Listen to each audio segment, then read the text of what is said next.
Chapter 1. Is Sincerity Enough?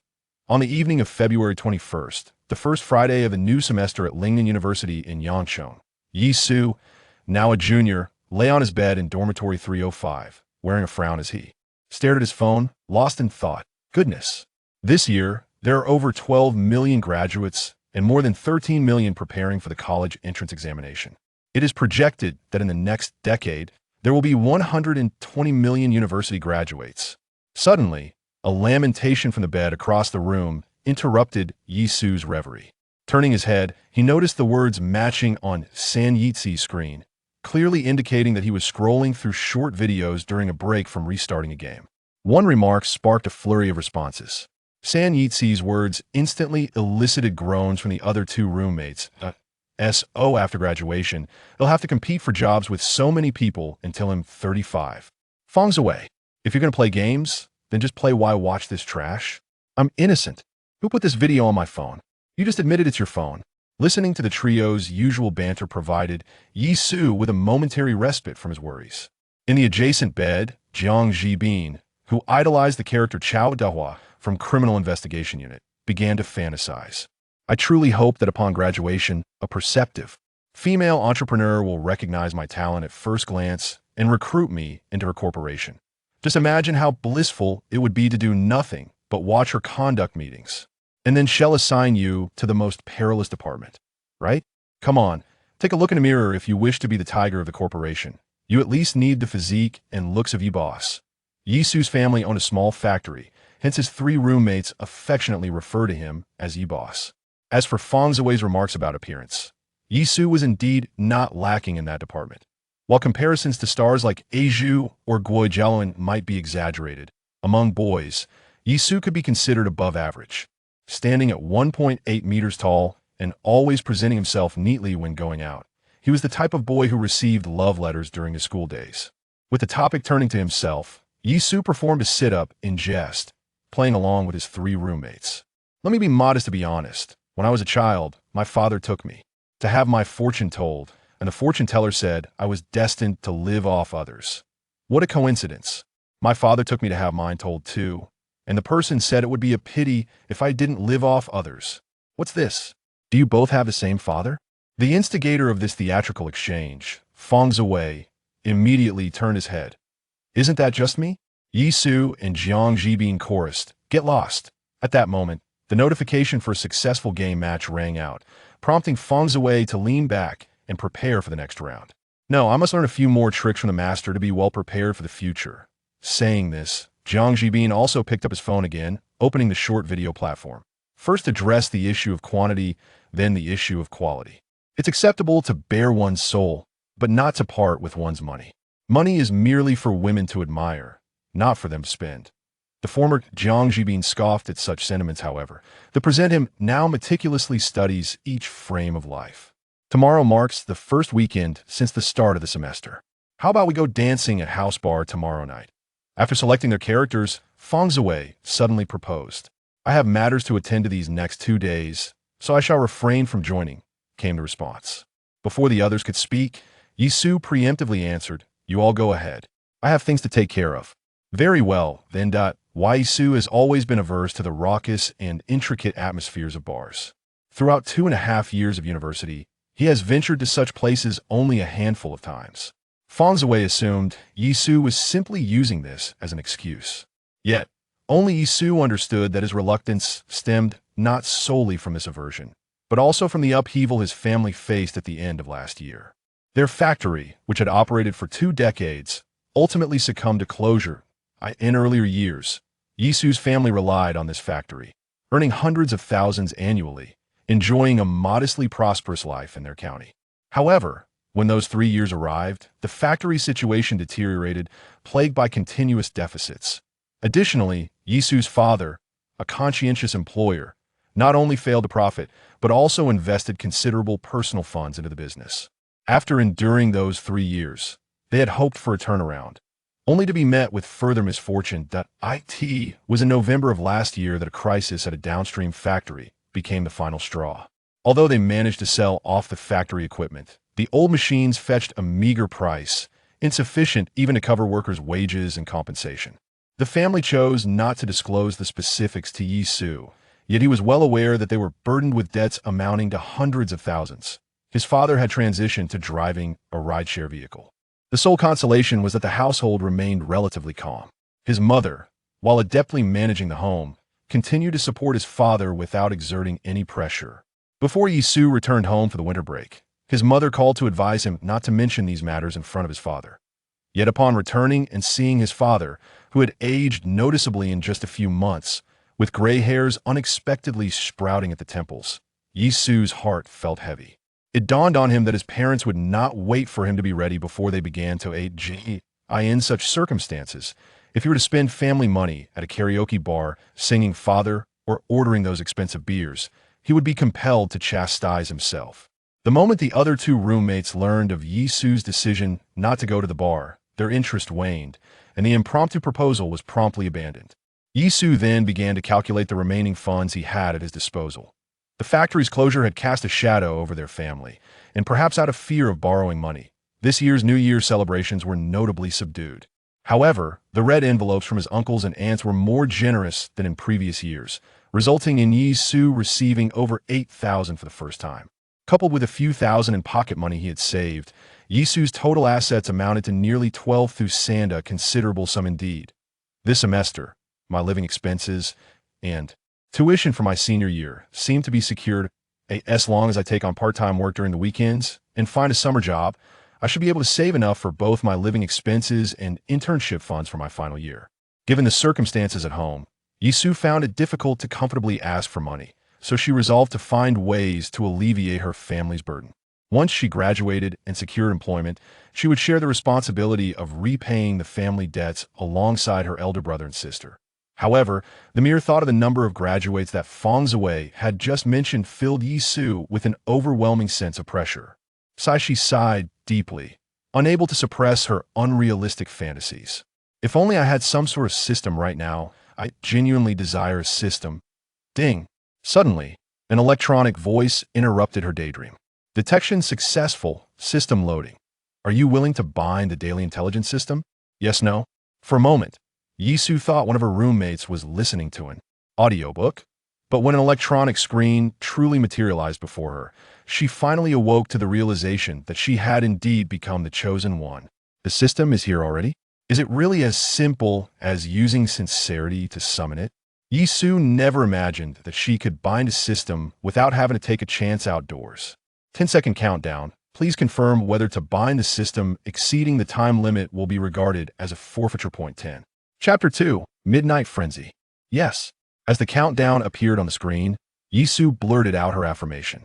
Ding! System binding successful. Now loading the daily intelligence system. At that moment, the three individuals who were startled by Yi-Su's sudden exclamation turned to her. What was that? Nothing. Nothing. Yi-Su hastily tried to calm herself. How ridiculous. Out of line. The trio paid no further attention and returned to their tasks. Meanwhile, Yi-Su began to read the introduction regarding the daily intelligence system on the screen. Host, Yi-Su, age 21. System function description. A piece of intelligence will be pushed at midnight each day. Intelligence level. Monday to Sunday. All are level 1. Intelligence. Intelligence upgrade description. Using any day of the week as a unit, upgrading from level 1 to level 2 requires 100,000 yuan RMB thereafter. The cost doubles for each subsequent level. System benefits. From the activation date, the 21st, the system will grant one opportunity to upgrade intelligence each month. Upgrade note. To unlock the next level, all 7 days within a week must be upgraded to the same level. Newbie reward. Upon the first binding of the system, the host automatically receives one opportunity to upgrade intelligence, can only upgrade from level 1 to level 2. In other words, the intelligence level is based on Monday, Tuesday, and so forth, allowing me to choose any day within the week for an upgrade. Upgrading from level 1 to level 2 requires 100,000. Then it becomes 200,000. For 100,000, as a computer science student, Yi-Su's mind was still sharp, and after a brief glance, she comprehended the workings of the system that a chance to upgrade information was also bestowed upon him. Although it could only elevate to level 2, it was still worth a handsome sum of 100,000. Moreover, he could receive an upgrade opportunity every month, making it even more valuable. In dire need of funds, a fleeting thought crossed Yisu's mind. If only this upgrade opportunity could be converted into cash. Of course, it was merely a whimsical notion. To expect such a benefit to be redeemable for money would be rather excessive. What day should I choose for the upgrade? Perhaps Saturday would be best. Though he was uncertain what the information provided by the system entailed, Yisu reasoned that by selecting Saturday, he would at least have the weekend to manage whatever it was. Upgrade information level. Saturday. Ding. Upgrade successful. Time until the next information refresh. 00:18:21. Please be patient. Host. The novice tutorial explained, and the system automatically transitioned to the information countdown interface. Realizing that his life was on the brink of a significant change, Yisu found himself too anxious to check his phone that he stared intently at the countdown, hoping time would hasten its passage. His limbs trembled involuntarily from the tension, causing the iron-framed bed to shake. This disturbance did not sit well with Jiang Jibin, who had been diligently honing his skills. Seriously, buddy, what time is it? Are you already acting like a captain? Young man, though you possess vigor, moderation is key. Get lost. In response to their jests, Yisu retorted loudly, using the opportunity to vent his inner turmoil in hopes of calming his trembling limbs. At that moment, he couldn't help but criticize his own psychological resilience, pondering how he could achieve great things in the future with such anxiety.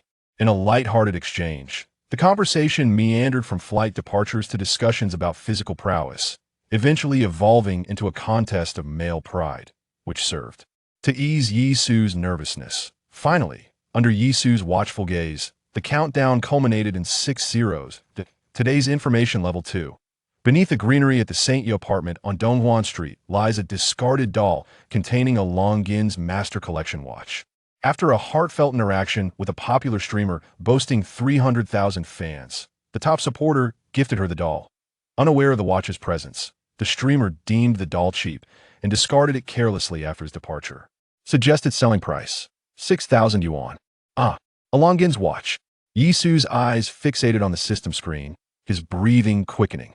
So this is what the information entails. The thought of a watch worth 6,000 waiting for him to claim spurred Yisu into action. He quickly got out of bed and began putting on his socks. At this late hour, you're still heading out? Though it was Friday, with the clock striking midnight, Feng Ziwei, having finished his last game, closed his computer to avoid disturbing the other's slumber. Seeing Yisu preparing to leave at this hour, he appeared somewhat perplexed. The other two individuals curiously leaned forward. Why are you out at this ungodly hour?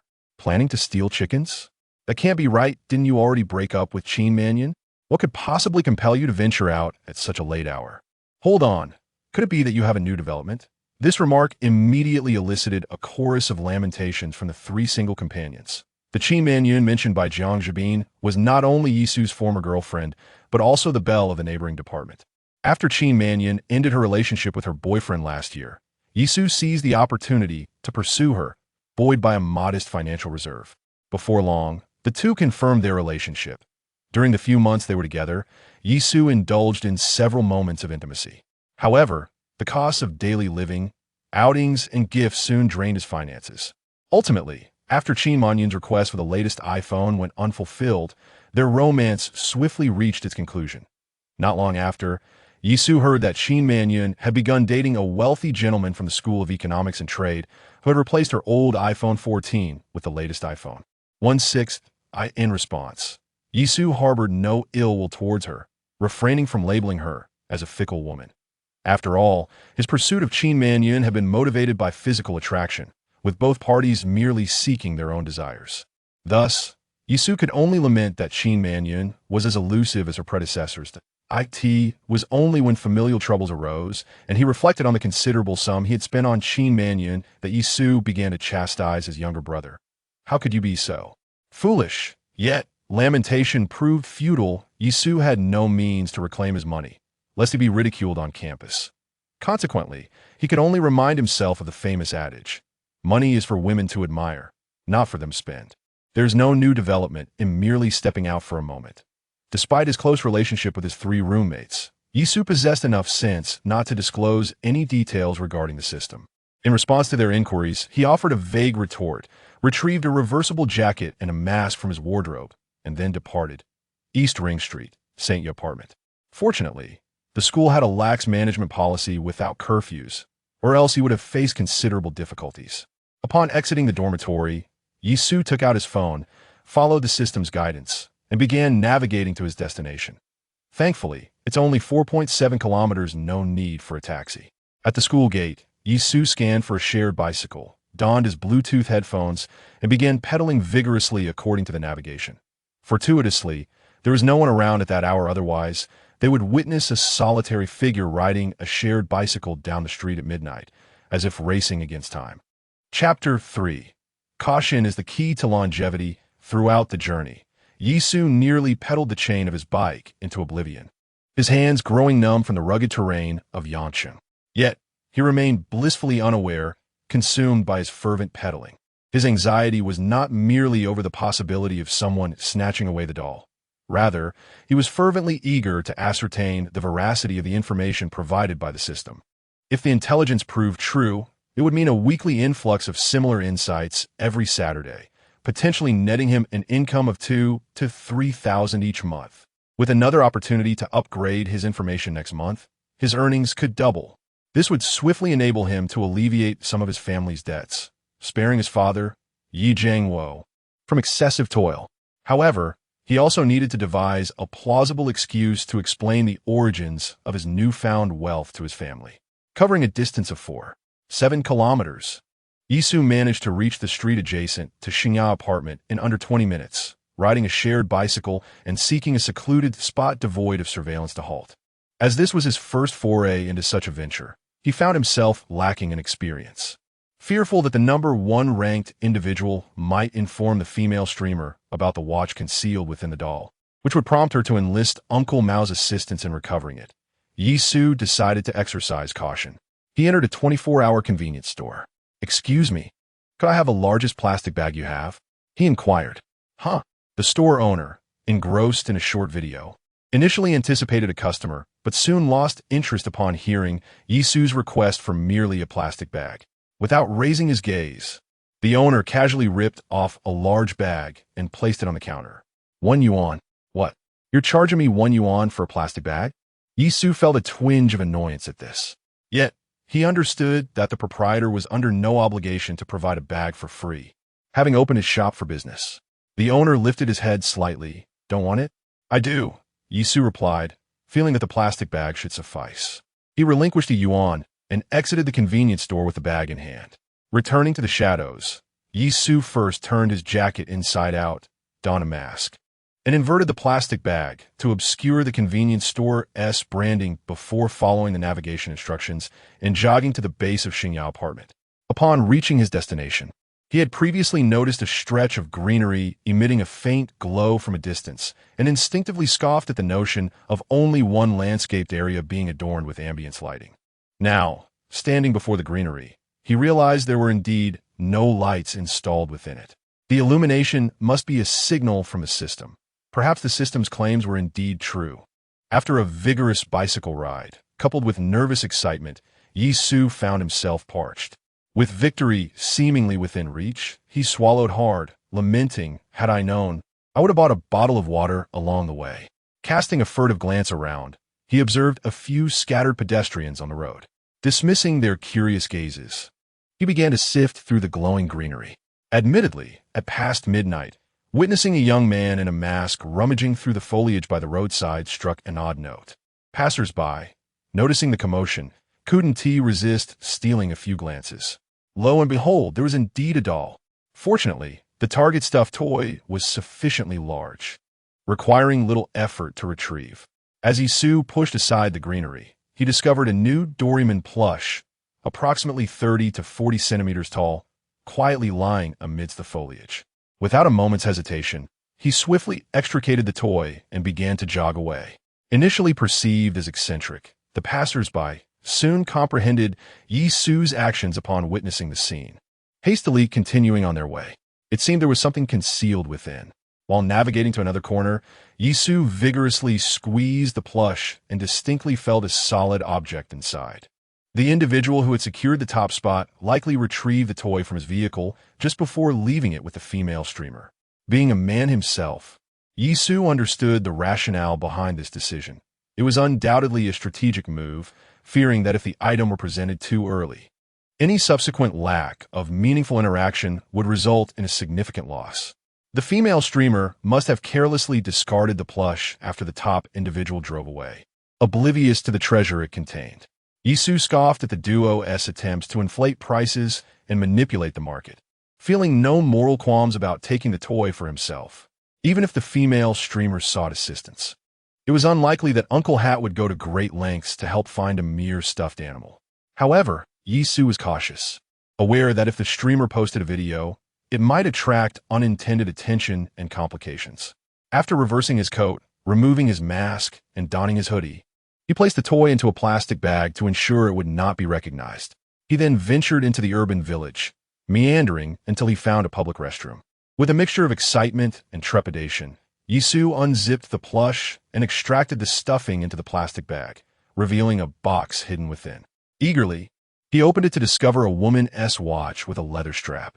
Overwhelmed with exhilaration, his hands trembled at the sight of the timepiece. The information from the system was indeed authentic. He was on the verge of a significant breakthrough. Grateful that the restroom was regularly cleaned, Yisu realized that his overt excitement could have led to fainting from sheer exhilaration.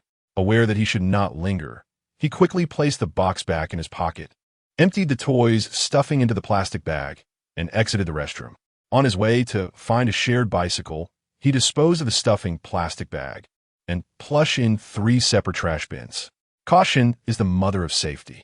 To mitigate any future risks, Yisu eventually located a shared bike and pedaled slowly back to the school. By the time he returned to the dormitory, it was past 1 o'clock, and his 3 roommates were fast asleep. After a brief towel wipe, he stealthily climbed into bed.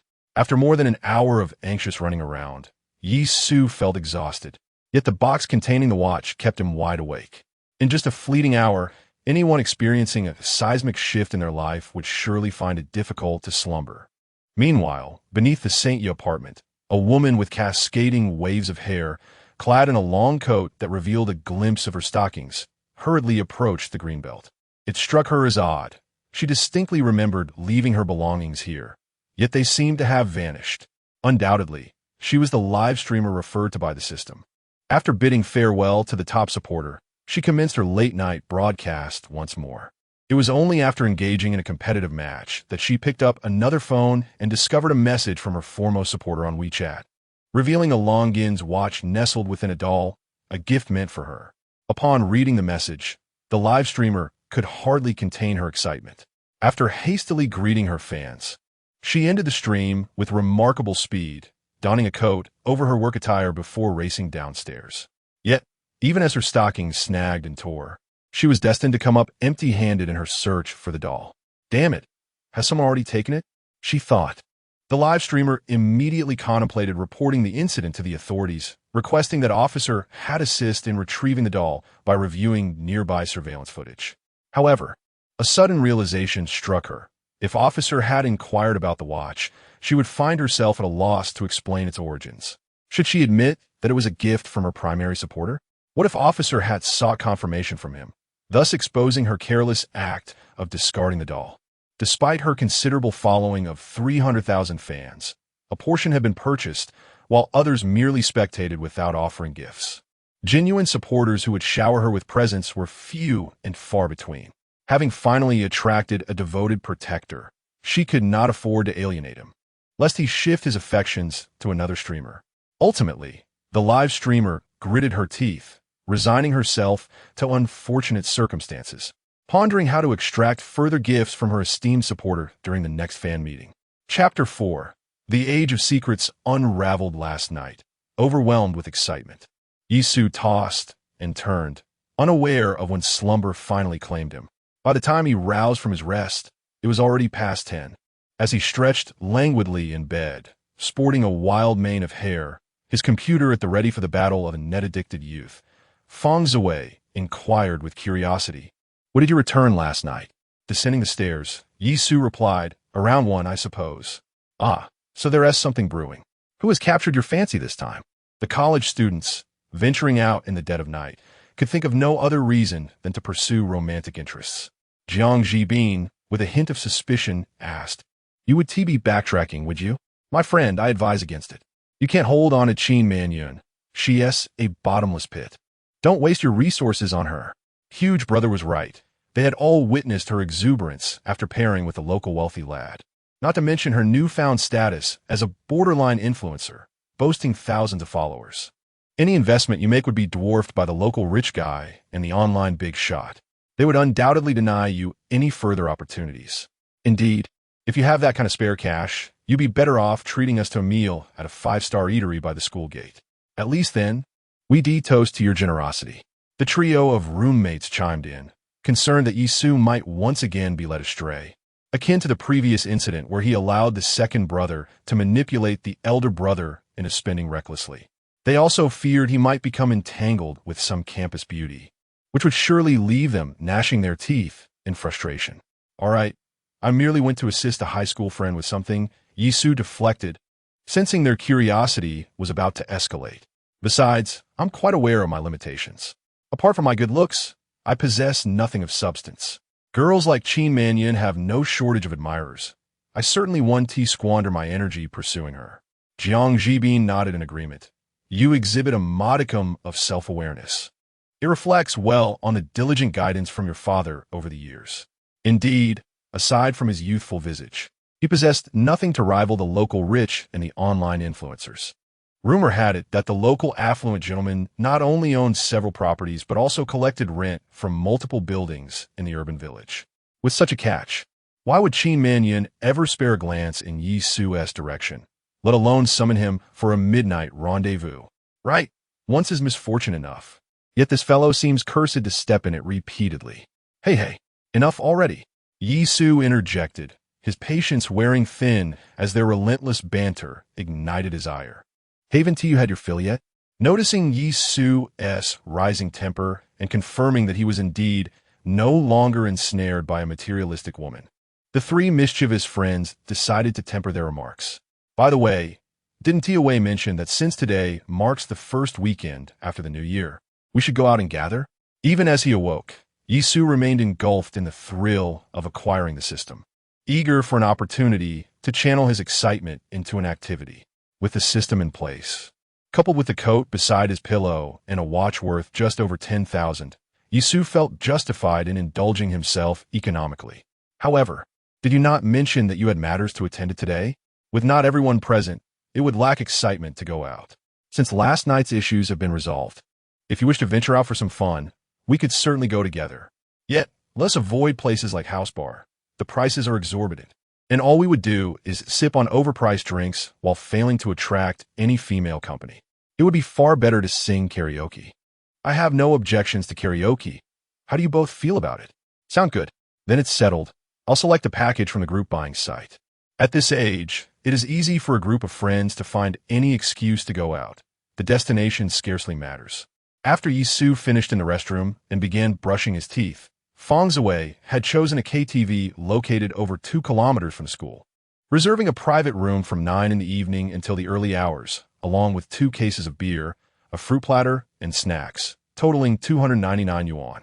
This breaks down to just over 70 yuan per person, with the distance being slightly over 2 kilometers. The 4 of them could ride shared bicycles back and forth in the evening and save a few dozen yuan, prioritizing both savings and expenditures. During a brief respite, Yi Su scrolled through Douyin, searching for local live streamers by follower count, and upon not discovering any female streamers posting lost item notices, he felt utterly reassured. It was getting late, and Yi Su was disinclined to have breakfast. After finishing his dental routine, he returned to his bed, and while his 3 roommates were engaged with their computers below, he quickly recorded several videos and took various photos of the watch, then opened a second-hand platform. Not having brought it along, he calculated a markdown of 35. During a sleepless night, Yi Su had already researched online and saw that the official website listed the watch for just over 10,000 yuan, yet the system advised him to sell it for 6,000. Yi Su understood that such items do not retain their value once they pass through hands. One can only expect to incur a loss, selling as a nearly new second-hand item. If one were to treat it as a family heirloom and price it similarly to the official website, potential buyers would simply opt for the official site. avoiding the risk of acquiring a counterfeit from him. Coming to this realization, and considering that the item was essentially a windfall, Yisu no longer felt regret over the 4,000 yuan price difference. After briefly checking the second-hand prices for similar brand watches on the platform and confirming that the system's suggested price was indeed reasonable, Yisu listed the watch for 6,000 yuan, clearly stating never worn and pickup only. The online experts in bargaining were quite intimidating. Should the watch be sent via courier, one couldn't predict its condition upon arrival, and he had never used a verification service, leaving him uncertain of the process. Therefore, Yisu preferred to leave the listing up for a while rather than risk any unforeseen complications later. After all, he was not relying on that 6,000 yuan for sustenance. With the watch listed, Yisu got off the bed, opened his computer, and began a weekend gaming session with his 3 friends in the dormitory. In the evening, the 4 gathered in the cafeteria, hastily consuming a meal before departing the school around 8 o'clock. They effortlessly located 4 shared bicycles and made their way to the KTV. Having reserved a private room for 9 o'clock, and with the recent festivities, it was inevitable that their pockets were somewhat fuller than usual. Upon arrival, noticing they had time to spare, they split into 2 groups to purchase some fried skewers and duck delicacies from a street vendor, spending around 100 yuan. Compared to their usual routine, this evening, the 305 quartet indulged in a lavish and extravagant feast. To avoid any issues with bringing outside food into the KTV, Yisu instructed Feng Ziwei and Jiang Jibin to ascend first and secure the room, waiting for the staff to depart before he and Lin Jingjia followed. Concealing the fried skewers and duck delicacies with their jackets, Yisu and Lin Jingjia successfully smuggled the treats into the room without incident. It was at this moment that Feng Ziwei and the others noticed something distinctly unusual about Yisu that night. While they sang heartily and feasted, he astonishingly refrained from even a sip of alcohol during their dice games. An almost unbelievable occurrence. Chapter 5. Business comes knocking, observing Yisu's fervent drinking. Much more voracious than before, his companions, who mistakenly believed he was drowning his sorrows, tentatively inquired, "Have you encountered any troubles recently?" Although Yisu had not mentioned the closure of his family factory at the end of last year to the trio, having resided together in the same dormitory for 2.5 years allowed them to perceive that he had been burdened with worries during that period. They had previously attempted to broach the subject indirectly, only to be deftly deflected by Yisu's evasive remarks. Every individual possesses their own privacy. Hence, if Yisu chose to remain silent, they felt it inappropriate to pry further. Now, witnessing Yisu's unusual behavior of consuming alcohol while belting out high notes, the 3 friends could not help but worry if he was facing some difficulties. If something is troubling you, just say it. We 3 can see if we can help. You haven't suffered another heartbreak, have you? If so, speak up. With the 3 of us strategists by your side, no woman would be beyond your reach. Indeed, while the 4 often engaged in playful banter and found it difficult to elicit compliment from one another, the genuine concern from his friends, coupled with the influence of alcohol, profoundly moved Yisu, causing his eyes to well with emotion.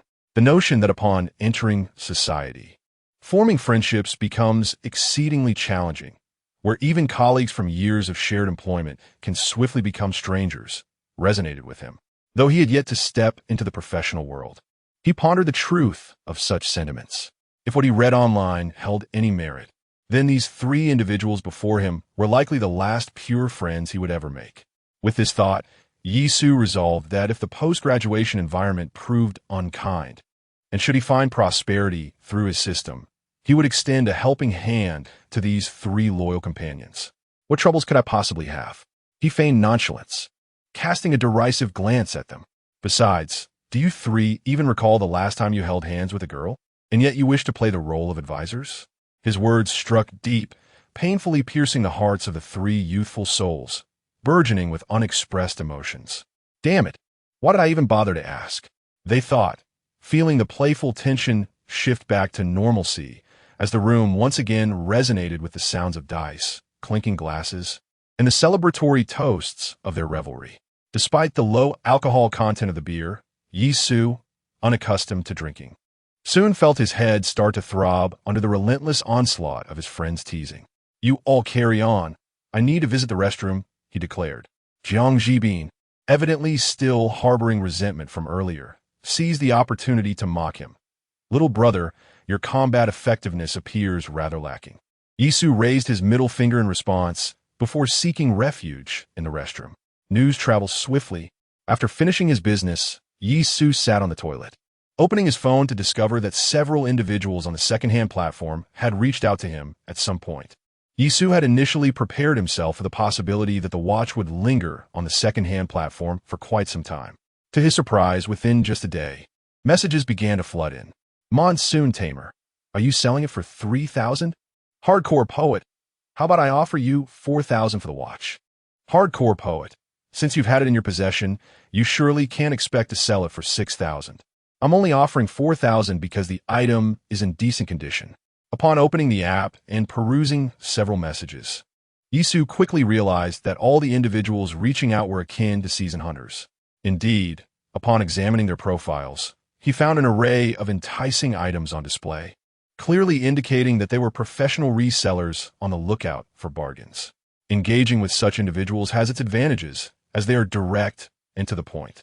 Once a price is agreed upon and the item's condition is verified, a transaction can swiftly occur. However, the downside is that they also seek to profit. Thus, their offers are invariably lower than those of ordinary buyers. Although the item was essentially a free find, Yisu was determined not to be treated as an easy target, considering he was not equipped to outmaneuver these individuals in negotiation. He chose to refrain from responding to their messages. Can't sleep. Hello, is the watch authentic? Can't sleep. Can you confirm that it is brand new and has never been worn? Upon reading the last message, Yisu felt somewhat bewildered.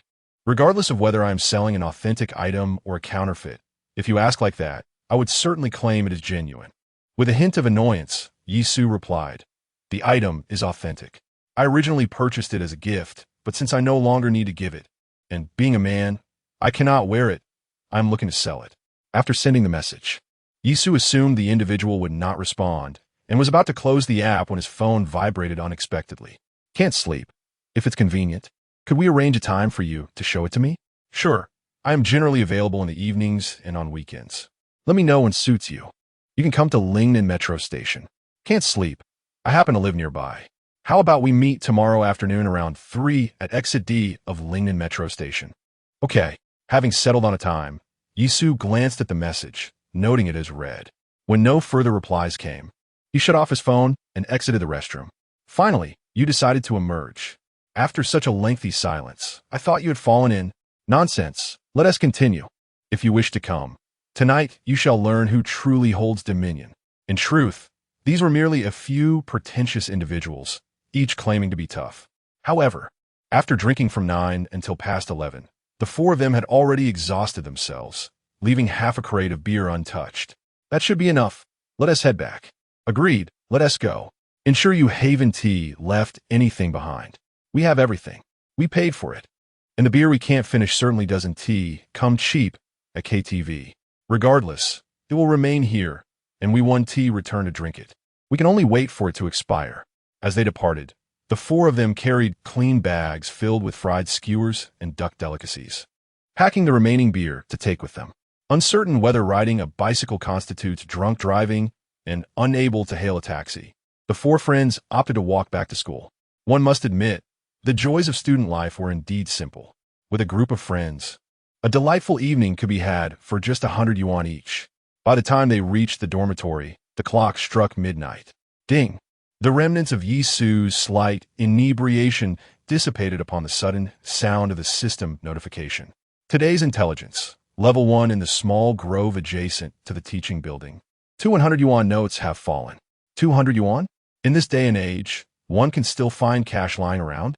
However, it is understandable, as a new year had just passed, and it is quite normal for people to have some cash on hand. Yet, Yisu could not fathom how money could have ended up in the grove by the teaching building at such an hour. Never mind, I shall retrieve it first. At this late hour, it was unlikely that anyone else would pick it up, but it would indeed be amusing if the wind carried it away. You all go ahead. I'll take a quick stroll before heading back. Have you not had enough walking after all this time?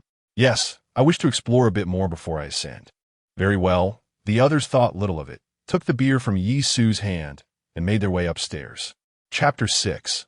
The Sanctity of Academia. Having learned from previous experiences, upon arriving at the small grove, Yi Su swiftly pinpointed the location of the $200, guided by the faint glimmer indicated by the system. It was no surprise that someone would abandon money in the woods at such an hour. Illuminated by his flashlight, he discovered not only $200 bills beneath a large tree, but also 2 unopened spirit barriers. Yi Su could not help but understand the reason behind the money's abandonment. Although there were no signs of a struggle at the scene, the knowledge of the money's origin left him feeling somewhat queasy, as if the currency itself had become tainted. With a sudden clap that echoed through the night, Yi Su slapped his thigh, chiding himself. Yi Su, how can you disdain the money lying on the ground when your own pockets are nearly empty?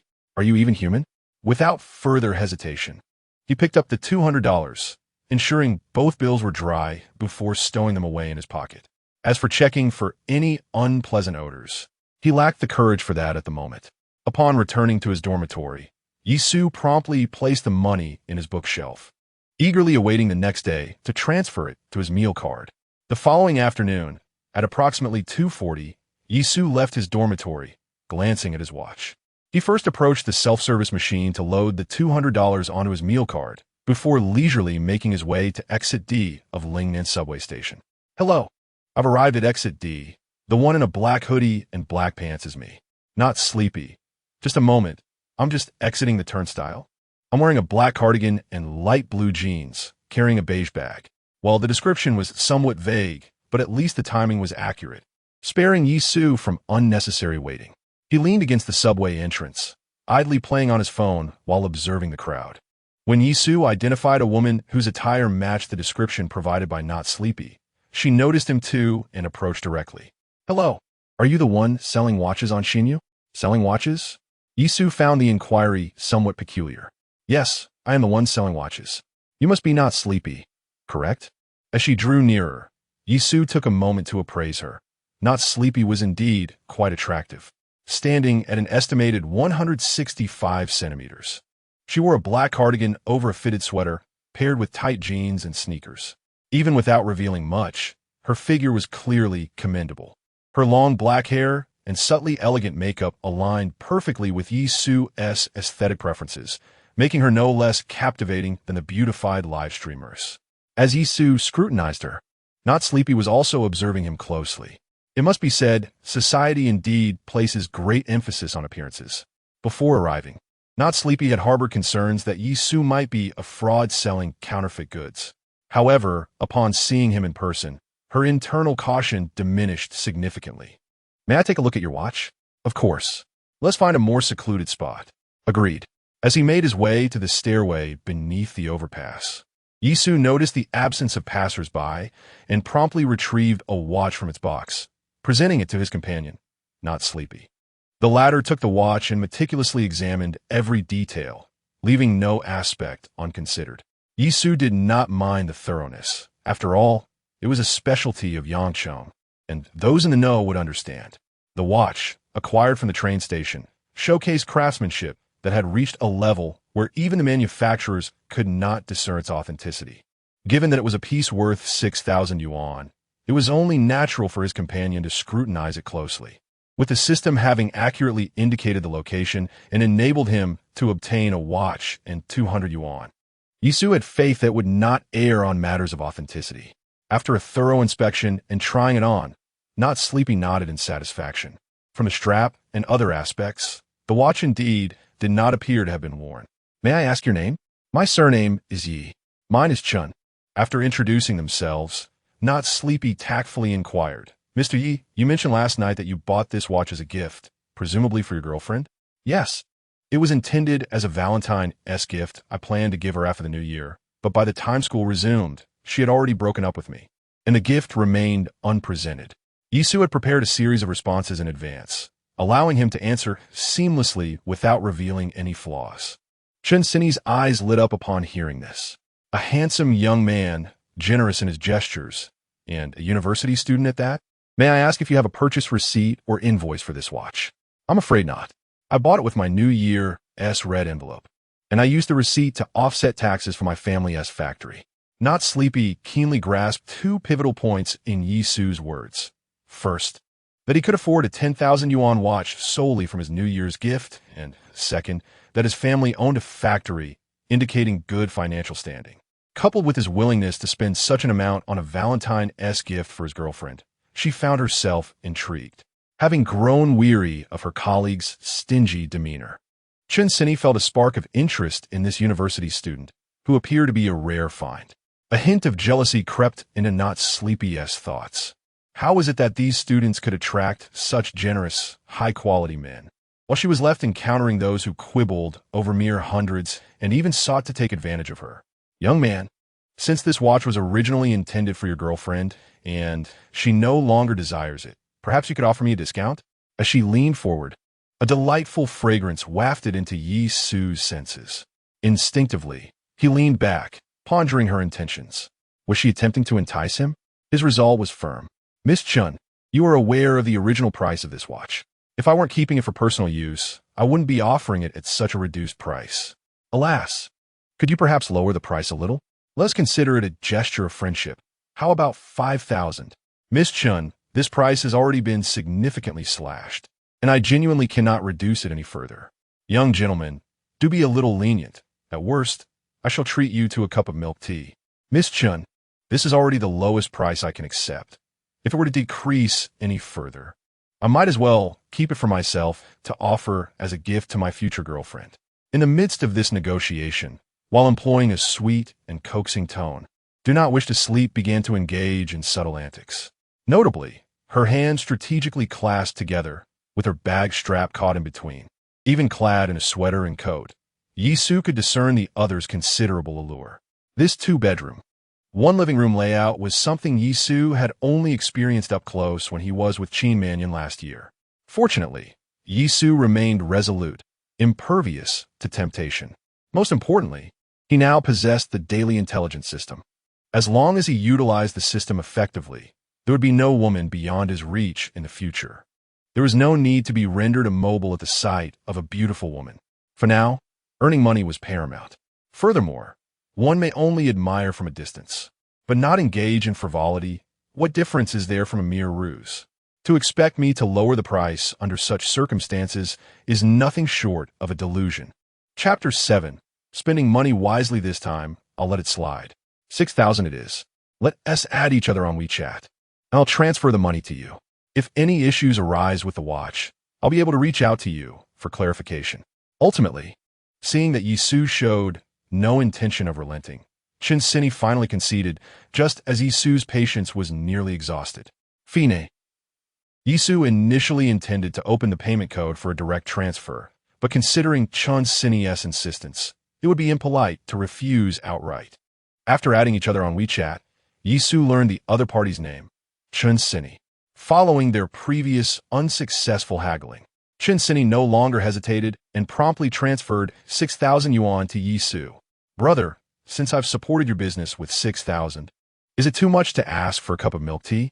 Understanding that the other party likely misconstrued her as a wealthy heir, and feeling overwhelmed by Chen Sini's exuberance, Yi Su could only devise an excuse to decline.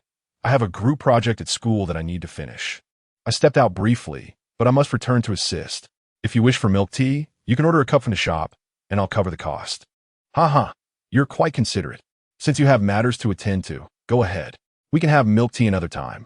With WeChat successfully added, Chen Sini did not persist any further. In her view, a university student like Yi Su would surely fall for her charms after a few more flirtations. All right then, goodbye. After exchanging pleasantries, Yi Su turned to leave. Easy 6,000 in my pocket, splendid. With this 6,000, Yi Su's total assets amounted to 18,000 yuan, alleviating concerns over tuition and living expenses for her senior year. In high spirits, Yi Su checked her WeChat balance once more before contentedly returning to her dormitory. On the way, Yi Su opened Chen Sini's moments, discovering her updates were infrequent, clearly indicating she did not habitually post. The only certainty was that Chen Sini was currently single. So she is single, so what? It has nothing to do with me. Despite her beauty, Yi Su had no desire for further interactions with Chen Sini. After scrolling for a few moments, she closed WeChat. However, Having just declined Chun Sini's invitation for milk tea, Yisu suddenly craved a cup as she reached the milk tea shop at the school gate. She took out her phone and sent a message in the 305 Are All Handsome group. I'm at the milk tea shop at the school gate. Anyone want a drink? I'll treat. Handsome no. Dva. Ido. Please give me a cup of mango sago, half sugar, regular ice. Thank you, benefactor. Handsome no. 3. Me too. Thank you, benefactor. Handsome number 4. Classic fruit tea, half sugar, regular ice. Thank you, benefactor. In an exceptionally good mood, Yisu couldn't help but smile upon seeing the messages from the 3. Treating her friends to milk tea was indeed a cost-effective endeavor. 3 cups of milk tea garnered her 3 affectionate titles of benefactor. If she had invited a few girls from her department to join her for milk tea at the school gate, she would surely have been mercilessly teased in their group chat. As Yisu returned to the dormitory, balancing 4 cups of milk tea, his 3 roommates greeted him with a collective gaze of admiration, bestowing upon him the respect he deserved. Get ready, I shall ensure you rank up today, one of them declared. With such fervor emanating from his companions, Yisu was assured that even if he played poorly in the 4-player match today, it would not matter. Just as Yisu powered on his computer to commence the 305 4-player activity, a young man was frantically searching in a small grove where he had found money earlier that morning. Upon noticing that the only items on the ground were 2 familiar block spirits, he was momentarily taken aback. No way. Has someone picked it up? With the 2 block spirits still present, he naturally could not believe that his lost money had simply been whisked away by the wind. Damn it. If only I hadn't skimped on that few dozen bucks for the hourly room. This matter was certainly not one to be broadcasted, and even if it were, the money would undoubtedly remain lost. With no other option, the young man resigned himself and turned to leave. However, after taking just a couple of steps, he turned back and pocketed the 2 unopened, ultra-thin, senseless items on the ground. He refused to be at a loss tonight. He would see if she would emerge again and find a place to utilize these as well. Today's intelligence, level 1 at the cafeteria's window number 9, the cafeteria lady, dissatisfied with her boss, served food at lunchtime without a tremor in her hand. In the ensuing 5 days, the system churned out level 1 intelligence, which was largely trivial. Essentially, it informed him which cafeteria window offered more food or which bottle of beverage at the supermarket could yield 6 yuan red envelope. Yisu found little interest in this information. Aside from the cafeteria-related tip, he disregarded the rest, not wishing to squander time pursuing such insignificant gains. After experiencing the previous Saturday, when he stumbled upon a watch worth 6,000 yuan, Yisu felt somewhat disdainful when the system only provided a tip to find 200 yuan the following day. Now, after enduring 5 days of such mundane intelligence, he began to reminisce about the previous Sunday's alerts. If only he could receive a stable tip of 200 yuan each day, aside from Saturday, he could potentially earn an additional 1,200 yuan in a week. As he sighed in contemplation, Yisu fixated on the countdown displayed on the system screen. Finally, under his eager gaze, the countdown transformed once more into 6 zeros. Today's intelligence, level 2 the lottery station on Pingle Road sells scratch-off tickets for Long Rainbow, one of which can yield 8,000 yuan. 8,000 yuan in a scratch-off ticket. Last Saturday, after discovering a watch worth 6,000 yuan, Yisu had felt utterly content. To his surprise, this time he wouldn't even need to disguise himself in the early hours to obtain an 8,000 yuan scratch-off ticket. Almost leaping from his bed, he prepared to retrieve a shared bicycle and head towards Pingle Road, just 4 to 5 kilometers from the school.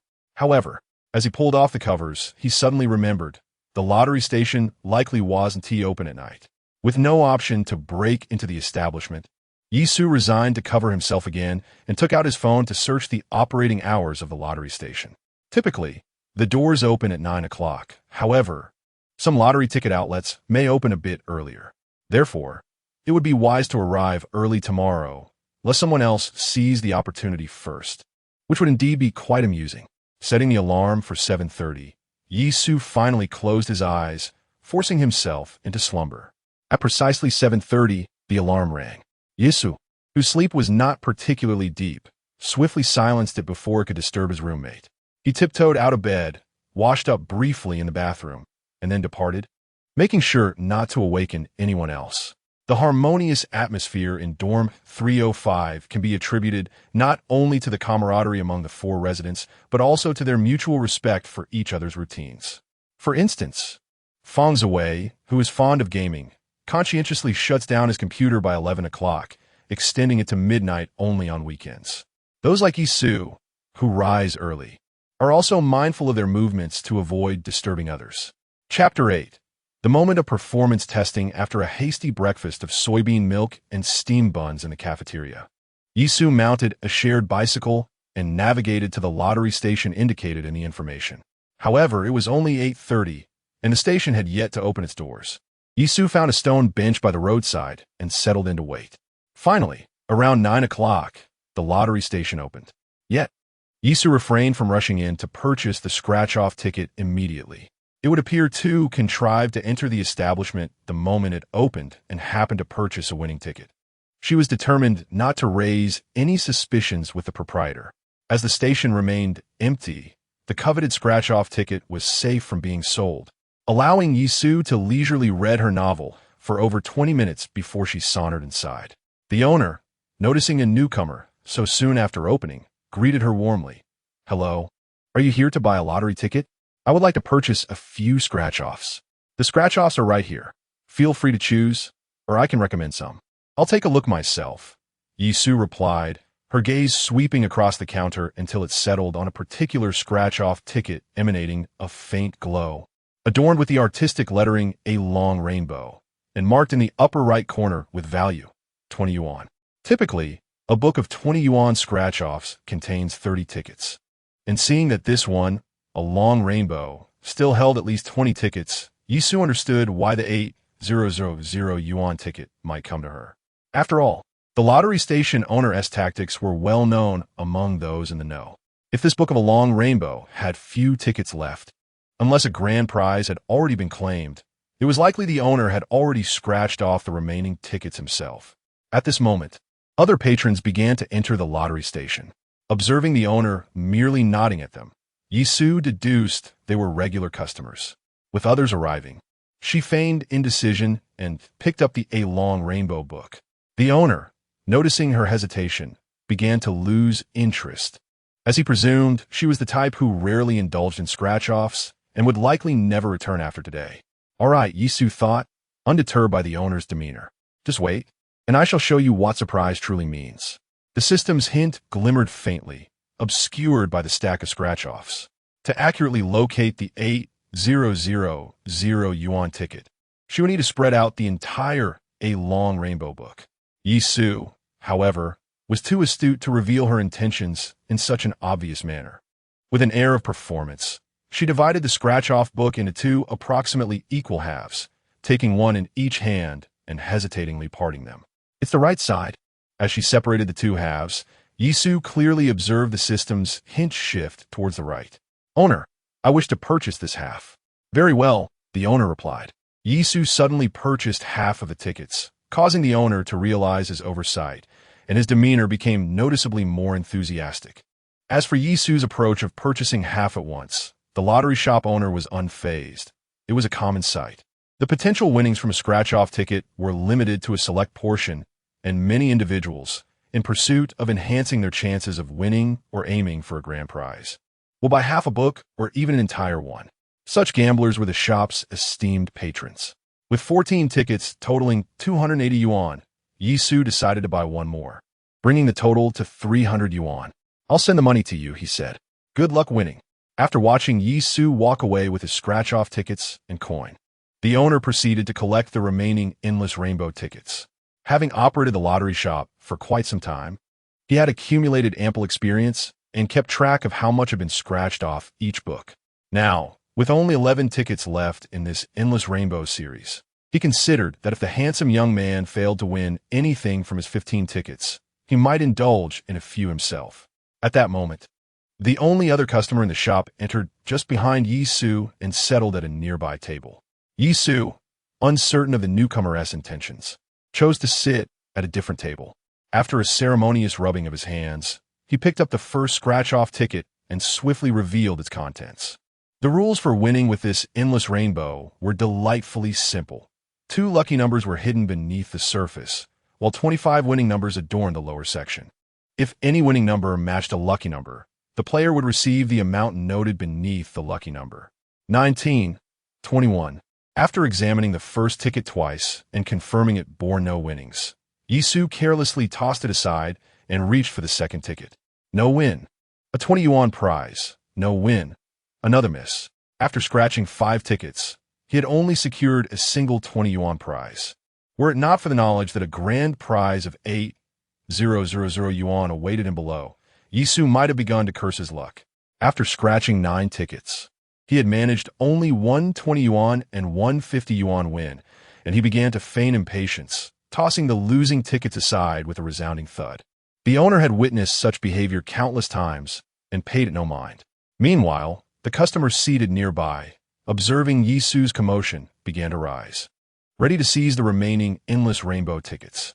The owner, well aware of the regular customers' intentions, refrained from intervening and discreetly set aside the scratch-off tickets.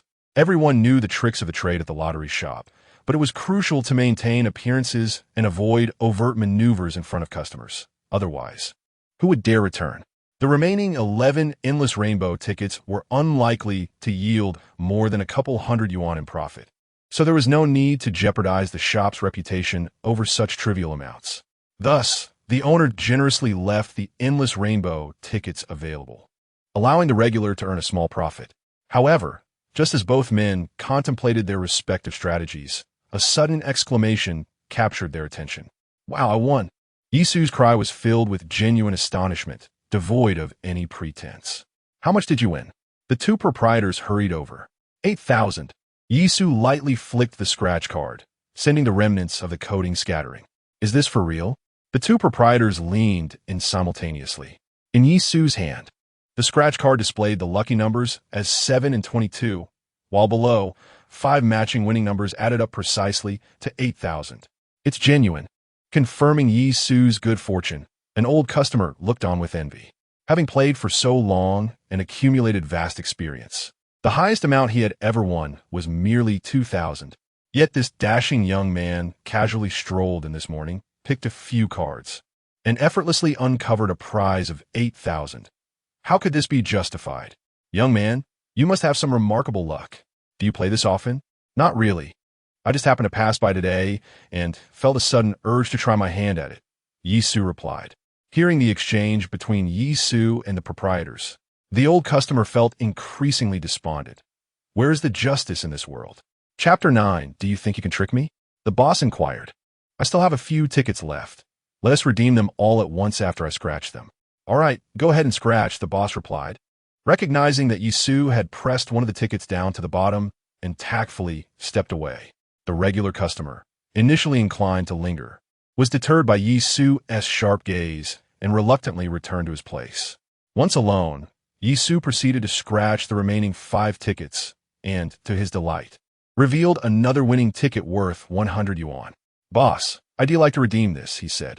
Of course, the boss responded, examining the 4 scratch tickets before casually stating, "The total is 8,170 yuan. Since it's under 10,000, there's no personal income tax. I could transfer it to you via WeChat or Alipay." As he spoke, the boss reached for the 4 tickets. However, Yisu furrowed his brow and abruptly grasped the 4 tickets tightly. "Boss, I believe the scratch tickets should be redeemed through the system, right? Why are you suggesting a direct transfer?" Caught off guard, the boss's expression soured slightly. "Redemption has its procedures. I thought you might find it cumbersome, so I offered a direct transfer." "No, let us stick to the system," Yisu replied. Having read numerous novels, he was aware of certain facts. Unredeemed tickets and scratch cards could hold significant value for some individuals, especially those with larger winnings exceeding 10,000 yuan, which would incur a 20 personal income tax if redeemed at a lottery center. Many would willingly purchase them at face value or even at a premium. Yisu's scratch ticket worth 8,000 yuan didn't require any tax deductions, effectively allowing it to serve as a ticket worth 10,000 yuan. The boss's claim of avoiding inconvenience was clearly an attempt to take advantage of him, hoping to pocket the ticket and sell it later for profit. If the boss had been more honest in his dealings and offered a fair price, Yisu might have agreed to sell the ticket. After all, this was a gray area, and few would scrutinize such minor sums. However, the boss's actions indicated a blatant attempt to exploit him, and Yisu refused to bear such a loss. If this ticket can't be redeemed, then please redeem those 3 tickets for me. I will look for another store for this one. Upon hearing this, the boss's face grew increasingly awkward, clearly realizing that Yisu had caught onto his scheme. Brother, just then, another customer entered the store, prompting the boss to lower his voice, wary of being overheard, which could jeopardize his business. How about this?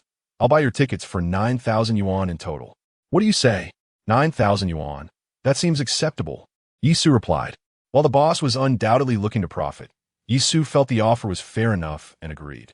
Seeing Yisu nod, a smile finally returned to the boss's face. Operating this lottery station, he only earned 16 cents for each 2 yuan ticket sold, with a mere 10% commission on other scratch cards. This single transaction could effectively equal a week's worth of income for the shop. As Yisu extracted the payment code, the proprietor swiftly scanned 9,000 yuan. Brother, if you happen to win such a prize elsewhere in the future, feel free to bring it here. We can negotiate a price. No problem. With that, Yisu departed the lottery station amidst the envious gazes of the patrons. The owner, however, paid little heed to Yisu's response and began to redeem several small scratch-off tickets. Winning 8,000 yuan once was already a stroke of luck. How could he possibly win again? After deducting the 300 yuan spent on scratch-offs, the profit amounted to 8,700 yuan, which was 700 more than the system had indicated.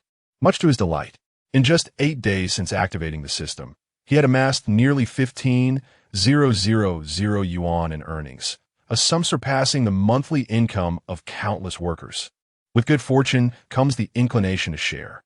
Yisu picked up his phone, opened a WeChat group, A Loving Family, 5, and generously distributed a 1,000 yuan red envelope divided among 5 participants. After sending it, he claimed 1 for himself, 98.32 yuan. How peculiar. Brother, wow, what a day. The young master is actually giving out red envelopes. Brother has claimed your red envelope. Brother, why the sudden generosity with such a large red envelope? Then, Brother Xin shared a screenshot in the group, revealing he had claimed 352.87 yuan. This ignited a flurry of excitement in the family group. Given their previously stable financial situation, Yisu's act of sending a 1,000 yuan red envelope was bound to raise concern among his relatives.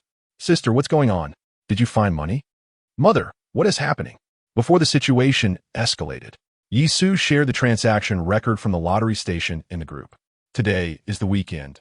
I went out for a stroll this morning and, on a whim, stopped by the lottery station to buy a scratch-off ticket, and it turned out to be worth 9,000 yuan. Sister, no way. What does a 9,000 yuan scratch-off look like? Send me a picture. Sister has claimed your red envelope. The winning scratch-off must have been taken by the owner. Where I find a picture for you. Confirming Yisu's stroke of luck, his second sister, Yi Ruo, immediately opened the red envelope. Only Yi Jiangwo and Su Wan refrained from claiming theirs. Mother, it's rare to have such good fortune. You should keep the money for yourself. Don't starve yourself at school. Why send us red envelopes? Father, your mother is right. Moreover, these games are not a reliable path. Don't let a single win lead you to obsession. Understand? Understood. I only bought one to play with on a whim as I passed the lottery station. Mother, it seems it was Old Master S' blessing that brought you this win. Brother, here we go again.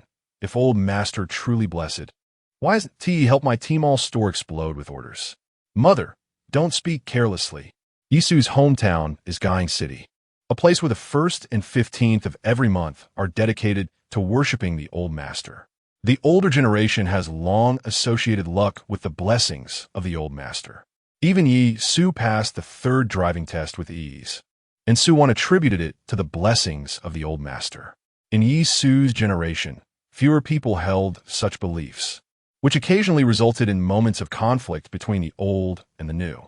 Well, let us just consider it the Old Master's blessing. It's a rare win. You should accept the red envelope. It's not a significant amount anyway.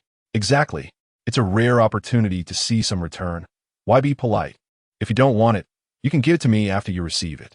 With the playful interjections from siblings Yi Su and Yi Ruo, the debate between Su Wan and Yi Xin came to a halt. Ultimately, under the persuasion of the siblings, Yi Jiangwo and Su Wan opened the red envelope sent by Yi Su. With the news of Yi Su's win, the family group chat became unexpectedly lively. Observing the joyful atmosphere within the chat, Yi Su silently vowed to repay the family's debts as soon as possible, so that harmony could continue to prevail at home. He still needed to find an opportunity to inquire with his elder brother and second sister about the exact amount owed by the family. Chapter 10. The handsome man, helpless, uncertain about the exact amount of money his family required, Yi Su felt an ongoing sense of unease. The system provided a monthly opportunity for upgrades, theoretically allowing his income to double each month. If the debt were merely a few $100,000, accumulating that amount wouldn't be particularly challenging.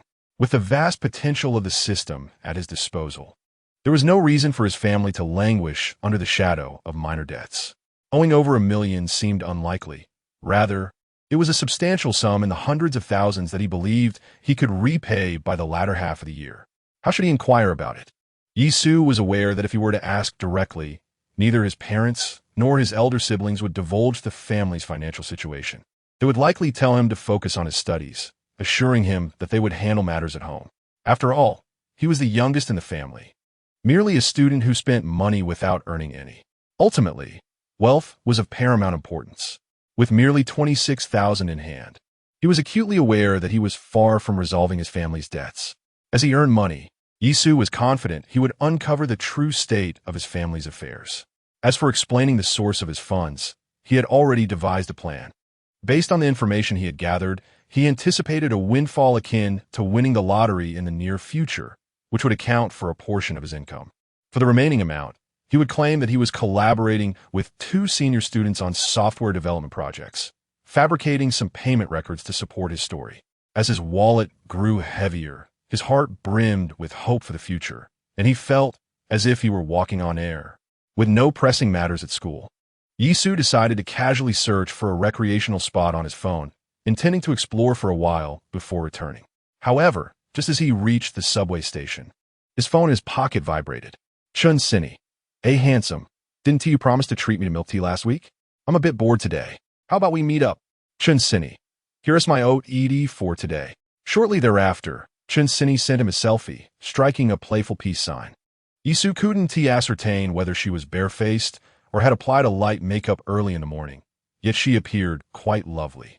It remained unclear if it was intentional or not, but beneath her leather cardigan, she wore a wide-neck sweatshirt that inadvertently revealed a hint of her skin in the photograph.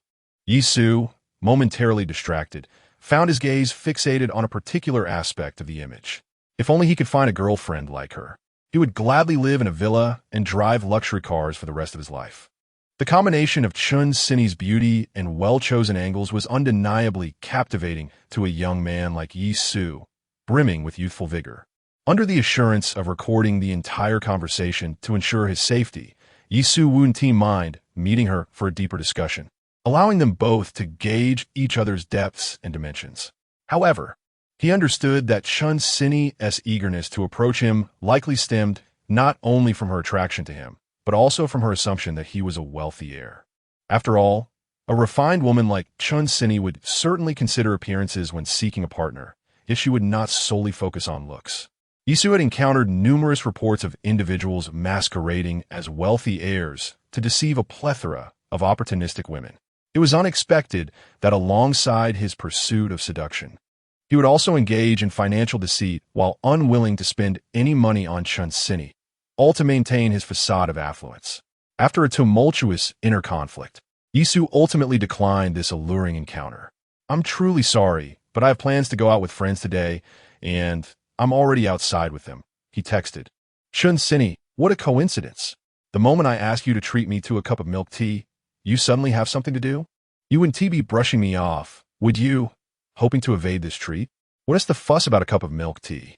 I genuinely am out with friends right now, Yi Su replied, sending a casual video of the street to emphasize his point. Chun Sinny, all right then, this is your second refusal. If we meet next time, You must take me out for a meal, right? Haha, absolutely next time, he responded, expecting their conversation to conclude there. To his surprise, Chinsini remained quite enthusiastic, continuously shifting topics to engage him further. Observing her unwavering interest, Yisu couldn't help but reflect. No wonder there are frequent news stories about individuals impersonating wealthy heirs and managing to deceive dozens of slow-to-warm women. While idly passing time on the subway, Yisu engaged in light banter with Chinsini. Despite her misunderstanding of his identity, the attention from such a beautiful woman provided a modest boost to his vanity. Half an hour later, upon exiting the subway station, Yisu noticed Chinsini was still messaging him, prompting him to conclude their chat with a playful emoji. He then wandered alone until after 11 o'clock, indulging in a modest meal at a well-reviewed restaurant, before returning to his dorm around 1 in the afternoon. Being adults, they all had their private lives. When the three roommates saw that Yisu had vanished early in the morning and only returned after lunch, no one inquired about his whereabouts. They merely nodded in greeting before resuming their own activities. After profiting 700 yuan from secondary intelligence on Saturday, Yisu's junior year resumed its normal rhythm. In addition to the 500 yuan earned from the information provided on Sunday, he also managed to snag a backpack priced at 99 yuan from a live streaming room's lucky draw on Thursday afternoon, a time when classes were not scheduled. The remaining 4 pieces of information were trivial matters, possessing no significant value for Yisu. Having learned for the previous week's experiences, Yisu adapted to his routine, attending classes as required and continuing his self-study and programming without neglect. Since the system could bind him without warning, it was plausible that it might also vanish unexpectedly one day. Unless he relied on the intelligence provided by the system, his life seemed predetermined.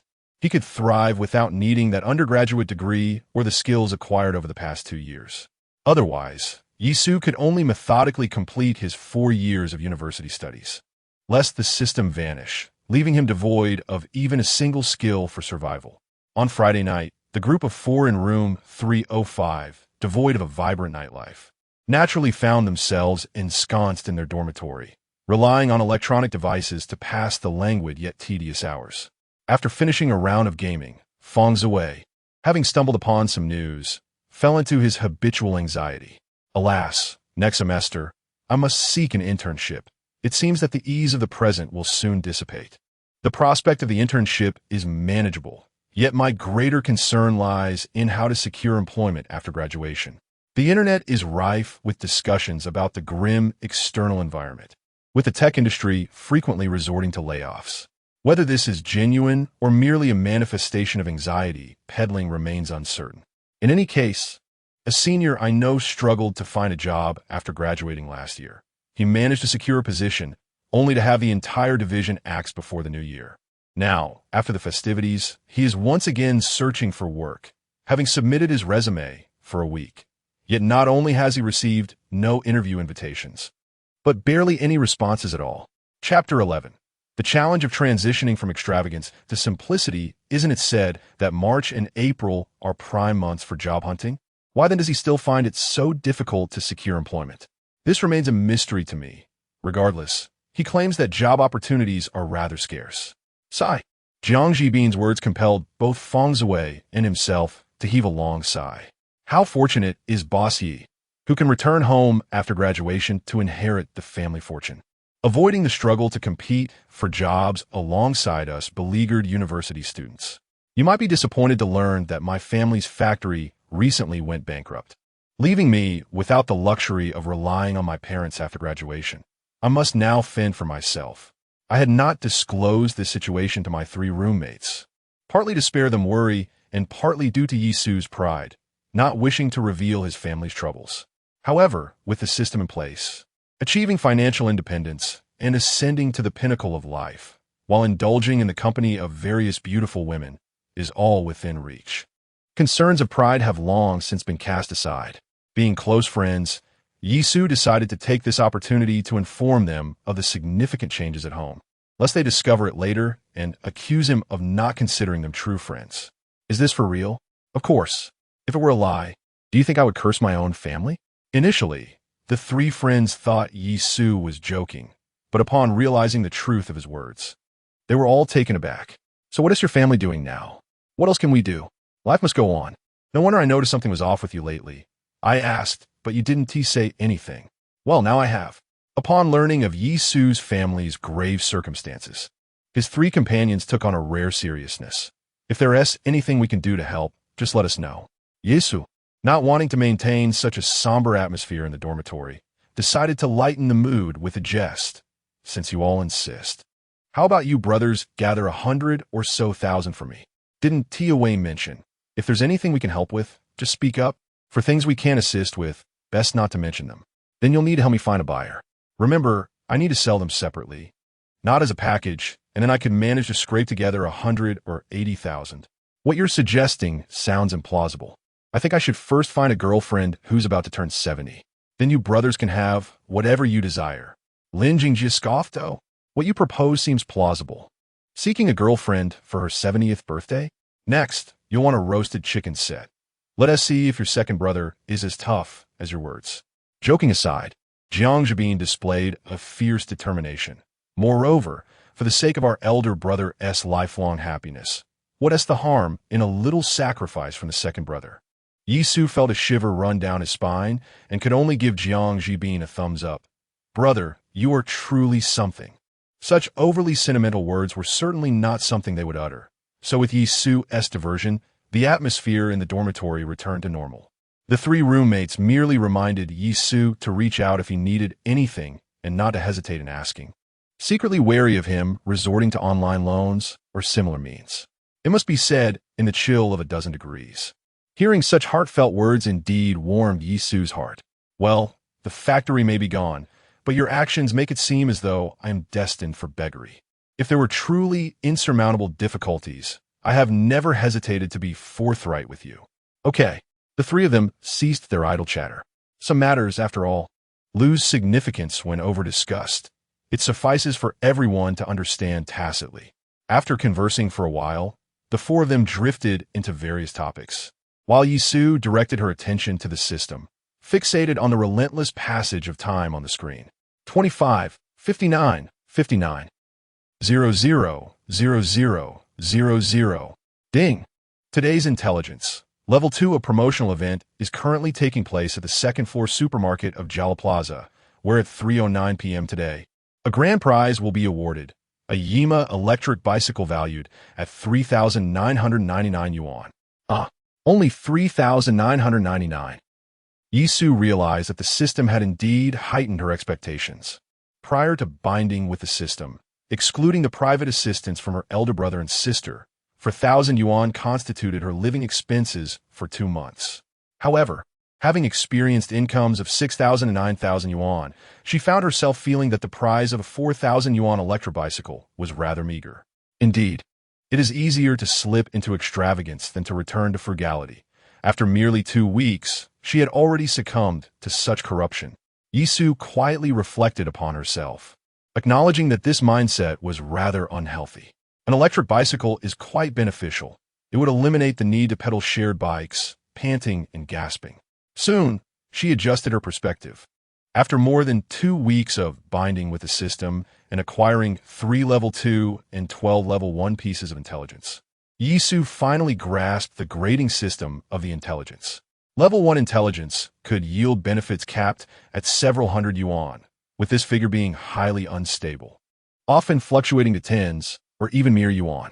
Once elevated to level 2, the stability significantly improved, consistently unveiling intelligence worth several thousand yuan.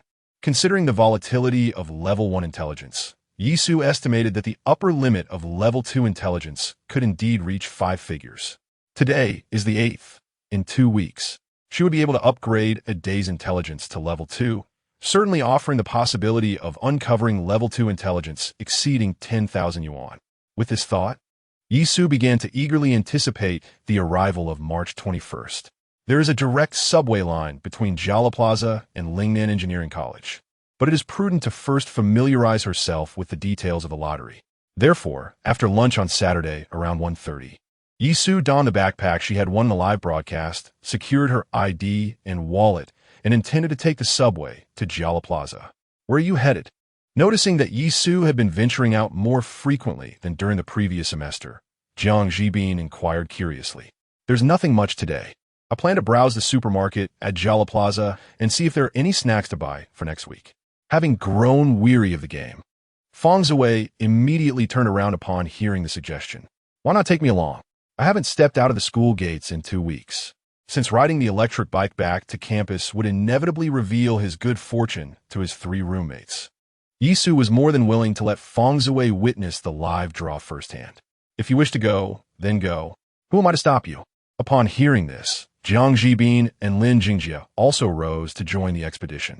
Thus, what began as a straightforward quest for a lottery draw morphed into a collective outing for the residents of Dormitory 305. The boys, known for their swift actions, wasted no time, and Yisu was unconcerned about the possibility of running late or losing their electric bike to someone else. After a few minutes spent waiting for the trio to use the restroom, the 4 of them set off to catch the subway. In just over 30 minutes, they arrived at Jala Plaza. Chapter 12. The Lottery. So this is how the lottery works. Upon arriving at the square, Yisu immediately noticed a throng of people gathered around a large tent. Judging by the banner hanging above, it was indeed the supermarket lottery event hinted at in the information. Intrigued by the lively atmosphere, he decided to take a closer look. Without needing any prompting, Jiang Jibin had already surged ahead into the crowd. Have there truly been so many variations of lottery games nowadays? Yisu initially believed that supermarket lotteries simply involved a box where customers could draw a ticket at random. Prior to his arrival, he pondered how he might manipulate the process to ensure he drew the grand prize ticket. Could it be that the system's hinting light also possessed a function of clairvoyance? As Yisu followed in Jiang Jibin's wake into the throng, he discovered 2 wooden boards reminiscent of those found at night markets, adorned with rows of balloons. Beneath each balloon dangled a rolled-up slip of paper. Centrally located between the boards was a poster stand detailing the rules of the lottery. The rules were straightforward, easily comprehensible at a glance. The slips of paper beneath the balloons contained the lottery results. For every 68 yuan spent in the supermarket, a customer could exchange their purchase for a chance to shoot at the balloons. Whether they hit the mark depended on their luck and skill. The grand prize was the electric bicycle mentioned in the information. The second prize was a case of Ely milk. The third prize was a 10 yuan coupon for the supermarket. And the rest were consolation prizes, a pack of tissues. It must be said, the supermarket certainly knew how to conduct business.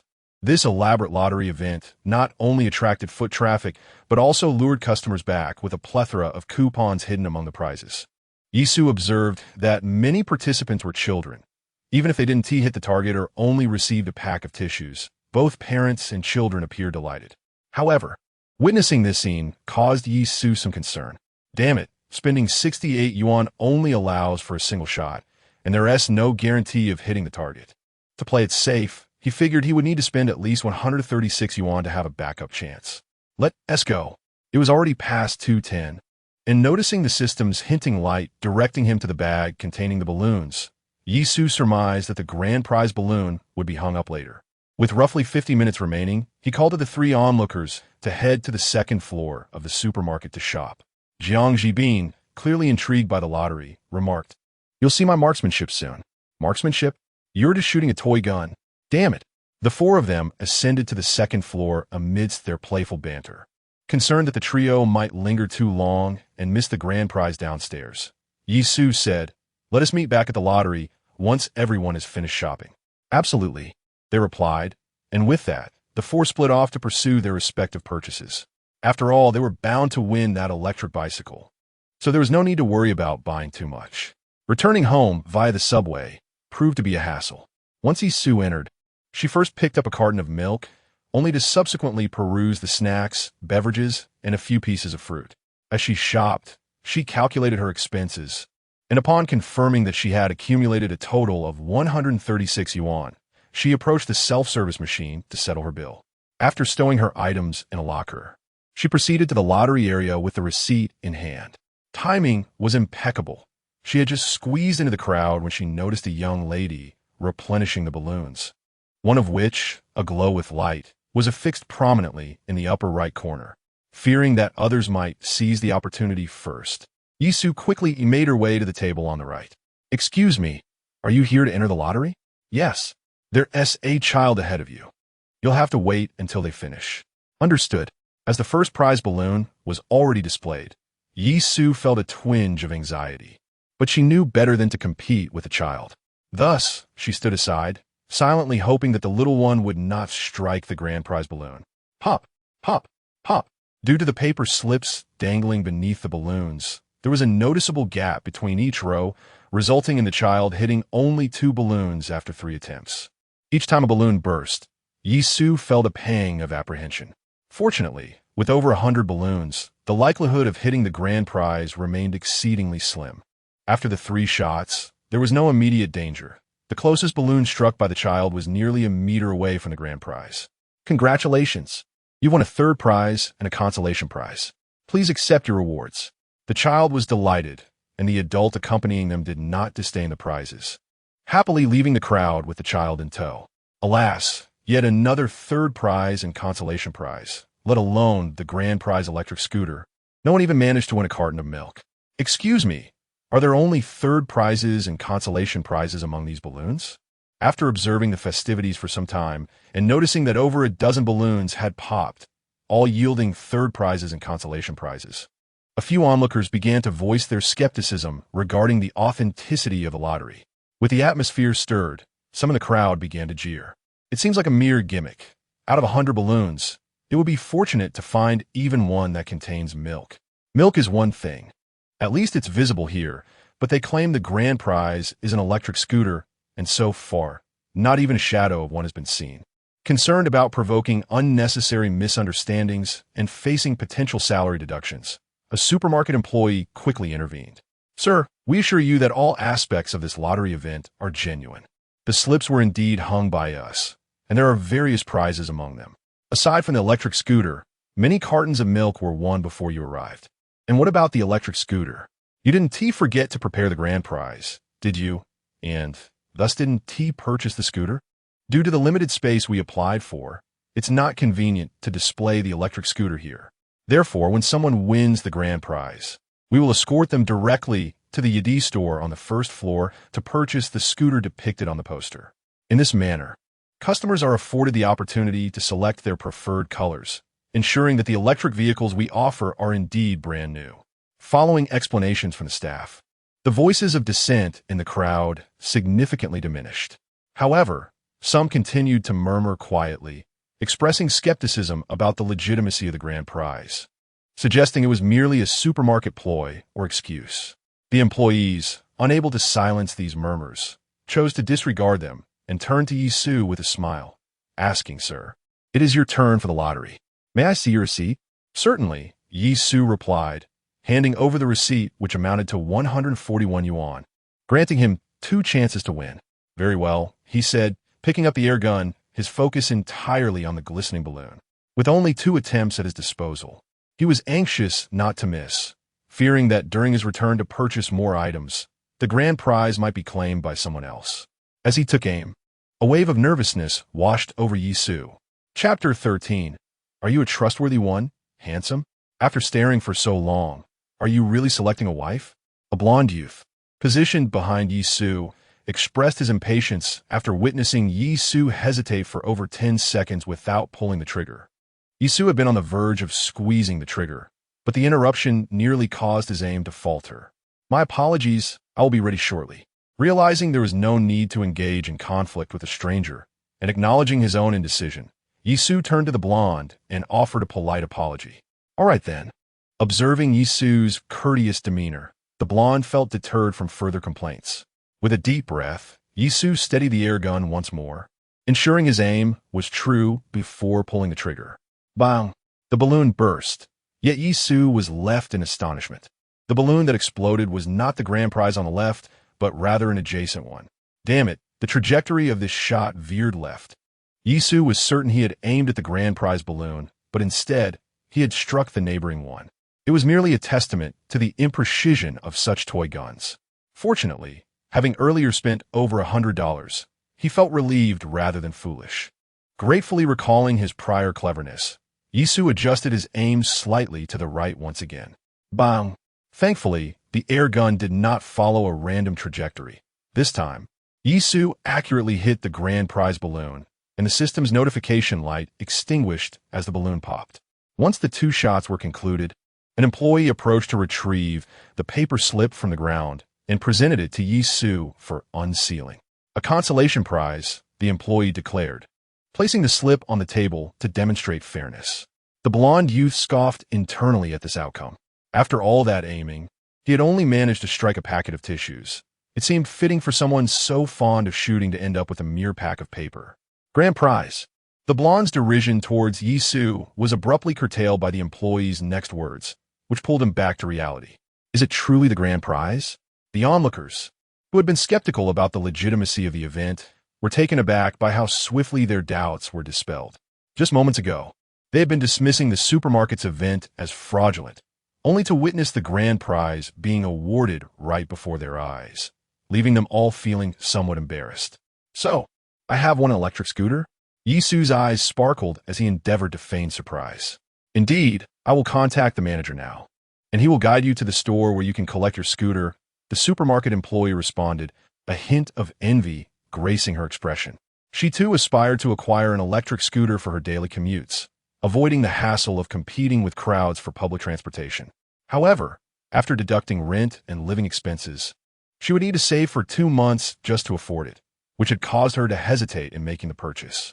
Yet, here was Yisu, effortlessly winning the very scooter she longed for during her shift. Ah, how different are the fates of people. Despite her envy, the employee acted swiftly, calling over a colleague to assist in continuing the draw, while simultaneously reaching for her phone to contact the manager via WeChat. Seizing the moment, Yisu picked up the grand prize slip and took a photograph alongside the promotional poster for the lottery. You must be a plant from the supermarket. At that moment, a jarring and boisterous voice cut through the air, instantly dampening Yisu's previously buoyant mood. Despite Yisu's generally affable nature, the inexplicable provocation from the blonde-haired youth nearby stirred a hint of displeasure on his face. What is your problem? I merely came to purchase something and happened to win the electric bicycle. How does that make me a supermarket stooge? Am I not allowed to win a prize? Honestly, if you weren't aware of where the grand prize was located, would you have been staring at it for so long? You can't even pretend convincingly. The blonde youth was now seething with anger, convinced that Yisu had snatched the electric bicycle he believed was rightfully his. Had Yisu not squeezed in front of him, he might very well have been the one to win that coveted balloon. Indeed, I recall those balloons were just recently hung up, and now this handsome fellow comes along and snatches the grand prize. It's all too coincidental. Upon hearing such remarks, the onlookers began to cast doubtful glances towards Yisu and the supermarket staff. Admittedly, it did seem rather fortuitous. The blonde youth, sensing some support, wore a smirk on his face. With a little more stirring of the pot, perhaps the supermarket would hang another grand prize, allowing him to win an electric bicycle as well. What an adept storyteller you are. Are you a weaver of tales? Yet, Yisu was not inclined to indulge the blonde's provocations. I merely know where the grand prize is. What are you going to do about it? What did you say? The blonde's expression darkened instantly, his eyes glaring at Yisu. Unfazed, Yisu shot back defiantly. What about it? You have no evidence. Yet you accuse me of being a supermarket plant. What do you have to say for yourself? Standing at 6 feet tall, coupled with Yisu raising his voice, the blonde's bravado quickly diminished. Such individuals often behave this way.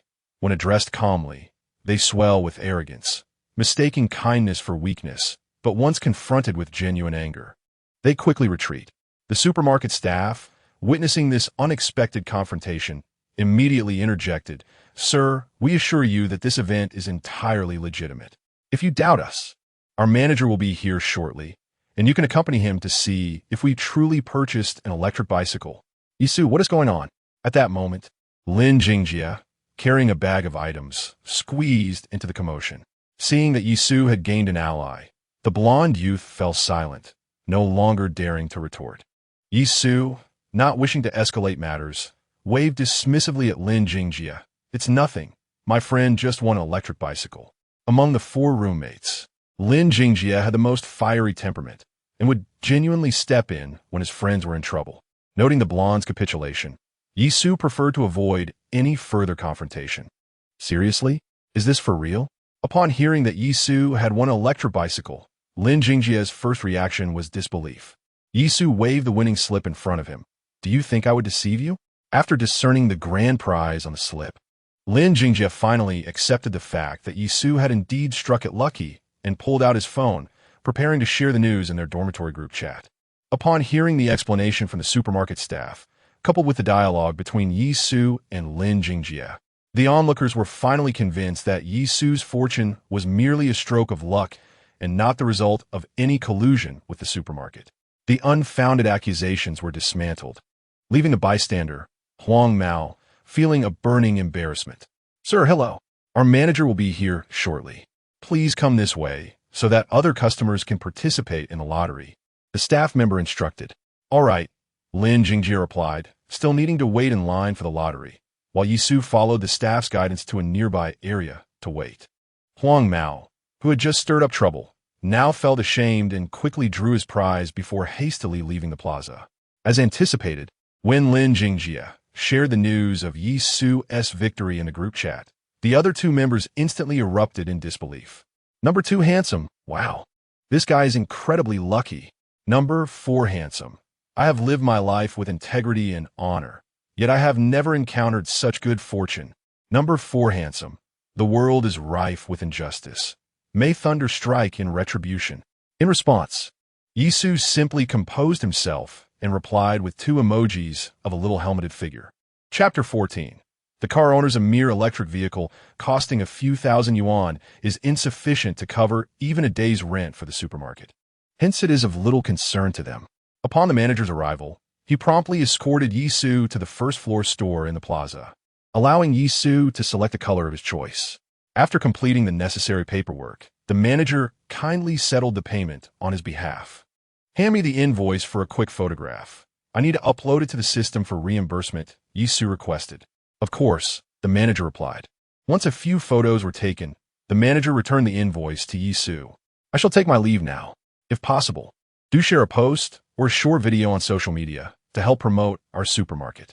Yisu readily agreed. No problem at all. This Yadi store within Jala Plaza was equipped for licensed sales, and with the assistance of the staff, Yisu was spared the hassle of registration. After receiving a complimentary helmet from the store, he twisted the handle and rode the electric vehicle outside.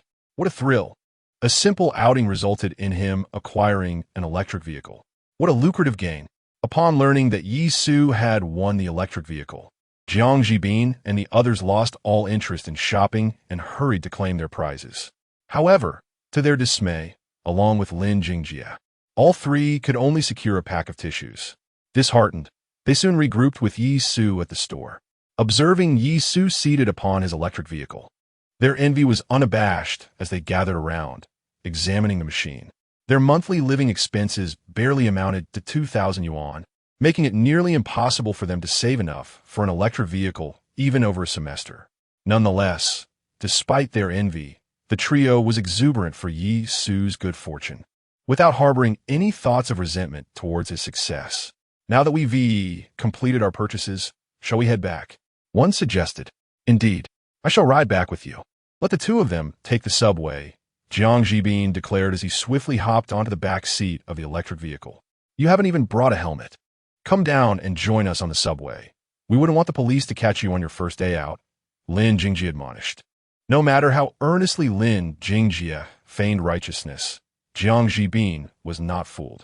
Oh, you want me to dismount so you can hop on, right? Father knows you too well. The moment you shift your weight, I know what you intend. Enough, Lin Jingjia exclaimed, his ruse uncovered, as he attempted to pull Jiang Jibin down. Stop it, or we might topple over. Yisu interjected loudly, putting an end to their childish antics. Since I can only take one passenger, let us decide who it will be through rock, paper, scissors. Without hesitation, Lin Jingjia and Jiang Jibin agreed. Rock, paper, scissors. After a quick round, it was the unluckiest Jiang Jibin who emerged victorious. With a smug expression, he remarked, You could have just let me sit. These theatrics are merely a waste of our time. Though they accepted defeat gracefully, upon witnessing Jiang Jibin's smug demeanor, Lin Jingjia couldn't help but punch his arm playfully. Just help us carry our things back.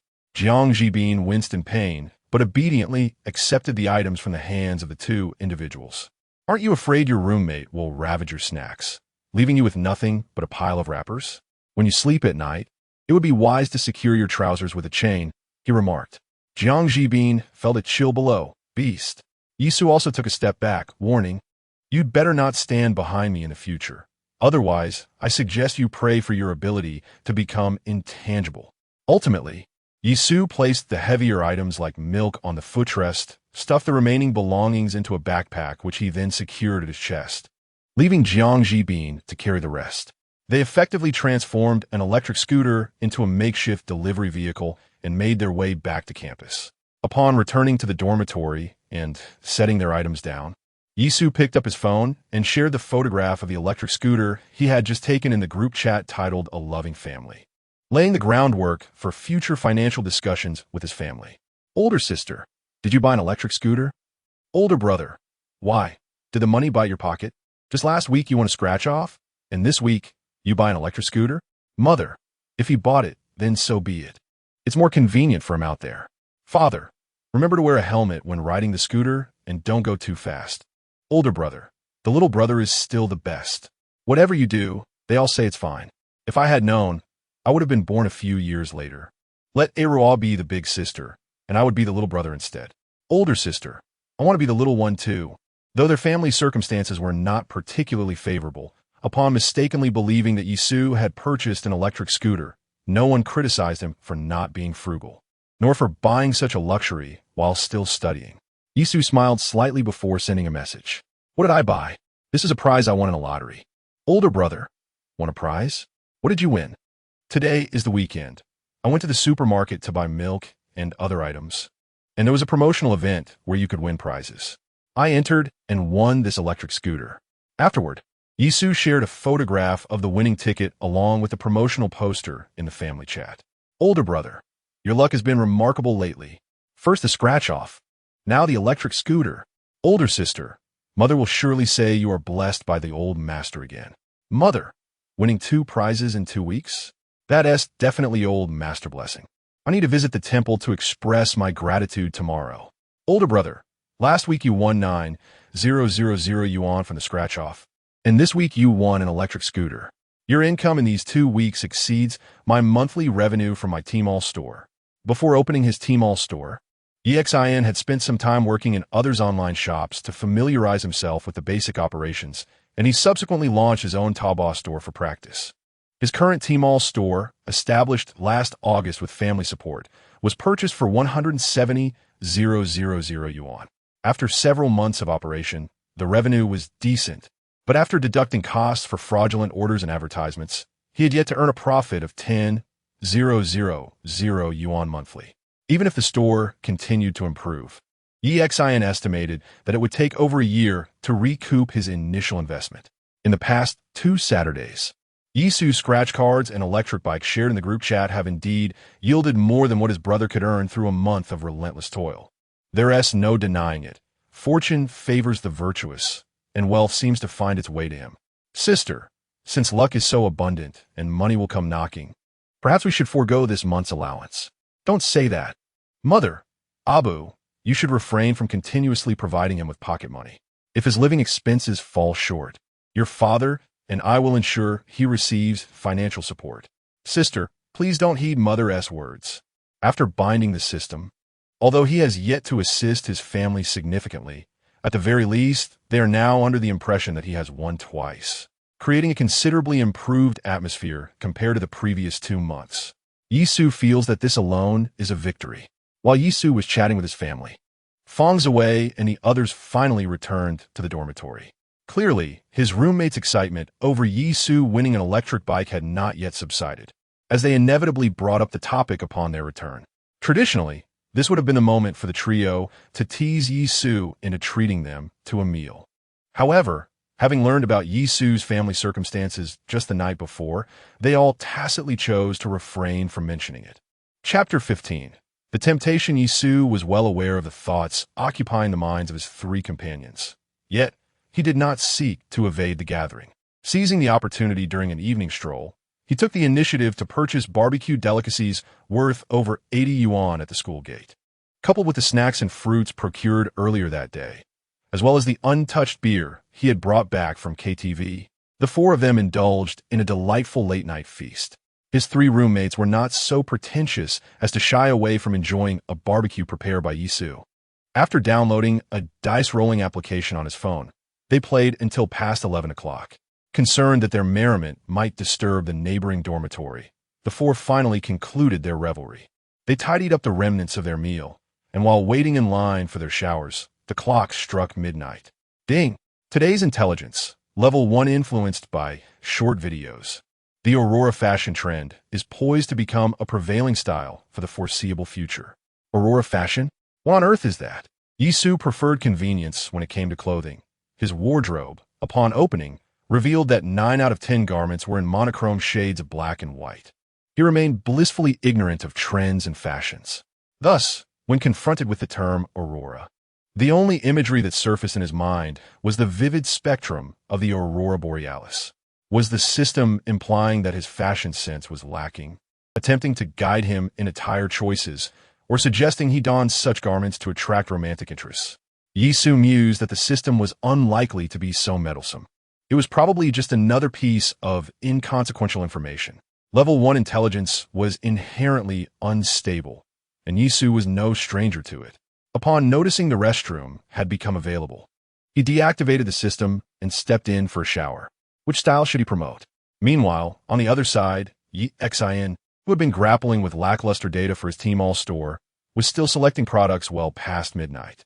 Even after finalizing the new items for launch, he remained uncertain about which one to feature as the flagship product. With the rising costs of traffic and the impending 3/15 date, he was cautious about his choices, striving to ensure that his efforts this month would not be in vain. Perhaps he should ask Asu for assistance tomorrow? Each successful product selection relied not only on discernment, but also on a measure of luck. Although Xin professed disbelief in the superstitions of the older generation, the extraordinary luck Yisu had experienced over the past fortnight, winning lottery prizes and an electric bike, had planted the seed of true temptation in his mind, prompting him to consider borrowing some of Yisu's fortune. With resolve, Xin finalized 5 potential products and promptly shut down his phone to retire for the night. Accustomed to an early start at 8 o'clock, Yisu, having indulged in alcohol the previous evening, found himself awake before 8 again. Reluctant to accept his early weekend rise, he lingered in bed for nearly an hour until the pressing urgency of his bladder compelled him to get up. After washing his face and brushing his teeth, he resolved his breakfast dilemma with the milk and bread he had purchased the day before. He then opened his computer, preparing to select a film to pass the time. Buzz. As soon as the computer powered on, his phone began to vibrate incessantly. Upon checking, he discovered a series of messages from his elder brother, who had sent him several women's clothing options. What is this? Did you send this to the wrong person? Yisu, bewildered, responded to Xin with 2 questioning emojis. What does this mean? Why are you sending me women's clothing? Are you trying to buy clothes for someone else and accidentally send it to me?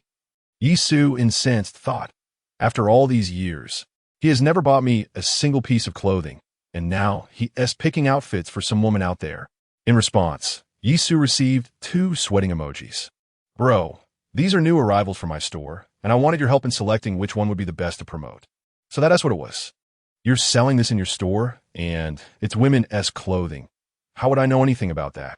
You might as well ask second sister for her opinion.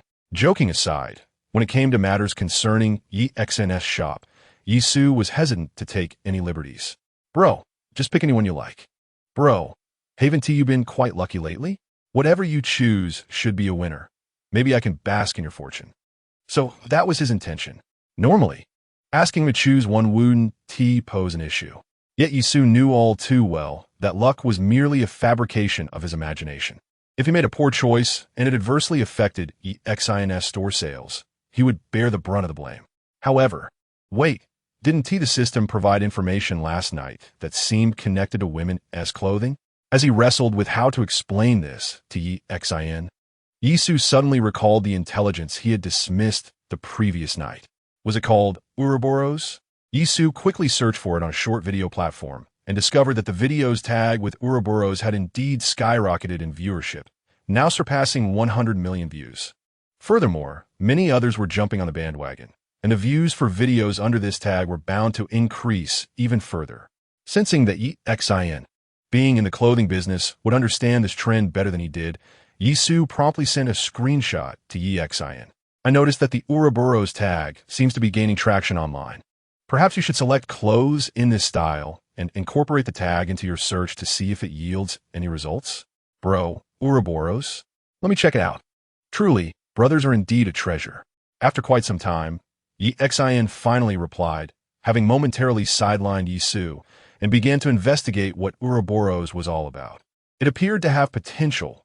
If the tag gained popularity, many would undoubtedly follow suit. Serendipitously, EXIN had sought Yisu's opinion on a whim, never anticipating such unexpected gains. Without further ado, EXIN proceeded to select several items in this style for listing and included Ouroboros as a search keyword. Meanwhile, seeing that EXIN had not responded for a while, Yisu sent another message. So what do you think? Will this work? Bro, it should work, but we need to promote it first and see how the data turns out.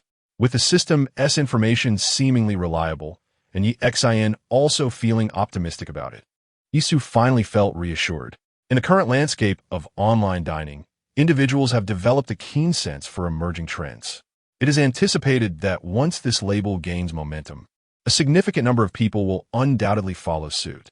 However, Yisu firmly believes that if EXIN can launch ahead of others, he will certainly be able to capture an initial wave of traffic.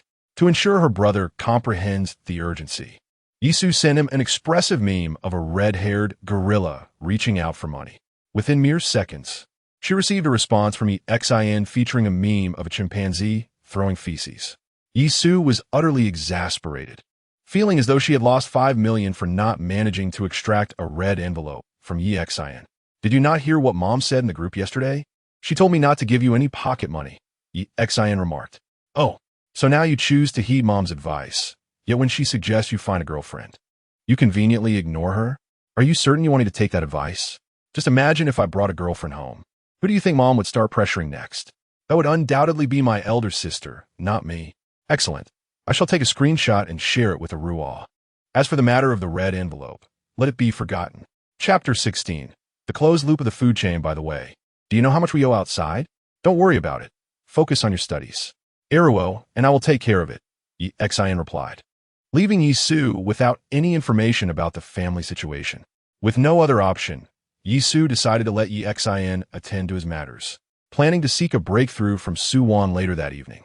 As the early morning intel was consumed, Yisu found himself at a loss for activities throughout the day, passing the time by watching films, playing games, and feigning diligence by self-studying a development framework. It was only after dinner, around 8 in the evening, that he ventured out to a secluded spot and transferred 10,000 yuan to Suwon via his phone. As expected, the transaction was not accepted, and shortly thereafter, Suwon called him. Hello, Mom. Her voice carried a hint of concern. Why did you transfer me so much money? Oh, it's nothing, Yisu explained, sticking to the narrative he had prepared. Last week, I won 9,000 yuan from a scratch-off ticket, and after selling the electric bike I won yesterday for 3,500 to a classmate at school, I still had over 10,000 left after deducting the 1,000 yuan red envelope I sent last week. So, I thought I'd send you 10,000. In the comment section of Douyin, that amount might just be considered a modest meal for netizens.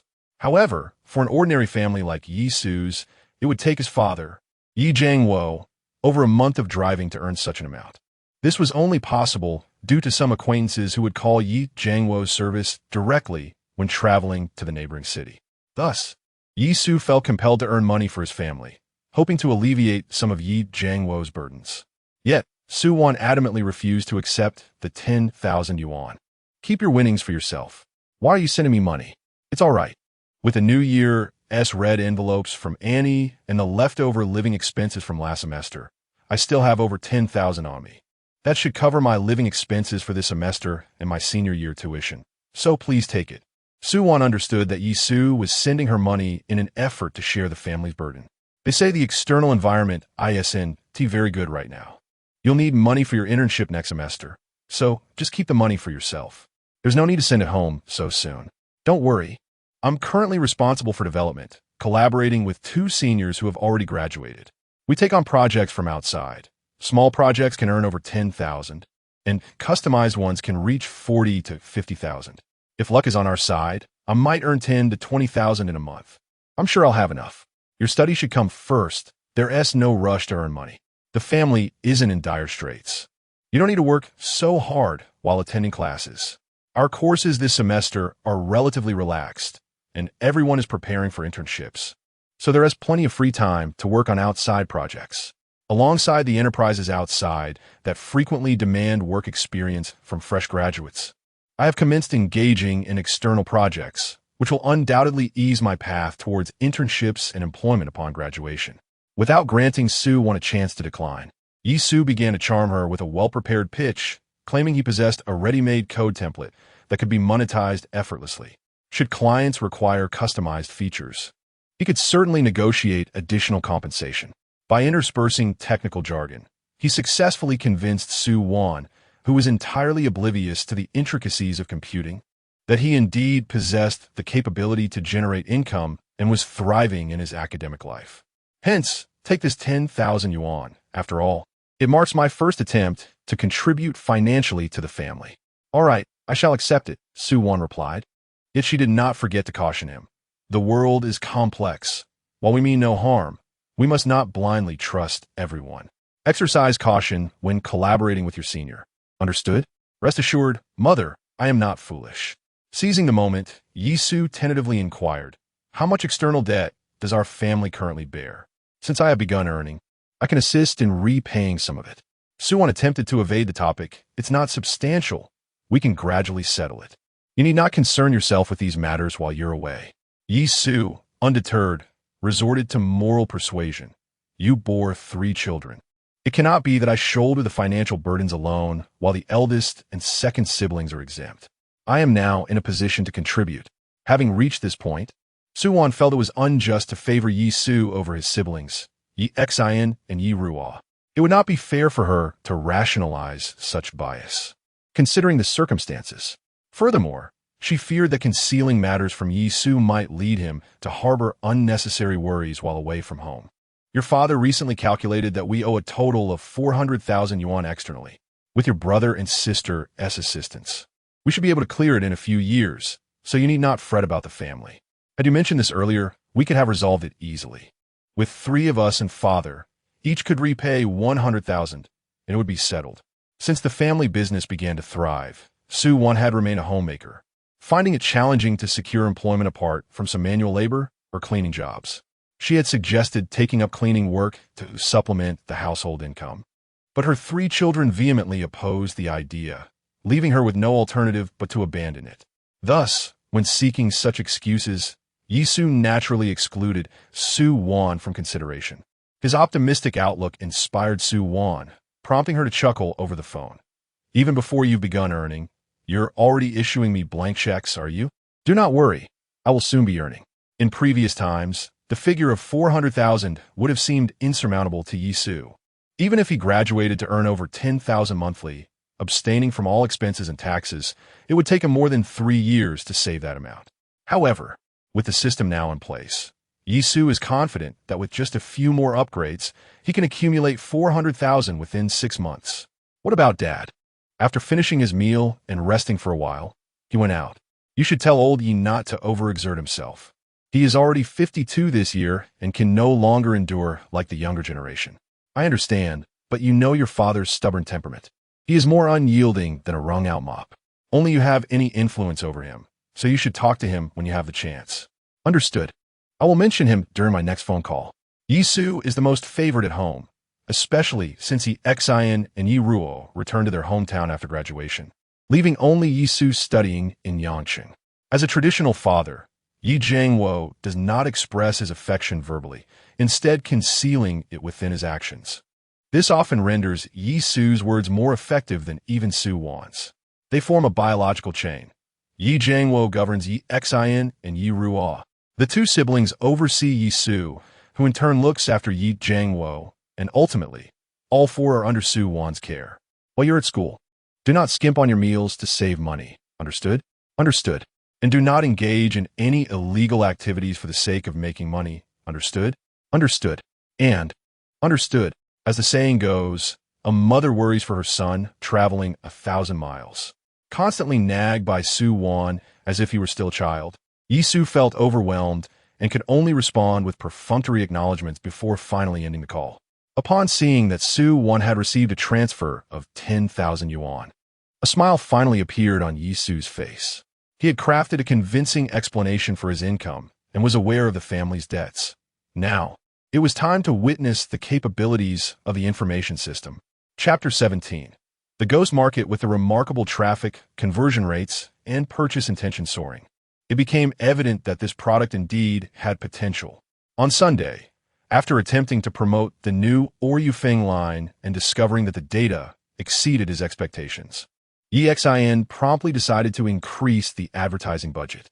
Upon accessing the merchant backend on Monday, EXIN was greeted by a continuously rising data curve for the new products, with numerous orders already placed.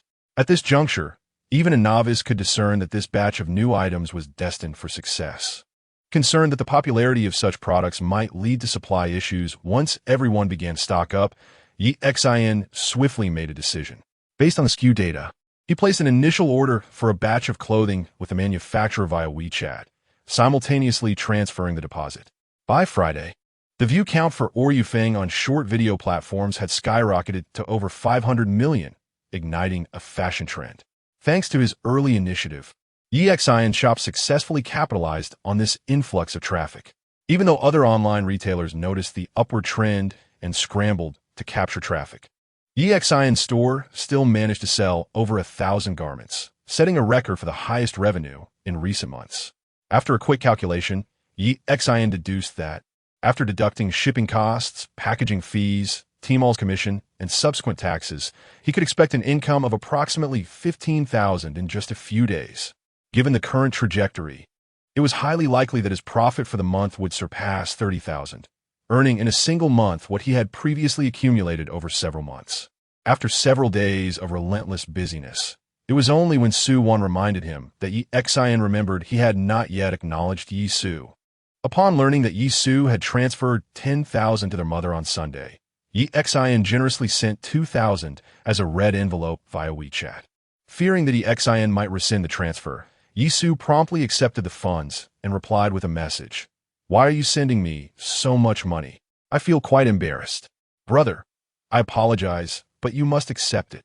I can't refuse. That would undermine your heartfelt gesture. Brother, all right then, keep it.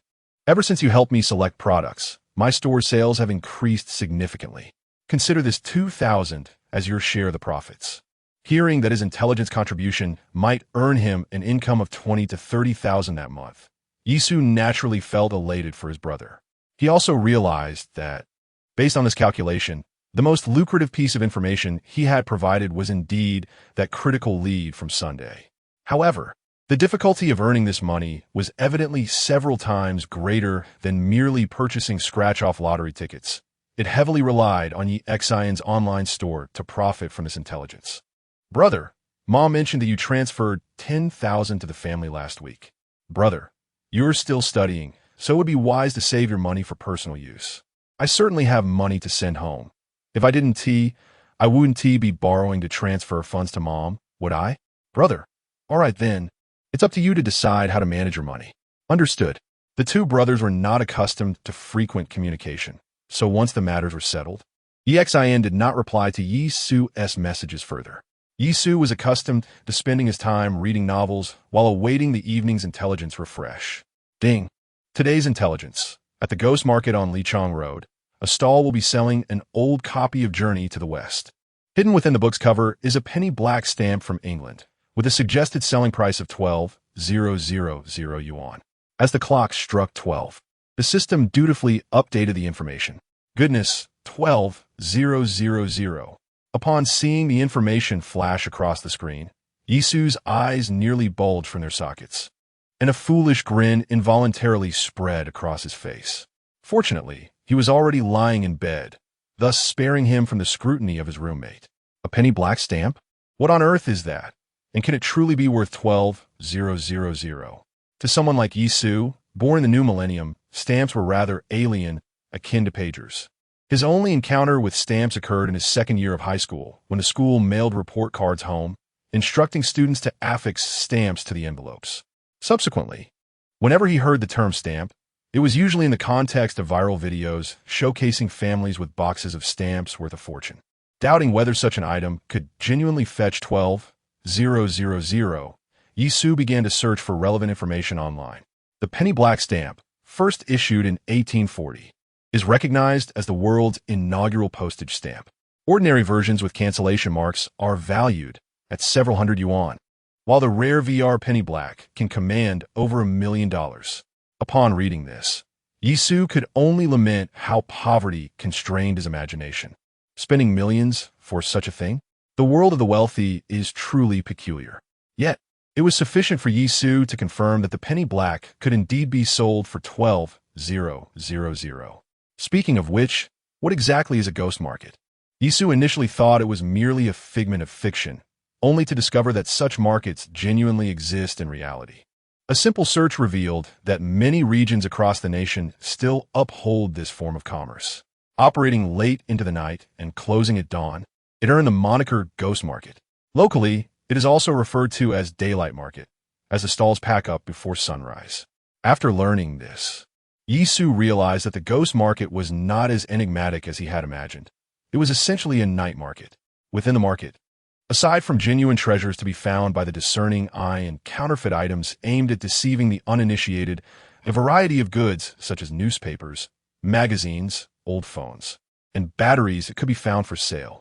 Were there even DVDs for sale? What about oversight? Where are the morals, the boundaries, and the addresses? The address. Yisu was so engrossed in his reading that he nearly forgot to ascertain the Ghost Market's location and operating hours. The Ghost Market on Lichang Road is situated on Lichang's second road, opening at 4 every Saturday night and typically closing by 8 a.m. 4 o'clock seems manageable. He could catch some sleep beforehand. Lichang's second road is 12 kilometers from the school, and it takes about half an hour to reach by electric scooter.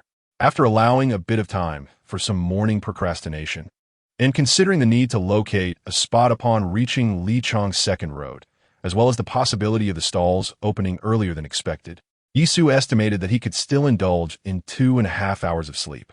Concerned about the potential failure to rise on time, Yisu had prudently set 2 alarm clocks. As the phone began to vibrate, Yisu was already awake, swiftly silencing the alarm to avoid disturbing his roommates. Were they to discover him leaving at such an hour?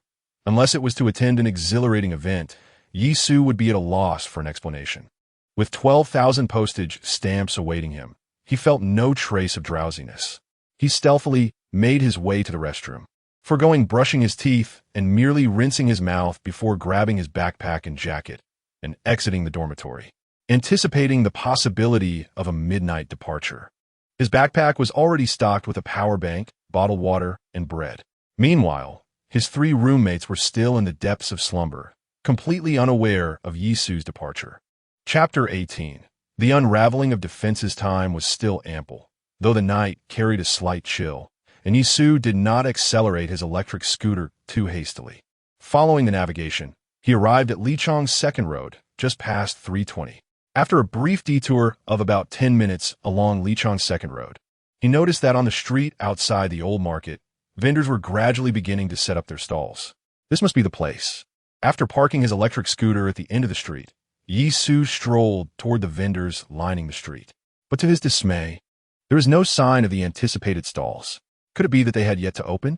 He did spot a few stands selling various books and magazines, yet none illuminated with the system's notification light.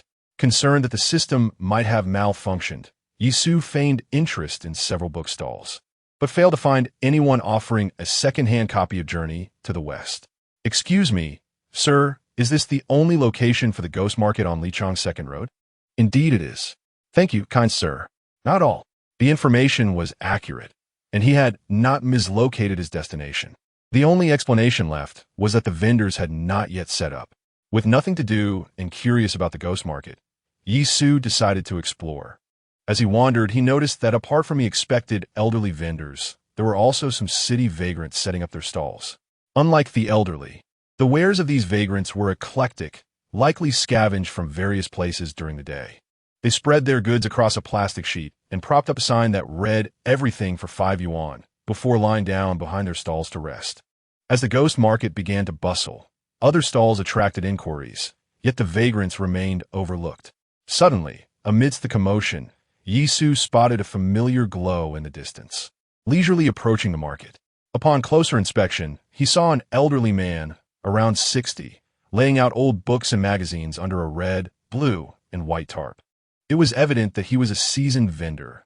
Within moments, he had arranged his items and set down a small stool.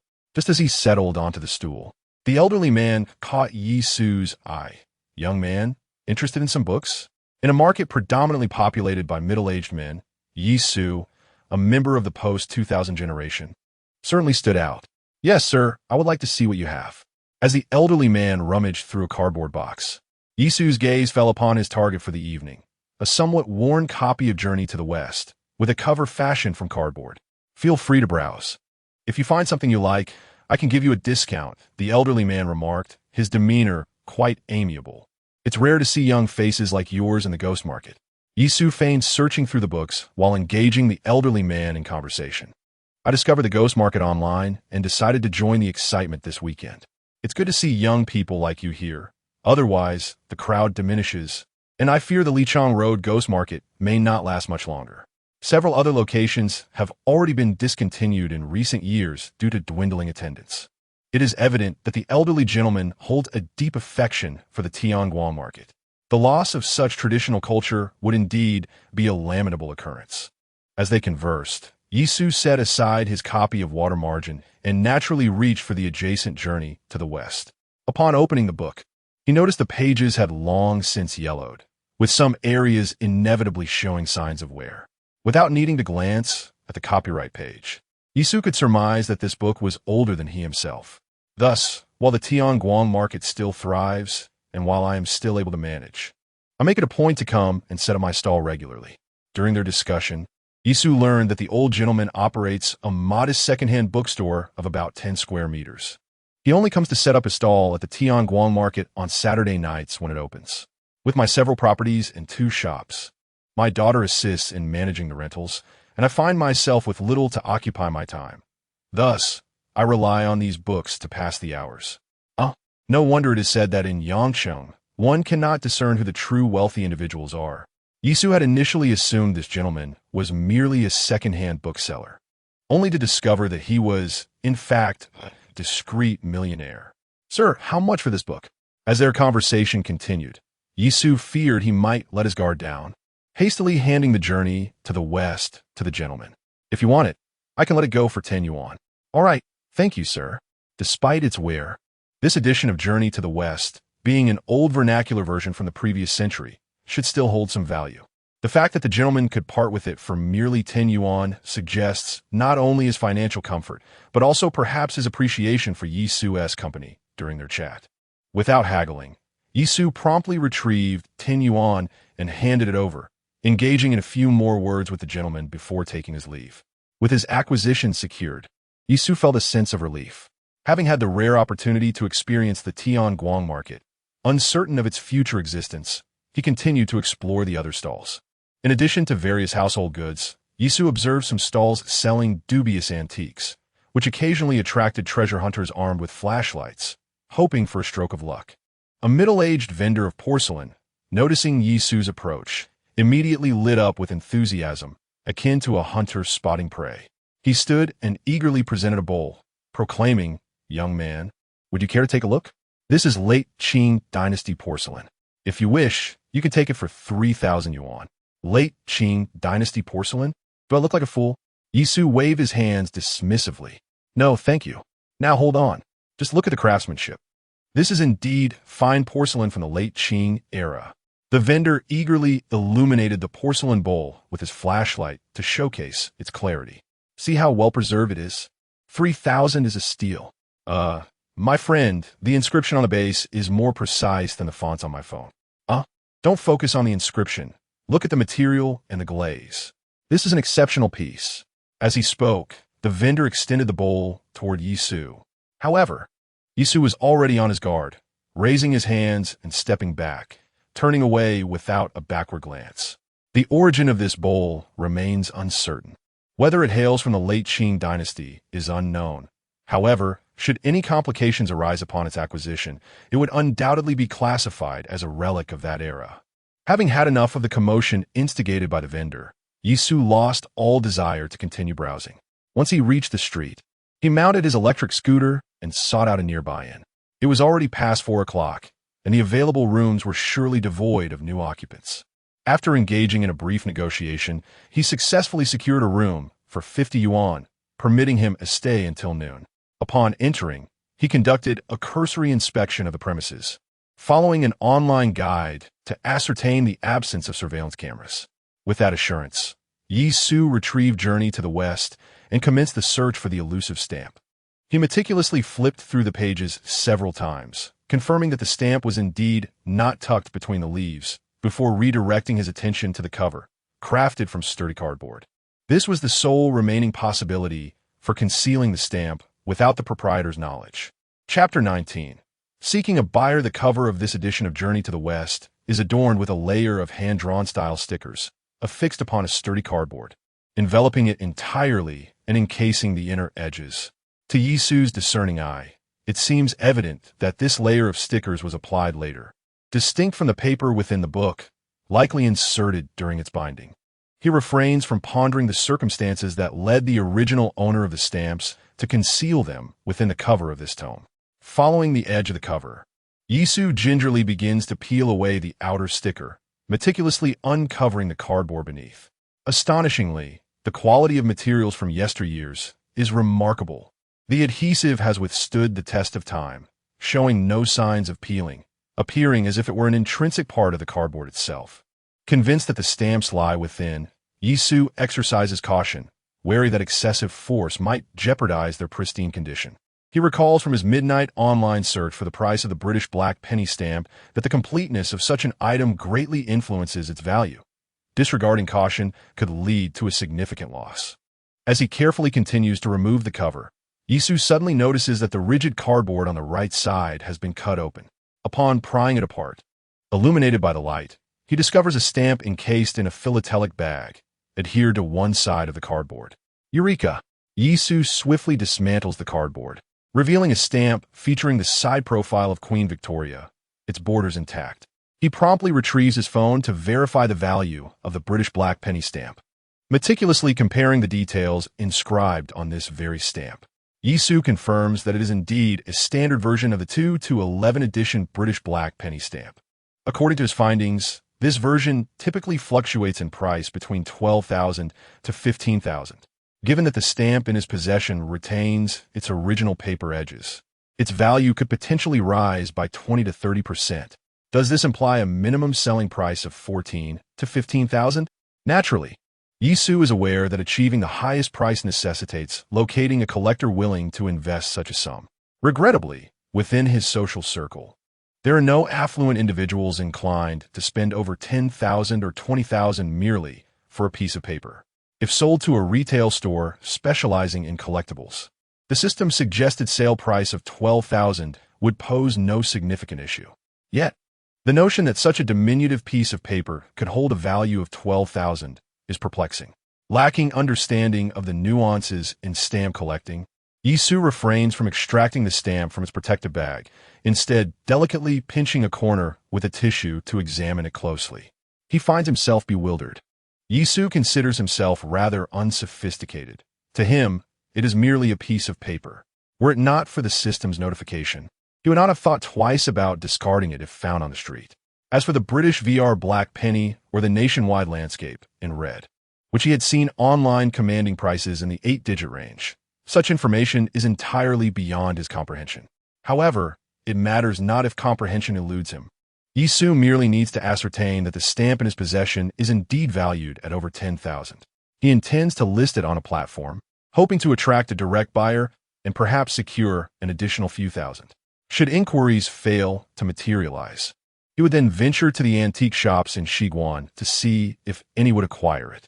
After meticulously capturing several photographs of the stamp, he proceeded to upload it onto a second-hand trading platform, clearly annotating the information he had garnered about the stamp, filtering out those who might be merely seeking a bargain.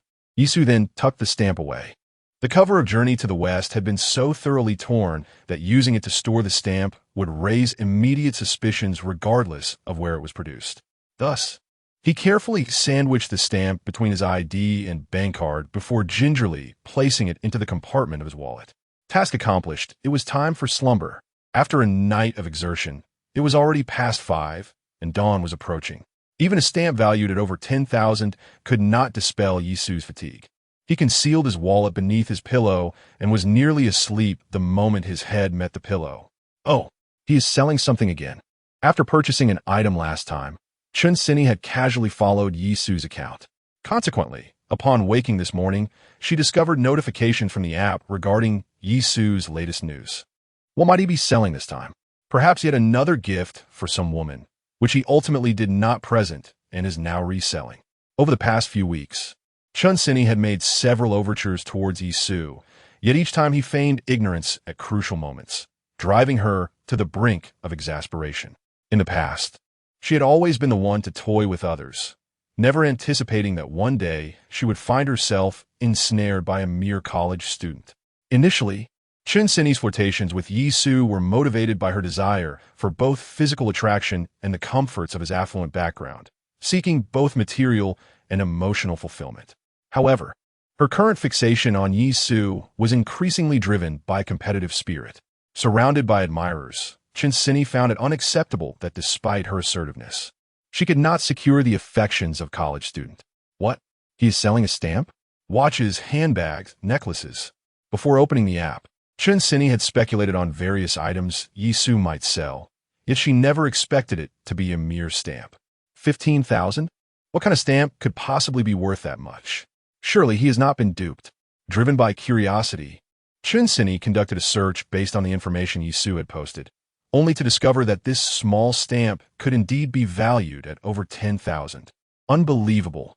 Who would spend such a sum on something like this? With that kind of money, one could buy the latest iPhone. While she scoffed, Yisu's allure only intensified in her eyes. Still a student, he could purchase a watch worth 10,000 for a girlfriend. And now he possesses a stamp valued similarly. His family's circumstances must be exceptionally favorable. Chun Sini naturally assumed that the stamp Yisu was selling must have been a gift from his family. After all, how could a young man in his 20s possibly be associated with such an item? He intends to list the stamp on a second-hand platform, undoubtedly because he is unable to find a buyer. Chun Sini smirked. Let me assist you this time. Let us see how you can refuse me again. She captured a screenshot of the app interface and sent it to Yisu. Young Master Yi, are you looking to sell this stamp? After a restless night, the usual rhythm of his early morning schedule could not rouse Yisu when he finally awoke, nearly at 11 o'clock. Huh, it's her again. Does she not know when to give up? Yisu opened the message, only to discover that Chun Sini was inquiring about the stamp. He was not at all surprised that she could see the stamp he had listed. Rather, he was puzzled as to why she was asking. Could it be that she intended to purchase it as a gift for some elder, perhaps a foster father or a godfather? While contemplating this, Yisu replied, "Do chenini. You seem to have an interest in stamps, though you don't appear to be the type." Chapter 20. Not a fan of curry Chun Sini. Of course, I wouldn't buy it. Chun Sini. Besides, even if I wanted to purchase it, I couldn't afford it. Then why do you ask? Chun Sini. I noticed you listed it online, and it seems you don't have any acquaintances interested in buying. I happen to know a friend who collects such items. If you're interested, I could inquire if you would be willing to take it. Unexpectedly, after selling a watch last time, there was this unforeseen opportunity. Having a familiar contact is certainly more advantageous than floundering about like a headless chicken. Yisu did not decline Chun Sini's offer of assistance. Then I would appreciate your help in asking. Thank you. Chun Sini. No need for such politeness. As the checkout time approached, Yisu refrained from prolonging the conversation with Chun Sini. After sending her the photos and information, he began to pack his belongings in preparation for his departure. Once he had completed the checkout and mounted his electric scooter, Chun Sini sent him a message. Chun Sini, my friend said he would take the stamps, but I need to bring them over for him to inspect. Chun Sini, these items are genuine, right? You wouldn't want to deceive me, would you? Of course, they are authentic. Chun Sini, when is your friend available? Please provide me with his address so I can take them over for him to see. Chun Sini, how about this afternoon at 4:30? That works. Chun Sini, I will meet you at the Shiguan subway entrance at 4:30, and then I will take you to his shop. Would that be too much trouble? Alternatively, you could just give me his contact information, and I can go by myself. Chun Sini, not a bother at all. I have nothing else planned for today. It would be a chance for me to see what a piece of paper worth over 10,000 looks like. With her willingness to assist, and having expressed herself so clearly, Yisu could not fathom a reason to decline. All right, thank you then. Chun Sini, what? Do you think a simple thank you will suffice? I still remember the milk tea you promised me last time. Chun Sini, it's only fair. I facilitated a deal worth over 10,000. If you sell those stamps today, you must treat me to a meal. Yisu was taken aback by her insistence. Is this how women behave? The ones who fawn over you go unnoticed, while those who seem indifferent attract your pursuit. Fine then. Aside from a late-night snack of bread, he had not eaten anything else, and now his stomach was growling with discomfort. After replying to Chun Sini, Yisu rode his electric scooter to find a nearby eatery. Only after finishing his meal did he return to the dormitory. Upon entering the dormitory late at night, he was greeted by the inquiries of 3 roommates. Where have you been? We thought you had vanished in the night. Maybe fell off the balcony while sleepwalking. Seriously, couldn't they wish for him to be well? Given Yisu's recent mysterious behavior, Jiang Jibin suspiciously asked, could it be that you have some new developments? Perhaps frolicking with a woman in the dead of night? Indeed, having just indulged in a moment of pleasure, I now return to recharge. For I have another rendezvous with a lady this afternoon. Is it a crime to boast? If you can manage a date this afternoon, I would swallow my computer screen on the spot. Humanity is inherently contradictory. When Yisu weaves tales, they believe him wholeheartedly. Yet when confronted with the truth, their skepticism emerges. Believe it or not, it matters little to Yisu, who, after reclining on the bed with his charger, begins to reflect on the intricate games of the antique shop. Meanwhile, upon receiving a message from Yisu, Chun Sini chuckled with satisfaction. With her 5 slender fingers, she gracefully twirled a floral gesture before clenching them into a fist. This time, I shall see how you escape from my grasp. She then opened her wardrobe, meticulously selecting an ensemble designed to captivate. As Chun Sini emerged from the Shiguan subway station around 4 o'clock, Yisu was already waiting outside. Oh, you usually can't be persuaded to meet, yet here you are so early when there's an occasion? He remarked. I can't have you assisting me while making you wait here, can I? While speaking, Yisu's gaze involuntarily drifted downward. The temperature in Yancheng had risen to the 20s, and Chun Sini casually left her outerwear unbuttoned, revealing a low-cut fitted camisole beneath a semi-transparent off-shoulder overlay. The tantalizing allure, complemented by a bag strap that bisected her form, compelled Yisu to steal a few more glances. He now understood the essence of the saying, when you gaze long into an abyss, the abyss also gazes back at you. This was indeed a striking sight. Below, she wore a pair of distressed jeans, fitted at the top and loose at the bottom, which not only showcased her enviable figure, but also revealed a layer of mysterious patterned black stockings beneath the rips. How intriguing. The only regret was that she wasn't wearing Valentino shoes. However, her white sneakers, in harmony with her current attire, lent Chun Sini a youthful vibrancy amidst her sensuality. As the adage goes, a glance signifies respect, while prolonged gazing conveys enduring respect. Thus, Yisu admired her from head to toe, before returning his gaze to her delicate silver-framed glasses. Her cascading waves of hair, coupled with the elegant glasses and subtle makeup, elevated Yisu's assessment of Chun Sini from an 85 to a dazzling 95. At that moment, he noticed a few gentlemen entering the subway station, their eyes subtly glancing in their direction. Yet, upon seeing Yisu appraising her, Chun Sini wore a smile, devoid of any displeasure, radiating a sense of pride. Men, not hiding from me now, are you? What is there to hide? You don't bite, Yisu replied. Chun Sini leaned slightly forward, a teasing smile gracing her lips. How do you know I don't bite? This left Yisu momentarily flustered, instinctively stepping back. Have women become so audacious nowadays? Aren't your friends waiting? We should hasten our pace. Why the rush? Can't we chat a little longer? Chun Sini discovered that teasing Yi Su, this little pup, was indeed quite amusing. All right, seeing you so eager. Let's go, she remarked as she casually looped her right arm around Yi Su's and led the way. Referee. Where's the referee? ISNT had a foul to charge with the ball. The journey from the subway station to her friend's shop was merely a few minutes. Yet Yi Su experienced a blend of pain and delight, his left hand refraining from any movement. When Chun Sini finally released her grip and entered the store first, Yi Su exhaled a sigh of relief, albeit with a tinge of reluctance lingering in his heart. Liang, I brought my friend along. Upon lifting his gaze, Liang's eyes instantly lit up at the sight of Chun Sini's outfit. Welcome, please take a seat. As Yi Su entered, he caught Liang Ji's eyes sparkling with interest as he surveyed Chun Sini. Hello, Liang Yi. Hello, make yourself comfortable. All right, as Liang, get acknowledged get Yisu. His attention shifted from Chun Sini, inviting him to sit across from him. While taking his seat, Yi Su glanced around, noticing an array of jars and bottles adorning the shop, with numerous calligraphy pieces hung on the walls. As for the authenticity of these items, he could not ascertain. However, to operate an antique shop in a place like Shiguan, it was evident that Chun Sini's friend hailed from a family of considerable means. Did you bring the stamps? I did. With the conversation turning directly to the matter at hand, Yi Su wasted no words. He gently rubbed his fingers with a tissue before retrieving the British black penny stamp, which was nestled between his ID and bank card, and placed it onto the handkerchief that Liang had extended. Curious, Chun Sini leaned forward to glimpse what was so special about the stamp. Indeed, the gentleman's discerning eyes were remarkably aligned. Chun Sini's forward movement captivated the attention of both men, momentarily diverting them from the stamp itself. Chapter 21. Record-breaking revenue. Fortunately, Chun Sini also sensed something amiss. She nonchalantly extended a hand to cover her collar. Upon witnessing this, Yi Su and his companion promptly averted their gaze, redirecting their focus back to the stamps.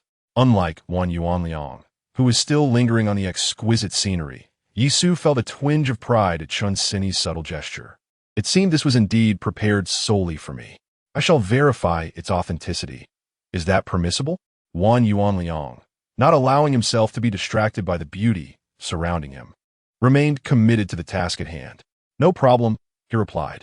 With the stamp safely ensconced in a protective sleeve, he needn't worry about damaging it. After delicately pinching the stamp with a tissue, he scrutinized it closely. Referring to the details he had gleaned earlier that day, he meticulously compared each aspect of the stamp, eventually examining the paper quality to confirm that the item Yi Su had brought was indeed genuine. Brother, the preservation of this stamp is quite remarkable. I am curious as to its origin, Wan Yuanliang remarked. Having managed a shop for several years, he had developed a discerning eye.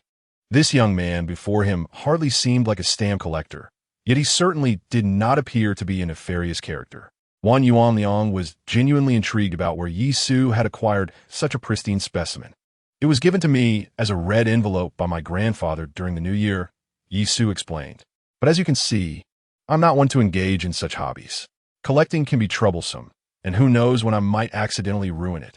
It would be wiser to sell it early and use the money for some pocket expenses.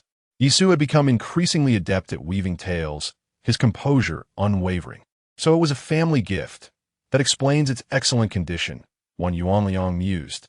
Having suspected from a moment, Yi Su produced the stamp that it had not been in his possession for long.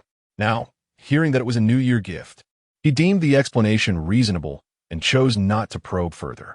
Meanwhile, Chun Sini, upon learning that the stamp was part of a red envelope, experienced a fleeting moment of envy. What kind of family bestows a stamp worth over 10,000 as a New Year's gift? Adding in that watch, Yi Su must have received at least several tens of thousands in red envelopes this new year. Chun Sini felt exhausted from her silent admiration. Let us be straightforward. Your stamp is indeed in excellent condition, Wan Yuanliang continued, returning the stamp to the handkerchief. From the information Sini provided me, you seem quite knowledgeable about this stamp's condition, and I trust you have a reasonable understanding of its value. Let us keep it simple. I'll offer you 12,000 for this stamp. 12,000 was precisely the suggested price from the system, indicating that one Yuan Liang had no intention of deceiving Yisu. 12,000 seems a bit low, doesn't it? Yisu replied, refraining from accepting the offer based on the system's recommendation. Currently, the price for the standard version of the 2 to 11 edition has remained stable at over 10,000. I understand that as a business owner, you must offer lower prices than market value, so your offer is certainly reasonable. However, for a specimen with complete borders and labeled edges, a price increase of 20 to 30% is entirely justifiable. 12,000 feels a tad insufficient. The esteemed Wan Chong was quite aware that Yisu spoke nothing but the truth, devoid of any intention to inflate prices, thus he did not exhibit any displeasure. So, how much do you desire? 15,000, came the reply. Given your earlier statements, it is evident that you have conducted your research. Indeed, this stamp, with its pristine edges, can fetch a considerably higher price if the right buyer emerges. However, once I acquire it, aside from the matter of storage, I will also need to invest time in seeking a buyer.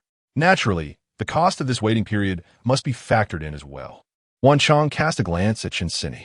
Since you were introduced by Sini, I can raise my offer by an additional 1,000. If you doubt this, feel free to stroll outside. I doubt anyone on this street would bid higher than I. We are all straightforward individuals. Let us forego the subterfuge of the previous generation.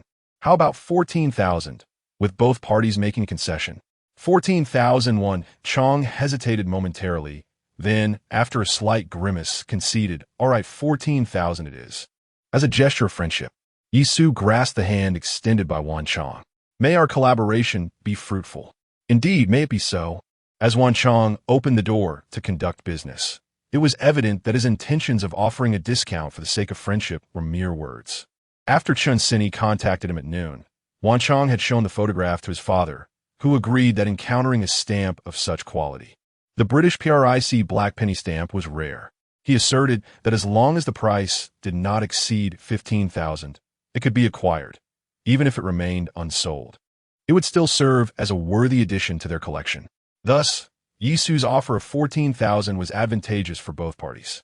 Observing this small piece of paper fetching over 10,000, Sini was left bewildered. I still cannot comprehend why someone would spend such a sum on a stamp that cannot even be used.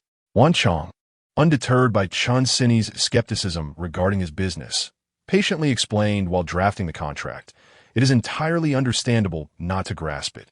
It is akin to our inability to fathom why a few pieces of fabric stitched together by LV, a product easily mass-produced, can command exorbitant prices. Yet, these items do find buyers, which indicates an underlying market logic. All one must do is identify those who acknowledge this logic. Therefore, in business, identifying the target customer is paramount. There is no such thing as a worthless item. It merely signifies that the right buyer has yet to be found. Your inability to understand simply indicates that you are not the intended audience for this stamp, just as I am not part of LV's target demographic. Ah, I see. Sini replied, not lacking in intelligence.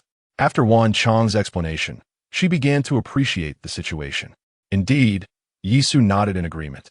Previously, while watching warehouse auctions and similar programs, Yisu had realized that the limitations in his pursuit of this trade lay not only in his discernment, but also in his inability to locate suitable buyers for valuable items.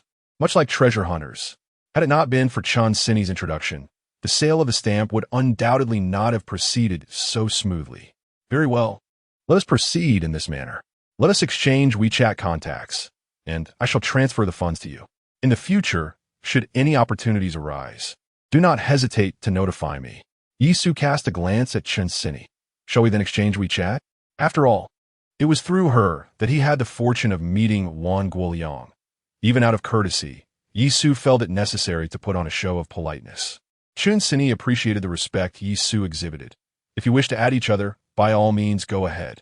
What business is it of mine if two grown men become friends? As Yisu inquired about Sini, he had already opened the QR code and presented it to Wan Guoliang. Beep. Friendship accepted. Wan Guoliang promptly transferred 14,000 yuan to Yisu. Apologies for the inconvenience. I was just about to fetch some tea, but you two should remain seated. I'll boil some water now. We are not a couple. Sini interjected, glancing at Yi Su, and upon realizing he offered no rebuttal, felt a twinge of disappointment. I spoke too hastily. I beg your pardon. Wang Guoliang was not blind. He could certainly perceive Chen Sini's interest in Yi Su, and he had not expected to overlook such a detail. It seemed his observational skills required further refinement. Upon hearing Wang Guoliang mention tea, Yi Su, understanding the cue, rose. No need to trouble yourself. We shall take our leave. Chen Sini followed suit. Then we shall be going. Thank you, Brother Liang. Not all. Whenever you two have the time, feel free to come over for tea. No need to wait for business matters. Certainly. Chapter 22. Caught in the act here, I present to you a token of gratitude. Although a novice in this field, Yi Su is still aware of certain industry norms. Typically, as an intermediary, one can earn a commission of 10% of the transaction amount, which is paid by the seller. Despite Yi Su's repeated assertions that money is for women to admire, not for them to spend, he would never take advantage of someone's ignorance to misappropriate a woman's funds. While a sum exceeding 10 million is somewhat acceptable, a mere 1,000 or so is not worth tarnishing his character. Thus, upon exiting the shop, Yi Su rounded up and transferred 1,500 yuan to Chen Sini. It is indeed you young gentlemen who seem to treat money so lightly, readily offering 1,005 as a service fee. What young gentlemen? I merely read online that intermediaries typically receive a 10% commission, which is why I sent you the money. Next time you accompany someone to a store like one Yuan Liang's, do not forget to request your commission as well. And about these norms, only then did Chen Sini recall that the last time she referred a client to one Yuan Liang, she had only received a 200 yuan red envelope as a gesture of thanks, and at the time, she had happily accepted it. In hindsight, it seems she had been regarded as a fool, utterly unaware. However, during that previous encounter, Chen Sini had merely shared one Yuan Liang's WeChat with the client without actively bringing Yi Su to the store. Thus, she could only console herself that efforts and rewards vary. Ultimately, it was Yi Su, the diligent university student, who adhered to principles. He would never deceive a woman. From this perspective, Yi Su's integrity remains intact. Chen Sini's fondness for Yi Su surged upward. Who would have thought that simply guiding someone could yield such a windfall? Elated, she accepted the transfer. Yet, in an instant, she felt as if she had lost 5 million. Abruptly turning to Yi Su, no wonder you specifically asked me about adding one Yuan Liang on WeChat earlier. It all makes sense now? Yi Su was momentarily lost in thought, captivated by a certain animated feature, until Chen Sini's words jolted him back to reality. Scoundrel. Although she had been teasing Yi Su, being scrutinized so intently caught her off guard, and she felt her cheeks flush, unable to suppress a glare in his direction. Well then, calling me a scoundrel now. Where were you when this all began? Yi Su retorted with confidence. What scoundrel? I am simply paying respect to your meticulous appearance. Cat. You must have deceived many female classmates at school. Haven to you? Chen Sini huffed in annoyance, yet inwardly, she felt a flicker of joy. This was the first time Yi Su had made such a jest with her. Deceiving female classmates? In truth, everyone in the vicinity knows that our Yi is famously honest. How honest? Chen Sini wore a "do you think I believe you?" expression. No, after you add one Yuan Liang on WeChat, if you two continue to flirt, it will no longer concern me. Compensation is in order. Flirt? Do you even hear yourself? Yi Su retorted with a hint of annoyance. What compensation do you desire? Let me make it clear. I am an entertainer, not for sale. Not for sale, indeed. Chen Sini scrutinized Yi Su with a playful gaze. How about you treat me to a meal? That seems reasonable, doesn't it? Fine, where shall we dine? Yi Su replied, intrigued. Chen Sini's face lit up as she pulled out her phone to search for delectable dining options. Yi Su had initially resolved that if she suggested a 5-star hotel, he would concoct an excuse to leave. After all, he had painstakingly earned over 10,000 from selling a stamp. He couldn't bear to squander it all on one extravagant meal. Fortunately, Chen Sini displayed a modicum of sensibility, ultimately selecting a quaint private restaurant with an average cost of just over 100 per person. Having recently pocketed over 10,000, Yi Su was inclined to indulge himself a bit, particularly with a lovely companion at his side. Since we have time, let us wander around a bit. This way? I can eat more and aim to outdo you, he suggested. Suit yourself. Yisu replied nonchalantly. I just hope you can handle it. With a playful arch of her eyebrow, Chun Sini teased. How do you know I can't handle it? Yisu was momentarily taken aback. It was no wonder they said that when women let loose, men were often sidelined. All right, let us go. Today, you shall be my gallant protector, she declared, unabashedly linking her arm with Yisu's as they strolled off in a random direction. The continuous physical contact allowed Yisu to relax further, openly embracing the peculiar service of companionship. Shopping with women typically involved mall excursions, a lesson Yisu had learned well from his past experiences with Qin Manyan. The difference this time was that, while accompanying Qin Manyan, he often played the role of a reluctant ATM, burdened with carrying her purchases. However, Chun Sini was far more discerning. After an hour of browsing, she bought items like decorative materials and a few seasonal clothing pieces, all while paying for everything herself, merely using one of Yisu's hands as a pack horse, while rewarding the other with delightful treats. As someone yet to master the subtleties of such interactions, Yisu began to feel a touch uncomfortable, even feeling an impulse to offer to pay for Chun Sini's purchases. It was a quirk of his rebellious nature. When someone asked him to do something, he often lost interest. Yet, when others imposed no expectations upon him, he felt compelled to excel. Stand up and try this on. See if it suits you, Chun Sini suddenly suggested, presenting a men's sweatshirt for Yisu to model. What is this? Yisu stammered, caught off guard by the unexpected turn of events. In appreciation for accompanying me for so long, I'm gifting you this piece of clothing. Don't go claiming I only know how to exploit you, she quipped. Yisu couldn't believe his ears. This woman was clearly on another level. Throughout his high school and college years, he had only dated 3 girlfriends, and never had he encountered a scenario where, amidst paying for her own purchases, one of them would proactively choose clothing for him. The disparity in treatment now bestowed upon Chun Sini left Yisu in a profound emotional turmoil, evoking a desire within him to embrace her and bestow a kiss. Despite being acutely aware that her status surpassed his own, Yisu found himself inexplicably drawn to this dynamic. It's unnecessary. Really, the weather in Yangsheng is likely to warm up soon, and I want to have many days to wear a sweatshirt, he remarked. However, his gaze remained fixed on the garment in Chun Sini's hands. When it came to clothing, Yisu was indifferent. His true delight stemmed from the simple fact that someone wished to purchase garments for him. Chun Sini, perceptive to his contradictory sentiments, declared, regardless, I shall buy this for you. If it doesn't fit, that will be of no concern to me. All right, I shall try it on. Yisu acquiesced, albeit reluctantly, before ultimately retreating to the fitting room with the attire. Upon emerging, he mused, quite agreeable. My taste in selecting clothing is indeed commendable.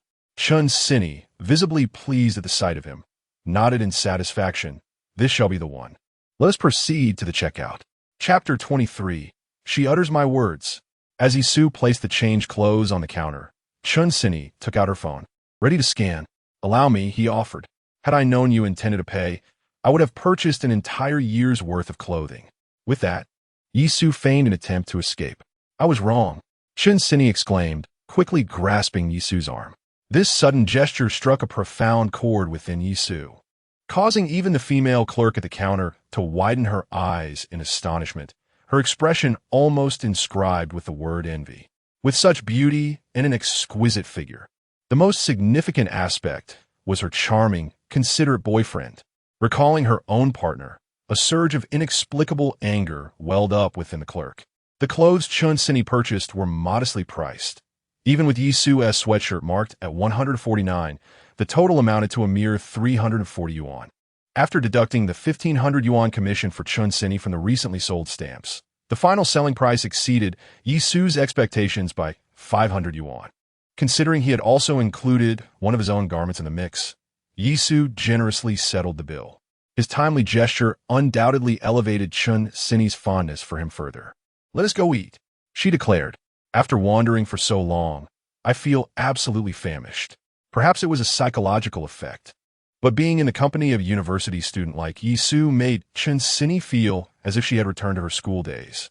Casting aside the mundane troubles of the corporate world, playfully tugging at Yisu, She led him to a private dining establishment on the 5th floor. While it was proclaimed that she was treating Yi Su to a meal, her appetite was modest, more often than not. She was serving him dishes and engaging him in conversation. Yi Su, however, paid little heed to that, ordering 3 dishes and a soup, with at least 80% of it consumed by himself. Thus, it frequently turned into a scenario where Chun Sini narrated her stories, while Yi Su simply listened and enjoyed his meal. During this time, Yi Su began to grasp the essentials about Chun Sini. She was 25, hailing from the neighboring Hunan province, and had come to Yangcheng 3 years ago after graduating to seek employment.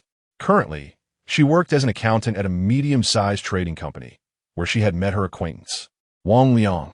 The details Yi Su disclosed were largely accurate, albeit he concealed certain familial circumstances, merely stating that his family ran a small business. After dinner, let us watch a movie. Just upstairs on the 4th floor, Chun Sini insisted, not allowing Yi Su the chance to decline, waving her phone before him. I've already booked the tickets. E.M. agreeable.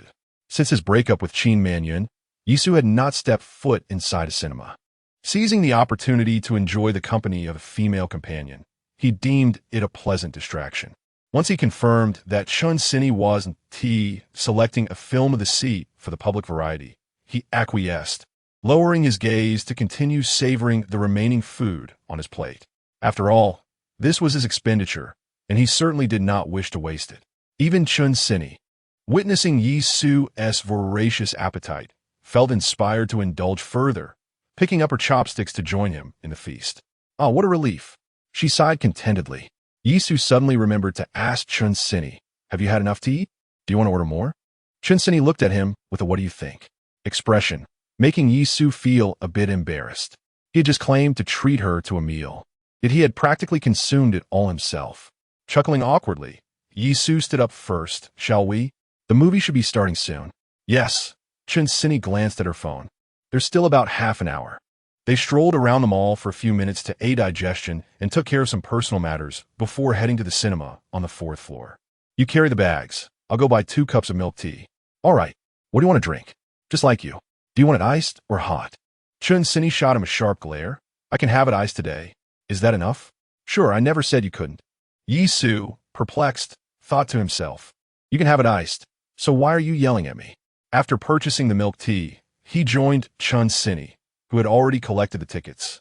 As they entered the cinema together, the movie lasted 2 hours, and by the time they came out, it was nearly 11 o'clock.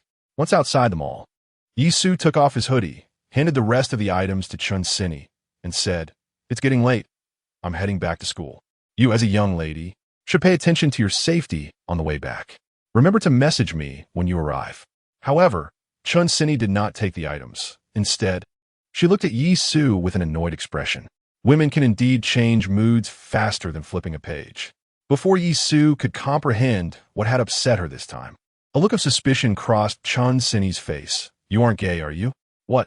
Now it was Yi Su's turn to be furious. I accompany you shopping, treat you to dinner, and watch a movie with you.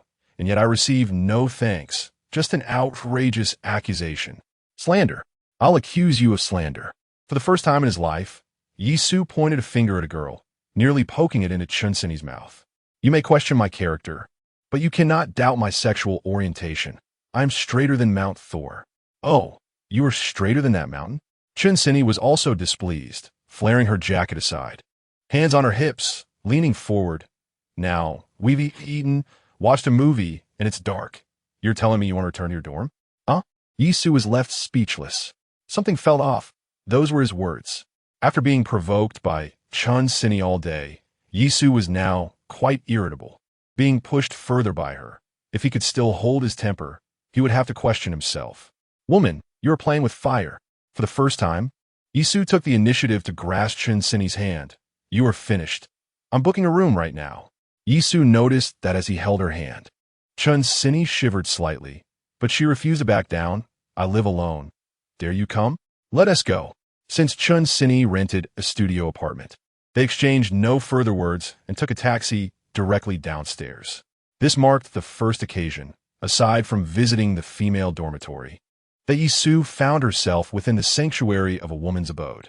Upon opening the door, Yisu was greeted by the sight of Chun Sini's apartment, which, despite its modest 30 square meters, was impeccably organized, contrary to the online anecdotes suggesting a stark contrast between the personas one assumes when leaving and returning home. After a long day, Yisu declared her intention to take a shower, leaving Chun Sini to occupy herself at leisure. Although Chun Sini presented an air of openness towards Yisu, her motivations were multifaceted. Alongside her genuine admiration for Yisu's qualities, there lingered a playful inclination, as an older sister might, to tease the younger one. Additionally, there were obscure reasons that she herself struggled to articulate. In her daily life, Chun Sini led a remarkably uncomplicated existence. Given her circumstances, had she indulged in a disordered lifestyle, the need to endure a tedious 9-to-6 grind, coupled with the harassment of lecherous middle-aged superiors, would have been entirely unnecessary. According to the current market standards, she only needed to work a few days each month to earn more than her monthly allowances. In her interactions with those who fawned over her, Chun Sini embodied the essence of a cyber mermaid, skillfully dangling a lure while firmly drawing the line against any advances. The dynamic between those eager to please and her was vividly apparent. Thus, her income, aside from her salary, also stemmed from her role as an inspirational content creator on short video platforms. Regrettably, as the number of creators burgeoned, and lacking the financial means to promote her content, Chun Sini's account had yet to surpass 100,000 followers, yielding a modest annual income of just over 30,000 last year. Chapter 24. Fixing the air conditioner and changing light bulbs in a moment of impulsiveness, Chun Sini invited a man to her apartment for the first time. And only then did she begin to feel a sense of anxiety. "Ah, well, all right." In this regard, Yisu was equally a master of words. What began as a simple intention to sell the British black penny stamp unexpectedly evolved into this situation. Inhaling the fragrant atmosphere of the room, Yisu felt his throat dry, awkwardly nodding at Chun Sini.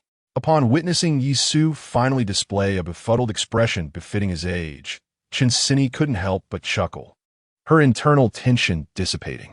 As adults, both were well aware of the implications of their current circumstances. Without hesitation, Chun Sini openly began selecting clothes from her wardrobe in front of Yisu before retreating to the bathroom to take a shower. The bathroom was separated by frosted glass, and Yisu, already distracted, felt increasingly restless as he observed the steam rising from the shower and listened to the sound of running water. Suddenly, the water stopped, and Chun Sini, her hair still dripping, poked her head out from behind the bathroom door. "I don't have any towels or toothbrushes here. You could go to the convenience store downstairs now. Also, buy anything else you think you might need. The door code is 192,716. Just let yourself in after." "Understood." Yisu felt as if his intellect rivaled that of Einstein, instantly grasping what Chun Sini meant by things you might need. Once she closed the bathroom door again, he hurried downstairs at lightning speed to purchase the items. When Chun Sini emerged from her shower, wrapped in a bathrobe, and discovered the bags on the table containing not only Yisu's toiletries, but also 3 boxes of contraceptives, she was utterly taken aback. "Are you an animal?" Yisu, too, felt he had perhaps overestimated himself. He wanted to argue, but didn't know where to begin, so he grabbed the newly purchased towel and fled into the bathroom, leaving Chun Sini outside, feeling both amused and anxious. "I told you my charm was not in question. It seems I was merely pretending to be reserved." As the atmosphere reached this point, the subsequent events unfolded naturally. It was nothing more than some physical labor involving fixing pipes, changing light bulbs, and repairing the air conditioner. By the next morning, even with Yisu's robust physique, he felt a twinge of soreness in his lower back. Glancing at the equally exhausted Chun Sini, who was still fast asleep beside him, Yisu found himself momentarily lost in thought. Since the unexpected binding of the system on the 21st of last month, only 23 days had passed, yet his life had undergone significant transformation. Excluding the income from Yi Xian's online store, he had already earned nearly 30,000 yuan through intelligence work, along with an electric bike and even a companion in Chun Sini, whose external attributes rivaled those of Qin Manyun, and in some aspects surpassed her. In comparison to Qin Manyun, who still bore the innocence of youth, Yisu found himself more drawn to the older Chun Sini, who was 4 years his senior. At the very least, when you give a slap, she will understand your intent instead of questioning. What are you doing? Yisu was not deterred by having to rise early. Chun Sini, as the news suggested, would not employ any tricks on him. It is often said that when venturing out, a young man must remember to safeguard himself and must not sacrifice his elder brother's safety for the fleeting pleasures of his younger sibling. Thus, while bathing last night, Yisu immorally activated his phone's recording function in advance, even though Chun Sini appeared perfectly normal, instilling in Yisu a trust of 90%. He would not gamble on the remaining 10% of risk. Moreover, the 1,500 yuan he had transferred to Chun Sini earlier that day lacked any chat records or annotations. The purpose of that money relied solely on Yisu's words. With this double assurance, he could finally set his mind at ease. As an ordinary person without any connections, Yisu's capacity to endure risks was inherently limited. A single misstep could plunge his life into significant peril. Thus, he remained vigilant, striving to evade any potential dangers. Carefully lifting the blanket, he seized the opportunity to admire the beauty before him, nearly succumbing to the urge to kiss Chun Sini's slightly parted lips. Yet, recalling what she had consumed the previous night, he swiftly dismissed the thought and covered her with the blanket once more. The early morning update informed Yisu that the supermarket was offering discounted eggs, which he promptly disregarded, in light of Chun Sini's diligent efforts the previous night. After completing his morning routine, Yisu wished to play the role of a considerate boyfriend by preparing her breakfast. However, upon opening the refrigerator, he discovered a disheartening lack of eggs. It seemed that workers in Yancheng rarely cooked at home. Yisu had misjudged Chun Sini in this regard.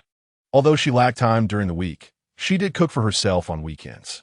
Yet yesterday, she had skipped grocery shopping for his sake. Wanting to impress her, he found himself thwarted.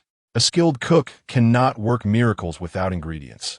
Thus, Yisu had no choice but to abandon his plans and head to the bakery downstairs for some bread and milk. Goodness, the prices at the bakery were exorbitant, at least double what they cost at school.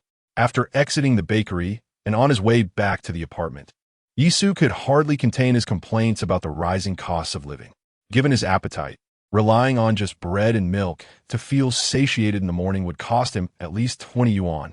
With his savings now at 28,000 yuan, he still found it hard to accept the bakery's prices. Beep. Please press the handle to open the door. Upon hearing the alert of the password, lock disengaging, Chun Sini, still in slumber, was abruptly roused. When she saw Yisu entering, she exhaled in relief. I went downstairs to buy some bread. Oh, for the first time while away from home, someone had prepared breakfast for her upon waking, and a wave of warmth washed over Chun Sini. However, as she moved, a fleeting expression of pain crossed her face, followed by a fierce glare directed at the perpetrator of this culinary offering, who was obliviously retrieving food from the table. Is it true that university students are so impressive nowadays? This is not right either. The ex-boyfriend I dated in college. How should I put it? He was rather unremarkable.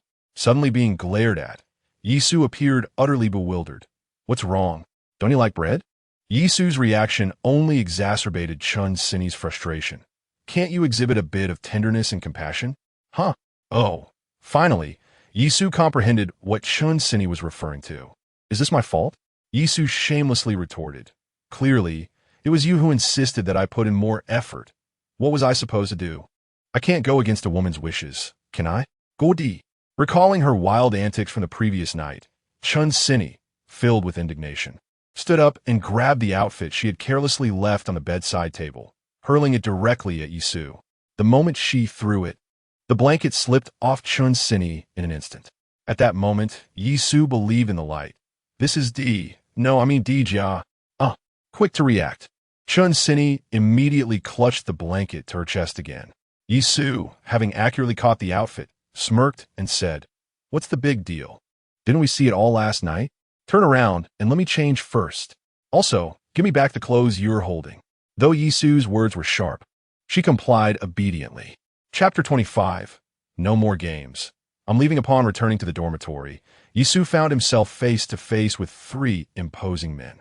Naturally, he opted to remain in the apartment, where he could engage openly with a beautiful woman.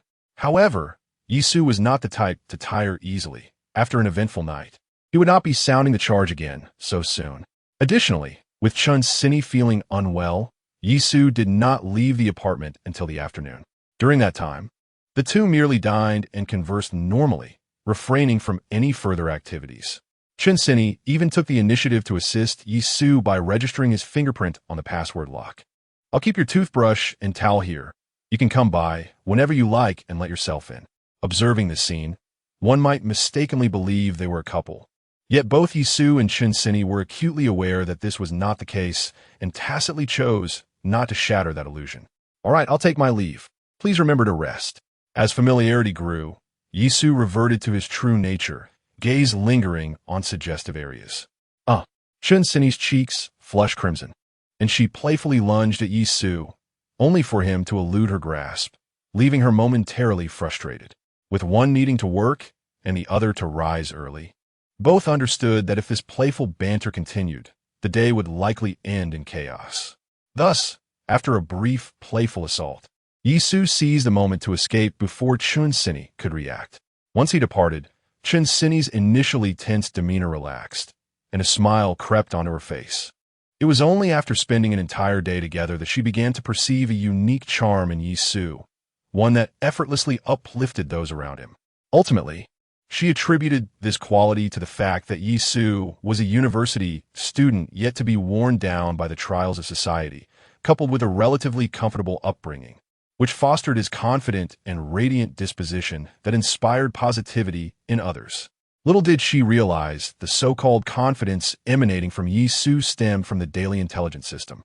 If the system were to fall into her hands, she too could embody that confident radiance. After releasing the pent-up frustrations of youth, Yisu returned to the dormitory, feeling invigorated. "Where have you been?" his roommates inquired, their voices tinged with concern. "You didn't return last night, and didn't send a single message. I was nearly ready to call the police." "You didn't spend the night out with a girl, did you?" Disappearing on Saturday night, and then again on Sunday, the moment Yisu stepped into the dorm, he was met with a barrage of questions from his three roommates. Wait. Before Yisu could offer an explanation, Jiang Jibin noticed the bag in his hand. "You went shopping for clothes? So you really did spend the night out with some girl?" It seemed utterly absurd for a grown man to stay out all night and then go shopping, realizing that their friend might be enjoying a newfound lifestyle. Jiang Jibin and the others quickly rose, directing their piercing gazes at the traitor from room 305. "While we're all single and struggling, how come you're suddenly living the good life?" "Wait, I just bought a shirt. What is the problem with that?" Yisu attempted to defend himself, but he couldn't shake off the feeling of guilt. Jiang Jibin disregarded Yisu's evasions, munching on snacks as he approached him, sniffing the air. "I knew it. It's the scent of femininity." He then took a moment to ponder. The individual in question is a woman of Chinese descent, likely aged between 23 and 28. Yisu was left speechless. How can you possibly discern that? Are you some kind of bloodhound? If you can't find a job after graduation, you should consider becoming a police dog. So, you really spent the night with a woman last night. Jiang Jibin could indeed detect a hint of fragrance on Yisu, but his conjecture about a Chinese woman aged 23 to 28 was mere speculation, yet surprisingly accurate. "Of course. Did you think I was joking yesterday? In a few days, the monthly opportunity for intelligence upgrades would arrive, and he would certainly become increasingly occupied. Remaining in the dormitory would ultimately prove inconvenient. So Yisu had already resolved to find a place to rent outside. Since Jiang Jibin had guessed correctly about his escapades, Yisu decided to concede, making his future weekend disappearances seem only natural. Really, upon hearing Yisu's admission, the 305 dormitory erupted in excitement. "Come on, which lovely cabbage did you pluck this time? Which department's flower has been graced by your presence?" Qin Manyun's affair had only recently concluded, and here he was, already courting another swan. Yisu felt something was amiss. These three fellows seemed to be ridiculing him. "Don't ask. She's not from our school. Even if I told you, you wouldn't know her." University students, devoid of academic and work pressures, often place undue emphasis on such matters. Yisu didn't wish to dampen their spirits, but they persisted relentlessly. "Isn't it enough that you've wreaked havoc within our institution? Now your mischief has extended beyond its walls. Are you even human? Quickly, tell us how you two met." "We met online, and after some exchanges, We became familiar, and then, you know how it goes. Yisu was wrong. He and Shinsini indeed met online, albeit through different platforms. Wait, online dating? Is that reliable? Aren't all online profiles deceptive? With filters on, even parents can't recognize their own children. How did you manage that? It was the I am leaving type, was it? Yisu, you must be starving if you can consume anything. The trio, deeply influenced by the perils of the internet, conjured an image of a Snorlax upon hearing online romance. How absurd. Yisu retorted, you may doubt my character, but you cannot question my taste. What does she look like? In person, she is slightly more attractive than in her photos. Yisu replied, speaking a truth. To him, Shinsini appeared indeed more charming than her filtered images on social media. Is that true? Are there still such individuals online? Stop pretending with your character. How could you encounter someone like that online? Hold on. He said she's better looking in person, but that doesn't mean the photos are appealing. Indeed, Away's analysis holds considerable merit. The trio evidently finds it hard to accept that their brother is leading such a prosperous life. After all, her true appearance is akin to those streamers who have undergone beauty enhancements. In a single utterance, they were rendered defenseless. Impossible, absolutely impossible. No pictures, no proof. Is it necessary for me to undermine your self-esteem? Today, Qin Manyan shared a moment on social media, featuring photos from their outing and dinner last night, interspersed with her own selfies. Yisu seized her phone, swiping through the images in front of them. Gazing at the photo, the striking beauty comparable to the campus goddess Qin Manyan elicited a chorus of lamentations from the entire dormitory. Do not simply find a random picture and claim it is your girlfriend. As soon as Jiang Jibin's words fell, Yisu swiped right on her phone, revealing a photo taken by Shinsini during their meal. While the face was not captured, the phone and attire unmistakably identified it as Yisu. Of course, prior to taking the photo, Shinsini had sought Yisu's consent, stating that at just 25, her family was already pressuring her for marriage. Hence, she needed Yisu as a shield. At this point, the trio had no choice but to believe. Jiang Jibin tossed his snack bag towards the trash bin, declaring, I'm done. I'm leaving. Chapter 26. Are we treating our brothers like enemies? Gentlemen, a traitor has emerged from dormitory 305. We must isolate him. Indeed, Lin Jingjia's words were instantly met with the agreement of Feng Ziwei. Throughout 3 years of university, he had not even held a girl's hand. Yet Yisu managed to attract 2 stunning girlfriends in succession. How could Feng Ziwei endure such a disparity? I stated my reluctance, yet you insisted I speak. Now that I have, you seem displeased. Yisu could only pacify the emotions of his 3 adoptive brothers. Tonight on the 3rd floor of the cafeteria, I shall treat you all to a lavish stir-fry. Will that suffice? You think a mere stir-fry on the 3rd floor can placate us? Indeed, you dined splendidly with that girl yesterday, and today you offer us cafeteria fare? What would you have us do?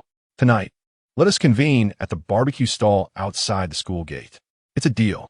Having spent over 200 on dinner for Shinsini last night, Yisu was still willing to treat his brothers to a barbecue. At least you possess a modicum of conscience. Let us go with the barbecue. We wouldn't want you short on funds for your romantic pursuits at month's end. Upon hearing Feng Ziwei's remark, the jealousy-addled Jiang Jibin finally comprehended. So, it seems you've taken a role of the good guy, huh? I want to have that. Don't say your brothers Haven T supported you. All right, so you marked me, huh? Only you 2 are the good guys? Lin Jingjia joined in, saying, then I won T either. Yisu understood precisely what was on their minds. Fear not. She is a few years my senior and is already employed. I'm merely living off her bounty, not spending my own money. As he spoke, Yisu raised the bag in his hand. This outfit was also purchased by her while we were shopping together. So I can certainly afford a barbecue. Listen to yourself. Is that even reasonable? The audacity. She looks like that, yet she takes care of you, a mere pretty boy. Is there any justice in this world? With that, Jiang Jibin and the others lost any inclination to consider Yisu's feelings. Tonight, we shall see how we can eat you into the ground. Prepare yourself for the possibility of borrowing money for a loan. When you present your ID, I'll personally take your picture. The 3 swore that they would make Yisu pay dearly, giving him a painful lesson. However, upon arriving at the barbecue stall that evening and seeing Yisu, who had arrived early to secure a spot. Not only had he ordered barbecue, but also several dozen oysters and a large plate of grilled leeks. Instantly, the three lost their appetite. Is this how he treats his brothers? Like enemies? Was the punishment in the dormitory not enough that he must now deceive us and punish us again? Having suffered enough, the three could only transform their indignation into vigor, devouring oysters and leeks with relentless fervor. Let us all perish together. In the days that followed, Yisu's life returned to a semblance of tranquility, and his three roommates accepted the reality that he had once again found a goddess-like girlfriend. Notably, Jiang Jibin, undeterred by embarrassment, sought advice from Yisu, eager to learn a trick or two from his experience. My first piece of advice to you is, do not be a sycophant. A husky cannot become a wolf, and a sycophant cannot find intimacy. You must learn to have women yearn for you in return. Do you understand? Indeed. Moreover, do not become overly fixated on a single endeavor. Always bear in mind the 3-3 principle. If you have sent 3 messages without receiving a response, it is wise to promptly shift your focus to another target. As for the final strategy, one must be unyielding in their pursuits. After enduring the unattractive, the appealing will eventually manifest. However, do not dwell on the less desirable. Do you comprehend? The former Jiang Jibin, once dismissive, is now learning each lesson meticulously. Well then, I shall impart to you these initial teachings.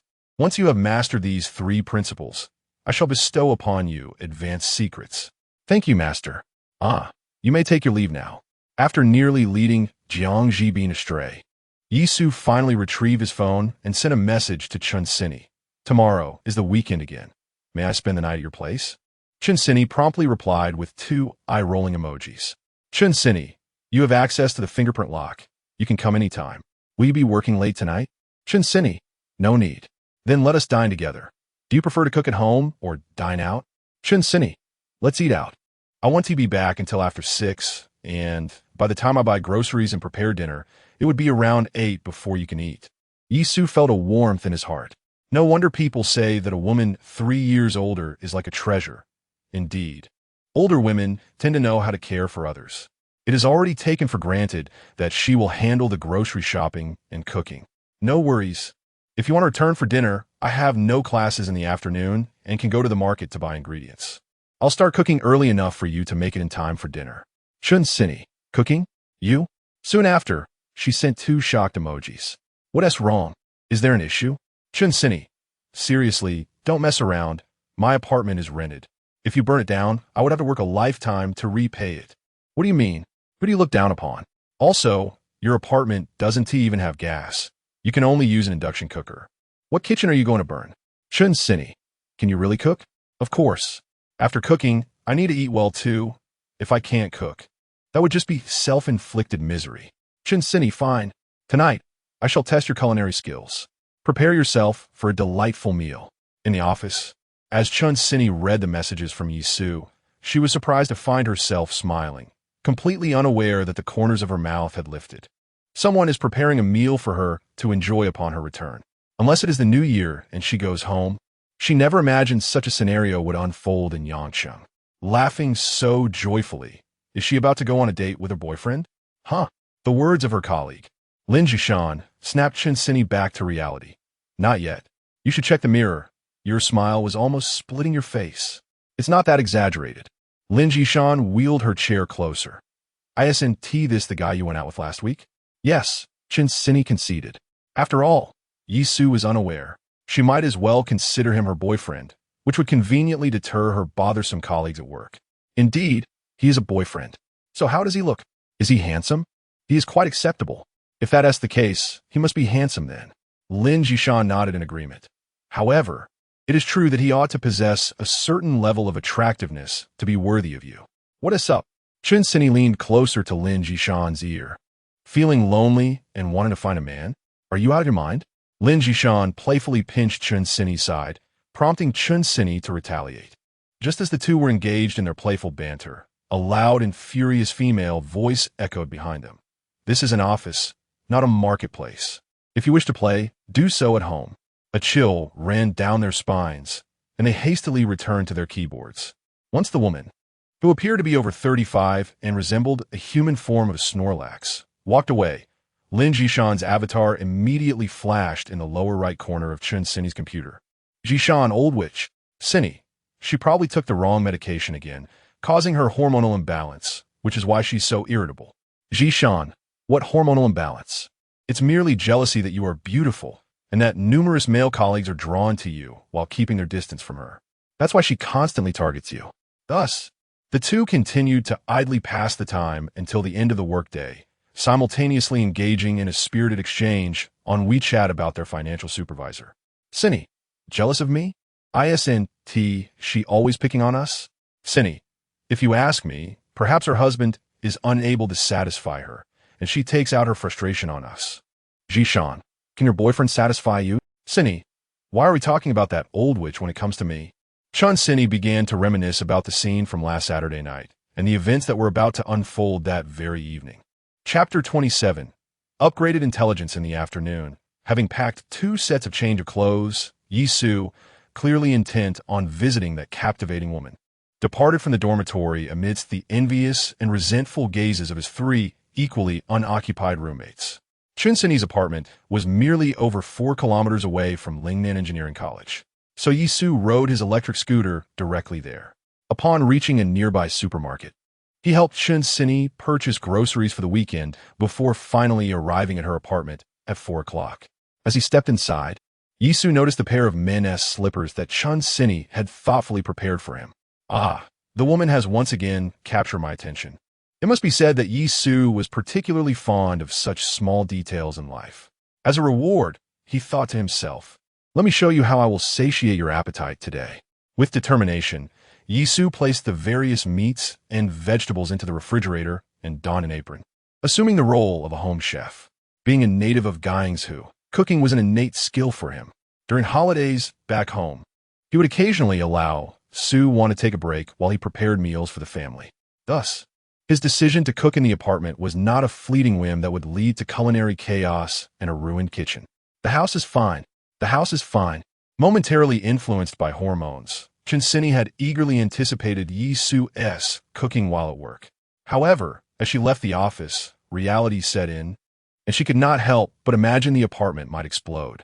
Fortunately, by frequently checking her phone and not receiving any compensation messages from the landlord, she found a modicum of reassurance. Phew! After mentally preparing herself by repeatedly telling herself that Yi Su was still a younger brother and that his intentions were commendable, she pressed her fingerprint to unlock the door. Upon entering, the chaotic scene she had imagined did not materialize. Instead, she was greeted by the sight of Yi Su, clad in an apron, turning towards her. Just in time, I'm about to finish frying a dish. You can wash your hands and sit down. Dinner will be ready shortly. As Yi Su lifted the lid of the pot, a plume of steam escaped, momentarily obscuring him, only to be whisked away by the range hood. Chun Sini found herself momentarily entranced. He was pleasing to the eye, capable of providing emotional value, an adept at cooking, qualities that rendered him a near-perfect boyfriend, not to mention his youth and vigor. Setting aside economic considerations, one might consider him an ideal partner. As for Yi Su's attraction to her, Chun Sini was unbothered, acknowledging that they were simply drawn to each other. Yi Su, having confirmed the fish was cooked, turned to find Chun Sini standing still, perplexed. Why are you just standing there? Afraid it will explode? Yes, she answered, slipping into the slippers and approaching him from behind, wrapping her arms around him in a generous embrace. The electrifying sensation radiating from his back stirred something within Yi Su. Hey, what time is it? Can you exercise a bit of restraint? Go to hell. Having grown accustomed to Yi Su's playful teasing, Chun Sini felt no embarrassment. Instead, she playfully exerted her strength, delivering a teasing reward before releasing him, and, amidst his hungry gaze, she giggled and settled onto the sofa to play with her phone. Tonight, I shall make it worthwhile. Oh, after dropping a sharp remark, Yi Su continued to stir-fry the last dish. Watching Yi Su's busy figure in the kitchen by the entrance, Chun Sini vowed that in the future, when she had wealth, she would definitely indulge in a young man like him. It did not take long for Yi Su to finish the final dish. You really can cook. A beautifully braised sea bass, a plate of beef stir-fried with kale, a pot of Cantonese soup, and considering that Chun Sini hailed from Hunan, he had specially prepared spicy, stir-fried pork. This was far more sumptuous than the meals she prepared alone on weekends. Assuming that a wealthy young master like Yi Su would cook as if playing house, merely managing to boil something would be commendable. Chun Sini had braced herself to praise even the worst of dishes. However, upon seeing the 3 dishes and a soup, she felt she could easily devour a large bowl of rice. Of course, you just witnessed my cooking. Yi Su flashed a cheeky grin. My skills will surely fill you up. Oh, given that Yi Su had prepared this meal, Chun Sini refrained from bantering back and picked up her chopsticks to sample his culinary skills. How is it? Not bad, right? This was Yi Su's first time cooking for someone outside his family, and he felt a twinge of anxiety. In the past, he had often doubted whether Su Wan's compliments about his cooking were merely a ruse to keep him cooking. It's passable, Chun Sini replied dismissively, but her chopsticks did not pause, and her eating pace was noticeably quicker than when she dined at the private kitchen last week. The fact that others enjoyed his cooking brought Yi Su a sense of accomplishment. After all, absence makes the heart grow fonder. As the meal progressed, the atmosphere in the apartment grew increasingly intimate. After dinner, naturally, the task of washing the dishes fell to Chun Sini. Subsequently, the two could not help but engage in some emotional exchange. Yi Su relished the role of the attentive suitor, choosing a set of clothes for Chun Sini according to his preferences and filming a few uplifting videos for TikTok. Finally, of course, there were the segments that were not suitable for children and needed to be skipped. Ding! The monthly opportunity for information upgrade has been credited. Please check host. At 11:41 p.m., after a long day, Master Yi, while resting in Chun Sini's bed, heard the electronic voice of the system. The opportunity for an information upgrade had finally arrived. Today was March 21st, marking 1 month since Yi Su's system activation. When refreshing the information in the early hours, Yi Su had been waiting for the second opportunity to upgrade, only to find that the system had refreshed with just a piece of primary information. After fruitlessly attempting to actively claim from the system, Yi Su could only speculate that the timing for the gift coincided with the system's activation. Now that the opportunity for an upgrade had arrived, a weight had finally lifted from Yi Su's heart. Using the information upgrade opportunity, he elevated the primary information from Sunday to secondary. Ding! Upgrade successful. There are 29 remaining until the next information refresh. Please be patient, host. With this, he could obtain secondary information over the course of the 2 weekend days. Even if a piece of intelligence is worth merely 10,000 yuan, one could still accumulate 20,000 yuan in a week. With 5 weekends remaining before the next influx of intelligence upgrade opportunities on the 21st of next month, isn't it conceivable to amass 100,000 yuan? The internet often compares the earnings of large corporations, proclaiming that programmers belong to a high-income demographic. However, with his academic background, Yi Su is destined to become a diligent code worker, far removed from the lofty salaries frequently cited online. Just a month ago, Yi Su envisioned securing a job with a monthly salary exceeding 10,000 yuan after graduation, which would have satisfied him immensely. Now, the prospect of earning 100,000 yuan a month and 1,000,000 yuan annually is something he dared not even dream of previously. In a few months, he will have saved enough to settle his family's debts, after which his life will truly take flight. Of course, Yi Su's life is already beginning to soar. He cannot, however, transfer a substantial sum to his family all at once. Even with a plausible excuse, he can only send a few thousand yuan at most within a month, as sending more would inevitably raise concerns at home, given that his earnings outpace the funds he sends back. Unless it involves significant expenditures such as buying a house or a car, Yi Su has to a certain extent achieved a degree of financial freedom. Chapter 28. What kind of world is this? Today's intelligence, Level 2 comprehensive global market sentiment suggests that gold prices will continue to rise. In the short term, one may consider investing. Note, the market carries risks. Investment requires caution. It is advisable to act within one's means. Yi Su had long been prepared, eagerly refreshing the intelligence at dawn, hoping for a fortunate opportunity. He quickly found an excuse to depart from the tender embrace of Chun Sini. However, upon witnessing this latest intelligence update, he was momentarily taken aback to discover that it was merely an investment alert. Gold prices are set to rise further? What is this? It lacks both coherence and clarity. At the very least, one ought to inform me of the projected price range or the duration of this anticipated increase. Do not merely suggest a short-term rise, only to have me invest today and see a decline tomorrow. Yisu felt uncertain. The information provided by the system was so vague. Was it due to the vast implications surrounding gold prices, which had surpassed the predictive capabilities of the system? Or was it simply because this information was categorized as secondary intelligence, thus only deserving of such ambiguous details? Could it truly be possible for gold prices to rise further? Over the past year, the pace at which gold had appreciated had left the world astonished. Even Yisu, who typically focused on frivolous online personalities rather than financial markets, frequently encountered news of rising gold prices in short videos. Harboring the belief that once the masses become aware of a profitable opportunity, it signifies the onset of capital exploitation. Yisu contemplated waiting for a decline in gold prices to make an investment. Yet, the more he hesitated, the higher the prices soared.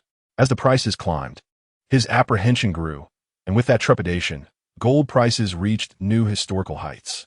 This vicious cycle left Yisu a mere spectator to the continuous appreciation of gold, regretting his initial reluctance to take decisive action. With a skeptical mindset, Yisu reached for his phone and began to check today's gold prices. Goodness. 701 yuan per gram. What on earth is happening in this world? Upon seeing such a figure, he began to doubt the authenticity of the intelligence. What are you mumbling about? Chun Sini, stretching languidly, generously displayed the figure before Yisu's eyes. Nothing, I was just commenting on the current gold price. It's utterly outrageous, surpassing 700 yuan per gram. Not just 700, you should be looking at the gold price. Just the other day, I checked the prices of gold jewelry, and for some brands, it has already exceeded 900 per gram. Then with 10,000 yuan, one cannot even purchase a decent gold bracelet? Indeed not. Chun Sini pouted, visibly pained. Had I known last year when I was considering gold jewelry, I would have gritted my teeth and purchased that bracelet. Do you know how much a gram was back then? 660 yuan. In just a year, it has surged by a third. This is indeed astounding. Listening to Chun Sini, Yisu gained a visceral understanding of just how exorbitant the current gold prices were. Indeed, Chun Sini remarked, rubbing her wrist, when the gold prices eventually retreat, I shall certainly buy that bracelet. Evidently, the majority of people shared Yisu's sentiments, all waiting for a decline in gold prices. I had always assumed that women were enamored with diamonds, only to develop an affinity for gold in their middle age. To my surprise, you have circumvented several decades of misconception and have begun to appreciate gold at this early stage. What purpose do diamonds truly serve? If not to deceive young girls, investing 10,000 in a diamond ring may yield only a fraction of its worth, perhaps merely 1,000, upon resale. In contrast, purchasing gold jewelry retains its value, allowing one to liquidate it in times of need, such as during a layoff at 35. You claim that diamonds deceive young girls, yet you remain one yourself. How is it that you have eluded such deception? Yisu glanced at the enticing sight revealed beneath Chun Sini's blanket. Indeed, you are quite the young lady. Chun Sini, accustomed to his banter, chose not to engage in a verbal spar, merely delivering a light kick in his direction. However, should you wish to acquire a gold bracelet, I sense that opportunities may be scarce for the time being. Why is that? I believe gold prices will continue to ascend. Is that true? It is merely my conjecture. Having shared intimate moments with her several times, Yisu felt compelled to offer her some benefit. Yet, the system could not predict the precise trajectory of gold prices, thus he could only convey this ambiguous insight to Chun Sini.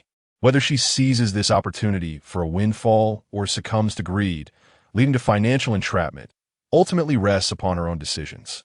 Chun Sini scoffed. You say it's just a guess. One might think you're a financial expert. Yisu remained indifferent. Believe it or not, I plan to invest in some gold funds with old Ma to earn a bit of pocket money. In truth, Yisu's intention was to delve into gold futures. Knowing that gold prices would likely rise, opting for gold funds would yield minimal profit. Even if gold appreciated by another 10%, accumulating 50,000 would only net him 5,000. Such a valuable piece of information could result in a mere pittance, which Yi Su deemed lamentable. To maximize profits, gold futures seemed to be his optimal choice.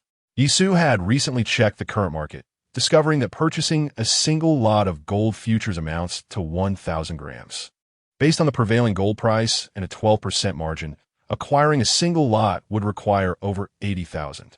Presently, Yi Su possessed less than 30,000, clearly insufficient to meet the entry threshold for a gold futures contract.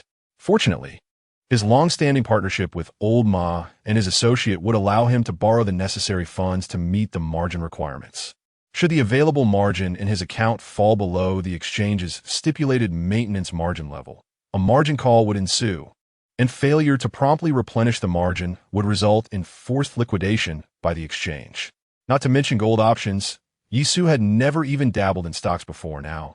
Relying on this avenue for quick gains necessitated utmost caution and meticulous understanding of the rules. He aimed to avoid charging in recklessly, only to become fodder for capital exploitation.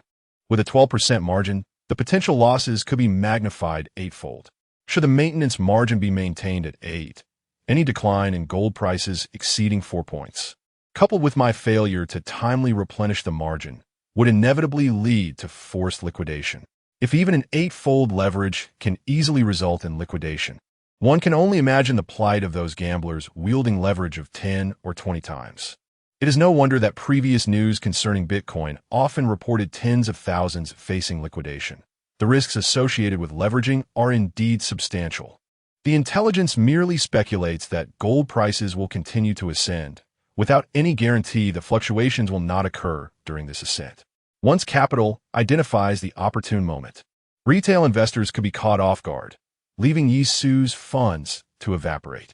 It appears that, aside from gathering the minimum threshold of over 80,000 in margin, it will be prudent to accumulate a bit more in reserve, thereby minimizing risks. Besides borrowing money from the two elders, I could also unveil a piece of secondary intelligence by dawn tomorrow. Yi Su estimates that raising around 100,000 should not pose a significant issue. However, if 100,000 proves insufficient, the three brothers in the dormitory, hailing from ordinary families, might chip in, but at most they could only muster a few thousand, which would hardly suffice. Yi Su then considered the woman nearby. Having worked in Yanqing for several years, she must have accumulated some savings, after all. Chapter 29. Proving innocence. Observing Yi Su's unwavering confidence, Chinsini felt a renewed excitement about her previous inclination to invest in gold. Benhadvi, Yi Su, hailing from a family business background, possessed a sharper insight into the market than the average person. The previous instance of selling stamps to Wan Chong indicated that Yi Su indeed had a discerning eye, and her growing fondness for him ultimately led Chinsini to place her trust in him. After all, the money was idle. It would be wiser to invest in a gold fund. Any profit could serve as pocket money, while any losses could be shared on social media, where she could engage in live broadcasts and challenge others, perhaps even ensnaring a few unsuspecting investors along the way. Who knows, with a blend of finance and positivity, she might even cultivate a successful short video account, allowing her to indulge in the company of a charming young man and provoke jealousy in the man beside her. As Yi Su remained absorbed in his phone, Chinsini couldn't resist teasing him. So you're planning to invest?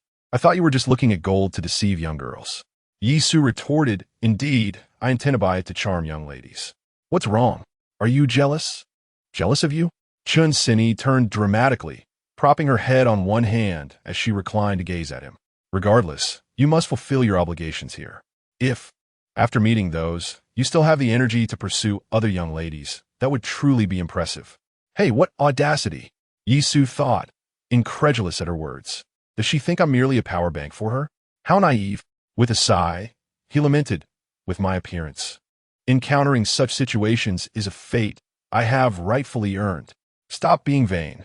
Suddenly, Chinsini interrupted Yi Su, who was lost in his theatrical musings, saying, My relatives are coming to visit in a few days.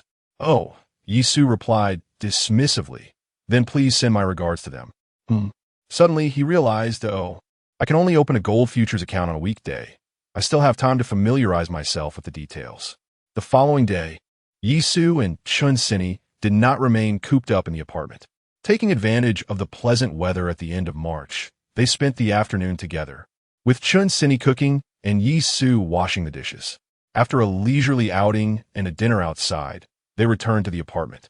After a few hours of recharging, Yisu continued to delve into the intricacies of opening and trading in gold futures, utilizing the strong credit he had built over the years through collaborations. He borrowed 70,000 yuan from Laoma, with a daily interest rate of 0.045. Yisu planned to borrow for 1 month, ensuring the interest would be manageable, totaling less than 1,000 yuan. His expectations were modest. He only hoped that gold would rise by 5 within that month. Given that one gold futures contract is for 1,000 grams, a mere 5 increase at the current gold price could yield over 30,000 yuan. The system has indicated a bullish trend in gold prices, yet Yisu pondered whether it could possibly falter, unable to rise even by 5. The notion of a price surge exceeding this threshold seemed almost unfathomable to him. Presently, the price of gold hovers just above 700 yuan per gram. Should it ascend by another 7 or 8, it would indeed be extraordinary. With everything prepared, Yisu decided to set the matter aside until he could open an account on Monday, returning to the intimate world shared with his partner in their apartment. After a refreshing shower and brushing his teeth, the atmosphere had reached a certain crescendo, naturally leading them to their customary private moments. Following a bout of physical exertion, Yisu reclined on the bed to recuperate, eagerly anticipating the refresh of today's intelligence. Ding! Today's intelligence. Level 2 a tea table is currently for sale at the Guanghong 3rd Road, Yiyong second-hand furniture city, concealing within it a Qianlong Tongbao, dragon and phoenix flower coin, with a recommended selling price of 24,000 yuan. 24,000.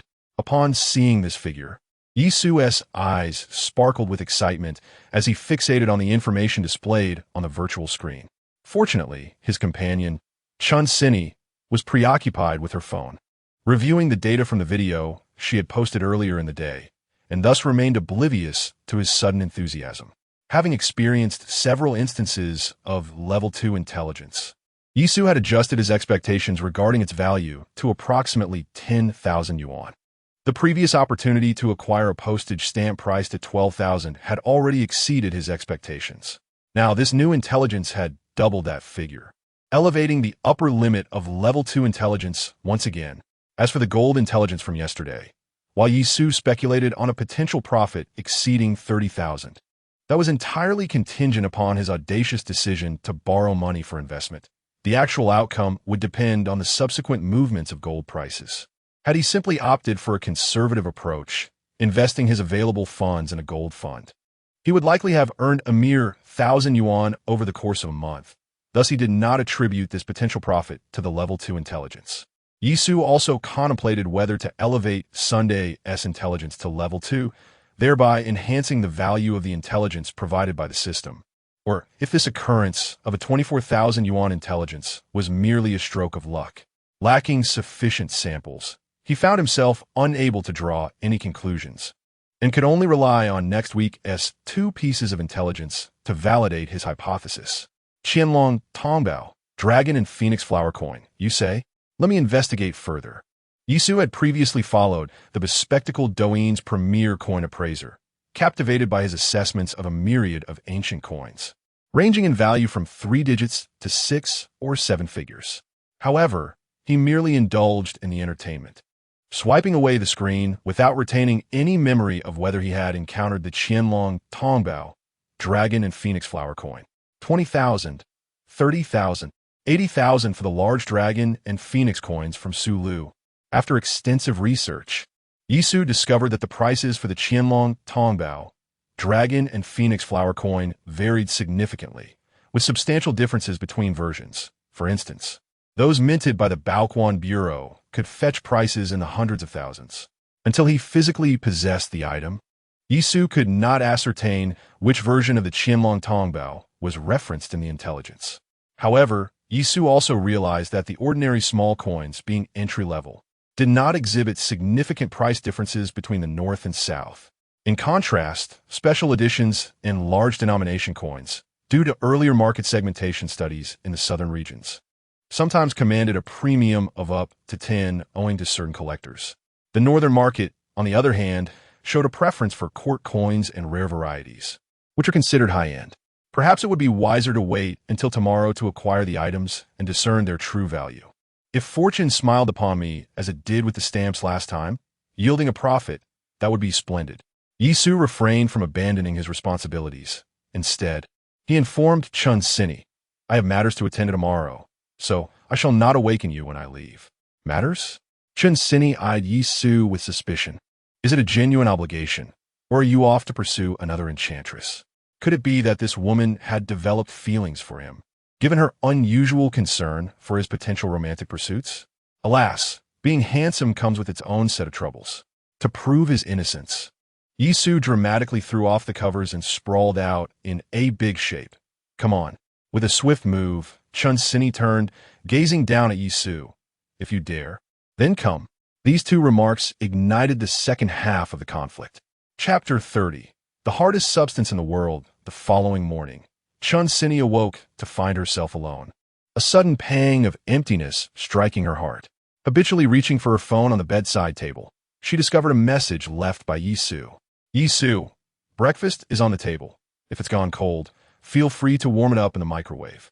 Following her gaze, Chun Sini indeed spotted breakfast covered with a plate on the dining table. How considerate! Her earlier melancholy vanished in an instant, and she was eager to rise and see what Yisu had purchased for her.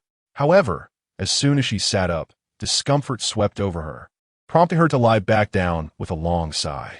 No wonder it is said that the hardest substances in the world, besides diamonds, are young men of 20. After such a night, he could still rise early, procure breakfast, and return without the weariness of a job. Ah, the vitality of a university student. Are young men at 20 truly so resilient? Undoubtedly. But is their health guaranteed? Not necessarily. Having arrived at Irong second-hand furniture city, Yisu rubbed his lower back incessantly to alleviate the muscle soreness. It is no wonder our ancestors claimed that desire is akin to a bone-slicing knife. If I do not exercise restraint, I may very well be cut to pieces. Yisu did not place the blame on Chun Sini, for he himself had succumbed to temptation. Fortunately, her relatives would visit in a few days, allowing him to grant his younger brother a much-needed respite. After all, enduring 5 days of hunger followed by 2 days of gluttony is a trial that few can withstand. With a silent vow to control his impulses next time, Yisu stepped into the expansive Irong second-hand furniture city. It was vast. Where could he possibly find a coffee table? Judging by his estimation, the furniture city spanned at least 3,000 to 4,000 square feet, filled with an array of second-hand furnishings, including sofas, wardrobes, dining tables, and more. Given the size of the place, the rent must be substantial. The owner presumably aimed to maximize the space, as second-hand furniture nearly filled the entire showroom, leaving only narrow aisles for customers to navigate and for transporting items. The furniture city was brightly lit, making it difficult for Yisu to discern the location of the glowing prompt from a system. The store opened at 9, and it was only just past 9 o'clock, so he was not overly concerned about the coffee table being sold. As he prepared to search aimlessly for his target, a sales associate approached him. "Good morning, sir. How may I assist you today? I am looking to purchase a coffee table." "Of course. Please follow me to the sofa and coffee table section." "All right." As they walked towards the right front, Yisu finally noticed a faint glimmer of light ahead. "Sir, may I ask what type of coffee table you're interested in?" "Well, I'll take a look over there." Yisu, unable to clearly see what the coffee table looked like, pointed casually towards the area indicated by the system prompt and proceeded forward. Upon entering, he was able to discern that it was a low wooden coffee table, approximately 1 meter wide, reaching just above his knees, shorter in length than his height, and featuring 2 drawers. The coffee table appears to be crafted from an exquisite wood. Despite having been cleaned by the furniture store, some minor blemishes remain unrefined, leading Yisu to conclude that the table should not be overly expensive. Without hesitation, Yisu pointed at the coffee table and inquired, "Excuse me, how much is this coffee table?" The sales associate gestured towards the QR code in the upper left corner of the table, saying, "You can scan this QR code with your phone for more information on the table." "Very well, Yisu replied, scanning the code. This is priced at $14.99? Indeed, sir. The price indicated in the QR code is the final amount, the sales associate confirmed. Could it be a bit cheaper? Yisu asked it. The associate smiled apologetically. I'm afraid not, sir. Our furniture store operates on a transparent pricing model, so we cannot offer discounts. Yisu realized that his bargaining skills were limited to the phrase, "Can it be cheaper?" which invariably led to the response, "It cannot be reduced further." Undeterred, Yisu pressed on, "How about 1200? I'm sorry, sir, but we truly adhere to fixed pricing here. If you are not entirely satisfied with this coffee table, we can explore other options." With that, the associate began to recall other coffee tables with slightly lower prices. Observing this, Yisu became convinced that the store genuinely maintained a transparent pricing policy. "Very well. Does your store offer delivery?" "We provide free delivery within 7 kilometers for purchases over 1,000. Beyond that distance, additional fees apply." Yisu engaged in a symbolic negotiation akin to his fruit shopping, where he would peruse the items repeatedly, seeking a psychological comfort despite not knowing which was superior. Not managing to negotiate a reduction of 1 or 200 was inconsequential. "All right, I will take this coffee table," he decided. "Excellent." The sales associate flipped her name tag to reveal the payment QR code, which contained her personal information for performance tracking at the end of the month. "Please scan this QR code to proceed with the payment." After completing the transaction, the associate retrieved her phone to confirm the delivery address with Yisu.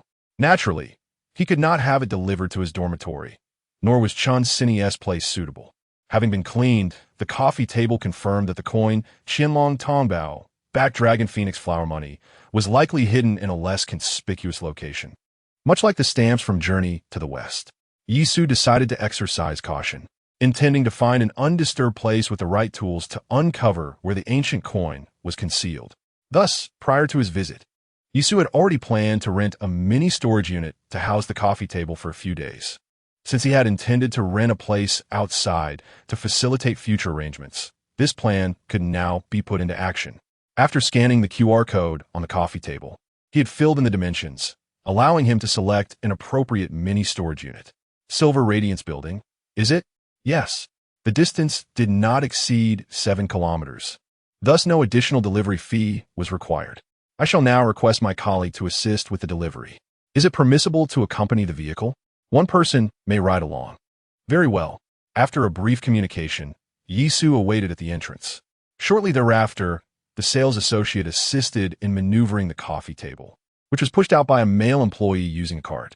Simultaneously, the delivery van arrived, bringing Yisu to the foot of the Silver Radiance Building. Inside the van, Yisu had already arranged a mini storage unit measuring 1 meter and 20 centimeters in width, for which he paid a total of 470 yuan, encompassing a month's deposit and 7 days' rent. The mini storage facility is equipped with a temperature and humidity control system, alleviating Yisu's concerns about the potential impact on the items within the coffee table over a few days. Although the coffee table could fetch over 1,000 yuan at the furniture market, it was certainly not crafted from precious wood, yet weighed over 100 pounds. Therefore, Yisu enlisted the help of the worker to transport it into the mini storage using the handcart. Noticing Yisu's purchase of a coffee table at the second-hand furniture store, the worker, though curious, refrained from inquiring further. "Thank you, sir. No problem." The delivery was included in the furniture store services, and utilizing a small cart to transport it via the elevator to the 3rd floor was a simple task. Yisu expressed his gratitude verbally without offering any additional payment. After bidding farewell to the worker, Yisu secured the storage unit with a combination lock, feeling reassured as he returned to the university. Chapter 31. Timely rain on Friday. Yisu visited Chunsini, bringing along a change of clothes, which he conveniently left there.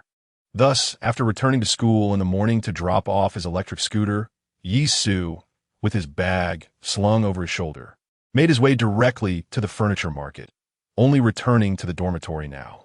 "Dear sons, father has returned," Yisu announced dramatically as he opened the dormitory door, eager to elicit a reaction from his 3 roommates. However, he was met with only the indifferent gazes of the trio, with Jiang Jibin's eyes betraying a hint of resentment. Following Yisu's meticulous guidance from Friday, Jiang Jibin had resolved to adopt a more assertive approach with a girl he had been pursuing. Unfortunately, his efforts fell short, leading to him being blocked by her. How could this happen? How could he possibly be inferior to Yisu? After all, was Yisu merely blessed with a pretty face, while he himself possessed considerable depth? Was it possible that his talents paled in comparison to Yisu's? Inspired by the virtuous example set by Yisu, Jiang Jibin was determined to continue learning from him, vowing that one day he would lead a life akin to Yisu's. Is it truly this cruel? Yisu lamented in despair upon receiving no acknowledgement from his roommates. Father has returned, yet no one greets me. Wait, there is hostility. Noticing the shift in his roommate's expressions, Yisu refrained from further boastfulness, obediently entering the room to drop off his bag. Once on his bed, he began to select his tools of the trade. He filtered through local merchants to confirm that he could have his orders shipped today, and proceeded to place an order for an entire set of tools. Perhaps it would be prudent to purchase a metal detector as well. It might prove useful in the future. After some contemplation, Yisu began to search for metal detectors. A compact handheld model for merely $79 seemed like an irresistible deal. How could he pass that up? Unable to ascertain the exact location of the copper coin hidden beneath the coffee table, he reasoned it would be advantageous to have the means to dismantle things if necessary. If he were to falter, leaving behind even the slightest mark could potentially lead to losses that would equate to the price of 100 metal detectors. For the sake of safety and convenience, Yisu promptly ordered a metal detector without hesitation. Once he had procured the necessary tools, he turned his attention to finding a suitable rental property. Yisu's criteria for housing were straightforward. He did not concern himself with the proximity to subway stations or commercial districts, but prioritized the environment and accessibility. At the very least, there needed to be adequate vehicle access, and an elevator was a must for ease in moving heavy items. The urban villages of Yangsheng are notoriously crowded, with many buildings barely a meter apart, making even tricycles a challenge to navigate. Finding an apartment with an elevator was indeed a daunting task, and thus, these factors were not part of Yisu's considerations. After some deliberation between boutique apartments and residential complexes, Yisu ultimately decided that a unit within a residential community would be preferable. He sought a place that was not near a subway or commercial area, but was newer and within a few kilometers of the school, with a monthly rent of over 2,000 yuan. Although this was Yisu's first experience renting a home, he felt confident that finding a suitable place would not be overly difficult. However, as he began his search in earnest, he quickly realized that locating the right apartment was far more challenging than he had anticipated. After spending a day browsing a certain website, he even ventured out to view a property, only to discover he had been in contact with an agent. The intermediary fees were not the only concern. Even the photographs he found online had been retouched, beyond the advertised rent. The agency only disclosed upon arrival that additional monthly costs for property management and appliances, such as air conditioning, were to be expected. Deeply aware of the city's intricate deceptions, Yisu's first day of house hunting ended in disappointment. There was no need to rush regarding the housing situation. After all, the coffee table was already obtained, and its contents were secure. Tomorrow, he decided, he would first open his futures trading account. Otherwise, with the price of gold rising so rapidly, he would be uncertain whether further investments would yield any profit. Over the weekend, after a period of market fluctuations, the price of gold surprisingly increased by 3 yuan per gram, leaving Yisu utterly astonished, soon followed by a pang of regret. A single futures contract for gold represents 1,000 grams, meaning that a 3 yuan increase equated to a loss of 3,000 yuan for Yisu without any action on his part. This amount was sufficient to cover a month's rent. Goodness, this futures trading is perilously volatile, he thought, recalling Lao Gao's adage that the greater the storm, the pricier the fish. Yisu was now in a state of urgency, eager to finalize his gold futures dealings. Ding! Today's intelligence. Level 1, a homeowner in Liwan community is renting out a 2-bedroom apartment for a total monthly rent of 500 yuan. The owner's surname is Zhang, and the contact number is 139x 9271. Just as Yisu was about to retire for the night, planning to open his account online after his early class the next day. The intelligence update arrived punctually in the early hours. Someone is renting out a 2-bedroom apartment for only 500 yuan? An unexpected opportunity had presented itself. Yisu promptly checked the location of Liwan community. It was over 5 kilometers from the school, somewhat remote, lacking nearby subway access and commercial districts, with the nearest bus stop several hundred meters away. It was no wonder the rent was only 500. Nonetheless, it made sense. After all, in a first-tier city like Yangcheng, a rental of 500 yuan would have been snatched up immediately if it were conveniently located near transportation and commercial areas.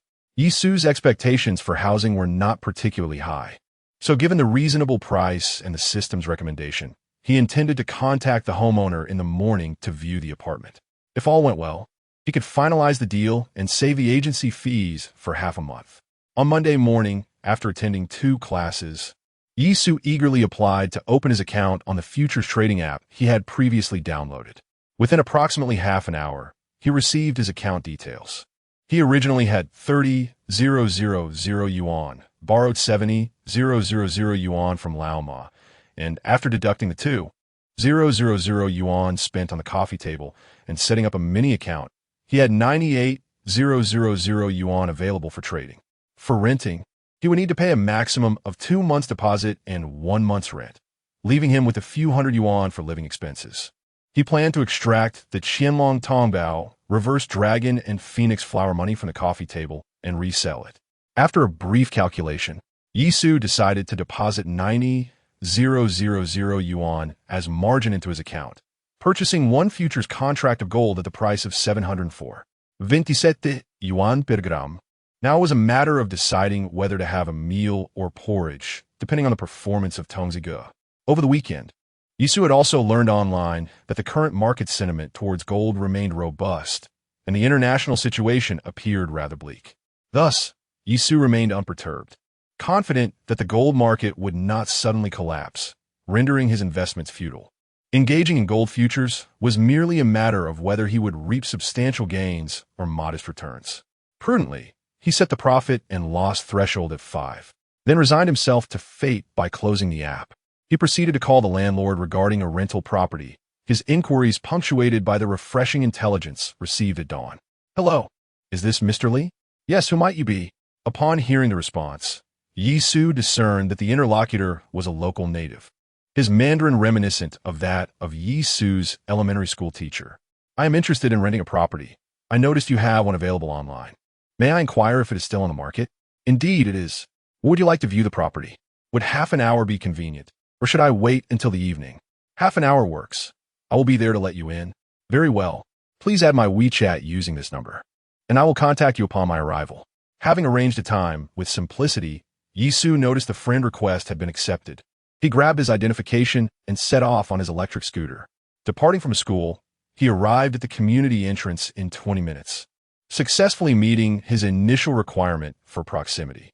"I have arrived at the community entrance," he messaged. Not long after, the landlord responded with a voice message. "Hey there. Please wait a moment.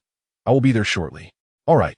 The phrase "I will be there shortly" always filled Yisu with trepidation, especially when arranging meetings with family. Shortly where? Fortunately, the landlord did not share the same tendencies as Yisu's unreliable friends, who would promise to arrive shortly yet remain absent for ages.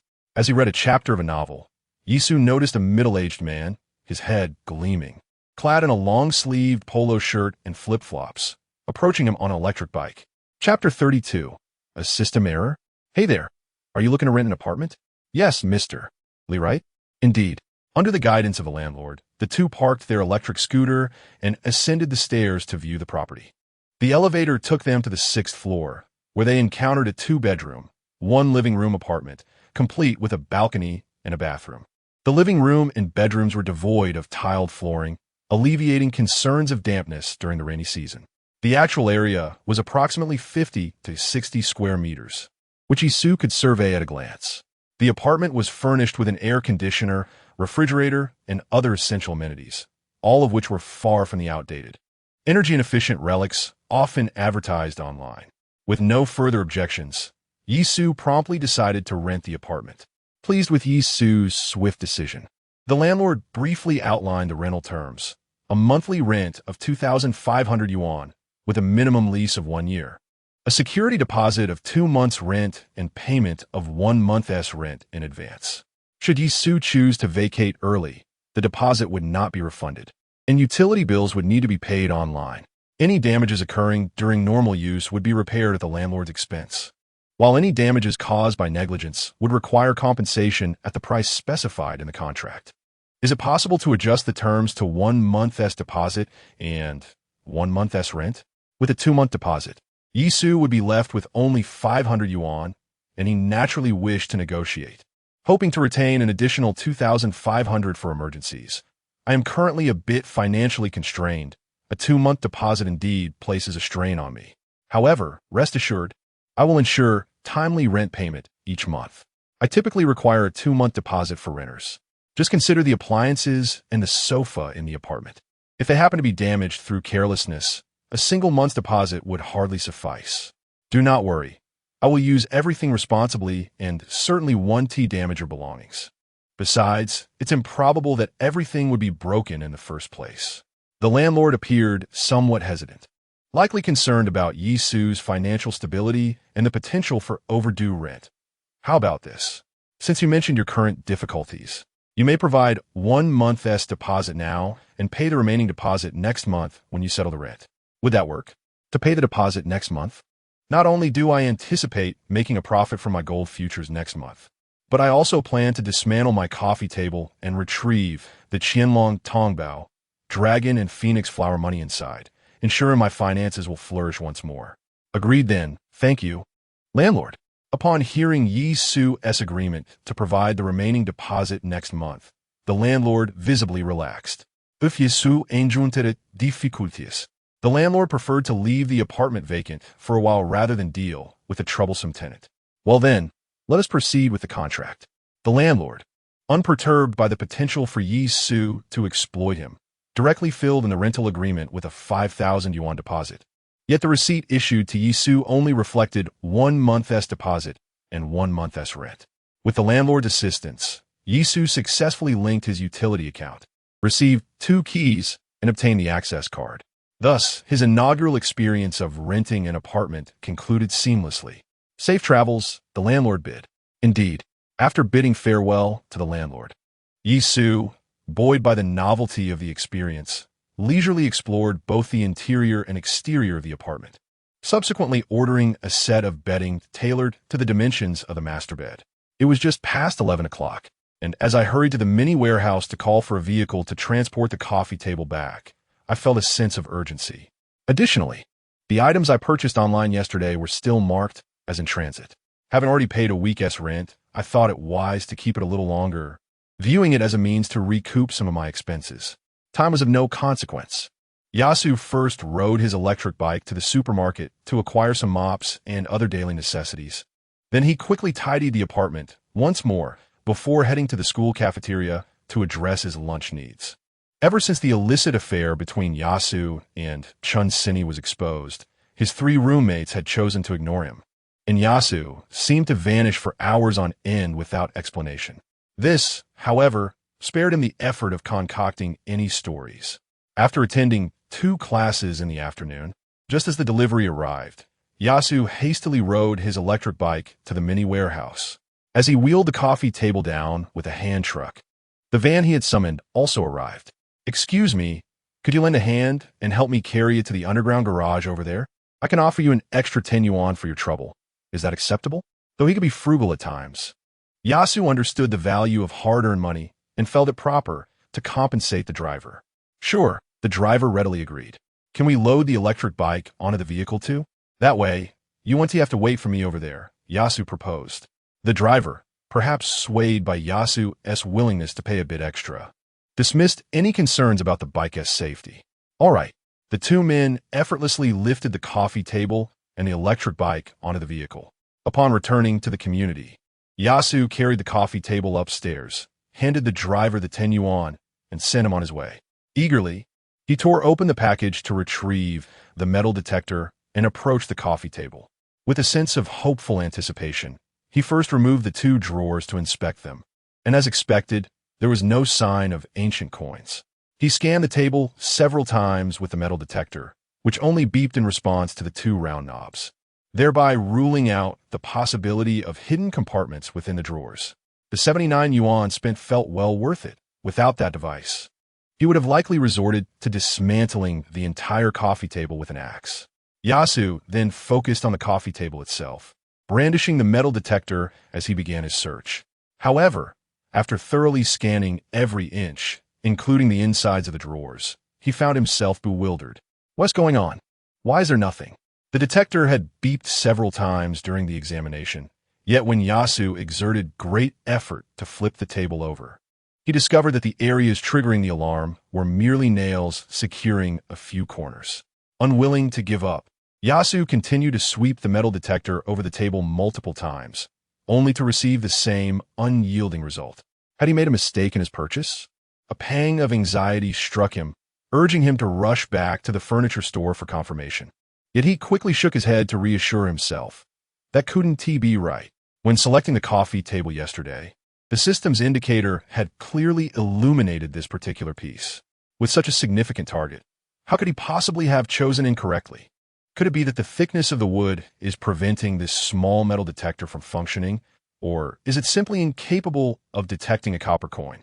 To verify, Yisu retrieved a coin and placed it beneath the coffee table, subsequently sweeping the metal detector across the surface. Beep, beep, beep, it can indeed detect. Yisu was utterly perplexed. Even if the metal detector were malfunctioning, he had just checked, and the coffee table appeared to be meticulously crafted, leaving no possibility of concealed layers. Was he truly faced with the daunting task of sawing the table open? The sheer magnitude of such an endeavor was overwhelming. Gazing at the hefty wooden piece before him, weighing over 100 pounds, Yisu felt at a loss, merely pacing around the table in circles. Suddenly, thud. In an unfortunate misstep, his right big toe collided with the drawer he had just removed, causing him to gasp in pain. Damn, why is today so unlucky? As he rubbed his throbbing toe, Yisu's gaze fell upon the two drawers on the floor, particularly the elegantly patterned, oval-shaped handles. Chapter 33.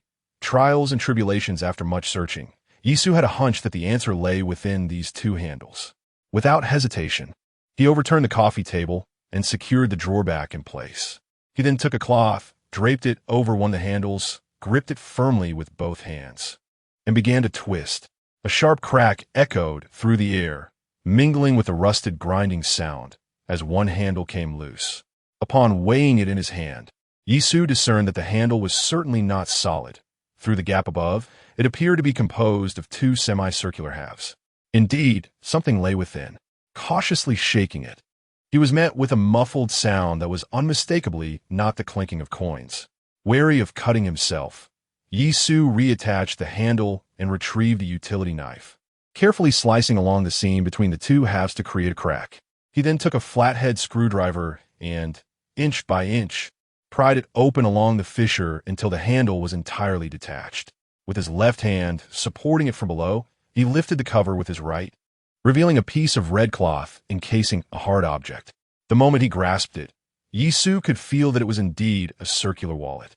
However, his initial joy was swiftly replaced by confusion as he uncovered the red cloth. Was it not said that the coffee table contained a Qianlong Tongbao, back dragon and phoenix flower coin? Instead, he found a Xianfeng Zhongbao.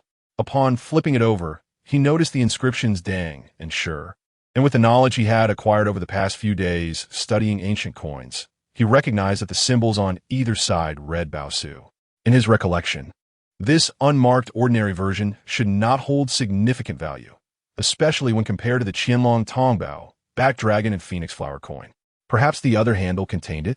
Yisu had faith that the system would not make such a rudimentary error. If it were so, he would need to reconsider the authenticity of last week's information regarding gold prices. Repeating his earlier method, he pried open the other handle, and, as expected, another piece of red cloth emerged.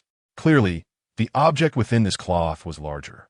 As Yisu reached underneath to catch it, he found that the cloth was lodged within the handle, necessitating some effort to extract it.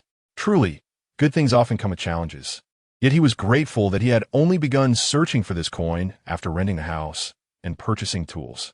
Upon unfurling the red cloth, he indeed discovered a qianlong tongbao, approximately 3 fingers wide. Turning it over, he saw that the inner circle bore an exquisite design of dragon and phoenix flowers. Taking out his phone for comparison, he realized that this qianlong tongbao backed dragon and phoenix flower coin was identical to one that had been auctioned off last month for a staggering 31,000. As for its condition, being a novice, Yisu couldn't ascertain whether the auction's photographs or the coin in his possession was of superior quality. Nevertheless, the system suggested a selling price of 24,000, from which auction commissions, taxes owed by the seller, and the time needed to gather sufficient items for another auction would need to be deducted. Yisu believed that the qianlong tongbao in his possession was of superior quality compared to those at auction, and selling it for 24,000 should pose no challenge. He might even fetch a higher price. Furthermore, he had the xianfeng zhongbao dang shi. Upon conducting some research, he discovered that this coin was merely a standard version minted by the Baosu Bureau, with market prices ranging from several hundred to over 1,000. Even a few hundred was a blessing, as it constituted profit. However, who had concealed these 2 coins within the handle? While refreshing information yesterday, Yisu speculated whether a mischievous child had hidden them in the tea table, only for the parents to overlook it, resulting in the table being sold to a second-hand furniture store. Yet, upon opening the handle, he found the coins wrapped in red cloth, leading him to dismiss that theory, instead suspecting a middle-aged man had hidden away some private savings. Now, with both handles encasing coins swathed in red cloth, Yisu could not help but ponder if this was some form of superstition. Superstitions were, after all, quite prevalent in his hometown, even at his family's entrance.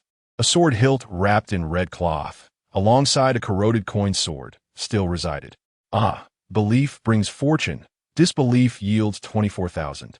Yisu feared not the supernatural, but he did fear poverty. Even if these coins possessed some mystical origins, it would not deter him from selling them. The landlord had provided only a single sofa set for the living room, making the tea table a perfect fit, and Yisu had no intention of seeking someone to reclaim it. After photographing both sides of the coins, he sent them to Wan Qianliang. Brother Liang, are you interested in these 2 coins? One is the Baosu Bureau minted xianfeng zhongbao dang shi. The other is the Song-style qianlong tongbao bei longfeng large decorative coin. Yisu meticulously highlighted the details of the coins to showcase his knowledge. Meanwhile, Wan Qianliang, engaged in tea brewing with his son, noticed his phone lighting up with a message from Yisu and promptly picked it up to examine. The Song-style qianlong tongbao bei longfeng large decorative coin? Hearing Wan Qianliang's murmurs, Wan Bowen paused in his pouring. What is this dragon and phoenix coin? Wan Qianliang handed over the phone. Someone wishes to sell 2 coins, one being the qianlong tongbao bei longfeng large decorative coin. With a business opportunity at hand, Wan Bowen set down the teapot, donned his glasses, and took the phone. Enlarging the 2 photographs of the qianlong tongbao, he scrutinized the details and clarity of the inscriptions, nodding in approval. This item appears to be in good condition. If authentic, it could command over 30,000, given the overwhelming number of replicas in the current market. With even the patina seemingly indistinguishable, Wan Bowen was hesitant to declare its authenticity based solely on 2 photographs. As for the xianfeng zhongbao, he merely glanced at it before dismissing it, too disinterested to offer an assessment.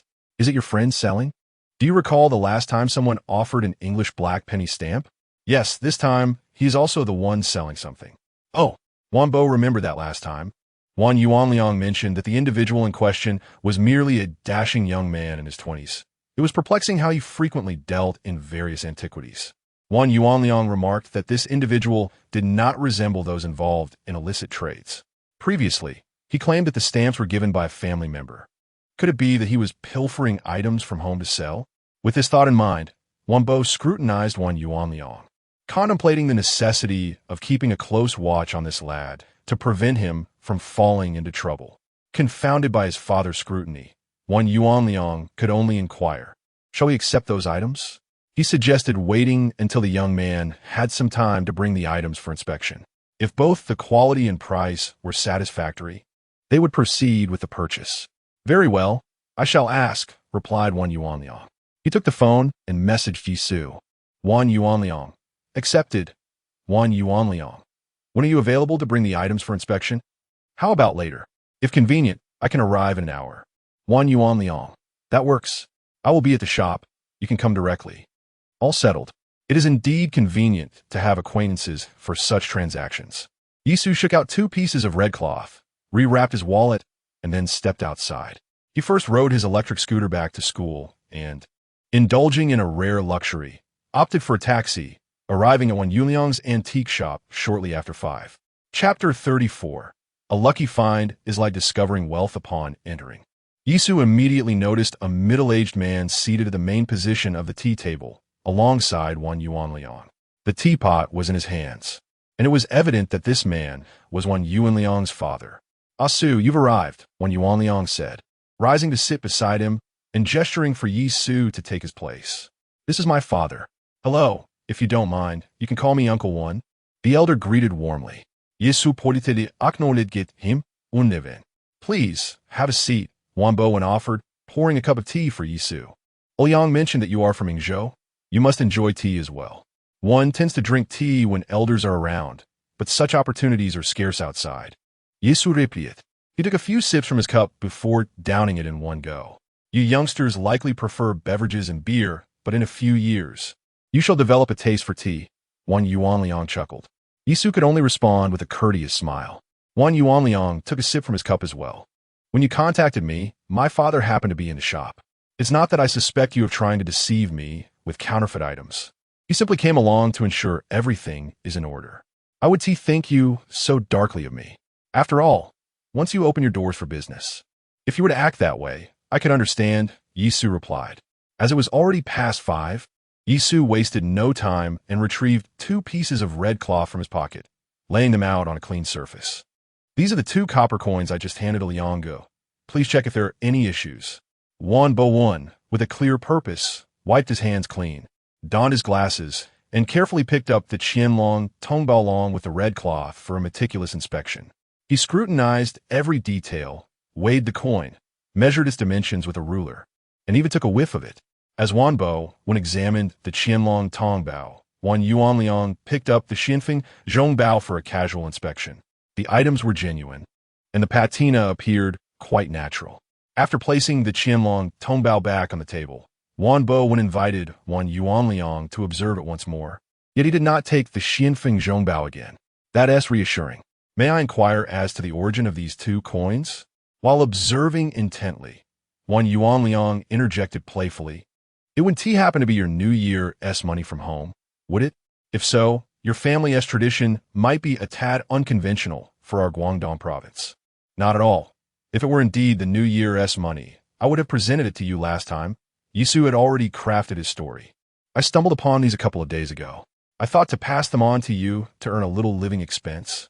And I also wanted your assistance in ensuring I didn't overlook anything." With the system upgrade, the second-level intelligence was increasing, and there would surely be many more opportunities for such fortunate finds. Using the excuse of receiving items from home would be foolishly transparent. "My family isn't a treasure hunter. They wouldn't simply provide such things." Seizing this opportunity, Yisu decided to lay the groundwork for his persona as a treasure seeker, ensuring that when the next item arose for sale, his story would hold water. "Asu, your discerning eye is quite impressive. You've stumbled upon a rare find, something even a Liang would envy." Wan Bowen had little reason to doubt Yisu's claim, as he himself once engaged in similar ventures, often scouring the countryside for antiques. However, as time passed, valuable items were nearly all scavenged, and people became increasingly shrewd, prompting Wan Bowen to abandon that line of work and focus on his antique shop. It was precisely due to his experience that he refrained from inquiring where Yisu had discovered such a treasure. For those with a keen eye, finding a place to acquire hidden gems is akin to gathering wealth in a sack. No one would be foolish enough to divulge such information to others. "Oh, I was merely jesting. I was fortunate this time not to have purchased a counterfeit. Good fortune indeed requires discernment. After all, you previously brought a stamp claiming it was your New Year's gift. Does your family also engage in this trade?" "Not all. My grandfather simply has a fondness for tinkering with such items. After a brief exchange, Juan Bowen steered the conversation back to the matter at hand. What price do you have in mind for these 2 coins? He was particularly interested in the Qianlong Tongbao, Dragon and Phoenix Flower coin, while the Xianfeng Zhongbao, Tin Cash was merely a supplementary consideration. 26,000, Yesu stated. Upon hearing the price, Juan Bowen recognized that Yisu had done his homework. 26 is a bit steep. I can hardly make any profit at that. The highest I can offer is 24,000. I noticed that last month. A Qianlong Tongbao, Dragon and Phoenix Flower coin with a patina inferior to this one sold for over 30,000. Bundling these 2 coins for 26,000 seems fair enough. We could both earn a little after costs. I really can't go that high. How about I just take the Qianlong Tongbao for 24,000? Let us negotiate. 2 for 25,000. If I happen upon any more good pieces, I'll make sure to consult Yang first. Juan Bowen hesitated briefly, but ultimately acquiesced. Very well, 25 it is. His psychological threshold was set at 24,000, yet transactions involving substantial sums typically have a high turnover rate, around 30% annually. Therefore, he was willing to concede a little to establish a stable partnership with Yisu. The subsequent steps followed a familiar routine. Contracts were signed, funds transferred, and the transaction was complete. With money in his pocket, a sense of security enveloped him. As he watched his balance rise back to 29,000, Yisu quietly exhaled. Dinner time is approaching. I must return home now. Won't you stay for a meal? No, thank you. Yisu finished his tea, then rose to bid farewell to Juan Bowen and his son. Once Yisu exited the shop, Juan Yuan inquired, Dad, do you really believe that Qianlong Tongbao is genuinely the treasure Yisu claims to have found? He hardly seems like someone from the antique circle. How could he possess such an extraordinary eye, especially amidst a sea of counterfeits, to identify a genuine Qianlong Tongbao, Dragon and Phoenix Flower coin? I cannot say for certain, but judging by his demeanor, he hardly seems like someone engaged in dubious dealings. As long as the item is authentic, the store will accept it. While addressing Wan Liang's inquiries, Juan Bowen also took out his phone and captured several photographs of the Qianlong Tongbao, subsequently posting them on his social media to attract potential buyers who might inquire about the price. As Yisu departed from the antique shop, it was still before 6 o'clock. However, the streets had begun to fill with people, clearly indicating the onset of the evening rush hour.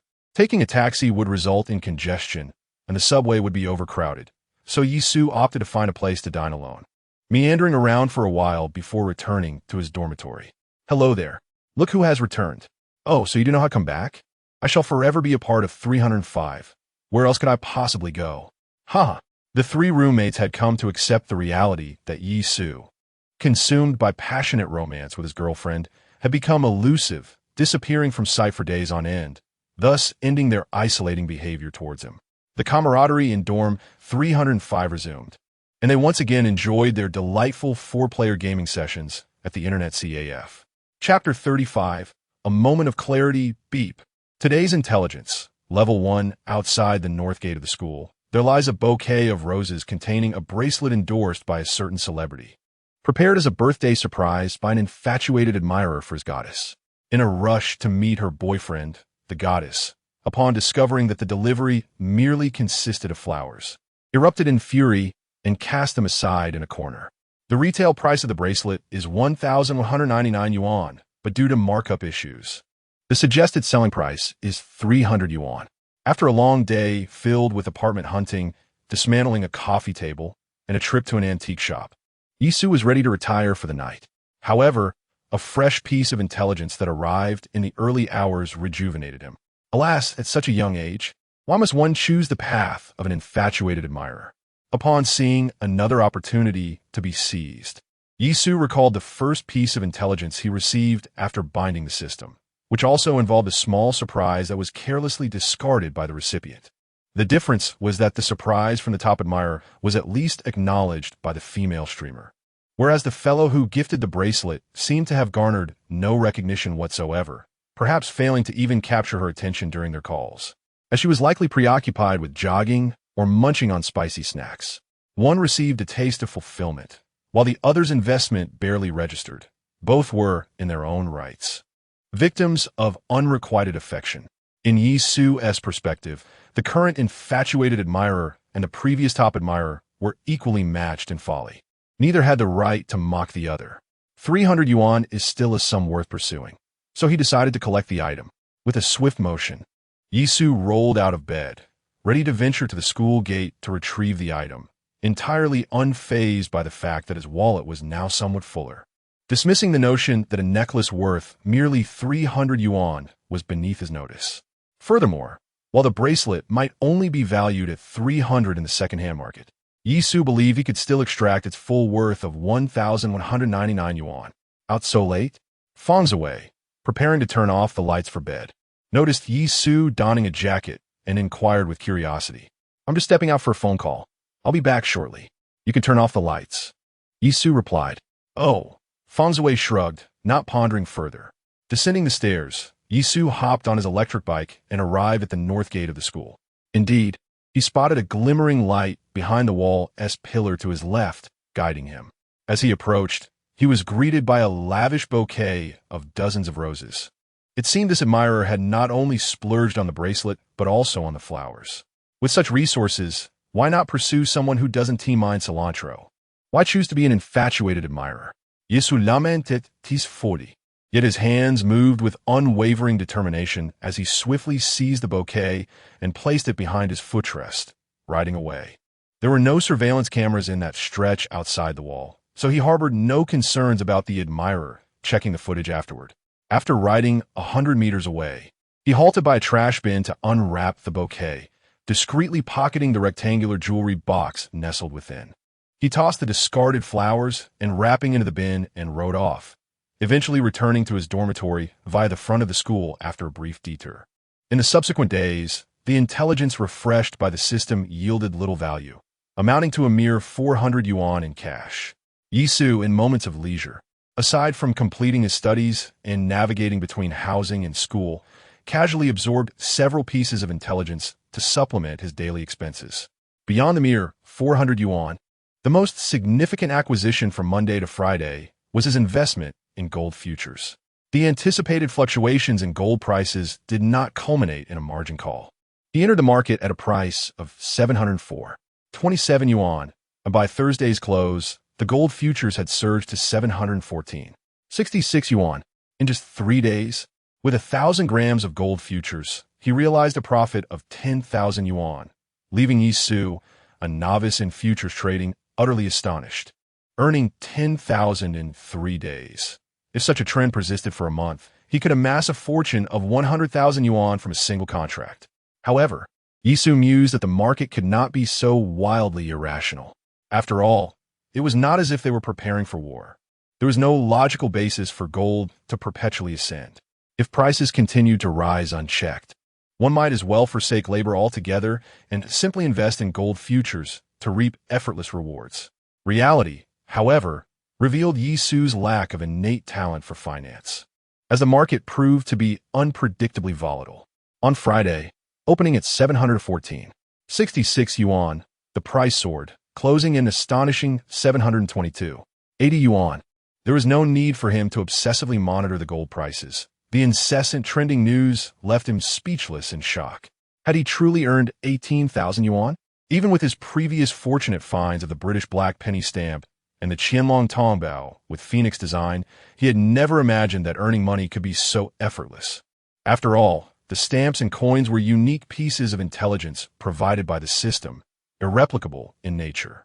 Only he could profit from them, and that required him to tirelessly seek buyers to convert them into cash.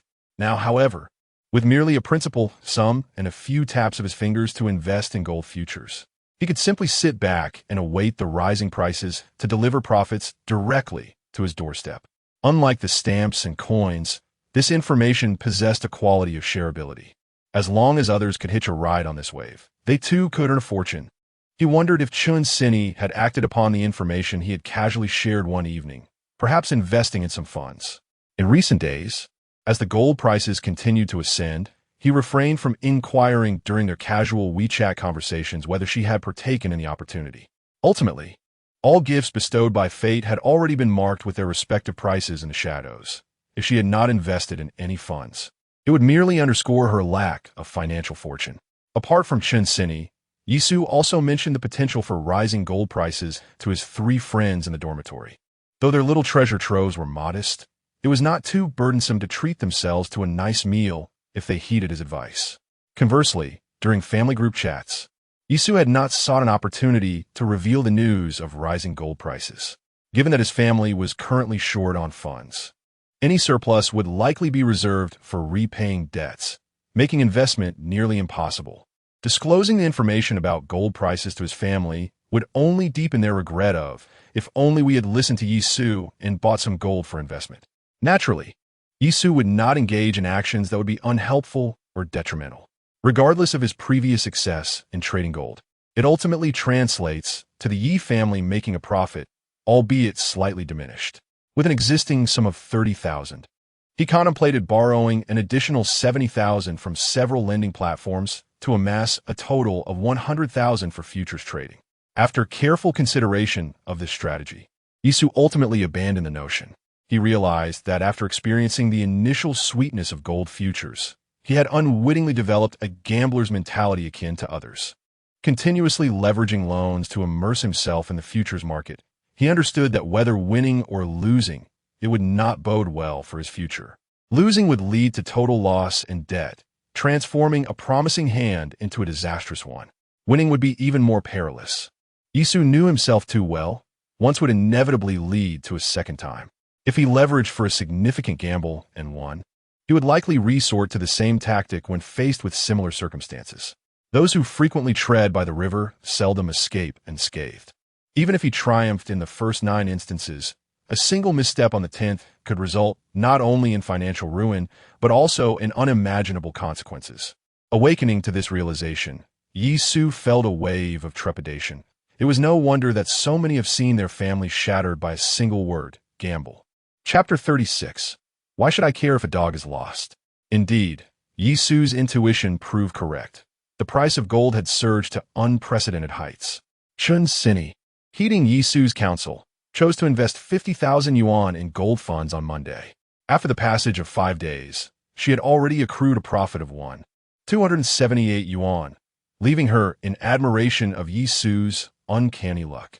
Spending the weekend there, she considered this money as her contribution towards rent and utilities. Reflecting on her overnight stay, Chen Sini felt a pang of resentment. That scoundrel, only preoccupied with his desires, vanished as soon as he heard I was visiting relatives. If only I had known to withhold the information about my period. Unbeknownst to Yisu, someone was harboring ill thoughts about him. He lay in his rented accommodation, intently focused on the countdown displayed on the system screen. The moment arrived. Ding. Today's information, Level 2, a lost dog notice has been posted on a short video platform. User ID, 213x859. The dog is currently trapped in a drainage ditch outside Dingwei Park. What does this mean? Why should the loss of a dog concern me? Level 2 information. The system surely has its reasons. Yisu promptly picked up his phone and searched for the lost dog notice linked to the user ID. The small gray and white schnauzer had gone missing 2 days prior, and a reward of 20,000 yuan had been offered. Are these people truly that affluent?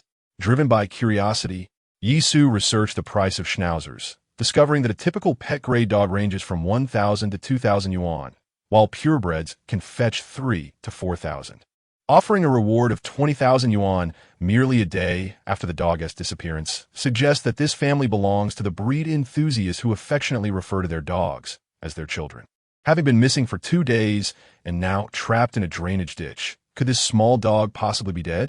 Concerned that waiting until daylight might result in unforeseen accidents, or the dog wandering off to another location, or worse, being rescued by someone else, Yisu felt no inclination to sleep.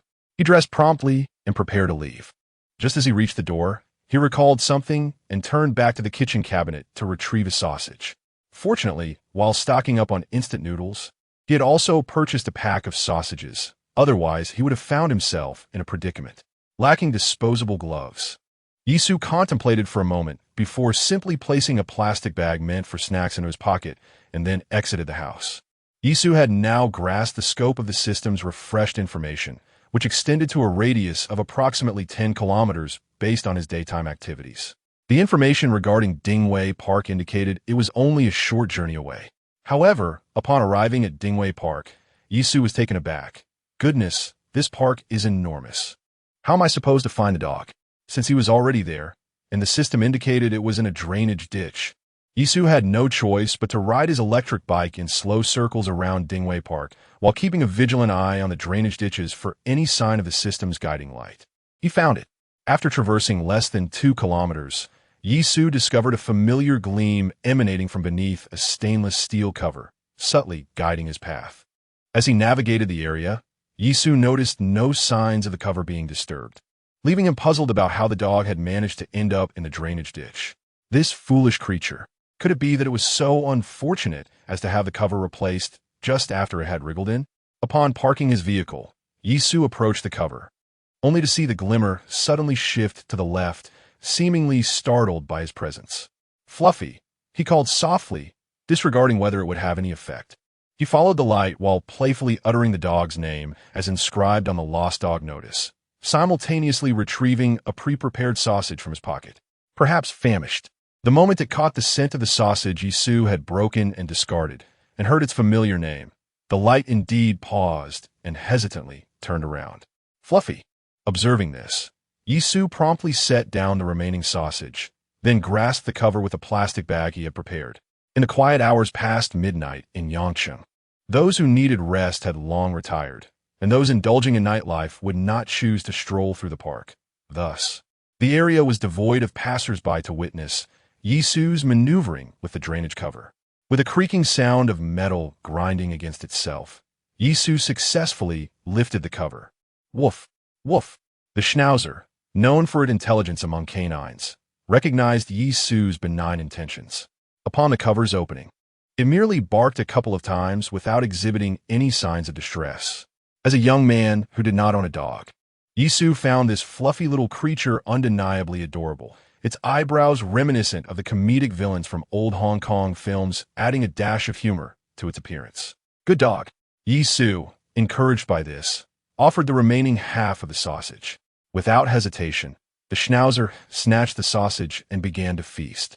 While the schnauzer indulged, Yisu slowly reached for its collar with one hand, while the other gently scratched the dog's head as if tickling it. Good boy. Observing that the schnauzer did not resist, Yisu then clasped it under his arms, lifting the dog. Woof, how foul! After being lost for 2 days and having traversed who knows where besides the sewer, the odor was overwhelming as he drew near. I shall find a place to wash you up. It was past midnight, and returning the dog at this hour was not feasible. Yisu first needed to take the schnauzer home. He retrieved his phone, recording a brief video of the dog and himself, embedding the phrase "whose dog is lost" in the footage. It was then that he found a 24-hour self-service pet shop 2 kilometers away. I must inconvenience you for a moment. After placing the schnauzer into the plastic bag he had just used as a cushion, he cradled it in his arms. Raised under the tender care of its owner since childhood, the schnauzer has endured days of hunger and fear. During the tumultuous moments with Yisu, it refrained from resistance, extending its front legs to grasp the plastic bag tightly around Yisu's left hand. With few passers-by on the road, concerned for the dog's discomfort within the bag, Yisu swiftly drove to a self-service pet store, spending a mere 9 yuan for a quick wash. Subsequently, at the self-service counter, they procured a can of food and a box of pet milk drink, totaling 25 yuan. You little creature, you eat better than I do. Upon returning to the rented apartment with the freshly washed schnauzer, Yisu extracted the dog food from the can, and the schnauzer eagerly began to feast, clearly famished. Pouring the pet milk drink into the can, Yisu allowed the schnauzer to indulge, while they arranged a sleeping area for it. Fortunately, having purchased a multitude of items a few days prior, the delivery boxes still lay stacked and unused. Yisu found several cardboard boxes, opened them, and laid them out in the living room. Buddy, you'll sleep here tonight while I take the bedroom. We shall not disturb one another, and I will return you tomorrow. All right? The dog barked in response. Whether it understood or not, Yisu took it as an agreement. Chapter 37. Into the station after wandering outside for 2 days. Finding a comfortable place was no small feat once the schnauzer finished its meal, instinctively laid down on the cardboard that Yisu had prepared for it, though it was uncertain if it had truly fallen asleep. Yisu, never one to engage in uncertain ventures, seized the opportunity to take out his phone and search for what precautions to take when returning a pet dog to its owner. To his astonishment, the realities of society revealed themselves.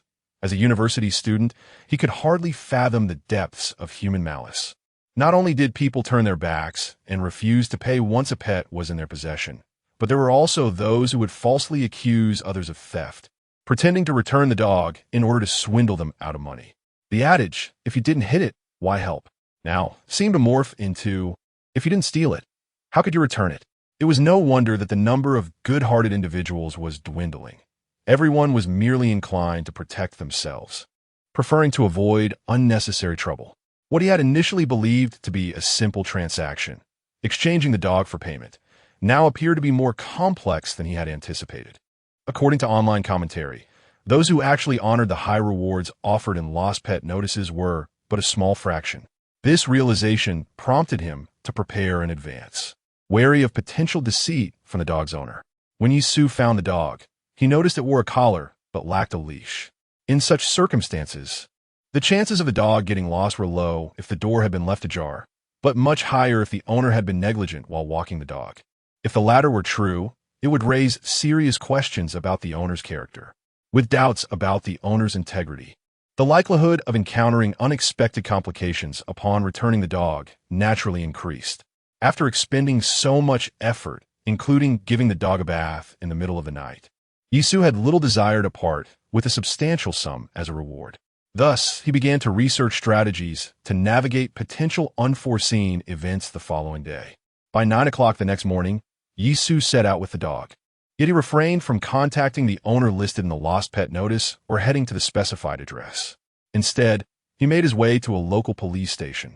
This was the first piece of advice he had gleaned from various videos discussing breaches of reward agreements, to enlist the witness of an authoritative third party. And the police station was undoubtedly his optimal choice. Prior to this, online commentators had also suggested solidifying the evidence chain, such as recording the process of finding the pet. Yisu had recorded a video the previous night, initially intending to share it with his family to explain the source of the 20,000 yuan reward. By a twist of fate, he had inadvertently completed the process of solidifying his evidence and proving his innocence. "Hello, how may I assist you?" The duty officer at the police station greeted him with enthusiasm upon seeing a handsome young man carrying an adorable puppy. "Hello, I found this dog last night and thought it had been abandoned, so I intended to take it home and care for it. However, this morning while scrolling through short videos, I discovered that the owner had already posted a lost dog notice online, offering a reward of 20,000 yuan. Thus, I brought the dog over, seeking your assistance as witnesses to return the dog and ensure that they fulfill their promise of a reward, thereby preventing any potential disputes." After briefly elucidating the circumstances, Yisu presented a pre-prepared short video to the duty officer. The officer received the phone, meticulously compared the images of the dog with the one in Yisu's arms, and then recorded the contact information from the lost dog notice. Indeed, this was the dog mentioned in the lost dog notice. "I will have my colleague escort you to the mediation room while I reach out to the owner to arrange for the dog to be picked up." "Thank you, sister." "Oh, you are too kind." After sharing a light-hearted smile with Yisu, the duty officer called over a colleague, pointed at Yisu, and exchanged a few words before guiding the individual to her. "Hello, my surname is Chun." "Greetings, Officer Chun.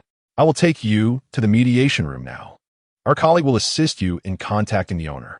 "Thank you." As Yisu departed, the duty officer picked up the phone and dialed the number recorded earlier. Meanwhile, inside room 1302 of Building 9 in the Fueying community, a woman's phone rang. "Hello, police station?" "Yes, that is my lost dog. I am grateful to the officer for helping me find my son. Someone has indeed found him. He is currently at the police station with the dog, waiting for us to fulfill the reward of 20,000 yuan stated in the lost dog notice." "Which police station are you from?" "We will come right away." After hanging up, a man rushed forward. "Has Mauchio been found?"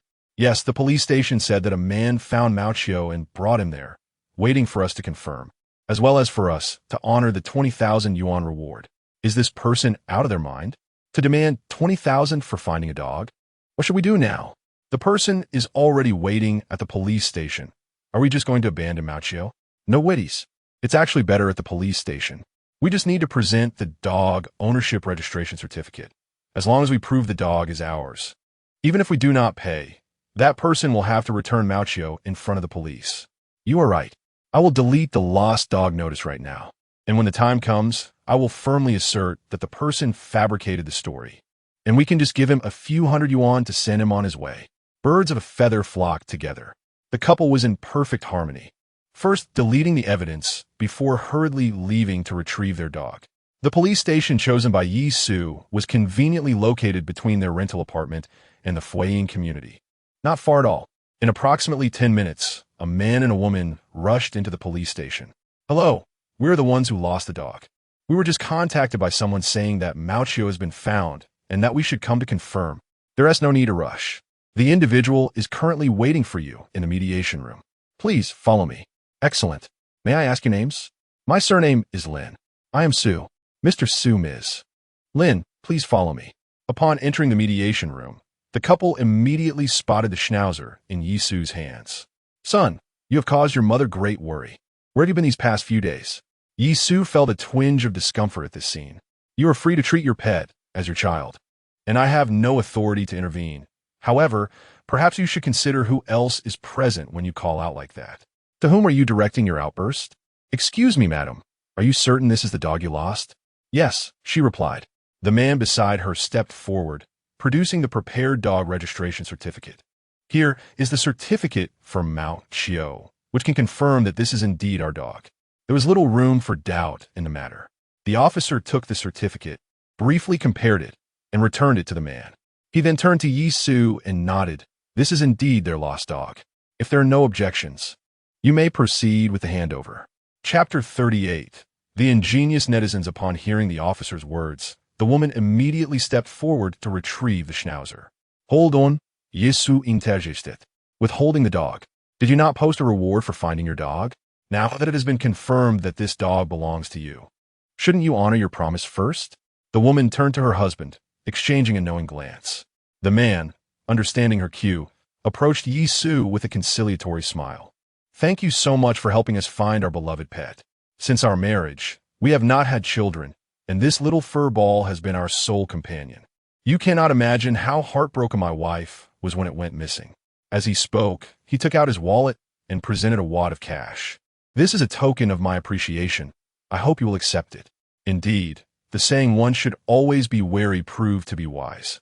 Observing the money offered by the man, Yi Su's expression soured as he pondered whether there were even 10 bills among them. Have you perhaps misremembered? The reward stated in the notice is 20,000 yuan. Please do not tell me that you are offering only a couple of hundred. Upon entering, the man had felt a sense of relief, believing that the young finder could be easily persuaded, perhaps lacking the audacity to press the matter further. However, as Yi Su pointed out the discrepancy, the man's demeanor shifted, growing increasingly uncomfortable. But those figures are not to be taken seriously. Surely you understand. Offering 20,000 yuan for a lost dog is quite unreasonable. I can offer you around 1,000 in cash as a token of gratitude for your efforts in finding our pet. Indeed, Mr. Yi, the officer chimed in. Sometimes, in a moment of desperation, the owners may inflate the reward amount when posting a notice, and now that we have confirmed the dog belongs to you, it would be best to return it. Yi Su remainet unmoved. Once a reward notice is published, it automatically acquires legal validity. This is fundamental knowledge. There is no question of reasonableness here. Since you published the notice and have not amended it for a day, it indicates your acceptance of the 20,000 yuan reward. I have fulfilled my contractual obligation by returning the dog, and now it is your turn to honor your commitment. As the situation began to spiral beyond his control, the man's composure faltered. As my companion just mentioned, we were simply anxious and hastily wrote an unreasonable amount. You must realize that 20,000 yuan is excessive, right? Now that the dog has been found, you suddenly deem the amount unreasonable. Why did you not consider the reward excessive when you posted the notice? It has been published for quite some time. Why did you not find the amount unreasonable then? Now that the dog is found, you begin to question the reward. The reward notice is protected by law. Do you take our legal system lightly? His words rendered the man speechless. leaving even the officer at a loss for how to mediate the situation. The situation unfolded quite differently from what had been imagined at home. The husband found himself rendered speechless, and the woman suddenly erupted in fury. "This is my son. On what grounds do you refuse to return him to me?" With that, she attempted to seize him directly. However, Yisu had already anticipated her actions. Utilizing the table as a barrier, she swiftly raised her phone to commence recording. "What do you mean? Are you planning to resort to violence in front of the police here at the station?" The young lady who had escorted the couple into the precinct was already disillusioned by their deceitful behavior and their bullying of a young individual. Upon witnessing the woman's intent to strike, she immediately intervened. "Ms. Lin, this is a police station. Please remain calm and restrain your actions." Unfortunately, due to the significant disparity in their weights, despite her efforts to obstruct, she was still pushed back. "Ms. Lin, please calm down." The police officer also rose to intervene. "Mr. Su, kindly manage Ms. Lin's behavior to prevent unnecessary misunderstandings." A physical altercation within the precinct, especially with someone recording, could potentially spark a considerable public outcry if it were to reach the internet. "Mr. Yi, perhaps you should lower your phone for now." She asked about his strike. "How could I dare to put my phone down? Rest assured, with us present, nothing of the sort will occur, and there are surveillance cameras in the mediation room. You need not worry." "Surveillance camera?" Yisu pondered, yet complied, and lowered her phone, refraining from pushing further. Noticing her cooperation, the officer quietly exhaled in relief. He had realized that the most challenging individual in the room was not the couple playing good cop, bad cop, but rather this soft-spoken young woman. "Mr. Su, Ms. Lin, you heard what Mr. Yi said. The lost dog notice was indeed issued by you, and he is entitled to hold you accountable for your agreement. He claims 20,000. I said it was merely 2,000. He must have misread as 0. If you don't believe me, let him produce the notice for us to examine. I know you deleted the lost dog notice from the short video platform before arriving, but the young lady just noted your contact number and confirmed the amount stated on the notice." Indeed, the young lady chimed in to corroborate. "I can confirm that the lost dog notice stated a reward of 20,000. What if she merely misread it?" Such baseless and obstinate claims began to irk the two police officers. Before the young lady could continue her rebuttal, Yisu displayed her phone screen to the group. "I recorded the screen before you deleted the lost dog notice. It clearly shows that this is your account and states the reward amount of 20,000. The irrefutable evidence left the woman momentarily speechless. Yisu's decisive demonstration of proof also provided a sense of vindication for the young lady. "You found the dog, but chose not to contact us, instead coming to the police station first and knowing to record in advance. This seems premeditated. I would argue you stole the dog merely to extort us for 20,000. "Exactly." The woman instantly regained her spirited demeanor. "That dog is yours. I assentee it. If you do not return it to me today, I shall report you to the authorities." Indeed, the astuteness of the commenters is remarkable. They can always accurately discern the dubious maneuvers of such individuals. "Report to the authorities? We are presently in the police station. What further reporting do you intend to undertake?" Yisu replied with a calm demeanor. "If you allege that I have stolen a dog, it becomes rather simpler. I fortuitously recorded a video while rescuing this dog, intending to share it on social media. Now, if you could kindly disclose the location where your dog went missing, let us see if it aligns with the place captured in my video, thereby providing evidence as to whether I indeed stole the dog." Yisu then turned to the officer. "Comrade, you mentioned that there is video footage in the mediation room. If it ultimately proves that I did not steal the dog, would not their actions amount to defamation?" The officer hesitated, and the young lady interjected. "Certainly, it qualifies as defamation, which pertains to the fabrication of facts to malign another, with the intent to subject them to criminal liability. If the circumstances were to escalate further, it could even amount to the crime of false accusation." The seasoned officer felt a wave of exasperation. Is it not chaotic enough as it stands? Chapter 39. One word, delight. "Did you hear that? You have no evidence. Yet you falsely accuse me of dog theft, attempting to swindle 20,000 yuan from you. This is undoubtedly a case of defamation." Yisu realized that bringing the dog to the police station was indeed the wisest decision he could have made. With the presence of this justice-driven young lady, he saved himself considerable effort. A few statements elevated the civil dispute into a criminal case, causing the dog owner to cease their reckless shouting. "I don't care." Having failed to intimidate, the woman began to lose her composure. "There's only this much money. I must take my son away today." With that, she snatched the money from the man's hand and slammed it onto the table with a resounding clap. Ah! The guttural roar, reminiscent of oppression from fat, truly incited in Yisu an impulse to retaliate. "You don't care, so do you think I won't?" Ignoring the couple, Yisu once again approached the officer. Now that they wish to unilaterally rescind the agreement and evidently have no intention of mediation, I will file a lawsuit against them, as this dog is a crucial piece of evidence in the civil dispute. May I request the police station to safeguard it? Huh? The officer was taken aback. Although Yisu appeared polite, his demeanor was surprisingly resolute, ready to sue at the slightest provocation. "Mr. Yi, please do not rush. We could discuss this further." Yisu shrugged nonchalantly. "What do I have to rush for? If they refuse to honor the reward advertisement, then let the court assist them in fulfilling it." Upon hearing Yisu's intention to escalate the matter to court, the man finally panicked. "Don't intimidate me. How would the court even concern itself with such matters? Do you truly lack the most basic legal knowledge?" Yisu cast a disdainful glance at the couple, who were merely throwing tantrums. You can look up Article 499 of the Civil Code. Once a reward advertisement is published, as long as the actor, that is, I, fulfills the conditions stated in the advertisement, you, as the issuers, are obligated to provide the reward. In the past, while watching videos, Yisu admired those who could remain calm in emergencies and articulate their viewpoints clearly, like that gentleman on the high-speed train, who, amidst a dispute over luggage storage, managed to logically counter the accusations of unreasonable behavior while being falsely accused by the train conductor. Now, having done his homework, it was his turn to argue his case. Standing on the high ground of the law, leaving others speechless, Yisu felt nothing but exhilaration.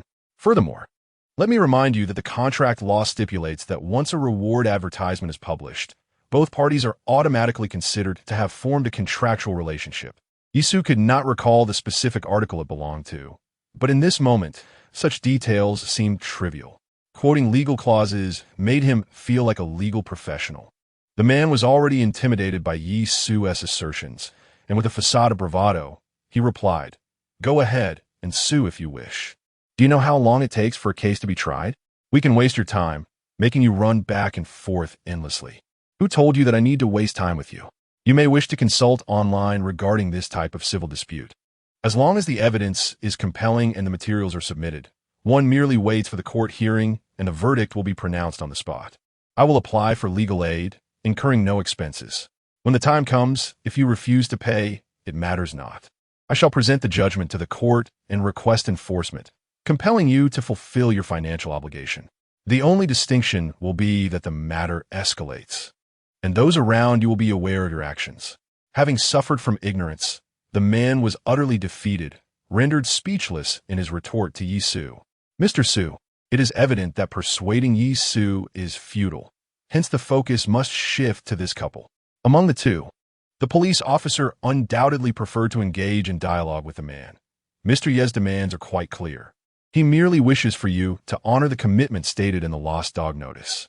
Should this escalate to court, it would prove troublesome for all involved. I strongly advise both parties to seek mediation at this juncture. Mediation? He is clearly attempting to extort money from us. Ms. Lin, I urge you to temper your language.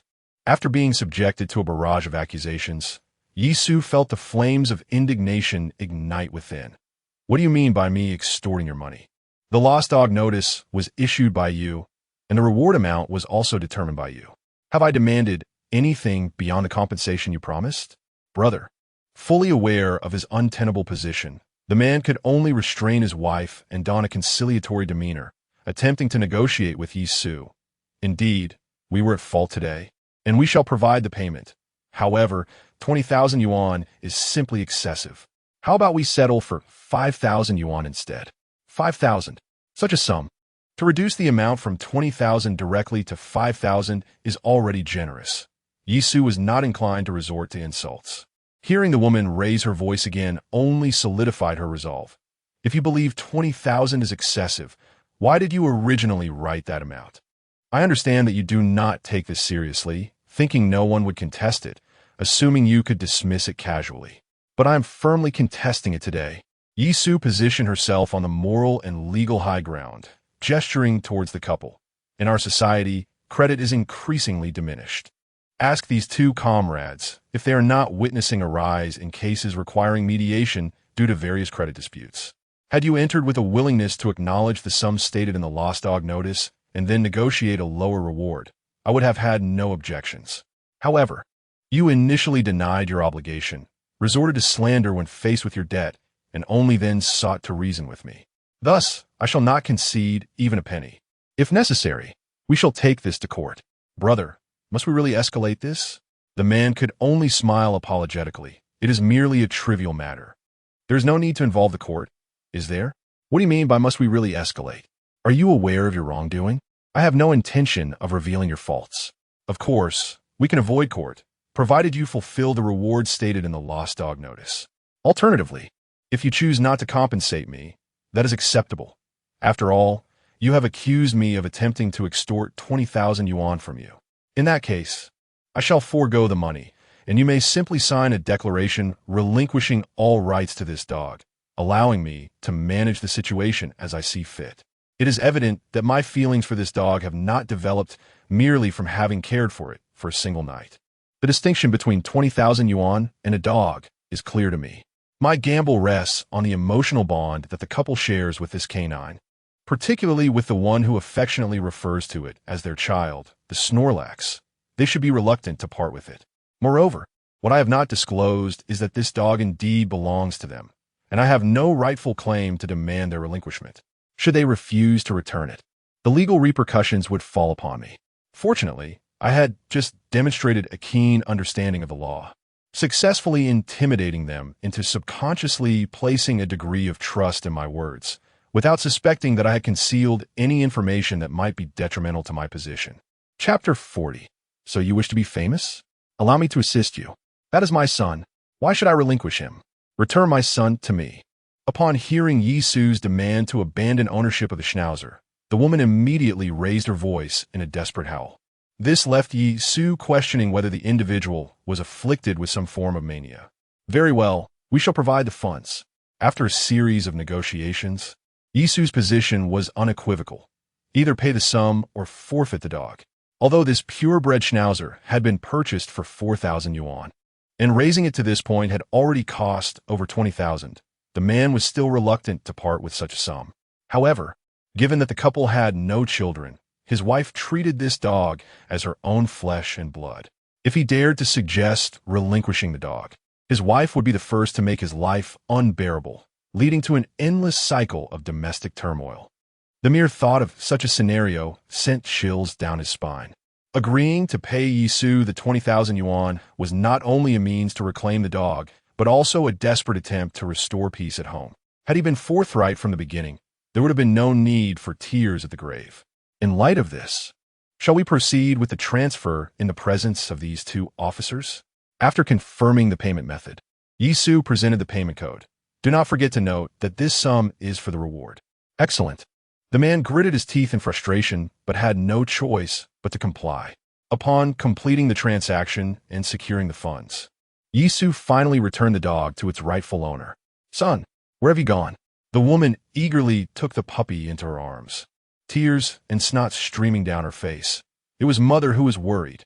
Yisu chose to ignore this touching reunion and turned to express his gratitude to the two police officers. Thank you, comrades, for your assistance. No need for thanks. As long as the matter is resolved satisfactorily, we are content. As they shook hands, the officers quietly breathed a sigh of relief. The farce had finally come to an end. Are today's youth truly this remarkable? The manner in which Yisu handled the situation and his commanding presence far surpassed those involved in previous mediation cases. As the young lady shook Yisu's hand, her captivating gaze scrutinized him. Not only is he handsome and compassionate, but he also maintained composure and clarity in articulating his demands in such a tense situation. How impressive. Were it not for the inappropriateness of the occasion, she would have gladly added Yisu as a friend, simply to become acquainted. Yisu, however, was not preoccupied with such thoughts. After thanking the two officers, he paid no further attention to the couple and departed the police station, riding his electric bike back to his rented home. Upon the arrival of 20,000 yuan into his account, Yisu settled comfortably on the sofa, phone in hand. One may discard their dignity, but how can one be so utterly shameless? As he opened a short video, the platform promptly recommended a new video from the aforementioned couple. Some people are truly shameless. Having found my son, they dare to threaten us with a reward amount stated in the lost dog notice, demanding 20,000 yuan. Such individuals deserve to be poor for a lifetime. The video featured the woman holding the schnauzer, accompanied by a bizarre background melody. The contemporary enigma of SC Char Dinger's reward. Before someone assists you in locating your dog, the reward simultaneously exists and does not exist. Only upon the retrieval of the dog do these dual scenarios collapse into a singular outcome. Are you implying that after you posted a lost dog notice, someone helped you find your dog, and they actually expect you to fulfill your promise? It is evident that you are indeed cradling your son. The most elusive of creatures to locate is undoubtedly a lost dog. Fortunately, the perspectives of netizens have evolved significantly. We have long surpassed the era where the one who posts the video is always right. The comments beneath the video are predominantly mocking the actions of that couple. The woman has also realized that the discourse in the comments is a far cry from her expectations. She is now engaged in a verbal sparring match with netizens, desperately attempting to tarnish Yi Su's reputation to find some solace for herself. If you wish to gain attention, shall I lend you a hand? Having just received 20,000 yuan, it is only fitting to offer a token of gratitude in return. With a grand gesture, Yi Su availed herself of the exclusive first-order discount from her account, contributing 30 yuan to enhance the video's visibility. Emboldened by the chaos, she then remembered to share this delightful news with her family. Upon sending the transfer record of 20,000 yuan to the family group chat, it was no surprise that the chat erupted in excitement. Brother, where on earth did you acquire such a sum? Sister, did you rob a bank? Today, I found a dog, and it turned out to be the subject of someone else's lost dog notice. In gratitude, they transferred me 20,000 yuan. Yisu also shared screenshots of the lost dog notice along with a selfie of herself at the police station cradling the dog, omitting the details of the police station visit. In just a month, having won the lottery, claimed an electric bike, and now finding a dog for which someone generously compensated her with 20,000 yuan, her luck was so extraordinary that even her family began to question her. However, upon seeing Yi Su's photo with the dog at the police station, their skepticism waned. Even Su Wan dismissed her worries about Yi Su engaging in any illicit activities for monetary gain. Mother, truly, there is providence. Good deeds are rewarded. Brother, in Guangzhou, money seems abundant. A found dog earns a reward of 20,000, while I toil endlessly for an entire month, fretting over whether my shop's traffic will decline. And I may not even earn that amount. Sister, you know how people are nowadays. They cherish dogs more than family. I've even seen someone chew food and mouth-feed it to their dog, which nearly made me retch. Mother, surely, that must be quite unhygienic. Indeed, that couple was no different. I heard them refer to that dog as their son. With gold futures having risen by over 2 points and possessing an additional 30,000 yuan, even if gold were to plummet by 10 points next Monday, Yisu would still have sufficient funds to cover the margin call. Seizing upon this splendid pretext of helping another find their dog, after a brief conversation with her family, Yisu transferred the 20,000 yuan to Su Wan. The reason for not directly transferring the funds to Yi Jiangwo was that Yisu wished to preserve his dignity as the head of the family. Having been strong all his life, Yi Jiangwo would certainly not desire to burden his children, especially his youngest son, with the difficulties he faced. By transferring the money to Su Wan, it is believed that Yi Jiangwo would feel somewhat relieved. Mother, wasn't this money just given to you by someone? Why are you transferring it back to me? Mother, you already transferred 10,000 yuan to me last time. This time, you should keep the money for yourself. I have money. Previously, a senior received a larger project, and after we completed it, each of us received over 10,000 yuan. This time, for rescuing the dog, the 20,000 yuan I received from others is of no use to me, so I am passing it on to you. All right, then I will accept it. Unable to argue with Yisu, Su Wan ultimately accepted the 20,000 yuan. Upon seeing that the transfer had been received by Su Wan, Yi Su finally revealed a smile. Chapter 41. Dinosaur Note. The video has been deleted. Could it be that it has met with disapproval? While waiting for the intelligence updates in the evening, Yi Su, with leisure time on her hands, decided to check if the video she had assisted that Snorlax with had gained any traction on Douyin. However, upon searching with the user ID, she discovered that the video had indeed been removed and other videos had been set to disallow comments. Had the creator been overwhelmed by criticism? It is no wonder that today's netizens possess a rather righteous perspective. Even a high-defense Snorlax could be driven to despair. Alas, having spent 30 yuan without any entertainment to show for it, she missed out on the splendid performances of contemporary internet users. With regret, Yi Su could only admire the diligent young ladies online, energetically showcasing their talents while waiting for the day's intelligence refresh. Ding! Today's intelligence, Level 2 at the recycling station located at number 16 Chinching Street. An old box of magazines was collected last night, among which was a 1999 edition Dinosaur Note 100 yuan bill with a suggested selling price of 17,000 yuan. What is this Dinosaur Note? That a single bill could be worth 17,000? Yi Su was certainly aware that certain special serial numbers on currency could command high prices, but that was the extent of her knowledge. Having never delved into this realm, it was her first encounter with the term Dinosaur Note mentioned in the intelligence. After a quick search on her phone, Yi Su grasped the concept. A Dinosaur Note refers to a bill with the last 7 digits of its serial number being identical. There are also the Elephant Note, which has the last 6 digits the same, and the Cheetah Note, where all 8 digits are identical. A standard 1999 Dinosaur Note 100 yuan bill typically fetches a few thousand yuan, but the one mentioned in the intelligence, priced at 17,000, is likely either a special serial number or an uncirculated new bill. However, that bill has already been taken by the recycling station. How could she possibly acquire it? Never mind. Pondering this aimlessly serves no purpose. It is time to sleep. Having experienced numerous updates, Yi Su had learned to remain composed. At this hour, the recycling station had long since closed, and there was no way to pick the lock. Thus, she simply turned off the lights and went to bed, planning to rise early the next day to check the situation. At 9 in the morning, as Yi Su arrived at Chinching Street, she noticed from a distance that the recycling station had opened. A middle-aged man, around 50, was spraying water on a pile of cardboard, presumably to mitigate fire hazards. If the owner of the recycling station discovered this, or if that box of magazines had already been resold, it would indeed be amusing. As she approached on her electric bike, Yi Su quietly breathed a sigh of relief. Thankfully, the items were still there. In her line of sight, a cardboard box sitting atop the pile emitted a faint glow. "Hey there, is there something you need?" The owner paused his work upon noticing Yi Su stopping at the entrance, curious about her intentions. "Hello, sir. I would like to inquire if you have any old books or magazines available for sale." "Old books and magazines? We have plenty of those here." The proprietor regarded Yi Su with suspicion. "But what do you intend to do with these items?" On the way here, Yi Su had already concocted an excuse. "I wish to purchase some undamaged second-hand books and magazines to sell at school."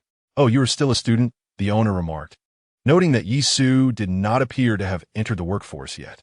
"Indeed, it is not the weekend, and I thought I might engage in a small business venture at school to earn a bit of pocket money without constantly relying on my family," Yi Su explained. The owner, upon hearing this, gave Yi Su a thumbs up. "Well done, young man. Being a student and already thinking of working hard to support yourself is far better than my 2 sons." "Please do not say that. I am merely indulging a whim to see if I can earn some money," Yi Su replied modestly. "Very well, then. I shall consider it support for your entrepreneurial spirit," the owner said, gesturing towards the area where Yi Su had been browsing. "Over there are the newly received second-hand books and magazines. I have yet to water them. See if there is anything you can use, but please do not make a mess, or I will have to reorganize everything." "Thank you, boss," Yi Su replied. After parking his electric bike, he approached the box of magazines and pretended to sift through them, not paying attention to what the owner was doing. Concerned about being caught on the surveillance camera above, Yi Su merely skimmed through the magazines before shifting his focus to the pile of old books. Eventually, he filled a cardboard box with nearly 20 old books and brought alongside the box of magazines to the owner. "I will take this many. Please tell me the price." Is this enough? Won't you buy a few more? Let us start with this amount. I want to see if I can sell them first. Very well. The owner placed both boxes on the electronic scale. In total, it weighs 36 pounds, but I will charge you for 35. $1 per pound. 36 pounds? And you're selling it to me for $1 a pound? Yisu looked at the two boxes and then at the smiling owner, suddenly realizing the situation. However, he did not expose the truth and instead pulled out $35 in cash from his wallet and handed it to the owner. Take care, young man. If you sell well, feel free to return next time. Thank you, boss. As Yisu walked away, the owner smugly flicked the cash in his hand before tucking it into his waist pouch and adjusting the electronic scale once more. Without an electronic scale in his rental apartment, Yisu had no means of knowing the depths of the recycling station's intricacies upon returning home. Let me see what a $100 bill worth $17,000 looks like. Pushing the box of secondhand books aside, Yisu began to flip through the magazines one by one. No. Found it. In no time, a $100 bill deeply embedded within the pages of a magazine caught Yisu's eye. JU 77s. This is the dinosaur number with the prefix of the supplementary number. No wonder the system valued it at $17,000. Among the various prefixes, the most valuable would undoubtedly be the FA First Edition prefix.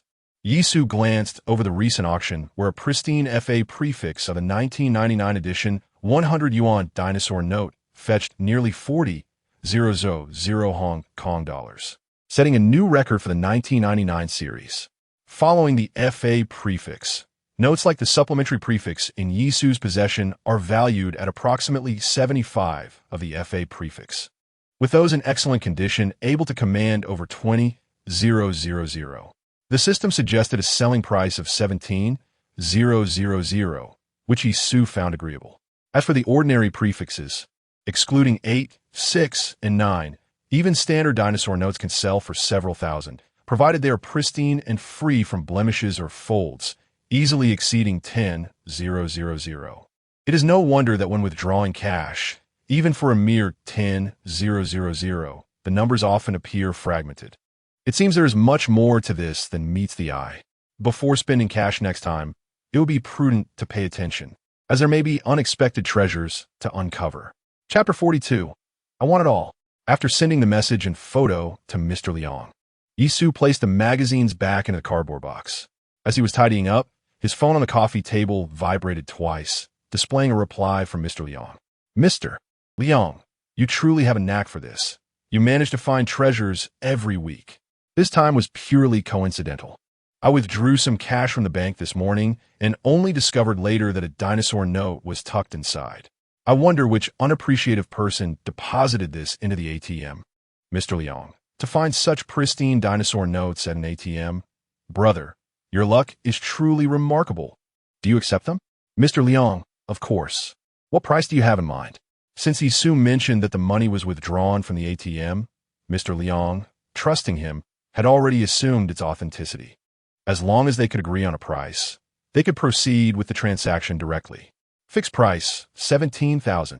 Having collaborated twice, Yisu considered Mr. Liang a reliable outlet and opted not to haggle over a few hundred, quoting Mr. Liang directly based on the system's suggestion. After a few moments of silence, Yisu's phone vibrated again. Mr. Liang, deal. I need to check the store, so you must bring the items over. No problem. Is it convenient now? Mr. Liang, after 10 o'clock is fine. All right. Rather than rushing to Mr. Liang's antique shop, Yisu first rode his electric bike to another recycling station, transporting 2 boxes of old magazines and books. Boss, I'm here to sell scrap. All right. The boss efficiently weighed the 2 boxes. Books weigh 8.9 gene. I'll count it as 9 at 4 mao per gene. Magazines weigh 9.8 gene. I'll count it as 10 at 3 mao per gene. That totals 6 yuan and 6 mao. Were these 2 boxes really only 19 gene? Yisu refrained from commenting on the recycling price. The 2 bosses managed to transform 35 gene into 19, and the boss was generous enough to round up a few extra. Are you both performing magic tricks? Like Lu Qian here? If you don't believe me, I'll weigh it again for you. The boss placed both boxes on the electronic scale. See? It's 18.7 gene. After so many years in business, how could I deceive you? If you still doubt it, You can take it to another recycling station to weigh. Fine. 19 Jean, it is upon arriving at another recycling station. Yisu estimated the weight would not differ much, and he wouldn't fuss over few yuan. As he opened the payment code, he watched as 35 yuan mysteriously transformed into 6 yuan and 6 mao, prompting him to silently murmur, 6. One must save where possible and spend when necessary. Choosing not to take a taxi, Yisu rode his electric bike to the subway station and took the train directly to the antique shop. Mr. Liang, I've arrived. Please have a seat. On his third visit, Yisu felt comfortable and at ease, sitting down to enjoy a cup of tea to soothe his throat.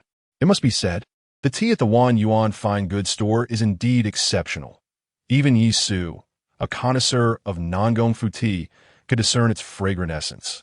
After savoring the smoothness that glided down his throat, Yisu produced a 100 yuan note and handed it over. There was no need to summon the seasoned veteran, Wan Bo Wan, to authenticate the currency. Wan Yuan examined the bill, ensuring it bore no creases, then rubbed the paper between his fingers, tilting it towards the light to inspect it closely. Nodding in affirmation to Yisu, he declared, "Everything checks out. I will transfer the funds to you." This transaction was remarkably seamless. Within a minute, Wan Yuan had transferred 17,000 yuan to Yisu. Engaging with knowledgeable individuals is indeed the most favorable aspect of such exchanges. Both parties are well aware of the worth of the items, and as long as the goods are confirmed to be legitimate, an agreement can be swiftly reached. Not departing immediately, Yisu lingered in the antique shop, enjoying a few cups of tea and engaging in casual conversation with Wan Yuan before finally taking his leave. With the funds he currently possessed, he estimated he was nearing 100,000 yuan. After liquidating the dinosaur-themed 100 yuan note, the balance in Yisu's phone reflected approximately 47 to 48,000 yuan. His gold futures account held a margin of 90,000, of which 70,000 was borrowed from Old Ma, leaving him with 20,000 of his own. Over the weekend, the price of gold had continued to rise, yielding profits exceeding 20,000 from his gold futures. Should this trend persist, he would need to exert no effort at all. By the following week, his total assets could surpass 100,000 yuan. This does not even account for the 30,000 yuan he had previously transferred to Suwon. It was astonishing to realize that, within a mere 5 weeks after binding the system, he had accrued over 100,000 yuan. Initially, Yisu merely aimed to earn several thousand yuan a month through the system, content with such modest gains. However, his mindset had undergone a complete transformation. He now aspired to wealth, with money flowing in so abundantly. If he were to receive 7 pieces of intelligence weekly, all upgraded to secondary status, it would propel him to new heights. If secondary intelligence could elevate him, so what of tertiary or even quaternary intelligence? The thought was exhilarating. Could he possibly ascend to the status of the world's richest? How delightfully embarrassing that would be. As Yisu envisioned a prosperous future, he recalled the classic scene featuring Su Jinjiang. Cars, houses, money, and a disdain for cilantro. He desired it all, feeling buoyant and almost as if he were walking on air. Yisu made his way back to his rental accommodation via subway and electric bike. After addressing his lunch needs, he indulged in a refreshing afternoon nap. Around 3 o'clock, he donned the bracelet he had found at the school gate early Monday morning and stepped outside. Ding ding. Please press the button to unlock the door. The electronic lock emitted a sound, startling Chun Sinny, who was lying on her bed engrossed in a drama. Upon recognizing that it was Yisu entering, her heart leapt with joy, and her previously tense body relaxed. This man was quite considerate. He had come to check on her during her menstrual cycle. Since their intimate encounter, Chun Sinny had grown accustomed to spending weekends with him. With no work obligations over the past few days and left alone, she felt a twinge of emptiness within. Upon the sight of Yisu, Chun Sinny could not help but feel a tinge of joy. "What brings you here?" she inquired.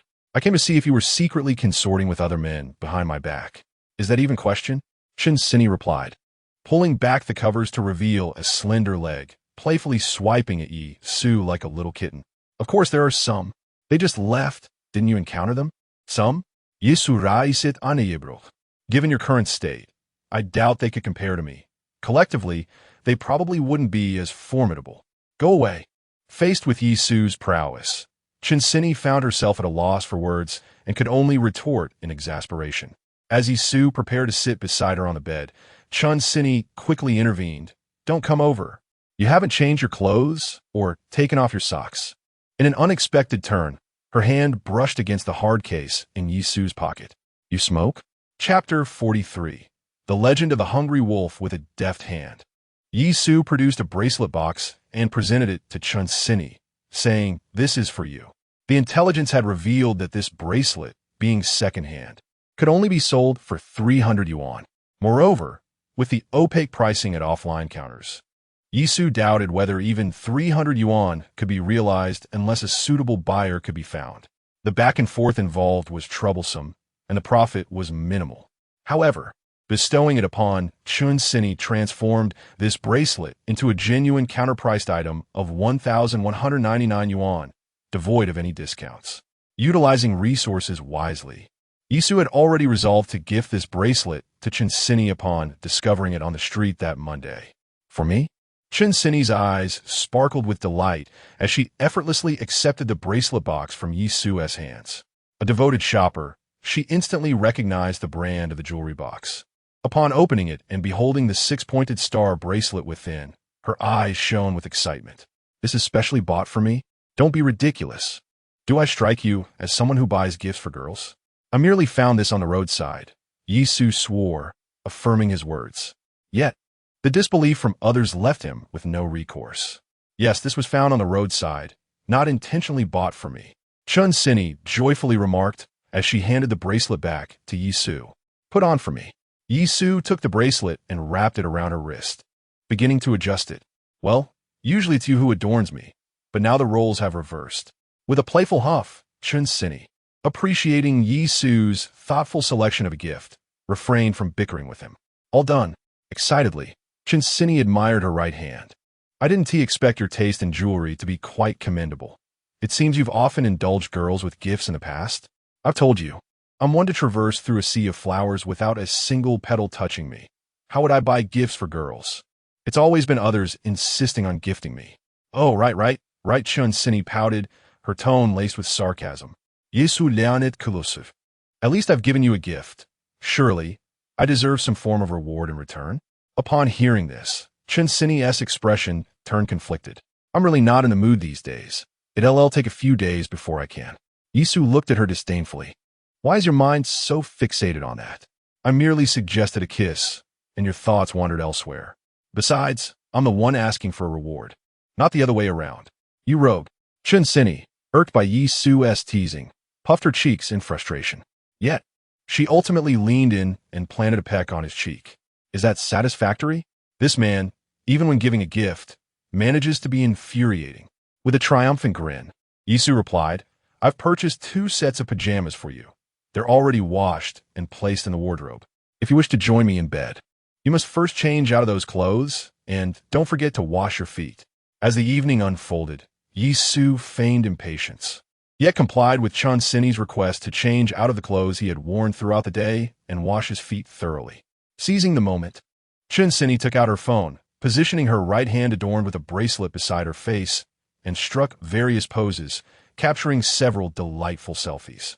Once Yi Su completed his hygienic tasks, he eagerly dove into bed, joining Chinsini in binge-watching their favorite series. Indeed, humans are inherently social creatures. Having the company of a soft, fragrant companion is undeniably preferable to being alone in a rented room.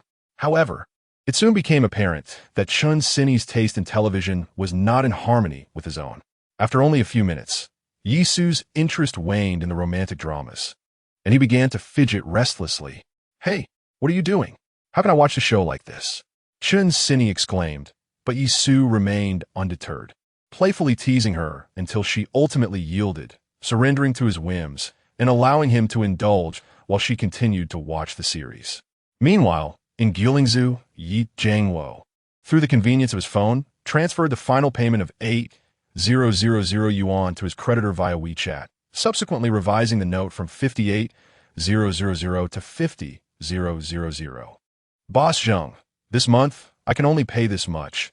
I will repay the remaining amount as soon as possible." Boss Zheng, 50,000 50,000. Received. Boss Zheng, 50,000. Aguo, I trust your integrity. Boss Zheng, 50,000. However, as you know, business has indeed been difficult lately. I also require funds for circulation. If possible, I hope the remaining balance can be settled promptly. Rest assured, I will repay you swiftly. Boss Zheng, 50,000. Good. Exiting the chat interface, Yi Jiangwo glanced at the top 3 conversations in his list. Boss Huang, 60,000. Boss Lin, 53,000. And Boss Zheng, 50,000. A wave of fatigue washed over him, prompting him to rub his temples. With bank loans and 3 creditors, this month had been unprecedented, allowing him to repay a total of 50,000 yuan. However, this was only made possible by Yi Su's transfer of 30,000 yuan to Suwon, along with EXIN's record-breaking online store sales, which contributed an additional 20,000 yuan. This influx enabled him to settle such a substantial amount and still save enough from his earnings to cover household expenses with Yi Ruo for emergencies. Yet, the burden of debt lingered on, extending for far too long. Despite Yi Jiangwo's efforts to divide his payments among the 3 creditors monthly, reassuring them that he was diligently working towards repayment, their reminders had become increasingly frequent. Sighing deeply, Yi Jiangwo lamented the unexpected income from his 2 sons this month, which had allowed him to manage the demands of his creditors, but he was uncertain how he would explain the situation to them next month. Meanwhile, in Yancheng apartment, Yi Su, increasingly agitated by the inability to engage in any substantial actions, prepared to change clothes and return to school after dinner, around 8 o'clock.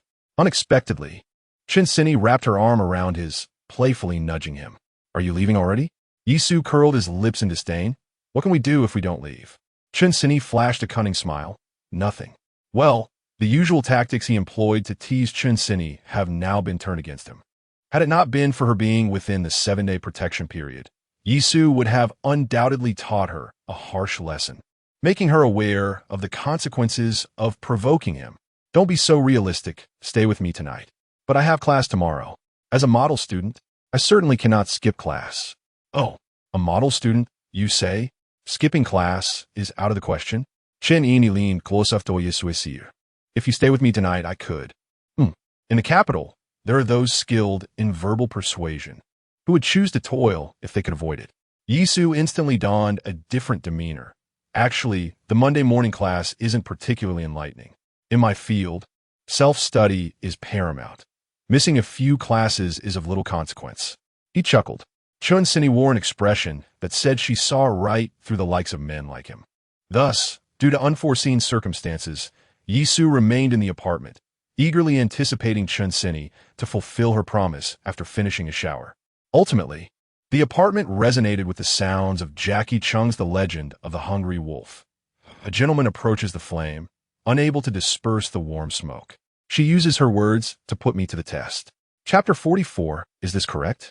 On Monday morning, Chun Sini, a diligent worker, rose early at around 7 o'clock to prepare for her job. Last night, Yi Su, who had gone to bed at the same time, also awakened as Chun Sini's alarm rang, currently engaged in a final struggle with his warm blankets. After hastily completing her morning routine without lingering in the bathroom, Chun Sini applied a touch of makeup. Noticing Yi Su still nestled in bed, she couldn't help but urge, "Aren't you going to get up and brush your teeth? Do you really intend to skip class this morning?" Chun Sini had invited him to stay over the previous night, but she didn't genuinely want him to miss his classes. She was aware that the school was only a few kilometers from the apartment, and if Yi Su rose early enough to ride his electric bike back, he could still make it to his 8 o'clock class. However, she thought if he hurried back now, he would have no time for breakfast, which is detrimental to one's health. Taking responsibility for her own well-being, she resolved not to attend the next 2 classes, asking her roommate to mark her present instead. With just a few words, Yi Su crafted a rather grandiose excuse for himself. Chun Sini, having been through the university experience herself, understood that missing a couple of classes was hardly consequential. Reflecting on the carefree days of college, where one could skip classes at will, contrasted starkly with her current life, where she dared not even arrive late for the sake of a mere 200 yuan attendance incentive. It felt as if she were living in a different era. University life was indeed preferable. That's nonsense. College life was far from ideal, Chinzini retorted, rolling her eyes at Yisu. Can't you see this struggling worker lamenting her youth? Would it kill you to agree with me a little? All right. Yisu acquiesced. Then why don't you just skip work? Raising an eyebrow, Chinzini shot back. And who would support me if I did? Then you should really go to work, Yisu replied, revealing his true nature again with just a few words. Chinzini gritted her teeth. If you keep this up, the next time you come over, you can sleep on the sofa.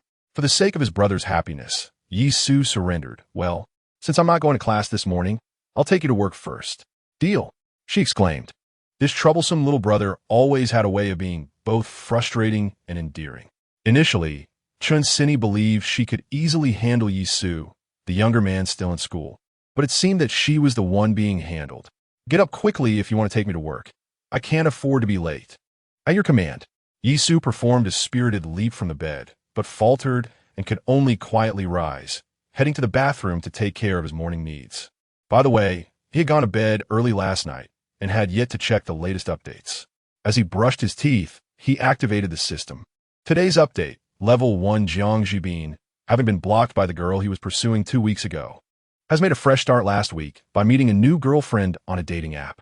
However, he was unaware that the other party was a transgender individual, casting a wide net on a dating app merely to entice suitors, allowing a multitude of boyfriends to shower them with virtual coins.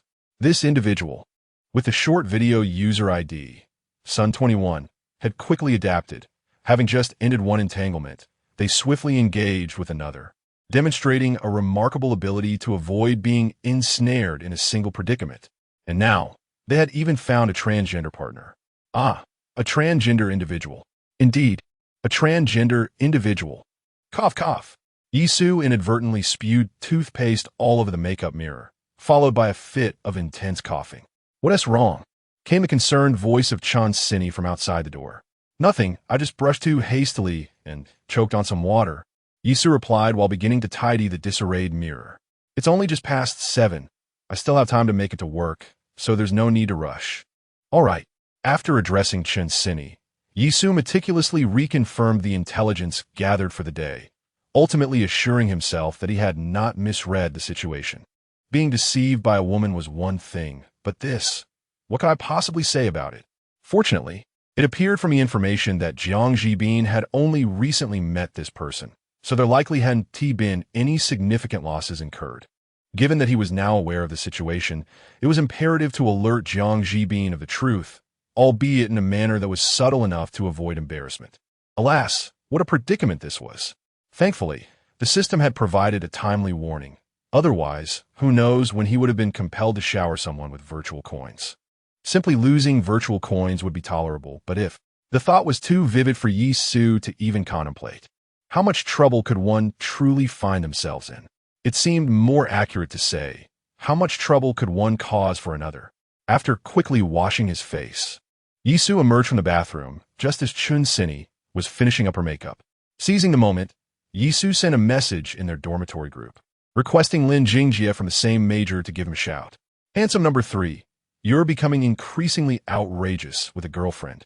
You've even skipped your 8 a.m. class. Handsome number 3, as someone who prioritizes academics, I refuse to be an accomplice to such folly. Without further ado, I'll treat you to lunch at the cafeteria. Order whatever you like, all right? Handsome number 3, deal. Having resolved the issue of skipping class, Yisu then searched for Jiang Jibin's online romantic interest using the user ID provided in the intel. Goodness. It was no surprise that Jiang Jibin fell for such a master of the 4 major tricks of Asia. It was evident why he had been ensnared. To be honest, while watching the beautified streamer in the video, Yisu himself would have struggled to ascertain the individual's gender had he not scrolled through the comment section. Fortunately, there were those who unveiled the truth within the comments, simplifying matters significantly. I'm ready. Let's go, Yisu thought. Just as he was formulating a gentle way to caution Jiang Jibin, Chinzini emerged, fully made up for work, and called for Yisu to leave. All right. Concerned about Chinzini's punctuality, Yisu did not dawdle, quickly slipping on his shoes and together they exited, riding the electric scooter to take Chin-Sini to her workplace. It must be said that in a first-tier city like Guangzhou, during the rush hour, an electric bike can sometimes prove more efficient than a car. Navigating through the streets, I managed to pick up breakfast along the way. Suddenly, a startling sensation from behind jolted Yi Su's awareness of safety, constantly reminding him to refrain from excessive speed and to apply the brakes when necessary. In just over 20 minutes, he successfully delivered Chun-Sini to the foot of her office building. Goodbye. Neither of them fit the stereotype of those who, in public, desperately cling to one another. Chun-Sini merely waved at Yi Su before turning to enter the building. Sini. At that moment, a female voice called out from a distance, and soon a woman of similar age to Chun-Sini approached. Jishan. After exchanging greetings, Chun-Sini introduced them. This is my colleague. This is my friend. Hello. Yi Su responded politely with a nod. Lin Jishan then drew out her words with a meaningful tone. Oh, friend, hello. So just friends? We are all adults here. After a morning drop-off, is there really any need to elaborate on what transpired last night? All right, time to get to work. Chun-Sini was reluctant for Yi Su to discover that she regarded him as her boyfriend, so she pulled Lin Jishan into the office building. Your boyfriend is quite handsome. No wonder you keep him so well concealed. Handsome? I think he's just average. Oh, really? Just average? You seem quite satisfied. Upon hearing the phrase, quite satisfied, Chun-Sini couldn't help but recall the new experiences of the previous night, a blush rising to her cheeks. Chapter 45. The prejudice in one's heart is a great mountain at Lingnan Engineering College's Computer Science Department. A 3-year curriculum paired with a year of internship is adopted, following a 3+1 model. To better prepare students for their senior year internships, the 3-year program employs a rigorous yet flexible approach. Thus, after completing 2 classes on Monday morning, Jiang Jibin and his companions returned to their dormitory. Upon opening the door, they found Yi Su had already returned, seated at his desk, engrossed in his phone. Oh, Boss Yi actually knows how to come back. I suppose you've been living it up these past 3 days, even skipping Monday's classes, Lin Jingjie and Fang Zuwei remarked, their words dripping with envy. Yi Su had long grown accustomed to their occasional barbs, as they, filled with youthful hormones and unable to express them, envied his nighttime escapades. I intended to return, but an unexpected situation arose last night, which is why I stayed out an extra night, Yi Su explained. They had only just begun their relationship a few weeks ago, reveling in a honeymoon phase. With one partner working and the other attending classes, it was only natural that they cherished the limited time they had together on weekends. Jiang Jibin's sudden display of understanding caught Fang Zuwei off guard. What is up, buddy? Did you take the wrong medicine today? Suddenly defending Boss Yi? When he is not around, you're the one who criticizes him the most. Now that he is here, you've gone soft? Only Yi Su understood the reason behind Jiang Jibin's 180-degree shift in attitude. He was likely convinced that he would soon be the next person in dorm 305 to spend the night out. Nonsense. Boss Yi is my brother, my dear friend. Why would I speak ill of him? Jiang Jibin retorted, his loyalty evident. To him, Yi Su had become not just a brother but a mentor, whose advice had led him to seek new opportunities rather than dwell on past disappointments. Jiang Jibin perceived that although the photos sent by his online girlfriend featured a touch of beautification, she could not compare to Yi Su's partner in reality. Yet, every journey begins with a single step. Having found his current girlfriend, he was confident that his next endeavor would yield even greater results. He began to envision a future where he, like Yi Su, could spend weekends with his girlfriend. However, as Yi Su observed Jiang Jibin's defense of him, a wave of melancholy washed over him. Stop speaking up for me, brother. You should be more concerned about your own predicament. After all, the blade is already at your throat. How can such words escape your lips? Lin Jingjie inquired, his expression one of disbelief. You two aren't hiding any secrets from us, are you? Secrets? Get your mind straight. Jiang Jibin shot back, casting a meaningful glance at Yi Su. The moment he thought of Jiang Jibin's girlfriend, Yi Su felt a chill run down his spine. No, this cannot continue, even if not for Jiang Jibin's sake. I still have to reside in dormitory 305 from Monday to Thursday, seizing the moment while my 3 roommates are still preoccupied with me. Yi Su swiftly swiped down on his phone, returning to the video page he had prepared earlier. Thanks to the short video platform's algorithm for personalized recommendations. After searching for Jiang Jibin's online romantic partner's account a few times in the morning, Yisu was now able to effortlessly scroll through videos of the person, rendering everything seemingly flawless. What the hell, is this really a guy? After more than a month of training, Yisu's acting skills had reached an impressive level, easily drawing Lin Jingjie and Fang Ziwei's attention. What guy? This one, I just saw a video of a girl who looked decent, but when I opened the comment section, I found someone saying, the host's endowment is even larger than yours.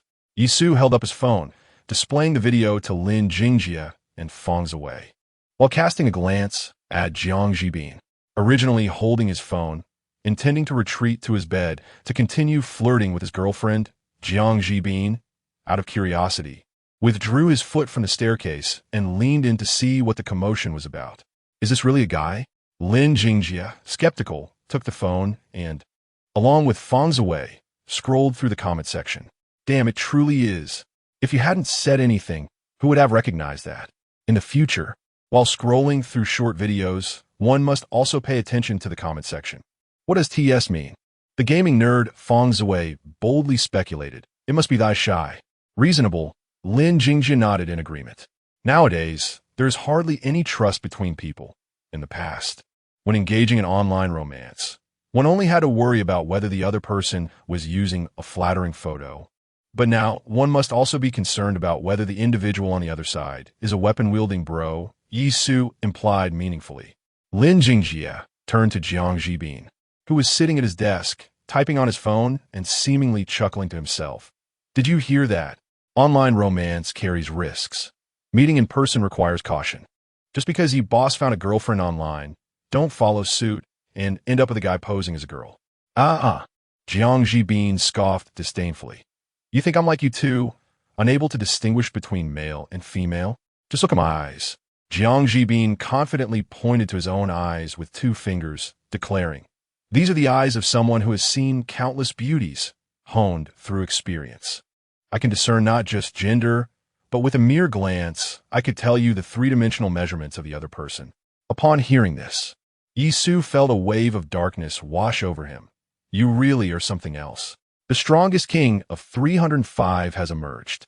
Lin Jingjie extended the phone toward Jiang Jibin. Then take a look. This is a guy or a girl. Let me show you my skills. After sending another message, Jiang Jibin finally put down his phone and confidently approached Lin Jingjie.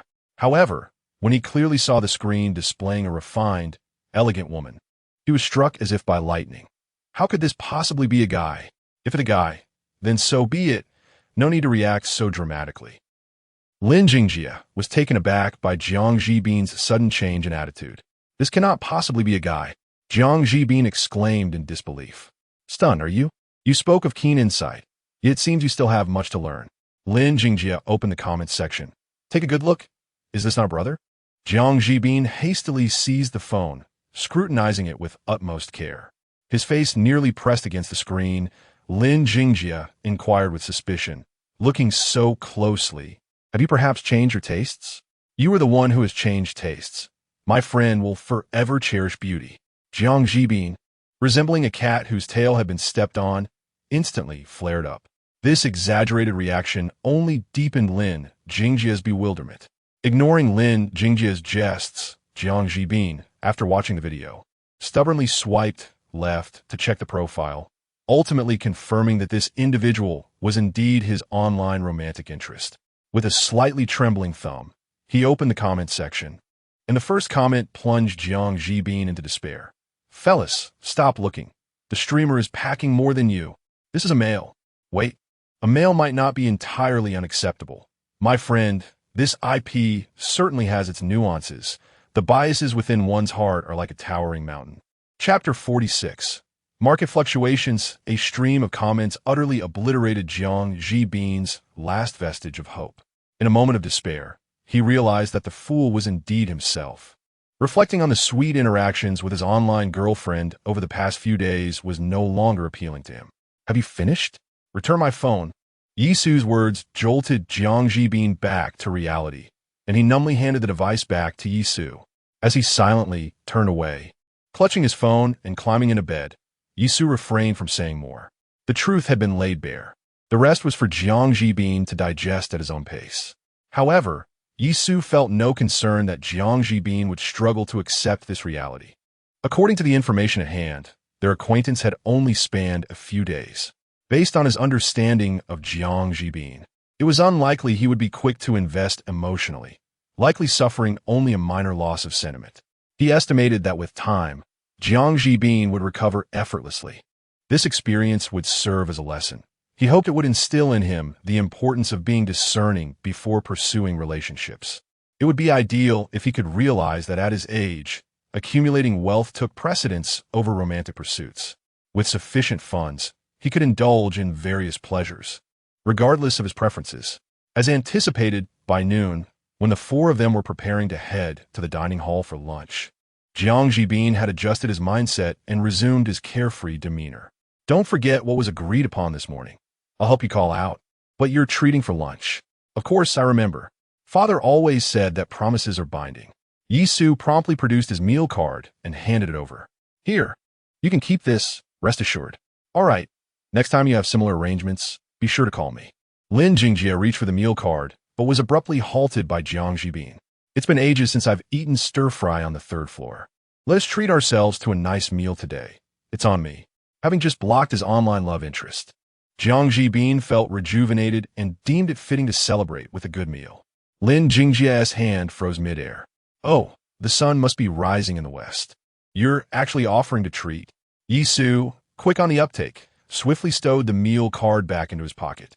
Since Boss Jiang has made the offer, why would you still hesitate? Helping this fellow out of a predicament, Yisu felt justified in treating himself to a delicious stir-fry. I'm indifferent. As long as someone asks treating, I'm in. With the prospect of enjoying stir-fry on the third floor rather than the dismal self-service on the second, Lin Jingjie immediately resolved to accompany Jiang Jibin for lunch. Thus, by aiding his friend, Yisu successfully saved himself and Lin Jingjie the cost of 2 meals that day. In the ensuing 3 days, the system also refreshed Yisu's Tier 1 intelligence, which proved to be of little value. Unlike the previous Monday, when he could indulge in some gossip. Consequently, Yisu chose to disregard it. This illustrated that Tier 1 intelligence was remarkably unstable, offering no certainty. However, the absence of profit from intelligence did not equate to Yisu lacking income during these days. The market opened at 735.99, and by the time it closed, gold futures had risen to 739.04. Without any effort, Yisu had accrued over 3,000 yuan in just one day on Thursday, on the 24th of last month. He had entered the market at a price of 704.27, and to his surprise, in the span of 11 days, the price had surged by an additional 35 yuan. Holding a contract of gold futures, Yisu experienced a heightened sense of anxiety over those 11 days, fearing that unforeseen circumstances might cause him to lose the hard-earned money he had accumulated. Fortunately, from this point onward, the fluctuations in gold prices no longer bore any weight on him. When Yisu purchased the gold futures on the 24th, he had set a profit-taking and stop-loss point at 5. Today, as the price soared to 739.48, he decided to sell his contract, ultimately earning over 35,000 yuan. Initially, as he observed the price continuing to rise after his sale, reaching as high as 747.98, he felt a twinge of regret, wishing he had raised his profit-taking point to hold onto the futures a little longer. Just as he was contemplating this, the price began to plummet, descending from the peak of 747.98 to close at 739.04. The sudden turn of events left Yisu dumbfounded. Thankfully, he had been prudent and had exited at the right moment. Given the rapid decline at the end of the trading session, he surmised that the price would likely continue to drop tomorrow. However, with the Qingming festival holiday approaching, the exchange would be closed. Had he not acted swiftly today, he would have been left helplessly watching his account balance dwindle over the 3-day hiatus. Contemplating this possibility, he quickly dismissed any feelings of regret for not selling at the peak, realizing that as long as he had made a profit, he should be content. with a profit exceeding 30,000 yuan from a single contract of gold futures, which had surpassed the threshold of secondary information value. Yisu felt a deep sense of satisfaction. Elated, he withdrew 90,000 yuan in margin, along with his profits, first repaying the 70,000 yuan loan and interest to Lao Ma, before grinning at the total amount displayed on his screen. 100,002 yuan. He had finally saved his first 100,000. While he could not compare himself to those in the comment section of short videos flaunting Ferraris and Porsches, the achievement of saving his first 100,000 at the tender age of 21 filled him with pride, allowing him to walk with his head held high. He pondered when he might encounter another lucrative opportunity. The news reported that across the ocean, a reciprocal tariff policy had been officially announced, an event that would undoubtedly impact the financial markets significantly. Yisu, lacking expertise in finance, knew he could not predict which assets would rise or fall. However, it did not matter if he could not foresee the changes. As long as the system could, he would be able to find a clear path forward, just as he had with the recent gold prices, and seize another opportunity to profit handsomely. Wealth shall come, and bread shall also be abundant. Money is the courage of a man. With the first 100,000 in his pocket, Yisu was filled with beautiful aspirations for the future, just like the school holidays. Chun-Sini, too, would finish her shift on Thursday and be greeted by a 3-day break. In the afternoon, with no classes to attend, Yisu prepared to pick up Chun-Sini from work, hoping to enjoy a delightful meal together. Mounting my beloved little motorcycle, which never succumbs to traffic jams, I sent Chun-Sini a message to confirm that she would not be working overtime that evening. With that assurance, Yisu swiftly rode his electric scooter to the office building where Chun-Sini worked. Shortly after arriving, Yisu spotted Chun-Sini exiting the building alongside her work companion. Chapter 47. Coming for me? Ah, your boyfriend has come to pick you up from work again. As Yisu waved at Chun-Sini, Lin Jishan also caught sight of Yisu's figure. Such a delightful boyfriend made her feel a twinge of envy. Riding an electric scooter, one could question his financial stability, but at the very least, he was a pleasure to behold and seemed capable of providing well. Lin Jishan's tone, laced with envy, stirred a sense of pride in Chun-Sini. A partner like this is truly commendable. If she were to be kept by a wealthy patron, given his looks, he would surely command a hefty sum each month. Rounded off, wouldn't that mean she was earning several thousands more? Oh, you envy that? Then why not find one for yourself? Do you think I wouldn't want to? Lin Jishan unabashedly gazed at a specific part of Chun-Sini. Without your assets, I fear I'd find it quite challenging to attract such a handsome fellow. There's no use in feeling envious about this. It's simply the luck of the draw. Chun-Sini proudly shrugged. If they weren't at the office, Lin Jishan would have been tempted to reach out and feel for herself. As they playfully bantered, the two approached Yisu. Hello. Yisu greeted Lin Jishan politely with a nod. Hello. Lin Jishan responded with a smile, waving her hand. I won't disturb your little world any longer. Yisu smiled in return, opting not to engage further. Sini, Jishan, as Lin Jishan turned to leave. A middle-aged man's voice resonated from behind them. With their backs to the newcomer, Yisu noticed the instant look of distaste that crossed Chun-Sini's face. Manager. As they turned, the two girls donned polite smiles. Lin Hongyuan replied with a smile, his gaze sweeping over the two young women. Tomorrow marks the beginning of the holiday. Any plans for where you might go? I have arranged a stroll around the area with a few friends, Chun-Sini replied. I have plans with my boyfriend as well, she added, her hand resting on Yisu's shoulder. Oh. Lin Hongyuan had long taken note of Yisu, and upon hearing Chun-Sini refer to him as her boyfriend, he scrutinized Yisu with a discerning gaze. Lin Hongyuan had coveted Chun-Sini for quite some time, having hinted at his intentions on several occasions, only to be met with indifference. This only fueled his impatience, often seeking excuses to initiate something with her. Now, seeing Chun-Sini, who remained unmoved by his advances, coupled with a mere boy, Lin Hongyuan felt a surge of discontent. After all, the boy was youthful, with a boyish face, and appeared rather unimpressive. Riding a shabby electric scooter to pick up his girlfriend, he likely had little money to his name. What were these women thinking these days? Money is the most practical thing. Good looks are of little use if they can't put food on the table.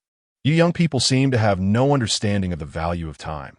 Once a holiday arrives, all you think about is going out to have fun. Lin Honyuan adopted a condescending tone, assuming the role of a mentor. As someone who's been through it all, I must advise you not to focus solely on romance. Make good use of your free time to enhance your own worth. Only then can you ensure that you're not left behind by society. Lin Honyuan turned his gaze towards Yi Su and, with a tone that seemed both earnest and weighty, remarked, "Young man, you ought to put in a bit more effort. Not to mention purchasing a residence in Yancheng. At the very least, you should own a decent vehicle. So that's Cine 1 TB left to brave the elements on an electric bike."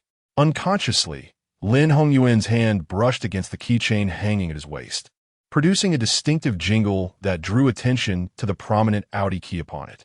Suddenly shifting the focus onto him, Yi Su, who was solely intent on dining, was momentarily taken aback. What is going on? Is this directed at me?" Concerned that her words might sour Yi Su's mood, Chun Sini quickly interjected, "Manager, I believe there's nothing wrong with riding an electric bike. If it rains or the wind blows, we can always take the subway." Upon being contradicted by a subordinate during his admonition, Lin Honyuan felt his authority as a leader was gravely challenged. In youth, one must truly enjoy life. He was about to continue, but Yi Su interrupted him. "We are still young. Even if we indulge for a few years, we're merely in our 20s. With ample time ahead to earn a living. If we don't play while we're young, must we wait until we're in our 40s with thinning hair to seek enjoyment? Sir, at that age, would you still have the energy to play?"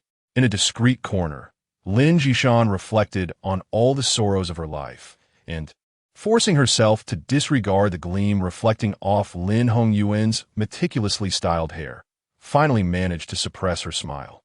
"How satisfying. He is truly my mouthpiece.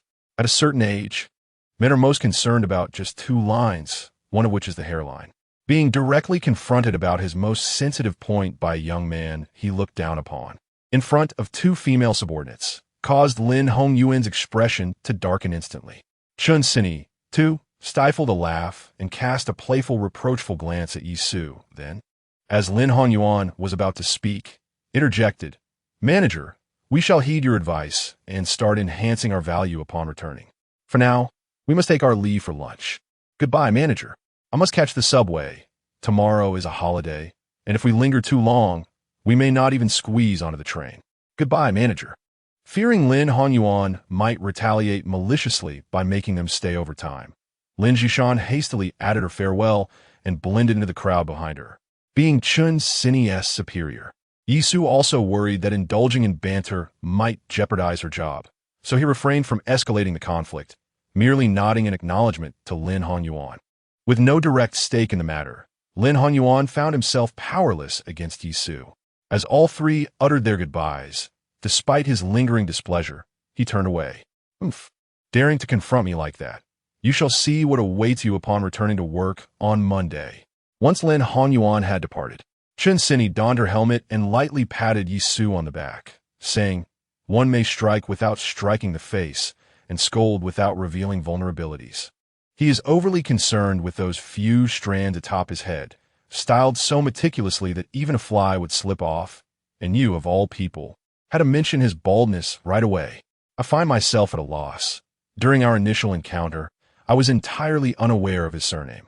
He began prattling on incessantly, and I felt compelled to retort, reminding him of his true insignificance." Yi Su turned her head and curiously inquired of Chun Sini, "Is it typical for the leaders in your company to exhibit such paternalistic airs?" Chun Sini curled her lip in disdain. "Most of the individuals in the company are quite reasonable, yet this middle-aged, greasy man seizes every opportunity to flaunt his authority, incessantly preaching the success theories of the last century." To prevent Yi Su from overthinking, Chun Sini chose to withhold certain details, specifically regarding Lin Hongyuan's tendency to exploit his position as a mere manager to take advantage of his female subordinates. Observing his recent behavior, one could hardly argue that his intellect was any more substantial than a mere pinhole. "I hope my rebuke did not cause you any trouble, did it?"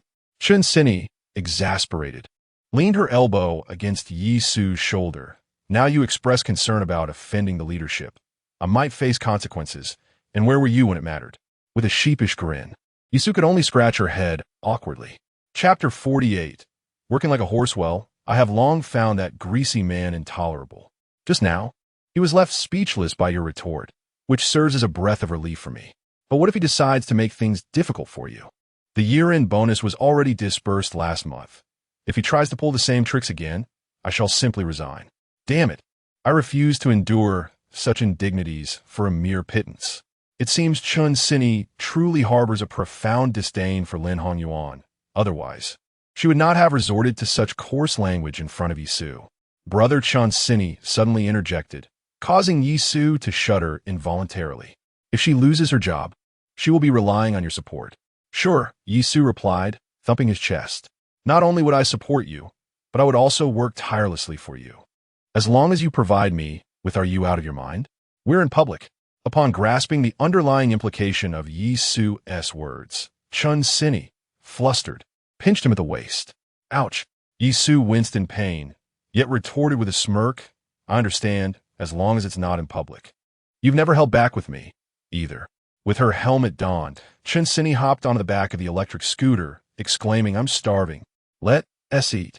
Of course, Yisu replied, twisting the handlebar and heading towards the restaurant he had previously selected. Although he often claimed that money is merely for women to admire rather than to spend, he never truly acted on that sentiment. When it came time to pay the bill, Yisu readily pulled out his wallet, not intending to mooch off her. After a satisfying meal and returning to the apartment, they naturally resumed their usual activities. Last week, Chun Sini's relatives had visited, leaving her with a daunting amount of homework. As a model student, Yisu felt it was his duty to assist her. After a fierce battle of wits, the clock had struck deep into the night. Ding! Today's intelligence. Level 1, Chun Sini's department manager, Lin Hongyuan, plans to deceive his wife by claiming he has urgent matters at the company and intends to check into the Lichang Road Vienna hotel with his university mistress at 9 o'clock tonight. Another piece of gossip? The subject of this juicy tidbit has shifted from a roommate to that unfortunate balding middle-aged man. Yisu's expression turned pensive. What business is it of mine if he frolics with his mistress? Surely, I am not meant to glean some experience from him and seek my own university student to indulge in such frivolities? Or perhaps I should gather evidence and threaten the young woman, staging a scene. Classmate, I trust you wouldn't want others to learn your affair, would you? Shaking his head, Yisu dismissed these impractical thoughts and began to contemplate how he could profit from this intelligence. Being a financial manager at such a large trading company must yield an annual income in the hundreds of thousands, judging by his ostentatious demeanor that evening. Aside from the Audi car, key dangling from his waist, he likely possesses property in Yangcheng as well. If his wife discovers this affair and initiates divorce proceedings, based on current asset division principles, he could easily lose 7 figures. I must capture footage of him and the university student entering the hotel. Surely, I could extort a substantial hush fee, perhaps even the hundreds of thousands? Hundreds of thousands. Such wealth is something I have never encountered in my life. Lin Hongyuan, if he were truly willing to spend hundreds of thousands to acquire the videos in his possession, could swiftly settle the debts haunting his household. There would be no need for Yi Jiangwo, at this stage of his life, to be tirelessly toiling outside day in and day out. However, it is best to refrain from such pursuits. I cannot bring myself to earn money through illicit and unscrupulous means. Numerous cases of extortion resulting in incarceration abound online. One misstep could lead to years of unwelcome confinement, complete with meals and lodging. A seasoned individual like Lin Hongyuan, who has navigated the complexities of society for 2 decades, must be wary. He could easily find himself ensnared in a trap, presented with a silver bracelet of consequences. With a system in place, earning money becomes a straightforward endeavor, and there is no need to court such perilous risks. Ultimately, Yesu dismissit tis dangerous notion. Thus, the only option remaining was to relay the intelligence to Chun Sini. After a tense confrontation with Lin Hongyuan, which had prompted Chun Sini to contemplate resignation, Yisu felt a tinge of guilt. With over 10 million university graduates entering the job market each year, the pressure to secure employment is palpable. By providing Chun Sini with Lin Hongyuan's incriminating evidence, the decision of whether to stay or leave would rest solely on her own volition. The following evening, Yisu concocted a casual excuse and accompanied Chun Sini to the vicinity of Lichang Road. "Isn't that your manager?" Timing it perfectly, they headed toward the Wiener Hotel. From a distance, Yisu spotted their target and casually remarked to Chin-Sini, who would have thought his daughter looks nothing like him. Following the direction indicated by Yisu, Chin-Sini beheld Lin Hongyuan with a young woman, approximately 20 years of age, whose attractive figure was evident from behind. Their demeanor suggested an unsettling intimacy. "What daughter?" he asked, having an affair. Chin-Sini, as if uncovering a monumental revelation, wasted no time in releasing Yisu's arm, pulling out her phone to record, stealthily trailing behind the two like a spy. Observing her furtive antics, Yisu could not help but chuckle. "Could you be any less discreet? You're making it seem as if we're up to no good, and soon enough, a passerby might call the authorities, right?"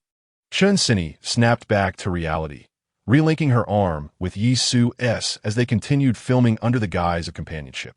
"Look, they're entering the hotel." Chin-Sini cast a disdainful glance at the couple ahead, remarking, "That girl must be truly desperate to be with someone like him." As they entered the hotel, her phone clearly captured the two, allowing Chin-Sini to scrutinize the young woman's appearance. Objectively speaking, the girless looks paled in comparison to Chin-Sini's.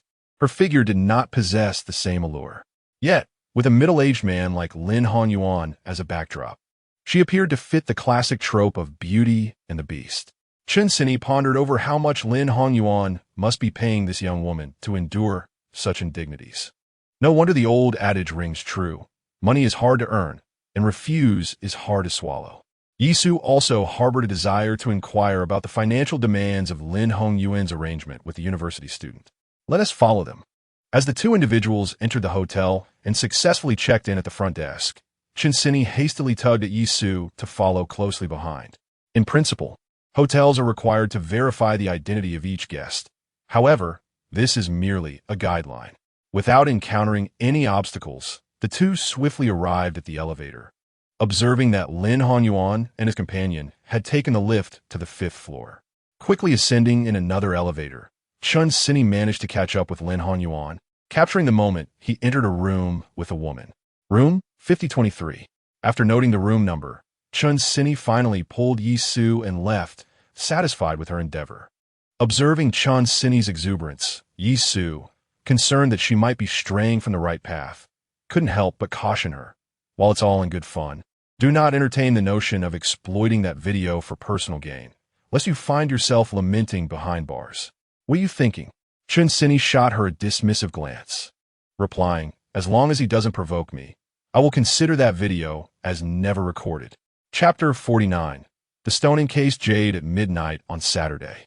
Yisu awaited the refresh of the secondary intelligence with punctuality. Ding! Today's intelligence, secondary in the Yufeng Jade Market on Changlin Road. Stall 17 on the 5th floor contains a piece of uncut stone-encased jade. Due to the thick outer layer, it has remained unattended. With an estimated jade value inside of around 60,000 yuan. Stone-encased jade? Gambling with stones? Yisu scratched his chin thoughtfully. He had certainly heard of the Yufeng Jade Market, one of the 4 major jade markets in Guangdong Province, a street bustling with over 80% of the jade merchants in Yanqing. However, despite its renown, Yisu knew little about this industry. Being a young man in his 20s without any knowledge of the jade trade was unsurprising. The industry was intricate, and with the jade inside that stone potentially worth 60,000 yuan, Yisu promptly picked up his phone to supplement his understanding of relevant knowledge and underlying rules, ensuring he would not appear too naive when he visited the jade market the next day. Similar to what he had seen in dramas, stone-encased jade referred to items shrouded in a thick outer layer, invisible to the naked eye. Gamblers could only rely on their vision, experience, and luck to choose a stone that might alter their fate. Before the first cut, no one could ascertain whether the contents were priceless imperial green jade or worthless scraps. Thus, the gambling industry circulated the adage, one cut can lead to poverty or wealth, and one cut can unravel the fabric of fate. The intricacies of the gambling stone industry ran deep, and a brief crash course in knowledge would hardly suffice. Yisu merely focused on familiarizing himself with essential trading concepts before he embraced the slumbering Chin-Sini beside him. What are the plans for today? After breakfast on Saturday, Chinsini languidly reclined on the sofa, stretching as she inquired about Yi Su's activities. Still absorbed in his phone, preparing for the impending venture, Yi Su replied without lifting his gaze. I plan to stroll through the Yufeng Jade Market today. If you're not interested, you can wait for me at home and decide where to go later. I'll return by noon. The Yufeng Jade Market? Chinsini tilted her head, gazing at Yi Su with curiosity. What do you intend to do there? You don't seem like someone of your age who would have an interest in jade. I'm just going for a casual visit. A casual visit? Chinsini clearly did not believe him. You're not planning to court some wealthy older woman, are you? Perhaps to buy a jade bracelet to win her favor? With a mischievous spark, Chinsini sat up straight. Given our relationship, if you strike it lucky, don't forget about me. After you charm a rich lady, remember to introduce me to a wealthy older gentleman, preferably one who looks like he has a short lifespan. Yi Su wore an expression of exasperation. A short-lived older man? You must be truly hungry. I'm not hungry. I'm merely impoverished. So, shall you wait for me at home? Yi Su audaciously scrutinized Chinsini's delicate figure. If so, remember to prepare a meal for when I return. Dad, you deadbeat. Chinsini flushed at the reason behind Yi Su's self-proclaimed title, instantly springing up to pounce on him. The outcome, naturally, was akin to a sheep entering a tiger's den, inadvertently bestowing a wave of benefits upon Yi Su. I shall join as well. The defeated Chinsini, her cheeks puffed with indignation, fixed her gaze upon Yi Su. I must see what is so fascinating about the jade market. As you wish, Yi Su replied nonchalantly, hoping merely that she would not be unduly disturbed. After spending 10 minutes skillfully applying her makeup, Chinsini exited alongside Yi Su, who had just returned from a rather unsatisfactory endeavor. The Yufeng Jade Market, located on Chonglin Road's Jade Street, comprises 4 thoroughfares teeming with thousands of jade merchants and stalls. Upon disembarking, Yi Su did not linger. Amidst Chinsini's bewildered stare, he procured a powerful flashlight from a street vendor and, taking her hand, proceeded directly to the heart of Jade Street. Arriving at an ancient and elegant 6-story edifice sprawling over thousands of square feet.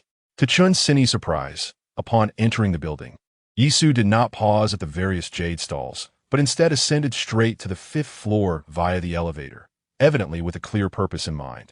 You're not planning to engage in that stone-cutting game depicted in television dramas, are you? The 5th floor was adorned with an array of stalls, each displaying unremarkable stones, along with customers wielding flashlights, occasionally illuminating the stones, and some live streamers with selfie sticks. Given Yi Su's recent flashlight acquisition, Chinsini quickly grasped his intentions in visiting the jade market. You understand this? The last time she accompanied Yi Su to a high-end antique shop, it had led her to believe he possessed some knowledge of antique collecting. Yet, she was taken aback to discover that he also comprehended these stones. I have no understanding of this. I merely wish to try my luck and see if I can earn some pocket money. You don't understand? Chinsini whispered. I have heard that the intricacies of such matters run deep. Even seasoned experts can falter. If you know nothing, aren't you merely giving your money away? Do I appear foolish to you? Yi Su replied calmly with a smile. Rest assured, I'm merely here to observe. Consider it a learning experience. Very well. Although Chinsini felt a twinge of concern, she did not forcibly drag Yi Su away. However, when they arrived at stall number 17, Yi Su was rendered speechless. Boss, this stone skin is so thick that even light cannot penetrate it. Whether it can yield anything remains uncertain. 8,000 is already quite a sum. Isn't it? Before stall number 17, a man in his 30s held a stone roughly the size of a hand, alternating between illuminating various angles with his flashlight and attempting to haggle with the owner. Though the flashlight was switched off, Yi Su could still discern that the stone in the man's possession emitted a faint glow. Moreover, none of the stones displayed on the table at stall number 17 shone with any system prompts. Undoubtedly, the stone the man held was the very thick-skinned, unremarkable jade mentioned in the intelligence reports. Damn it, wasn't it said to be overlooked for ages? How is it that upon my arrival, someone has already taken an interest? Concerned that the 60,000 yuan would be squandered, yet unable to express his anxiety, Yi Su could only accompany Chinsini to the side, feigning interest in the conversation between the two men. Such a large stone, there was no way to negotiate it down to 8,000. Without a moment's hesitation, the owner dismissed the man's offer. 1,000. The man, undeterred, raised his bid. Surely 1,000 is reasonable. If we cannot settle this, I shall take my leave. Though he uttered these words, the man showed no intention of departing. After placing the stone back on the table, his hand remained atop it, signifying his keen interest. You should leave already. Yesu lamented inwardly. Yet he could not interject with the owner to claim the stone for himself. According to the rules he had discovered the previous night, gambling on stones was akin to uncovering antiques. As long as the parties were engaged in negotiation, others could not interfere, even if they were interested. When it comes to matters involving money, any breach of protocol could lead to unforeseen complications. Despite his growing anxiety, Yesu could only bide his time, waiting for the older brother to relinquish his claim to the jade-laden stone. Chapter 50. Mutual performance that's impossible. I cannot go lower than 10,000. The boss's blunt refusal allowed Yesu to exhale quietly, simultaneously confirming that the boss's psychological price point was significantly higher than 10,000. According to intelligence, the price of this jadeite stone was approximately 60,000. Yesu, not being overly greedy, would be content if he could acquire it for under 40,000, allowing him to earn a modest profit of 20,000. Based on prior experience, the direct profit from secondary intelligence typically fluctuated around 20,000. This piece of jadeite had not even been opened yet. Surely 10,000 would suffice? Yet the boss shook his head, firmly establishing a stance of no negotiation at 10,000. The man hesitated for a moment, reluctantly withdrawing his hand from the jadeite, feigning an intent to leave. An opportunity presented itself. Yesu felt a surge of excitement at the sight. However, before he could relish his fortune, the man made a sudden comeback. 12,000, boss. That's my final offer. If not, I will truly walk away. Then by all means go. Yesu thought, feeling a strong urge to kick him away. After all, he was merely a university student, lacking in experience and sophistication, unable to conceal his thoughts. Upon hearing 12,000, the boss began to waver internally. The stone chosen by the man had a thick skin, and the potential for yielding was rather limited, which explained the lack of interest. Fearing a loss, he refrained from peeling off the stone skin or opting to open it. Just as he was contemplating whether to let it go, the boss suddenly noticed the young man beside him, eyes gleaming with interest as he stared intently at the stone the man had relinquished. Judging by the couple's demeanor, they seemed to be newcomers to this trade, likely possessing little experience. In an instant, the boss made a decision. 12,000 was too low. It would not sell. He intentionally raised his voice a notch while speaking. The jadeite had a hint of colored surface that seeped through, leading the man to believe that there might be a valuable piece inside, prompting him to call out a high price of 12,000 without having opened the stone. Unfortunately, the boss's stance was resolute, and the man dared not increase his offer, fearing that such a gamble might lead to a complete loss. Regretfully wishing to depart, the man turned and noticed the young couple nearby, lingering his gaze on Shinsini, before finally leaving stall number 17, preparing to seek his luck elsewhere. Hey, handsome, pretty lady, after watching for so long, are you interested in trying your hand? Shinsini subtly tugged at Yesu's hand. Just moments ago, she had observed that when the man offered 12,000, the boss had only refused after noticing Yesu. Now, having sent the man away, he immediately sought to entice Yesu, clearly aiming to take advantage of him. Yesu understood Chen Vini's implication. He squeezed her hand in return, exchanged a knowing glance with her, and then approached the stall, directly picking up the jadeite that the man had abandoned. Upon noticing Yesu's evident interest in the jadeite stone, the proprietor's eyes brightened instantaneously. He promptly gave Yesu a thumbs up, exclaiming, "Young man, you have an excellent eye. To select this piece of jadeite upon arrival is impressive. Just moments ago, that handsome gentleman offered 12,000, and I wouldn't let it go.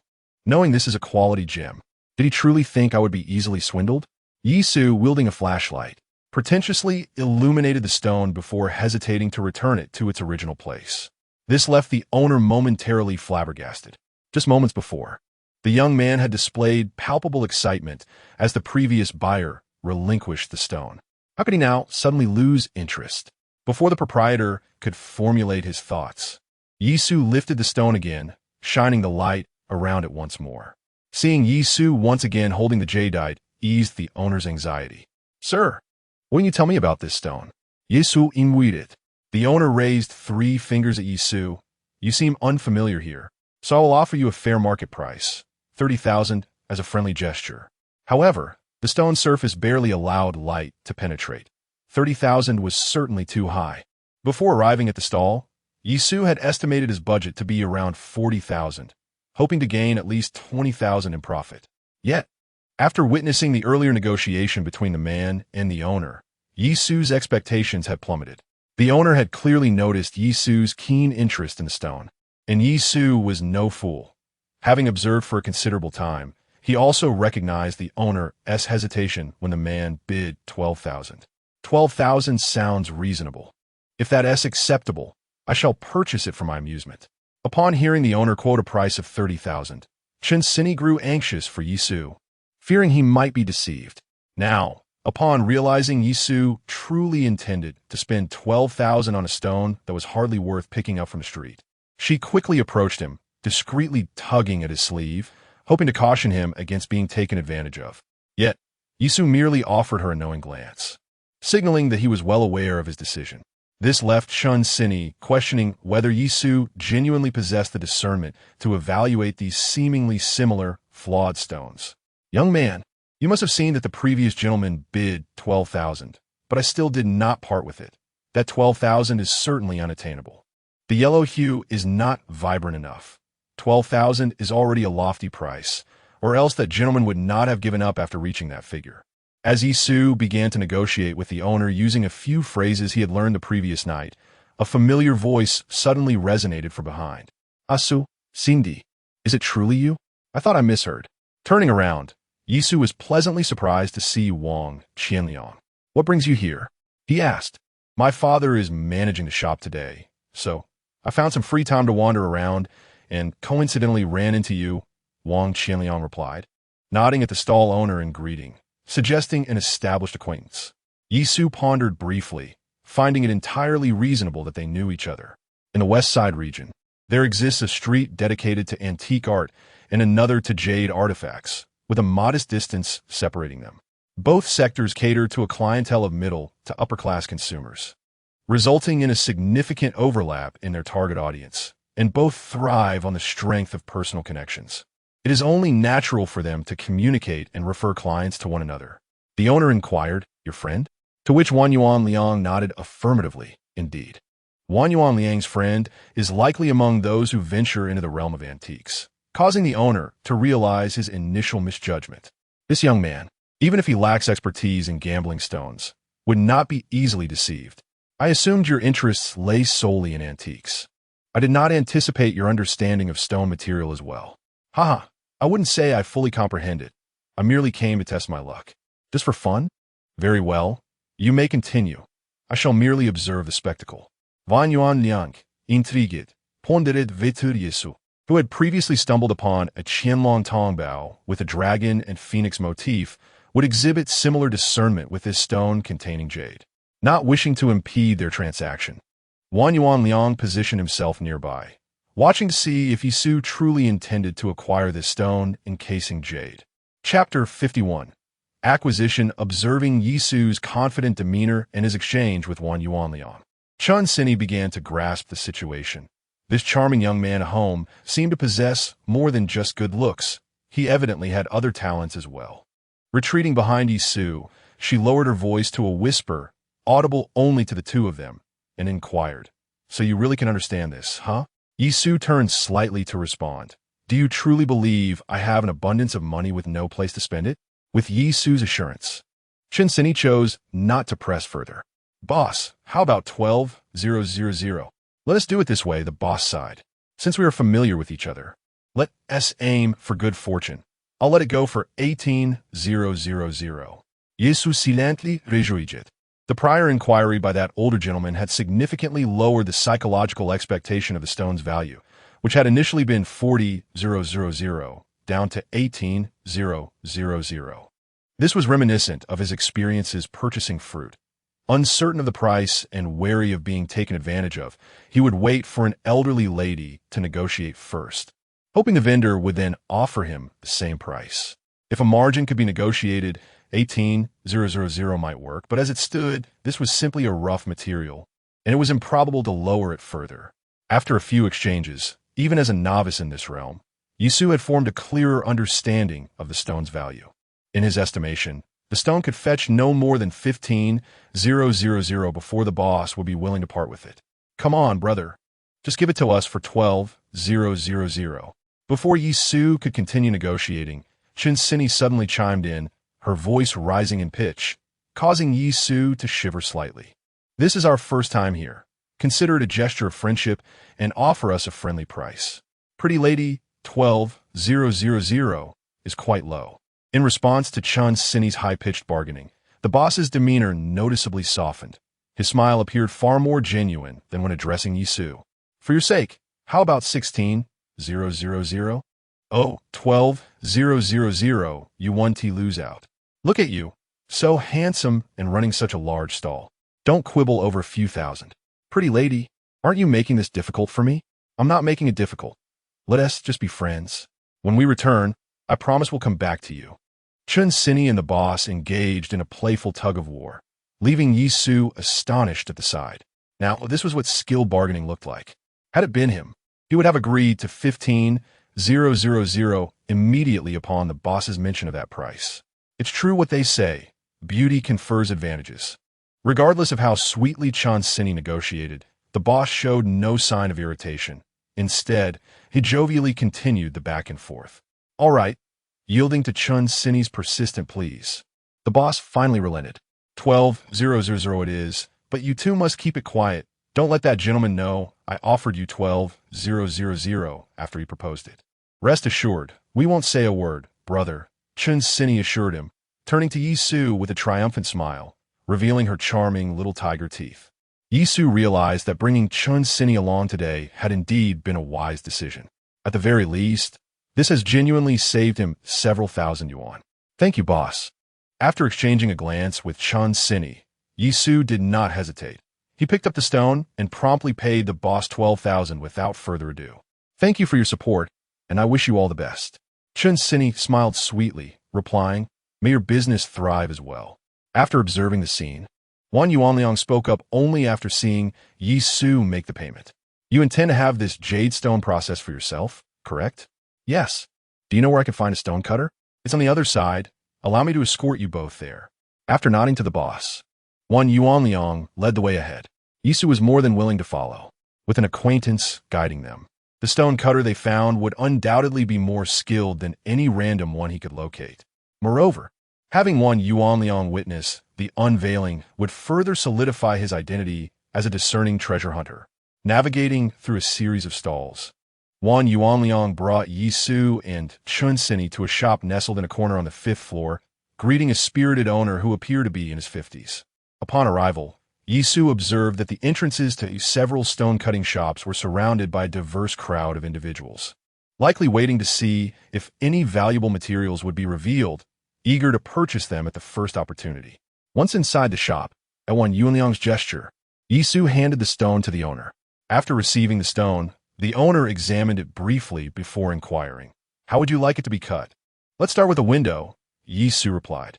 Lacking any understanding of the cutting process, he chose the most conservative approach, opting for the master to first create a window in the stone, ensuring the integrity of the jade within before proceeding to cut further. Very well, the window cutting fee is 800. Okay, since this was a master recommended by Wan Yuanliang, Yisu felt reassured about not being taken advantage of, and he readily agreed. Upon receiving confirmation, the master, drawing upon years of experience, began by using a cutting machine to remove the thick outer layer of the stone, then selected a position based on the translucent points, meticulously grinding out a window the size of a fingernail. Throughout the entire process, Yisu maintained an air of calm, which led Wan Yuanliang to believe he was entirely composed and prepared. In contrast, Chun Sini became increasingly anxious, gripping Yisu's arm tightly as the master removed the thick outer stone. This stone was worth 12,000 yuan, more than she earned in a month of hard labor. The thought of it being carelessly cut and potentially yielding nothing was nerve-wracking. A valuable piece has emerged, and it's a yellow jade. The master's announcement immediately captured the attention of the trio. As he blew away the dust from the drilling, they leaned in closer, confirming that beneath the stone surface lay a bright yellow jade material. Chicken oil yellow. Wan Yuanliang gazed at Yi Su in disbelief, giving him a thumbs up. Your eye for quality is truly impressive. Previously, when Yi Su had acquired the Qianlong Tongbao, dragon and phoenix flower coin, Wan Yuanliang had harbored some skepticism, doubting that someone of Yi Su's youth could possess such a discerning eye. However, this piece of stone was just purchased by Yi Su right before his eyes. He witnessed the entire process, judging by the jade quality revealed through the drill hole. If the jade meat within is of good quality, Yi Su's investment of 12,000 should multiply several times. Yi Su modestly remarked, it's merely good fortune. Chun Sini, caught up in the excitement, inquired, what is chicken oil yellow? Is it valuable? Among the Hatian jade seed materials, there exists a distinctive type known as yellow, with chicken oil yellow being a variant of this. Yuan Liang, possessing some knowledge about jade, patiently explained to Chun Sini. Yellow is jade material that has been infused with color by nature in its later stages, which also renders it susceptible to imitation through artificial dyeing. Currently, over 90% of the yellow available in the market is artificially recolored and counterfeit, making natural yellow a rare commodity that is highly sought after wherever it appears. Chapter 52. The moment of witnessing a miracle despite Wan Yuanliang's lengthy discourse. Chun Sini struggled to comprehend much, yet the final remark resonated with her. The high demand implied significant value. Upon hearing this, Yi Su realized the magnitude of what he had unearthed. Astonishingly, he had indeed struck gold. Chun Sini gazed at Yi Su with eyes alight, as if she had discovered yet another remarkable facet within him. Wan Yuanliang's flattery, coupled with Chun Sini's admiring gaze, provided Yi Su with a modest sense of vanity, prompting him to puff out his chest. What is there to be surprised about? This is called prowess, you understand? As Yi Su and Chun Sini exchanged playful banter, the master retrieved the stone material, drilling another hole of similar size about 2 centimeters from the small one. After ensuring that the light transmission between the two holes was comparably uniform, he proceeded to create a window, without offering any opinions. The proprietor returned the prepared stone to Yi Su. Young man, I'll take this stone for 25,000. How does that sound? Outside the counter, a keen observer of the shop's professional bargain hunters noticed the stone with the window Yi Su had crafted and immediately shouted a bid. 26,000, young man, 26,000. Given the uncertainty of what the stone may yield, why not sell it to me for 26? It's a guaranteed profit. 27. Young man, I'll offer 27. In the blink of an eye, several professional bargain hunters had congregated, driving the price of the stone to 30,000. Witnessing the scene unfold, with individuals encroaching like zombies from a film, Chun Sini was utterly astonished by the high bid of 30,000. 30,000. Just moments ago, they had purchased the stone for 12,000, and with an additional 800 spent on drilling a hole, its value had surged by 18,000. Such easy money seemed almost surreal. If she possessed such discernment, there would be no need for her to toil away at a job.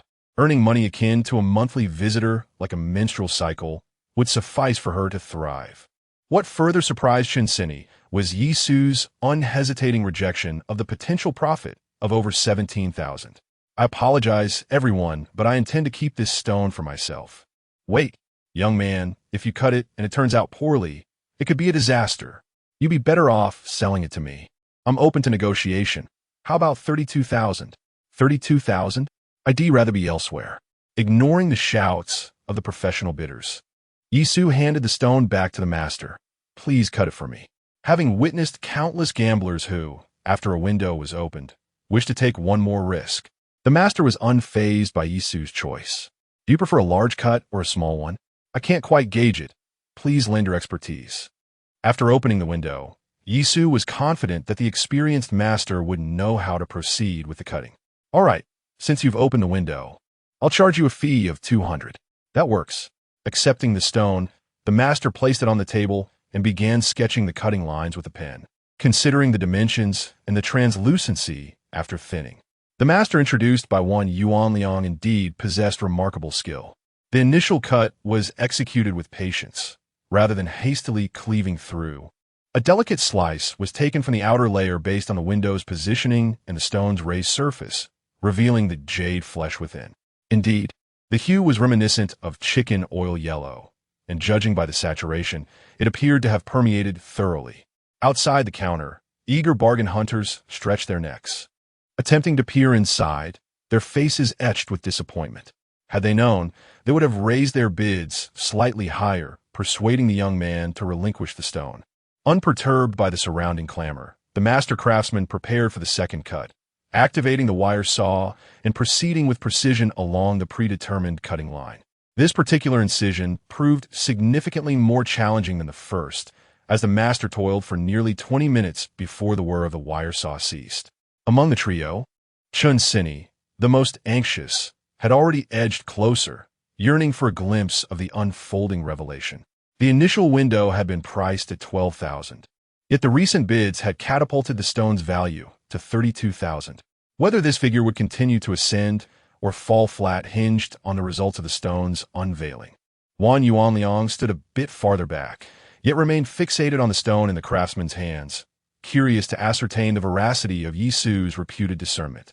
Only Yi Su, the principal party in this venture, maintained an air of calm, rising only when the wire saw's operation came to a halt.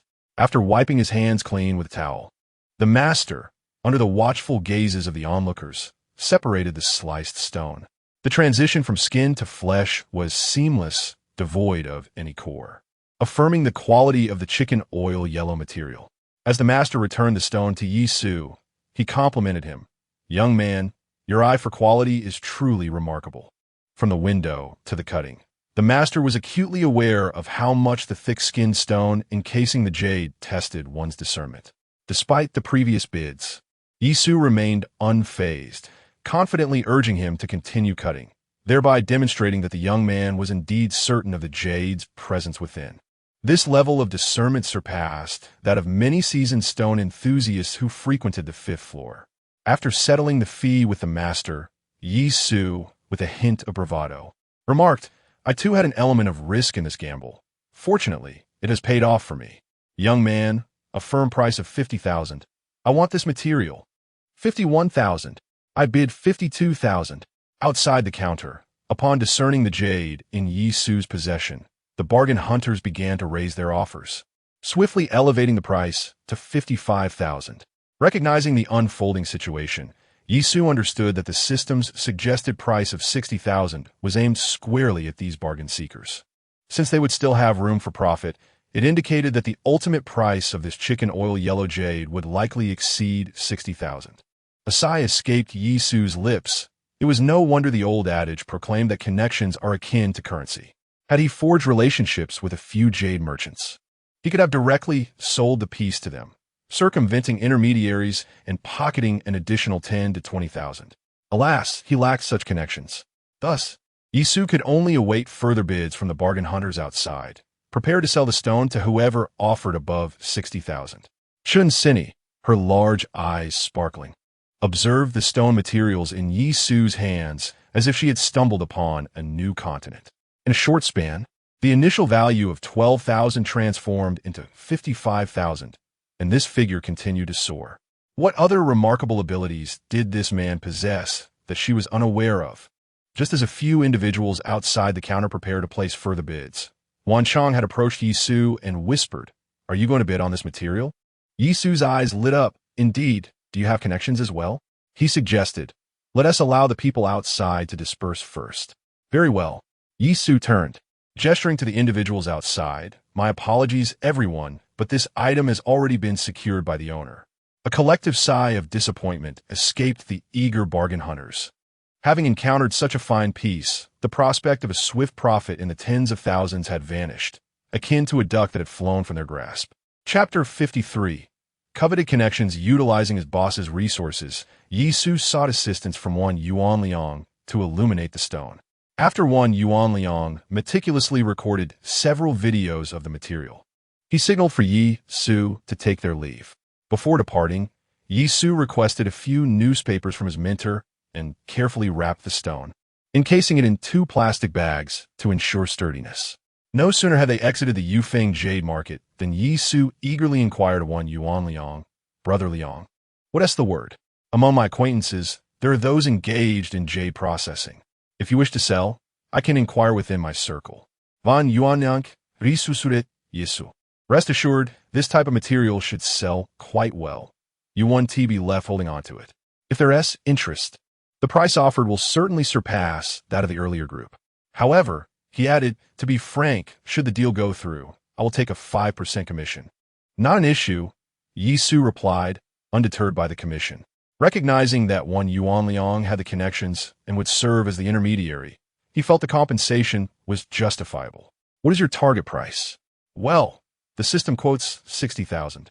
If one Yuan Liang directly contacts the jade processors, the selling price should be even higher. However, I am utterly inexperienced in this matter and cannot ascertain how much more it could fetch. Let us aim for 75,000. Since the earlier group of professional bargain hunters offered 60,000 and still had their profit margins, I believe a markup of 1 or 2,000 should not pose a problem. All right, I will make some inquiries." Finding a nearby CAF, Wan Yuan Liang promptly sent the video to the group, explicitly stating that he had observed the entire process from purchase to stone opening, assuring them that it was not artificially treated. As anticipated, the exquisite quality of the stone, likely yielding several hundred grams of pristine jadeite, sparked immediate competition among the bidders. AAA jade carvings, Boss Zheng, 65,000, Shuyu Xian, Zhou Li Wei, 70,000, Hetian Jade Specialty, General Jean, 75,000. Yi Su's cautiously proposed price of 75,000 was quickly surpassed after several rounds of bidding. This auction-like format, where multiple participants placed bids, undoubtedly elevated the price to its zenith. Nevertheless, the bidding bosses were no fools. The natural chicken oil yellow jade piece Yi Su offered, if skillfully carved, could surpass gold in value. Coupled with the scarcity of yellow jade over the past 2 years, which had driven prices up by 20 to 30%, the stone was in high demand among the group. Before long, and even before their coffee had arrived, one Yuan Liang snapped his fingers. "Done?" Yi Su perked up instantly. "Sold?" "Indeed." One Yuan Liang gestured with his thumb and forefinger. 86,000. "Is that acceptable?" "Absolutely." Yi Su exclaimed it. Overjoyed. Before arriving, he had resolved to secure the jade for under 40,000 and then flip it for 60,000, aiming for a profit margin of 20,000. Unexpectedly, he first encountered someone inquiring about the price, allowing him to gauge the market without being mercilessly exploited by the owner. Subsequently, he crossed paths with Wonky Angliang, who had also ventured to the Jade City in search of business opportunities, leveraging his connections to sell for an impressive sum of 86,000. The back and forth of this transaction yielded profits that exceeded his initial expectations by more than double. If the price is agreeable, please send me your bank card number or payment code, and I shall instruct him to transfer the funds to you, after which I will deliver the items to him. This illustrates the stark difference between a seasoned operator like Wonky Angliang and a novice such as Chen Sini. By preventing direct interaction between the buyer and seller, he serves as the intermediary for the entire process. Should Yi Su have further items to sell in the future, he will be unable to independently locate buyers and must rely on Wonky Angliang's channels, thus allowing him to extract a commission. Yi Su suspected that, aside from himself, Wonky Angliang had likely also received a commission from the buyer. Certainly, to earn such profits, one must not only possess a wide network, but also have established credibility, ensuring that both parties trust he will not abscond with the goods. All right, Yi Su sent the payment details to Wonky Angliang, and within minutes, he received the sum of 86,000. After confirming the receipt of funds, Yi Su transferred the commission of 4,300 to Wonky Angliang. "I shall not disturb you two any longer." Wonky Angliang took a deep sip of coffee, gathered the raw materials, and exited the CF. Casting a meaningful glance back at Yi Su, during their previous visit, they had feigned a casual friendship.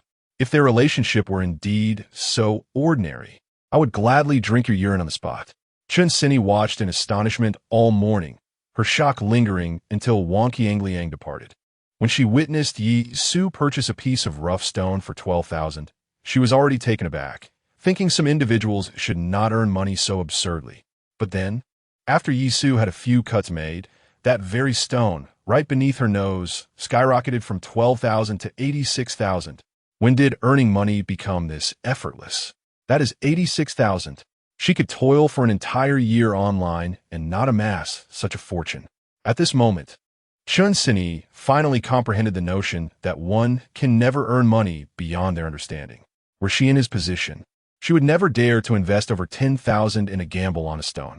Even if she did make the purchase, upon hearing a bid of 30,000 post-opening, she would likely succumb to the temptation to sell, unable to maintain the composure Yisu exhibited, allowing the value of the stone to appreciate to 86,000. At merely 21, without even graduating from university, he managed to leverage his keen eye to earn 70,000 in a single morning. How astonishing! Clearly, after a morning of exposure, Yisu's stature in Chinsini's eyes had risen significantly. Unbeknownst to her, while Yisu appeared calm on the surface, the sight of the 86,000 transfer left his heart in a state of tumult. After deducting the cost of the stone, the labor fee, and the commission, he had earned 68,700 in just one morning, once again setting a new limit for secondary intelligence. No wonder everyone acknowledges the high risks associated with stone gambling, yet continues to leap into it. With a single cut, 12,000 transformed into 86,000. How many could resist such temptation? Certainly, Yisu was aware that the ability to earn over 60,000 this time was not solely attributed to second-tier intelligence. Luck played a significant role as well. Had it not been for the elder brother who inquired about the price at the outset and the unexpected appearance of the 10,000 yuan jade as a mere novice, he would have been fortunate to earn 2,000 or 3,000 at best. Today, having earned a considerable sum, he proposed, "Shall I take you to the Jade Street for a little shopping? Perhaps you would like to choose a bracelet?" With savings soaring to 170,000, Yisu spoke with newfound confidence. After a round of haggling, saving herself several thousand, it was through her introduction that the chicken oil yellow was sold at a premium. Experiencing a moment of conscience, Yisu contemplated rewarding Chun Sini materially, feeling it was only fair not to always take advantage of her. Upon hearing Yisu's initiative to purchase a gift for herself, Chun Sini initially felt joy, but then began to tease. Didn't someone say previously that he wouldn't buy things specifically for girls? She paused, adjusting the bracelet on her wrist. Is this bracelet something you found by the roadside? What has prompted this change of heart? Chapter 54. You chose me, yet you are unhappy, so now you comprehend the rarity of opportunities. Observe this bracelet. Chun Sini wears it with such delight, and considering its origins, Yisu feels a slight pang of conscience. If we do not seize this moment, the chance may never present itself again. Chun Sini hesitated momentarily, but ultimately shook her head. Forget it. I have no particular fondness for jade. I probably wouldn't wear it more than a few times. Splendid. Another expense averted. Today truly seems to be a day of fortune for Yisu, who feigned a look of relief. You think too highly of yourself. Chen inyi gleret fiersi at Yisu. A man of honor must uphold his word. Remember, you owe me a gift, and you shall make amends. How can I repay you? I have no clue what you would like. That is your concern. Choose wisely. I eagerly await your surprise. Yisu suddenly conceived a whimsical idea. How about I buy you a pair of Balenciaga stockings, or perhaps a few sets from Victoria's Secret? The middle finger Chun Sini raised towards Yisu aptly conveyed her exasperation. You see, you compel me to choose, yet when I do, you are displeased. Consequently, Chun Sini raised her left middle finger as well.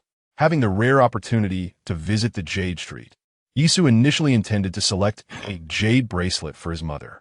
However, considering that summer vacation was 3 months away and shipping was unreliable, he abandoned the notion, planning to return in a couple of months. Let's indulge ourselves. I will treat you to a fine meal. Chun Sini's eyes sparkled with excitement. Thank you, boss. You're so generous. Having made a substantial profit of 68,000, Yisu was determined to savor the moment. After a morning of errands, mealtime approached. With the intent to indulge, he took Chun Sini to enjoy a lavish meal costing 388 per person. Yet, Yisu soon realized that compared to these upscale establishments, he preferred the casual eateries where one could relish the clattering of woks and pans while dining. Conversely, Chun Sini busied herself taking pictures as soon as the dishes arrived, seemingly more engrossed in her phone and social media than the food itself. Observing this, Yisu reassured himself that this meal served to provide Chun Sini with emotional value. If she was happy, his own life would be a bit more fulfilling. The meal lingered for over an hour. After a satisfying repast, the two strolled through the cultural landmarks of the old city before meandering through the shopping district. Under Chun Sini's insistence, Yisu utilized his discerning eye to select a seasonal outfit for her, which elicited delightful laughter from her. Adhering to the principle of not incurring losses, Yisu discreetly included 2 pairs of patterned stockings into the clothing selection, only for Chun Sini to discover this at the checkout. Ignoring her furious glares, Yisu willingly paid the bill. This, however, led to Chun Sini pinching him hard around the waist as they exited the store. "Are you attempting to commit murder?" Yisu grimaced, rubbing the tender flesh where she had pinched him, fully aware that it was likely turning red without needing to lift his shirt. "Why did you sneakily stuff 2 pairs of stockings?" "I didn't mean anything by it. I merely thought they would suit you and wanted to surprise you." After extensive practice, Yisu's audacity had thickened, allowing him to deliver this line with a straight face. "A surprise? Do you think I am unaware of your intentions?" Chun Sini retorted fiercely, "I don't care. If you want to wear them, go ahead, but I certainly won't wear them." Yisu responded with a look of horror. "I never realized you had such peculiar tastes. Go to hell." Faced with Yisu's audacious demeanor, Chun Sini found herself utterly powerless. Frustrated, she refused to engage further, hastily striding ahead. However, after only a few steps, she was ensnared by Yisu's arm around her shoulder.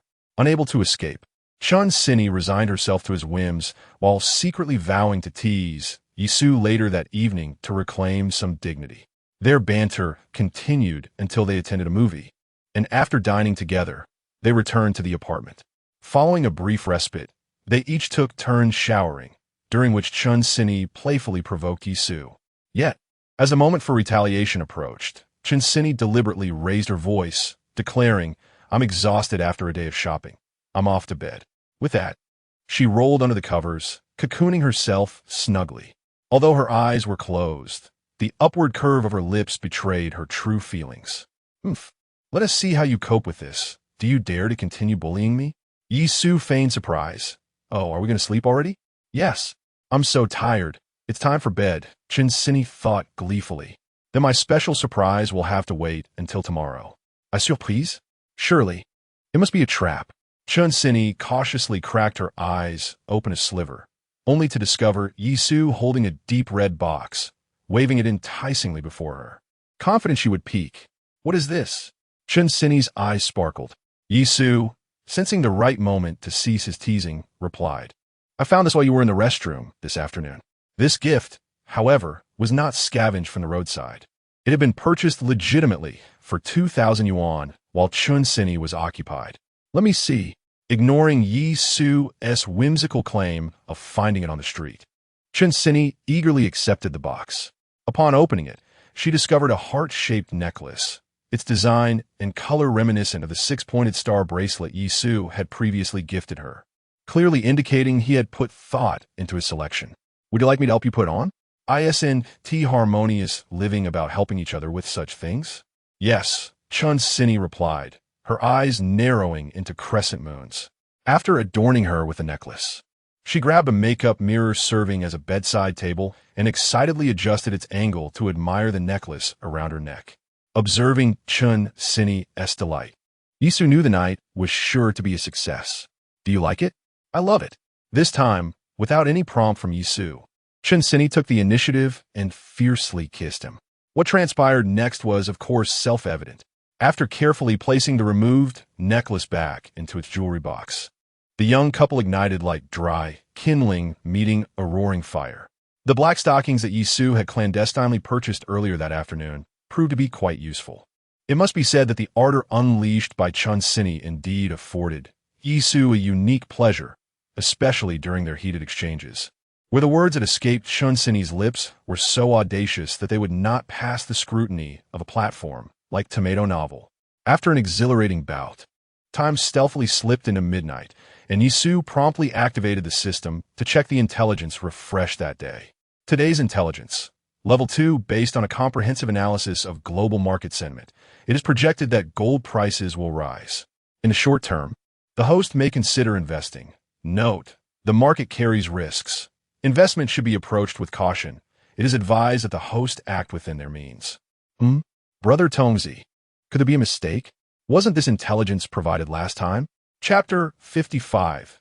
Vision requires practice upon reviewing last month's intelligence records. Yisu discovered that the previous information regarding gold prices had indicated a continued rise, whereas the newly refreshed data suggested an impending upturn. This revelation confirmed that there was no system glitch. Rather, it was merely two distinct pieces of intelligence. After merely a few days of decline, could gold prices truly be on the verge of another ascent? Yisu picked up his phone to check and found that the price of gold at dawn on Sunday had plummeted from the peak of 747.9 when he had exited the market on Thursday to 717.5.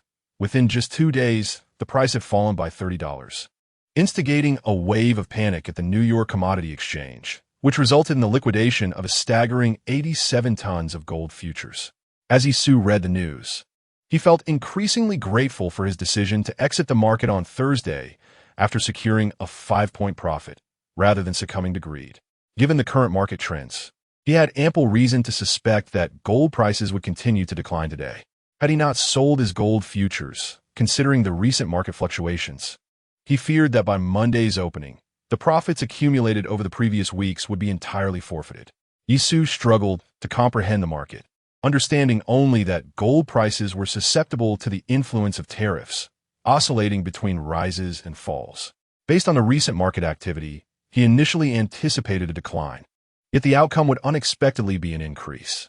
It seemed his foresight was lacking, and he resolved to hone his skills further.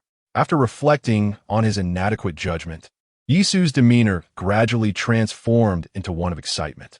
Let it fall. The more it declines today, the better his chances of capitalizing at the bottom tomorrow.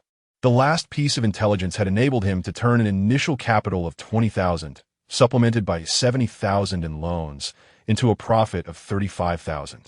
With 170,000 in savings now at his disposal, he was determined that, with this new intelligence, he could secure an additional profit of at least 80 to 100,000. What are you so engrossed in? Chun Sini inquired, noticing her partner's intense focus on his phone, akin to a rogue captivated by a beautiful woman. In high spirits, Yisu glanced at her approaching rosy cheek and couldn't resist planting a kiss on her face.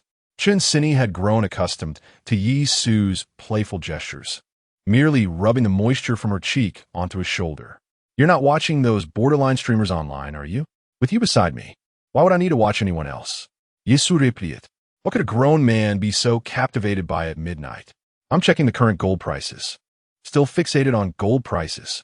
Chun Sini perked up immediately.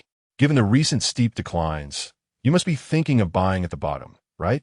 After their morning visit to the Yufeng Jade Market, Chun Sini had entirely dismissed the notion of Yisu as an inexperienced university student. She recalled that last month, in a similar scenario, Yisu had predicted a continued rise in gold prices, resulting in her earning 2,000 from her fund investment. Yisu had exited his gold futures on April 3rd, just after a final surge of 5 points, while Chun Sini had, in a panic, liquidated her 5,000 fund after witnessing the first decline following her investment on April 2nd, thus narrowly avoiding a loss and securing her own 2,000 profit. 2,000 yuan. When compared to the over 60,000 that Yisu casually earned this morning, indeed seems rather trivial. However, for her, a mere worker, earning an extra 2,000 yuan in just 10 days is a delightful achievement. Yisu did not deny this. The rapid decline in gold prices recently has made it feel as though everyone is eagerly waiting to seize the opportunity to buy at the bottom, and it is likely that prices will rise again soon. Chun Sini excitedly inquired, Are you certain? Yisu, not wishing to make a definitive statement, replied, I can only guess. I simply believe that the probability of an increase is quite high. Chun Sini understood that nothing is ever guaranteed, yet that was sufficient for her. She chose to trust Yisu and planned to purchase another lot of gold on Monday to earn some extra income. Meanwhile, Yisu was contemplating whether she could buy an additional lot of gold futures.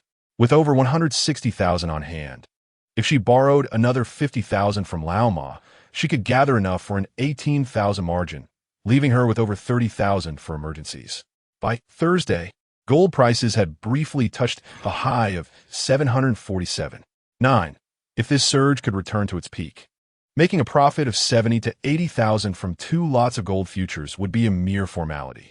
After a simple risk assessment, Yisu resolved to secure the funds by tomorrow morning and, on Monday, to buy 2 lots of gold futures at the right moment. Having finalized her plan, she turned to Chun Sini, who was foolishly checking the gold fund prices, and remarked, "I'll be heading back to school this afternoon, so I must cherish my time." In a half-hearted manner, they both engaged in a spirited evening of revelry. The notion of young people should exercise restraint was clearly cast aside by Yisu. Yet, despite her youth, Yisu's body was not invincible. Unlike the previous week, she did not spend the night at Chun Sini's on Sunday. After a day spent in close company, she bid farewell post-dinner and returned to dormitory 305, where she joined her 3 friends for an online gaming session. Having long grown accustomed to Yisu's lavish lifestyle of nightly celebrations during holidays, Feng Ziwei and the others no longer enacted the isolation of Yisu. With Chun Sini accompanying her out and her friends waiting back at the dorm, along with some money in her pocket, Yisu realized her current life was exceedingly comfortable. "Brothers, shall we go for barbecue at the school gate? My treat." With 3 days of holiday, having earned a substantial 68,000, treating Chun Sini to gifts and meals, Yisu felt it was only right to treat her friends to a late-night snack upon returning to the dorm. "Another barbecue? Have you come into some fortune lately?" Lin Jingjia noticed that since the beginning of the semester, Yisu seemed to be treating her friends even more frequently than last term. Yisu refrained from boasting before her friends, saying, "It's not that I've struck it rich. I just have a bit more flexibility with my finances." "And what about your family's factory situation?" "It has essentially been resolved. Last month, Yi Xan transferred 20,000 to his family, a fact known to Yisu. With his own 30,000, the family's debt has dwindled to 350,000. With 17,000 at hand, he plans to invest in gold futures tomorrow. Conservatively, he anticipates a profit of 70 to 80,000. A few secondary intelligence leads with operational potential would further bolster his prospects. Without waiting for the originally envisaged summer break, Yisu can amass the 350,000 this month. The remaining task is to devise several excuses to transfer the funds to Suwon, thus dispelling the ominous cloud that looms over the family. Upon hearing from Yisu that all is well at home, Feng Ziwei and the others express their delight. As for Boss Yi's situation, it is imperative to pay a visit. "What Boss Yi? He is my adoptive father." "Thank you, dear father." Treating friends to a meal is quite simple.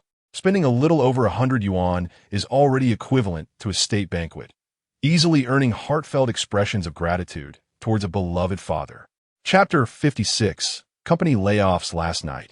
I indulged in a barbecue with 3 friends, accompanied by beer, and with a 3-day holiday, we toiled late into the night. Upon returning to the dormitory, Yisu lay on his bed and quickly fell asleep. It was not until this morning that he awoke to the refreshed intelligence. The remaining half-book of scratch-off lottery tickets could yield 1,300 yuan. Surely, there must be a profit of at least 1,000. Has inflation even caused the value of first-level intelligence to rise? The barbecue stall at the school gate offers reasonable prices. Last night, the 4 of us feasted for just over 100 yuan. Turning his attention back, the system presented him with another piece of first-level intelligence worth 1,000 yuan. Yisu silently mused. Money certainly seems to multiply. Upon retrieving his phone to check today's gold price, Yisu immediately dismissed the notion of that 1,000 yuan worth of scratch-off tickets. The price had plummeted to 704 yuan per gram. Without special attention, he had not felt the impact before. However, with his hopes pinned on gold for profit and a keen eye on the market, Yisu began to grasp the reality. The market trends truly are a roller coaster. Just half a month prior, the gold price was the same at 704 yuan. In a mere 11 days, it surged to 747. Then, during the 3-day Qingming festival, it plummeted back to 704 yuan. Such market fluctuations could only be aptly described as madness. Riding this wave of gold prices could yield substantial gains. During the first class of the morning, Yisu was oblivious to the teacher's lecture, his focus entirely on his phone. Yesterday, while at Shinsini's place, he had borrowed 50,000 yuan from Lao Ma. As soon as the market opened, Yisu deftly transferred 180,000 yuan in margin to his account to purchase 2 contracts of gold futures. The ascent began. He had entered at the opening price of 701. 8 yuan. As the price dipped post-purchase, panic set in, and he prepared to add more funds to his margin. Just as it hit 701 yuan, the price trajectory shifted upwards, catching even Yisu off guard. By the end of the second class, the gold price had soared from its lowest point of 701 yuan to 707 yuan, with 2 contracts of gold futures totaling 2,000 grams. Each gram's increase of 6 yuan meant Yisu had earned 12,000 yuan in just 45 minutes of class. Prior to the Qingming festival, the gold price had already risen to 747. 9 yuan. This rebound, influenced by international tariffs, was bound to exceed the previous escalation. After careful consideration, Yisu boldly set his take-profit point at 9. 9 points equate to 63 yuan. For 2,000 grams of gold, that would yield a total profit of 126,000 yuan. Upon calculating this figure, he could almost hear his own heavy breathing. Yet, doubts crept in. Had he been overly audacious? Could the gold price truly rise to 764 yuan per gram due to the tariff impacts? For now, he decided to hold steady. Yisu ultimately concluded that it was worthwhile to take a risk. From then on, he could only keep a close watch on the gold prices and make adjustments as necessary if anything seemed amiss. As the gold prices began to rise, he no longer worried about being forcibly liquidated. After class, Yisu finally felt at ease enough to put away his phone. Please bring the books back to the dormitory. I have something to attend to. All right, Lin Jingjie replied without further thought, taking the books from him. Yisu then mounted his electric bike and, in less than 10 minutes, arrived at the lottery station indicated by his intel. Hey there, what would you like to play? The owner of the lottery station, a woman in her 50s, greeted him warmly as soon as he entered. I would like to try my hand at scratch cards. The scratch cards are over there. Feel free to choose. Okay. Yisu's eyes scanned the selection before settling on a half booklet of scratch cards in the top left corner, which was faintly glowing. A system notification indicated that this half booklet could yield a total of 1,300. Thus, Yisu made no further selections and purchased the remaining scratch cards. 15 cards in total, amounting to 300. After scanning the code, he adeptly picked up a scratch tool and sat down to begin. Out of the 15 scratch cards, he found 10 were simply thank you for playing, while 5 revealed prizes, yielding a 1/3 probability of winning. 2 cards netted 50, 1 card 200, and remarkably, 1 card brought in 1,000. The 5 winning scratch cards surprised even the owner. Hey there, your luck is quite impressive. Would you like to continue playing? No. I believe it's best to leave while I'm ahead. Could you please cash in my winnings? Of course. The owner did not press the matter further and efficiently helped Yisu redeem his prize. Just like that, another $1,000 was added to his account. Meanwhile, on the 13th floor of a Class A office building, Chun Sini was summoned to Lin Hongyuan's office by a notification from a certain book. Enduring the discomfort of Lin Hongyuan's scrutinizing gaze upon her, she furrowed her brow and inquired, "Manager, what is it that you need? Please take a seat." Lin Hongyuan was somewhat dissatisfied with Chun Sini's demeanor. I called you in to inform you that the company will soon implement layoffs. The company is laying off employees? Chun Sini expressed disbelief. How come we haven't heard any news about this before? This was discussed by the management during a meeting prior to the holidays. It is normal that you were not informed. Are you telling me this because my name is on the layoff list? Lin Hongyuan, noticing that Chun Sini did not display the anticipated concern, felt increasingly displeased. The layoff list for the finance department is still under consideration. Lin Hongyuan's gaze was intense as he focused on Chun Sini, but she remained unfazed. Since the layoff list is still under consideration, what exactly do you want to say to me? Chun Sini remained unyielding, leaving Lin Hongyuan with no choice but to get straight to the point. Let me be frank. Whether your name appears on the layoff list depends on your performance. My performance? Chun Sini feigned ignorance of Lin Hongyuan's insinuations. I have consistently completed my work on time, and it can all be verified in the OA system. What more is expected of me? After all, he is merely a young man. How could he fail to comprehend such straightforward words? Lin Hongyuan adopted his usual didactic tone. Manager, if you have something to say, please be direct. There is no need for circumlocution. Chun Sini had already surmised Lin Hongyuan's intentions, even questioning whether the alleged company layoffs were merely a fabrication of his own design to deceive her. It's quite simple. Stay late tonight, and we can have a more in-depth conversation.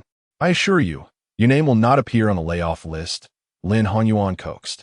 As you are aware, the current economic climate is unfavorable, and with graduation season approaching, over 10 million university students will soon be entering the job market. The employment pressure is palpable. Moreover, our company holds a reputable standing in Yancheng. If your resume reflects a layoff experience, it will undoubtedly complicate your job search. Chapter 57. Mistaking a short film for reality? Are you suggesting that by sharing a bed with you, I can secure this job? Lin Hongyuan wore a smug grin, which, despite his self-satisfaction, appeared rather greasy to Chun Sini, who felt an overwhelming urge to slap him across the face. Ah, what do you mean by sharing a bed? It's merely an opportunity for us to engage in deeper communication and mutual growth. Lin Hongyuan gazed at Chun Sini with a lecherous glint in his eyes, attempting to seduce her with his words. While we are still young, seizing the opportunity for advancement will make promotions and salary increases a breeze. If you can ascend to the role of financial supervisor within the company, it will embellish your resume, enabling you to seek positions in that direction when you choose to switch jobs. He continued to dangle verbal promises before her. I have friends working in the finance department at SHN. Should you be interested, I could facilitate an internal referral for you in due time. After all, young women often prioritize material gain. Lin Hongyuan was convinced that by subtly hinting at impending layoffs and then presenting such generous terms, Chun Sini would be unable to resist. The thought of obtaining her companionship without financial expenditure thrilled him. Naturally, if Chun Sini desired it, he would not hesitate to provide her with a monthly allowance. Prior to his current arrangement with a university student, he occasionally engaged with women from the periphery whose conditions were slightly less favorable than Chun Sini's, and they would charge him $2,500 for a night, with additional fees for overnight stays. For someone of Chun Sini's caliber, he would be willing to pay twice what he currently offers to the university student, but ideally, he wished to gain her affection without monetary exchange. Just as Lin Hongyuan indulged in these fantasies, Chun Sini's next remark jolted him back to reality, causing his expression to darken considerably. Are you watching too many low-IQ dramas or mistaking a short film for reality, believing that being a mere manager grants you the right to threaten employees with unspoken rules? With leverage in hand, Chun Sini didn't bother with theatrics, pointing a finger at Lin Hongyuan and berating him. You should take a good look at yourself. Your balding head is practically reflecting light. How desperate do you think I am to be interested in you? With the money and time you have, you would be better off finding a good traditional Chinese doctor to address your baldness first. Moreover, how much does the company even pay? You expect us to work like oxen during the day and share your bed at night, as if our salaries are in dollars? Chun Sini's disdain was unmistakable, and her relentless barrage left Lin Hongyuan's complexion resembling that of a liver.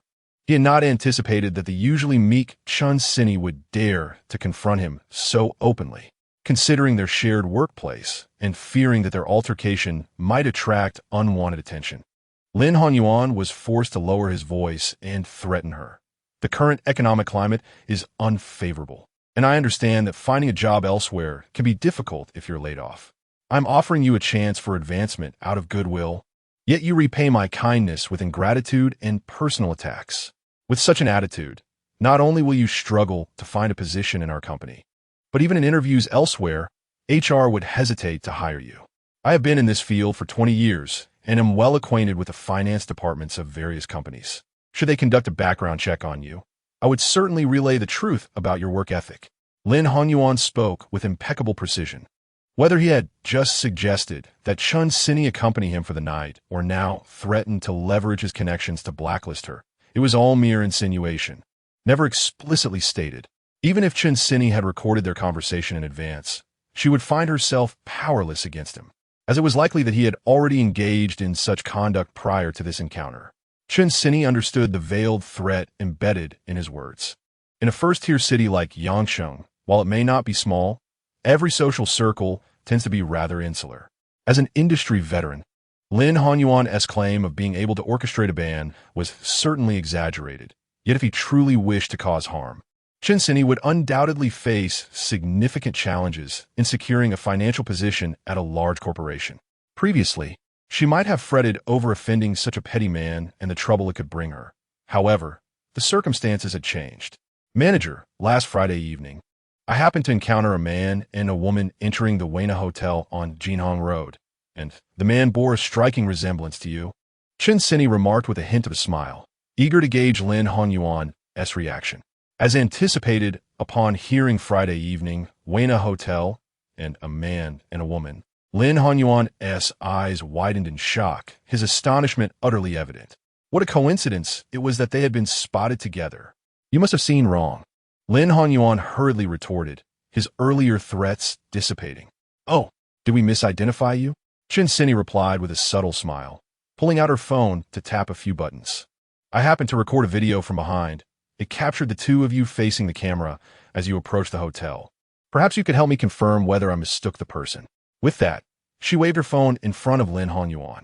He clearly saw the video, which featured him and his university student mistress entering the hotel in a close embrace.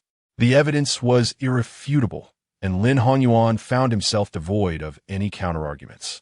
Do you realize that secretly recording someone infringes upon their privacy and constitutes an illegal act? I haven't shared it, so where's the illegality? Chen Sini tucked her phone away. Moreover, if you believe my actions to be unlawful, you are welcome to report me. You. Lin Honyuan was taken aback and furious, but dared not raise his voice. He could hardly fathom that the world was so small, that he would be caught by Chen Sini while taking a university student to a hotel and even recorded. What your recorded video? We are merely friends. I was just dropping her off at the hotel that evening, he insisted. What your relationship is with her is irrelevant to me, Chen Sini scoffed. It is rather amusing, however, that two individuals of such differing ages would be mere friends, yet you would escort her to a hotel late at night, even entering a room together and staying for quite some time. What was the room number you occupied that night? 5023, wasn't it? Upon hearing Chen Sini recite the room number, Lin Honyuan felt as though the sky had fallen upon him. What do you intend to do? Are you threatening me with that video in hopes of extorting money? I have no interest in your money. Just refrain from bothering me in the future and allow me to work in peace. I shall pretend I never recorded that video. Otherwise, do not blame me for sharing it with your entire family. Is it that simple? After Chen Sini seized the opportunity, she did not even demand money, leaving Lin Honyuan filled with suspicion. It was that simple, believe it or not. Chen Sini rose to her feet. May I return to work now? Yes. In the future, any work-related issues can be communicated online, saving the time of having me come over. Chen Sini had no desire to share a room with Lin Honyuan for even a second. After leaving that remark, she exited the office. As the office door closed, Chen Sini's silhouette vanished from sight, leaving Lin Honyuan in a state of uncertainty. He had thought he could use the pretext of company layoffs to coerce and entice the seemingly aloof Chen Sini, but he was taken aback by how events unfolded. Lin Honyuan began to regret his careless actions from the previous week. Had he not been so reckless as to enter the hotel without precaution, Chen Sini would not have uncovered this matter. No, to be safe, he needed to sever ties with Xia Xian completely to prevent further complications. 5,000 yuan a month, supplemented by occasional small gifts, could maintain such an obedient university student. Now, as he contemplated ending the relationship, Lin Honyuan felt a twinge of reluctance in his heart. Chapter 58. The layered painting from Monday to Friday. Within a mere span of 5 days, gold prices surged once again, accelerating at a rate far more astonishing than the previous month. Yi Su, having invested in 2 contracts of gold futures at the price of 701.8 yuan, saw the price per gram rise to 757.3 yuan. In just 5 days, he reaped an astonishing profit of 110,000 yuan. The rapid influx of wealth left Yi Su astounded. Fortune favors the bold. As gold prices soared, the market approached a frenzied state, clearly indicating that the ascent could persist. Consequently, Yi Su raised his profit-taking threshold to 11, eagerly anticipating that gold prices would reach 778 yuan, with an income of 110,000 yuan in a week. His total assets surged to a new pinnacle of 270,000 yuan. Yi Su was in high spirits, even exhibiting increased enthusiasm for his reserve program with Chun Sini on Friday night. His extraordinary performance led Chun Sini to question whether Yi Su had perhaps taken some unusual medication that day. After feeling invigorated, Yi Su realized it was already past midnight and opened the system to check today as secondary intelligence. Today's intelligence, secondary Lin Honyuan, wishing to sever ties with his university student mistress, faced threats of a 200,000 yuan breakup fee. If he refused, she vowed to employ feminine tactics to retaliate. Cornered, Lin Honyuan had no choice but to concede, fearing that presenting 200,000 yuan at once would alert his wife. He contemplated selling a treasured piece. 100 butterflies passing through flowers. After visiting several antique shops, he was offered around 150,000 yuan. Lin Honyuan was in a quandary and was likely to decide by tomorrow afternoon to part with the painting. Note: this artwork, crafted using a double-layer mounting technique, conceals another piece, golden beak holding pearl, valued at approximately 120,000 yuan. Today's refreshed secondary intelligence wasted on that manager again. Brother Tongzi, have you become addicted to gossip? Upon seeing the report's opening, which once again concerned Lin Honyuan, Yi Su couldn't help but express his discontent with the system. Chun Sini had mentioned their office encounter during their conversation on Monday. Naturally, Yi Su was infuriated by Lin Hongyuan's intentions to deceive him, and he would certainly seize any opportunity for retribution, were it not for the desire to avoid unnecessary trouble and to protect innocent children. Yi Su would have urged Chun Sini to send the video directly to Lin Hongyuan's wife, creating chaos in their household. However, despite his yearning for revenge, Yi Su had no intention of squandering a piece of secondary intelligence on such a person. Wait, no, there's a surprise. Upon carefully reading the intelligence, Yi Su was pleased to learn of Lin Hongyuan's extortion for 200,000 yuan. He then noticed a note at the end. The double-layered painting contained a hidden layer valued at 120,000 yuan, beyond the intelligence related to gold prices, which could yield profits exceeding 120,000 yuan through his investments. Today, as secondary intelligence represented the highest value he had encountered since binding to the system. However, it required not only a principal investment of 150,000 yuan, but also establishing a connection with Lin Honyuan to acquire the scroll, which seemed significantly more challenging than previous pieces of secondary intelligence. Yi Su's estimation of the secondary intelligence has consistently hovered between 10,000 and 20,000. However, the intelligence regarding the rising gold prices from last week's stone package and the profits from the recent layered antique painting have significantly exceeded the psychological expectation of 20,000. It seems that Brother Tongzi is indeed fair. The more challenging the acquisition of information and the greater the risk involved, the more substantial the rewards. With 1,200,000 within reach, Yi Su revisited the day's intelligence. He could not deduce the means by which the female university student threatened to sanction Lin Honyuan and decided to bypass that thought. The 100 butterflies passing through flowers painting has been appraised at 15,000 by several antique shops, and it seems this price holds validity, posing a bit of a dilemma. While Yi Su does have the 15,000, it is all tied up in his gold futures account, leaving him with merely over 30,000 on hand, creating a significant gap from the required amount for the painting. Upon checking his phone for various small loan applications like yellow, green, blue, after accounting for the already borrowed 50,000, he found that only 40,000 remained available, still falling short by 80,000. Not only was the limit insufficient, but Yi Su also worried that borrowing would lead to cancellation of the limit, leaving him without options for future emergencies. Wait, isn't there a little treasure trove lying right beside him. In an instant, Yisu's thoughts turned to Chinsini. To contact Lin Hongyuan, he would need Chinsini anyway, and she would undoubtedly be privy to any opportunities. Borrowing some money from her would be quite convenient. Hey, Yisu nudged Chinsini with his elbow. She pushed his elbow away. That's enough for today. Let us talk tomorrow evening. Yisu felt a wave of frustration. What on earth is going on?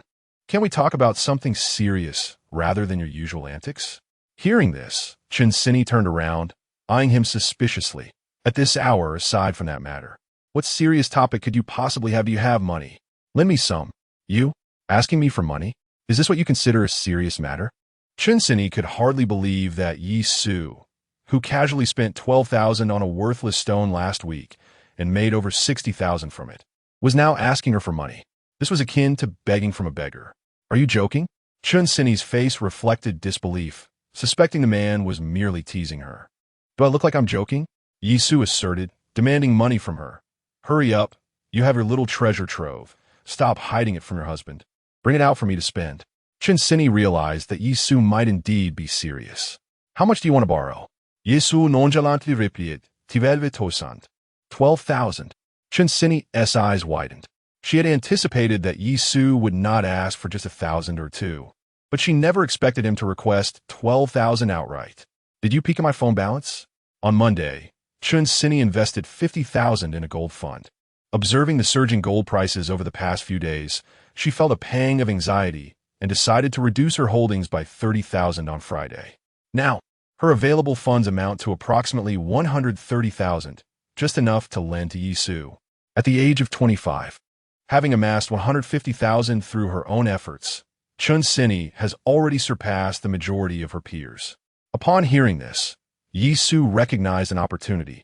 Indeed, little wealthy lady, you possess quite a modest treasure of 120,000.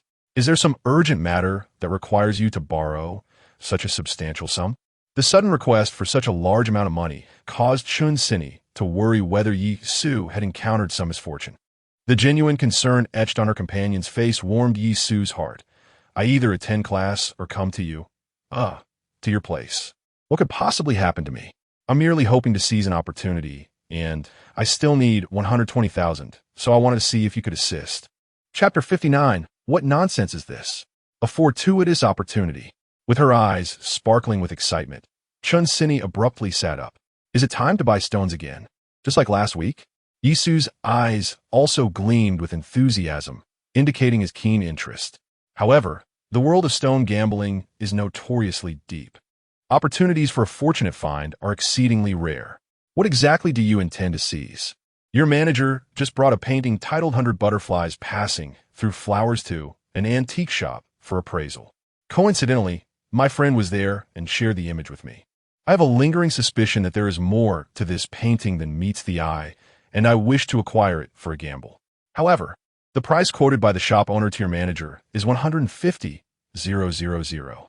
I currently have just over 30,000 left, which is why I was considering borrowing 120,000 from you to secure the painting.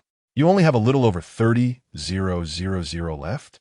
Chinsini immediately placed her hands on her hips, demanding, let us not even discuss anything else. Considering the money you earned last week at the jade market, you should have had around 70,000 or 80,000 left. How did you suddenly end up with just over 30,000? Speak. Have you been financially supporting another woman? Yisu remained silent, fixated on the item that captured his interest. Noticing his gaze, Chinsini swiftly pulled the blanket around her, wrapping herself up once more. Don't think you can evade my questions so easily. Confess, have you truly been financing female university students? That's absurd. I would never spend money on supporting female students. Just dealing with you is already quite challenging. I mentioned last time that gold prices were set to rise, and I invested all my funds into that. I can't withdraw it for the next few days. Your manager is probably in urgent need of cash. I fear he might sell the painting tomorrow, which is why I urgently need 120,000 to secure it. Really? Chinsini's expression conveyed skepticism. Yisu rolled his eyes. Do you really doubt me? Fine. I'll trust you this once. So, will you borrow it or not? After a moment of hesitation, Chinsini nodded. I will gather the funds and transfer them to you shortly. Since binding the system with Yi Su, acquiring money has become as effortless as dining. Chun Sini, as a worker, has accumulated her savings through a monthly income of 965, with occasional overtime and short video filming, every penny representing the sweat of a laborer. Though they have been open with each other and frequently engaged in discussions, they have only known each other for just over a month. The willingness to lend her savings from the past few years truly touched Yi Su's heart. Once she decided to lend the money, Chun Sini wasted no time and transferred the funds to Yi Su within minutes. You aren't one of those scoundrels online who deceive women for money under the guise of good looks, are you? This time, claiming to borrow money for a fortunate find, only to prepare for an escape? Could you please rein in your imagination? Yi Su was left speechless. That's a relief. Chun Sini finally exhaled in relief. Let me make it clear. It is one thing to deceive for a lure, but you must not attempt to swindle my finances. This money is my savings for a dowry. Yi Su widened his eyes in astonishment, as if he had encountered an incredible tale. In the 21st century, he could hardly believe he was hearing the term dowry. Hadn't the internet proclaimed that when women mentioned bridal gifts, it was merely a matter of attitude, and that discussing dowries was an outdated and undesirable practice? Yet here she was, preparing a dowry for herself. What's so strange about that? Chun Sini retorted with an air of certainty. One cannot accept favors without owing something in return. I refuse to be looked down upon by my future in-laws over a few bridal gifts. I cannot endure such indignity. With a sudden impulse, Yi Su pressed a fervent kiss on Chun Sini's cheek. A woman with ambition. I find myself increasingly drawn to you. Upon hearing this, Chun Sini felt a surge of joy within, though she feigned indifference. There are plenty of people who admire me. You'll have to wait in line if you wish to join them. Yet her demeanor shifted to one of concern as she added, Are you certain that the painting sold by that scoundrel, Lin Hongyuan, is truly a bargain? Be cautious not to be duped by him. Chun Sini held a profoundly low opinion of Lin Hongyuan's character, believing even the stray dogs on the street to be superior. She feared he might be peddling a counterfeit, leading Yi Su to squander 150,000. Rest assured, your manager is merely a simpleton. Did you truly believe him clever enough to deceive me? Yi Su it, eliciting laughter from Chun Sini. Nevertheless, you must exercise caution. It has taken me considerable effort to save this money. Do not invest it all recklessly. Yi Su did not mind her nagging. For an ordinary person, over 100,000 was indeed a significant amount. Exercising caution was a reasonable response. If it turns out poorly, I shall bear the loss. If we profit, I shall share 10% with you. What do you say? Observing Chun Sini's reaction, he noted that lending her 120,000 came without any expectation of recompense. Not sharing the profits with her would not be a grave injustice, merely a slight lack of generosity. However, Yi Su was at an age where he felt shy.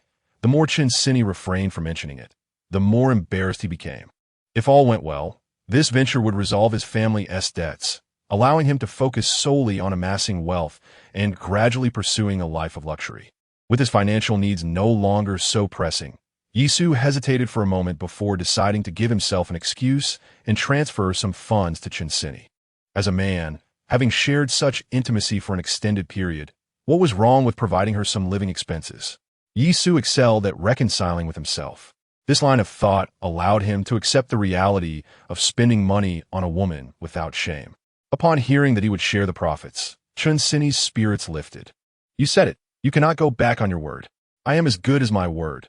When have I ever deceived you? They sealed their agreement with a pinky promise, and Chun Sini excitedly nestled closer to Yi Su, extending her little finger toward him. All right, pinky promise. Yi Su resigned himself to partake in this childish ritual with Chun Sini, who was 4 years his senior. With the terms of their agreement established, Yi Su refrained from proceeding to the next stage of their interaction. While it may be considered one's own vehicle, one cannot treat it as if it were borrowed, pressing the accelerator to its fullest extent at every opportunity. The following morning, armed with the contact information provided by Chun Sini, Yi Su placed a call to Lin Hongyuan. Hello, is this Lin Hongyuan? Yes, who is this? I am Chun Sini's boyfriend. We met briefly outside your company last time. I trust you recall. Upon hearing Yi Su's introduction, Lin Hongyuan felt his heart constrict suddenly. According to Chun Sini's account from Monday at the office, her boyfriend had indeed been present when he entered the hotel that night. Having obtained his phone number undoubtedly meant it was given by Chun Sini. The unexpected nature of this call left him anxious, fearing that Chun Sini might have had a change of heart and intended to extort him with the video. The thought of being blackmailed for $200,000 by a university student left him utterly flustered. If Chun Sini were to strike again at this moment, he would truly be driven to madness. It was at this juncture that Lin Hongyuan began to regret not controlling his desires, lamenting how a trivial matter had escalated into such significant trouble. Chapter 60. Success. Please wait a moment. I need to step outside to talk. It was Saturday, and the family remained indoors, wary of revealing any signs of suspicion. Lin Hongyuan, holding his phone, prepared to exit for a private conversation. Just as he stood up, a woman in her 40s seated on the sofa casually inquired, "Darling, it's Saturday. Who could possibly be calling you? It isn't the company asking you to work overtime again, is it?" Startled, Lin Hongyuan hesitated momentarily before feigning nonchalance. "It's a headhunter looking to recruit me for another position." "Oh," the woman replied, showing no further curiosity. Relieved by her lack of inquiry, Lin Hongyuan stepped outside and made his way to the stairwell. "What do you want with me?" he asked, sensing the hostility emanating from the receiver. "I heard that you took a painting to an antique shop for appraisal yesterday. Is that correct?" "How do you know?" "I work in the same field. It's not unusual for me to catch wind of such matters when someone is looking to sell. Given how small the circle is in Yangqing, I intend to sell a painting." "What of it?" "I want that painting." Lin Hongyuan's pupils constricted. Indeed, this unscrupulous couple was attempting to extort him, starting with a demand for his painting valued at $150,000. "Don't think that just because you have a video, you can threaten me. Are you aware that your actions are illegal?"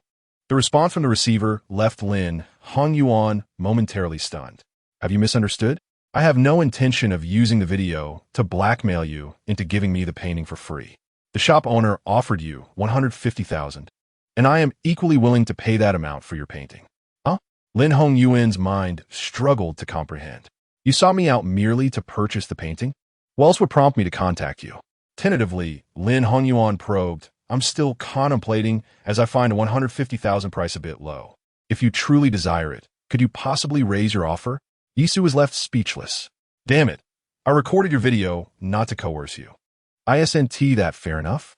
You, son of a gun, can't even discern the difference between a king and a pawn, attempting to play me for a fool. How utterly contemptible.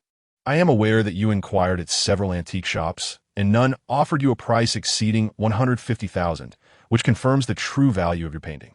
Since I am now offering the same amount, it seems quite equitable. Wouldn't you agree?" Lin Hongyuan grasped the underlying implication in Yisu's words. "It appears you are quite interested in this painting. Could it be that its value exceeds $150,000, and you're seeking a bargain by bypassing the antique shops to approach me directly?" "Huh." Yisu laughed derisively. "You consulted several antique shops, and those veterans failed to recognize any alternative value in your painting. Do you truly believe that I, having never even laid eyes on it, could assess its worth more accurately than they?" With just a few words, Yisu effectively dispelled Lin Hongyuan's fanciful notions. "Then why did you come directly to me to purchase this painting?" After 2 decades of navigating the complexities of society, Lin Hongyuan was certainly not easily deceived and could discern the peculiarities surrounding Yisu's sudden request to purchase a painting. "I have my eye on that artwork and prefer not to deal with a pawn shop, which would only lead to unnecessary expenditures. Hence, I approach you directly." Yisu's tone grew increasingly impatient. "In brief, will you sell it or not?" "Of course." Lin Hongyuan dared not refuse. Selling this painting was, after all, his means of resolving the situation with that female university student. If he didn't sell it to Yisu, he feared that he might have to part with a hefty sum of $200,000 as a severance payment, while Yisu, harboring resentment, could expose his affair with the student, rendering the money wasted. Ultimately, even though Yisu did not take the opportunity to negotiate aggressively, he still offered $15,000 above the market price, leaving Lin Hongyuan with no valid reason to decline the sale. "Very well. If you have time this afternoon, meet me at Hongtian Plaza. We shall exchange cash for the painting." "Agreed. Let us say 2 o'clock then." After confirming the time and ending the call, Lin Hongyuan smirked. Mocking Yi Su, youth is indeed wasted on the young, lacking even a modicum of intelligence. He doesn't realize that threatening me with a video to lower the price by several thousand is utterly foolish. Lin Honyuan began to comprehend why Chun Sini had scoffed at his offer of a promotion and raise on Monday. Ignoring him entirely, she had found herself a wealthy boyfriend, claiming to be involved in the antique industry and casually producing 15,000 to buy a painting. In Lin Hongyuan's eyes, Yi Su was already synonymous with affluence. Though he had feigned superiority and rebuffed countless hints, in the end, he had merely secured a wealthy partner. The thought of Chun Sini filled Lin Honyuan with resentment. If she had openly expressed her desire for money, he would not have felt compelled to support that university student, thus avoiding this troublesome predicament. Wary of arousing his wife's suspicions, Lin Honyuan refrained from further cursing, turning back towards home. As for the butterflies in flower, he had placed it in his car since yesterday, alleviating any concerns about his wife discovering it later that afternoon. Hongtian Plaza was not far from Chun Sini's apartment. At 2 o'clock, Yi Su arrived alone, locating Lin Hongyuan's parked car as per the message he had received. Where's the painting? Right here. Yi Su took the rolled-up painting and opened it to inspect its condition. Unable to discern its authenticity, he could only compare it against the limited information he had. The artwork was indeed butterflies in flower, crafted on silk, with the back similarly covered in silk. As he examined the painting, Yi Su's left hand glided over it, but he could not detect the sensation of the hidden layer. However, the 3 surface points matched the information he had, leading him to believe that Lin Honyuan could not have possibly replicated a counterfeit so swiftly to deceive him. With leverage in his possession, Yi Su was confident that Lin Honyuan would not attempt any trickery. The item appears satisfactory. I will transfer the funds now. Agreed. In a matter of moments, Yi Su had verified the 15,000 painting, a speed that even surprised Lin Honyuan. What exactly does Chun Sini's boyfriend do? He seems to possess far more wealth than one might imagine. Ignoring Lin Hongyuan's astonished gaze, Yi Su rolled up the scroll and tucked it back into the tube, cradling it as he exited the vehicle. Goodness, carrying a sum of 150,000. No, it should be 270,000. Strolling down the boulevard is quite exhilarating. As he walked, Yi Su's mind wandered to scenes from films where motorcycle gangs zoomed past, swiftly snatching scrolls from unsuspecting hands. However, with surveillance cameras everywhere and the ban on motorcycles in Yangcheng, such fanciful scenarios were unlikely to materialize. Upon returning to the apartment, the eagerly awaiting Chun Sini immediately pulled him to the sofa. Quick, open it for me to see. What does a 150,000 piece look like?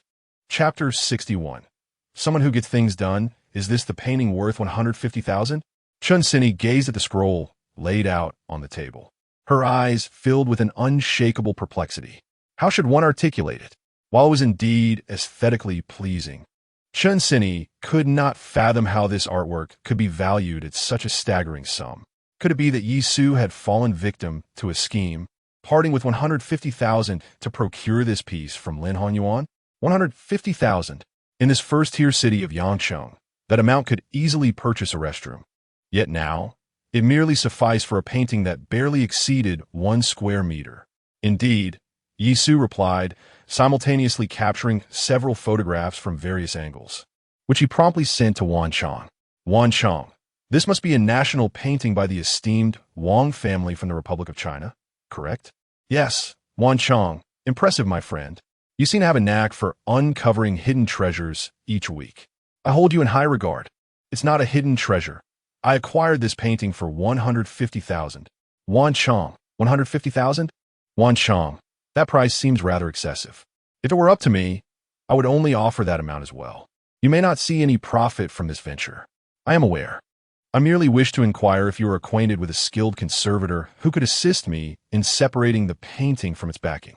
Wan Chong, my friend, only paintings on Xian paper can be opened and sold as 2 pieces. This painting is on silk, which cannot be opened. It can only be cut. However, cutting it would ruin the structural integrity of the artwork, consequently diminishing its value significantly. The terms open and cut that Wan Chong refer to were akin to the techniques discussed by Jackie Chan in Chinese Zodiac. Xian paper consists of several layers, allowing for a split into two sellable pieces, both deemed authentic. Silk, however, cannot be opened but can be sliced into shorter segments, which could also be marketed as genuine pieces. From Wan Chong's response, Yisu realized he had been misunderstood. Wan Chong thought he intended to commit fraud for profit. I do not wish to open the painting itself. My intention is to separate the painting from its backing. Wan Chong, is this a layered item? That is my conjecture, hence my desire to take a gamble.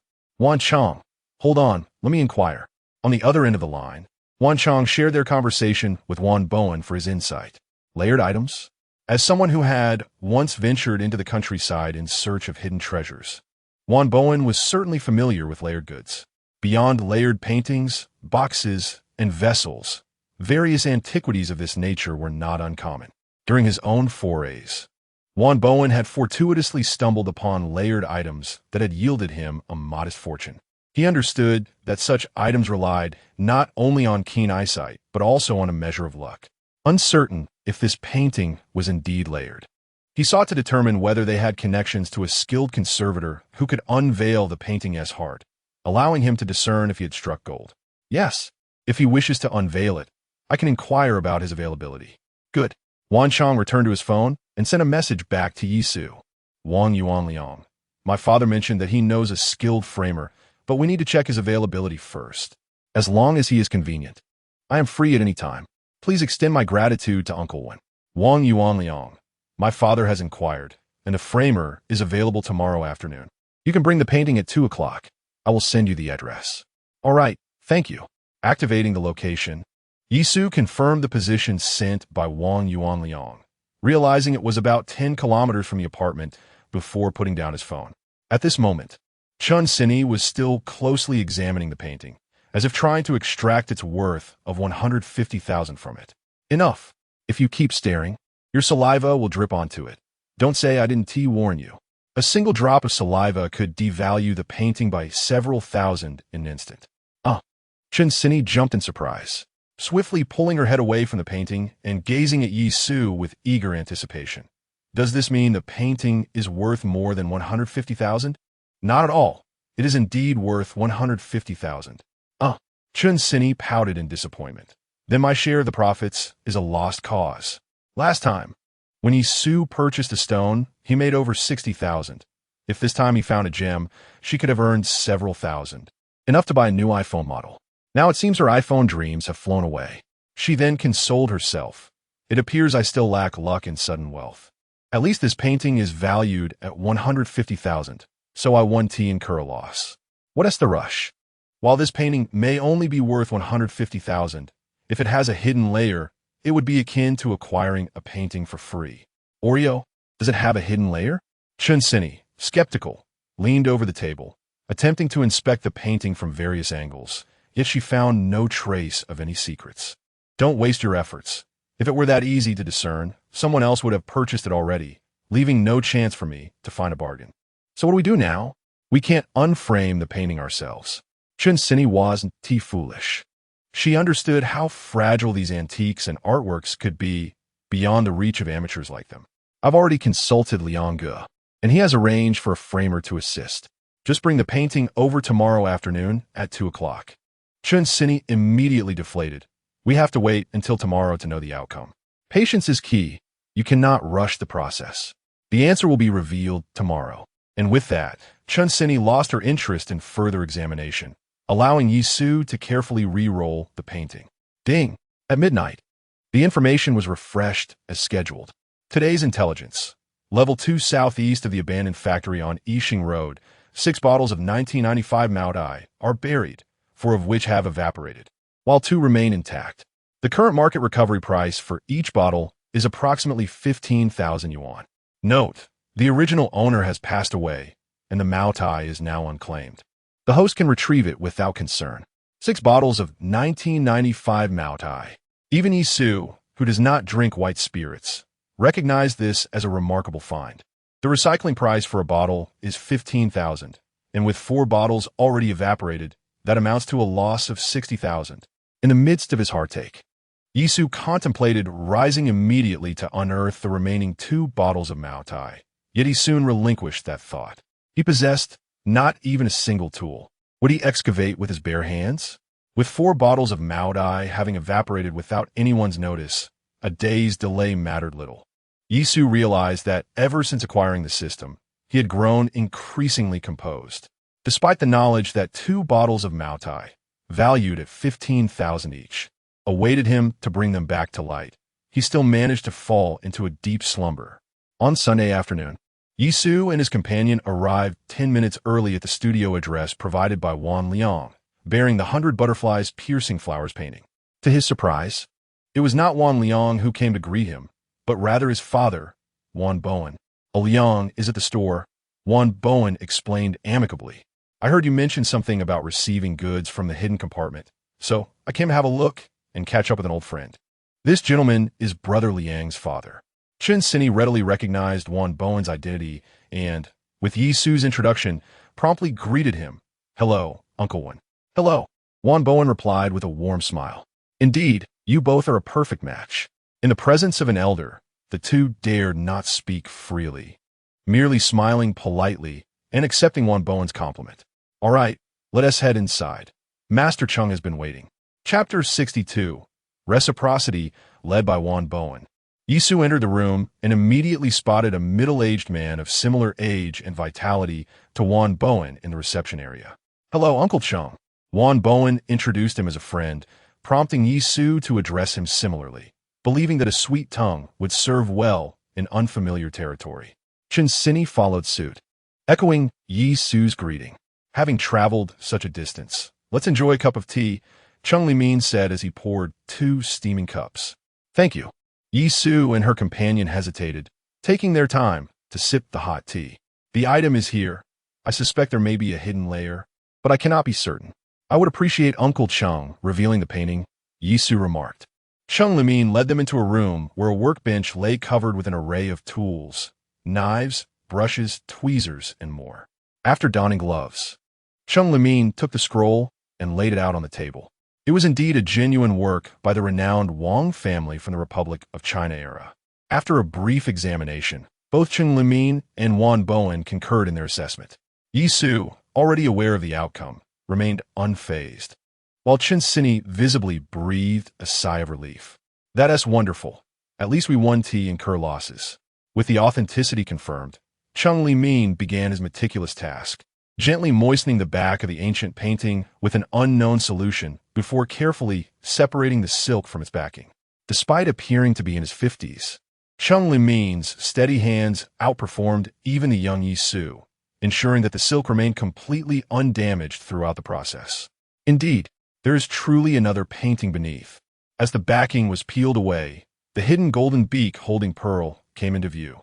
Chen Sini, witnessing such a spectacle for the first time, could not contain her excitement and instinctively gasped. Quickly realizing the need for silence to allow Chung Limin to continue his delicate work, she covered her mouth, her eyes sparkling with anticipation as she watched his every move. Wan Bowen, upon seeing the unveiling of the painting, cast several astonished glances toward Yisu. Compared to other artifacts, such layered paintings are indeed the most challenging to detect. In most cases, collectors remain oblivious until they attempt to reframe the piece, only to discover its secret. Alternatively, as in the case of Ladies by the Plum Grove, the underlying masterpiece was only revealed due to damage to the upper layer. To deduce the existence of a hidden layer in this instance was a testament to remarkable insight. Could it be that Yisu discerned discrepancies in translucence, thus identifying the issue with the painting?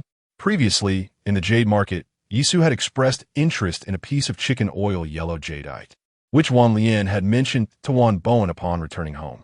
Now, Wan Bowen could only attribute Yisu's ability to perceive subtle differences in translucence as the reason behind his insight into the layered painting. Truly, the younger generation is surging forth, leaving the older waves behind on the shores of time, especially upon witnessing Yisu's only slight excitement and no further reaction. Yisu's standing in the eyes of Wan Bowen, an old hand in the field, was elevated yet again. The meticulous mounting work made Chung Limin Bowen's forehead began to bead with sweat, necessitating constant wiping with his sleeve. After a protracted hour, the 100 butterflies piercing flowers was finally extracted intact from the silk backing, and the golden beak holding a pearl was completely unveiled before the four of them. Bowen and Cheng Limin examined the golden beak holding a pearl closely before arriving at the conclusion that it was indeed a genuine work by the esteemed Wan.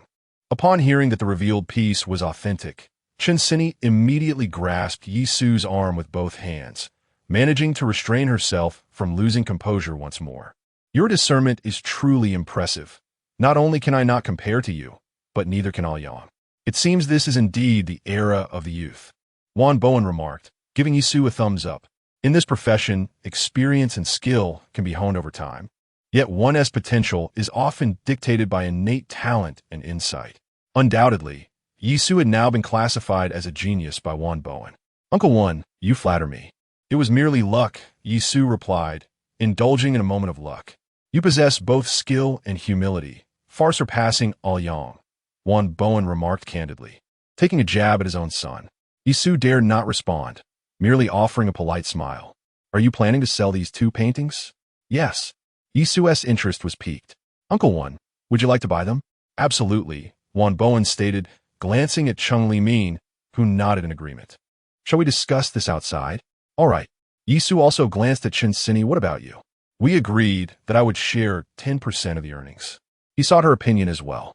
Chen Sini, displaying her understanding, replied, I cannot appreciate them, so I want to interfere. Then please let go of me. Oh. Chen Sini, feeling embarrassed, finally released her grip, allowing Yi Su to follow Bowen out. Cheng Limin, clearly intrigued by the 2 layered paintings, continued to scrutinize them after Bowen and Yi Su departed. With the paintings still present, and even with Bowen's introduction, Chen Sini cautiously stood by, anxious that something might go awry with the artworks. Meanwhile, upon reaching the entrance, Bowen inquired about the price for both paintings together. How much do you intend to sell them for? I acquired the upper painting for 150,000, so I can let it go at that price. Yi Su continued. As for the lower painting, I was initially considering 120,000, but thanks to your assistance in introducing Master Cheng, which enabled me to successfully extract the layers, I am willing to reduce it to 110,000.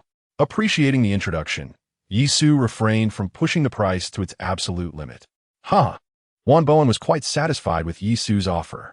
When communicating with Yuan Liang the previous day, Yi Su had already disclosed the acquisition price of the 100 butterflies piercing flowers, and Bowen was unsurprised by the 150,000 figure. The painting titled Golden Beak Holding Pearl, when first presented in the room, had a psychological price set by Bowen at 120,000. It was unexpected that Yi Su could accurately call out such a precise figure. It is conceivable that in previous instances, Yi Su might have sought auction prices for similar items online as a reference, allowing him to make such precise bids. However, the fact that he could state the exact price of 120,000 for this newly unveiled artwork before him demonstrates Yi Su's keen eye for value, rivaling even his own. Initially, Bowen harbored some reservations, worried that Yi Su's frequent procurement of items valued in the thousands might be attributed to assistance from gray market intermediaries. Yet, following the previous jade stone and this recent layered painting, Bowen's concerns have been completely alleviated. This young man is indeed making a living solely through his own abilities. Very well, for the 2 paintings, that amounts to 260,000, and I will have a Liang transfer the funds to you. I will also settle the fees for Master Cheng's mounting services upon my return. As for your 2 paintings, I will need him to remount them. You may collect the money later. Bowen, adhering to the principles of courtesy and reciprocity, received Yi Su's gratitude graciously. Thank you, Uncle Wan. Chapter 63. The children of other families. Merely 2 minutes after departing, Yi Su and his companion returned to the room with astonishing swiftness, leaving Chen Sini utterly astonished. Uncle Cheng, we shall take our leave now. Very well, Cheng Limin replied without inquiring about the expenses. Uncle Wan, we are off. Safe travels. Bowen found himself increasingly appreciative of this young man. At such a tender age, he possessed remarkable discernment, resembling a younger version of himself in handsomeness. and his girlfriend was equally beautiful, truly the epitome of a model child from another family. In contrast, his own son was becoming less and less commendable in his eyes. Wan Bo had previously found him somewhat agreeable, but in recent years, he had become increasingly disappointing. Now, when compared to Yisu, his son appeared increasingly unremarkable.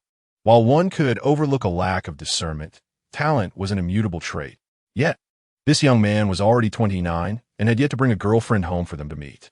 Wan Bo had intended to hand over the antique shop to his son after he married and had a child, allowing himself to indulge in fishing and card games, thus enjoying a true retirement. However, seeing his son's current state, he realized he might have to wait several more years before he could retire. Just then, Wan Yuanliang, who was diligently attending to the antique shop, suddenly sneezed. Could it be that the recent temperature fluctuation from 30 to 18 degrees had caused him to catch a cold? Wan Yuanliang dismissed the thought and redirected his focus back to the game. Meanwhile, as they stepped outside, Chen Sini eagerly inquired, "How much did you sell it for?" "Yesu fine Meisteri, geese." Chen Sini retorted with wide eyes, "Am I a child? Why would I guess?" Not wishing to prolong the suspense, Yisu revealed, "The larger piece fetched 150,000 and the smaller one 110,000. At that moment, the 26,000 from Wan Yuanliang had also been credited to Yi Su's account, prompting him to wave his phone before Chen Sini's eyes. Such a sum. Last time, when she purchased a stone, the profit had already seemed exorbitant at over 60,000. Yet this time, after acquiring a painting, the profit soared to 110,000. When did earning money become so effortless? If only she possessed even a fraction of such skill, she would abandon her job and simply indulge in shopping every day. How splendid! That scoundrel Lin Hongyuan will surely be infuriated to learn that the painting he sold you concealed a profit of 110,000. Whether it was the profit or Lin Hongyuan's losses, both brought Chen Sini immense joy. She then clung to Yisu's arm, playfully swaying. "Hey, you promised to give me a 10% share. Surely you're not deceiving me?" Of course, of course." Hearing her playful tone sent shivers down Yisu's spine. Compelling him to respond, "Please, speak properly." Yisu promptly transferred 130,000 to Chen Sini. In just one day, her 12,000 had transformed into 130,000, and her eyes sparkled with joy, nearly obscuring her path. Was this the exhilarating feeling of both wealth and beauty? It was simply marvelous. Do pay attention to the road. Chen Sini's avaricious demeanor left Yisu somewhat speechless. Was it truly necessary to be so concerned over a mere 10,000? Since acquiring the system, Yisu's confidence had swelled, leading him to regard such sums as trivial. Those of you who neither work nor possess the acumen to identify lucrative opportunities will never understand the joy we, who incessantly contemplate resigning and toil for our monthly wages, feel upon unexpectedly receiving 11,000. Brought back to reality by Yisu's reminder, Chen Sini resumed her appraisal of her dashing companion. The previous stone was one matter, but how could he discern that there were layers within Lin Hongyuan's painting? He was merely a university student. How could his discernment be so keen that even the antique shop owner, Wan Bowen, praised him? Could it be that his family is involved in this trade? Yisu leaned in conspiratorially to whisper in Chen Sini's ear, "Let me share a secret with you.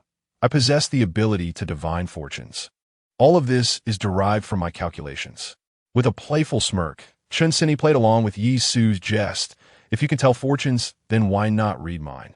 Yisu feigned seriousness as he took her palm, pretending to analyze her features.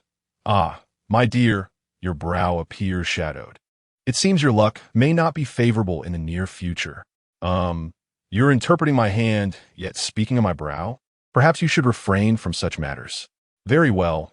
Chen Sini stifled a laugh, engagingly continuing, "Master Yi, what remedies do you suggest for improving my fortune?"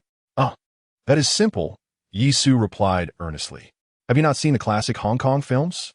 They always state, carrying a talisman can change one's fate." Having spent 3 years working in Yangcheng, Chen Sini understood some Cantonese, yet hearing Yisu's nonsensical drivel, she turned without hesitation and departed. If she were to indulge him in such absurdity again, she would consider herself a fool. Yisu, of course, had no intention of actually acquiring a talisman, especially since 2 bottles of 30-year-old Mao Tai awaited him outside.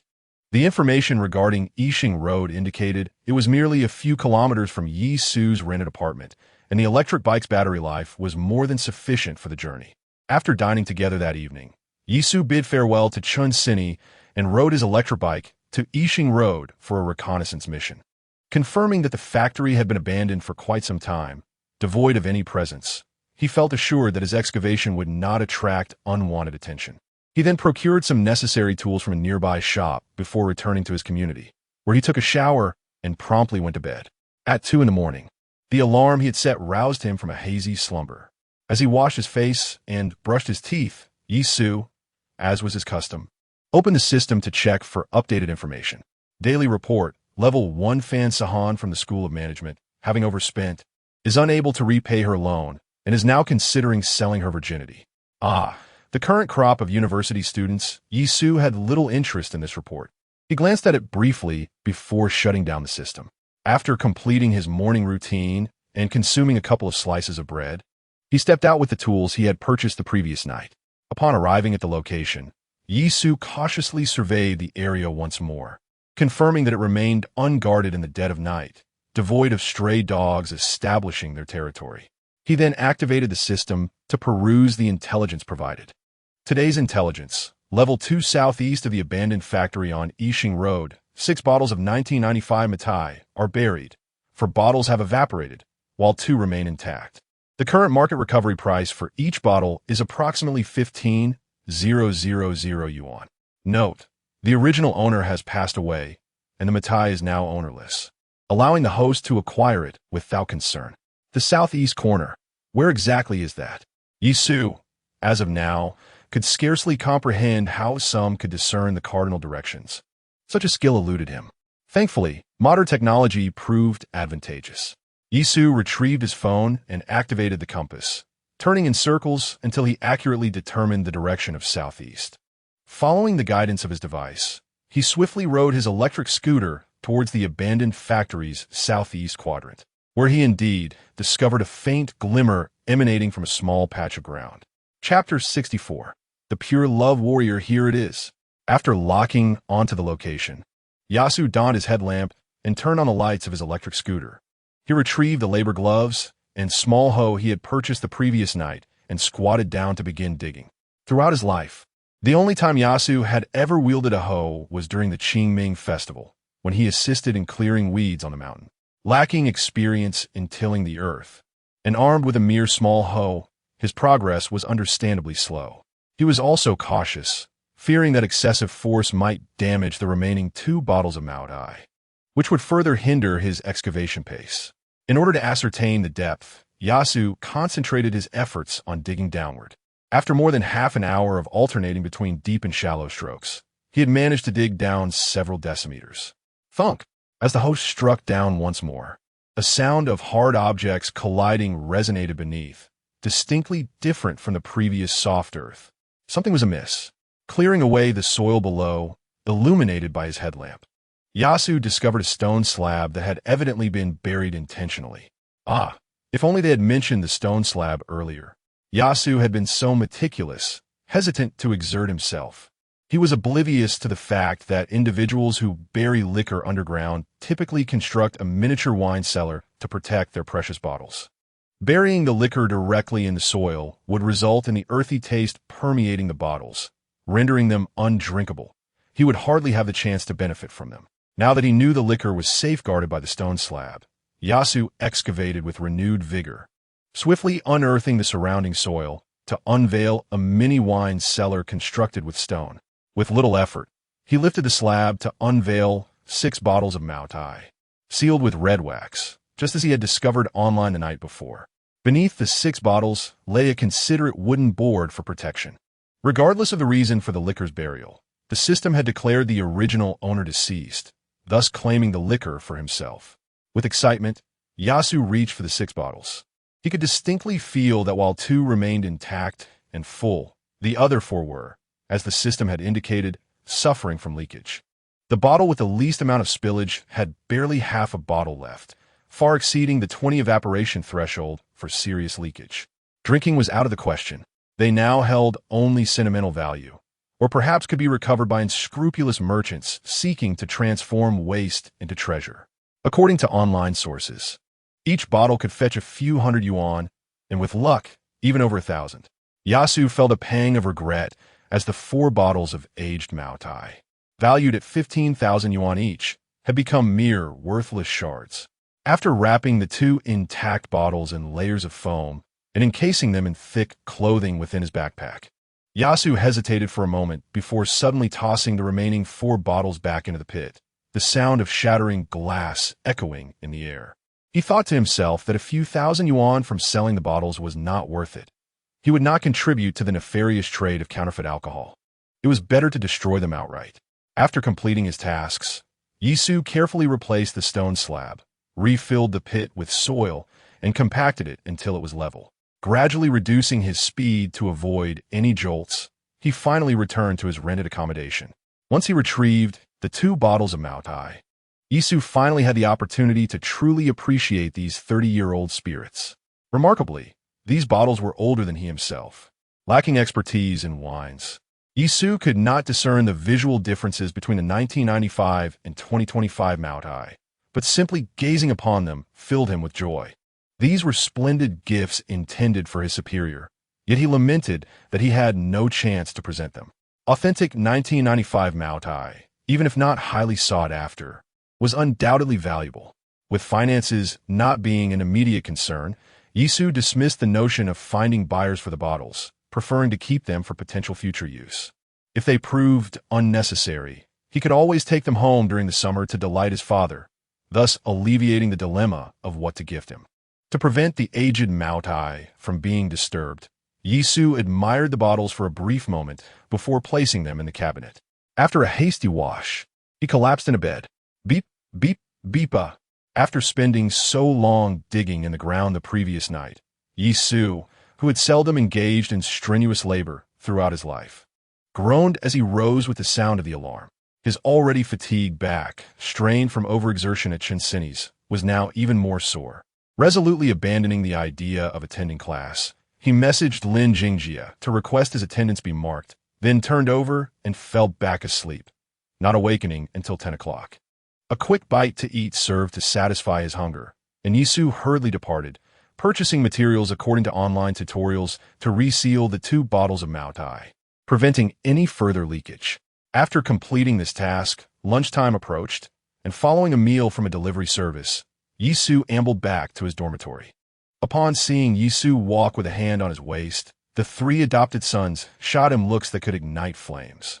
Having long since grown accustomed to their envious glances, Yisu thought to himself that his exertions were merely in service of a noble cause, and he wished they could maintain a more innocent perspective. As the night swiftly passed, the following morning presented no classes. While enjoying breakfast brought back by Feng Ziwei, Yisu leisurely opened the system.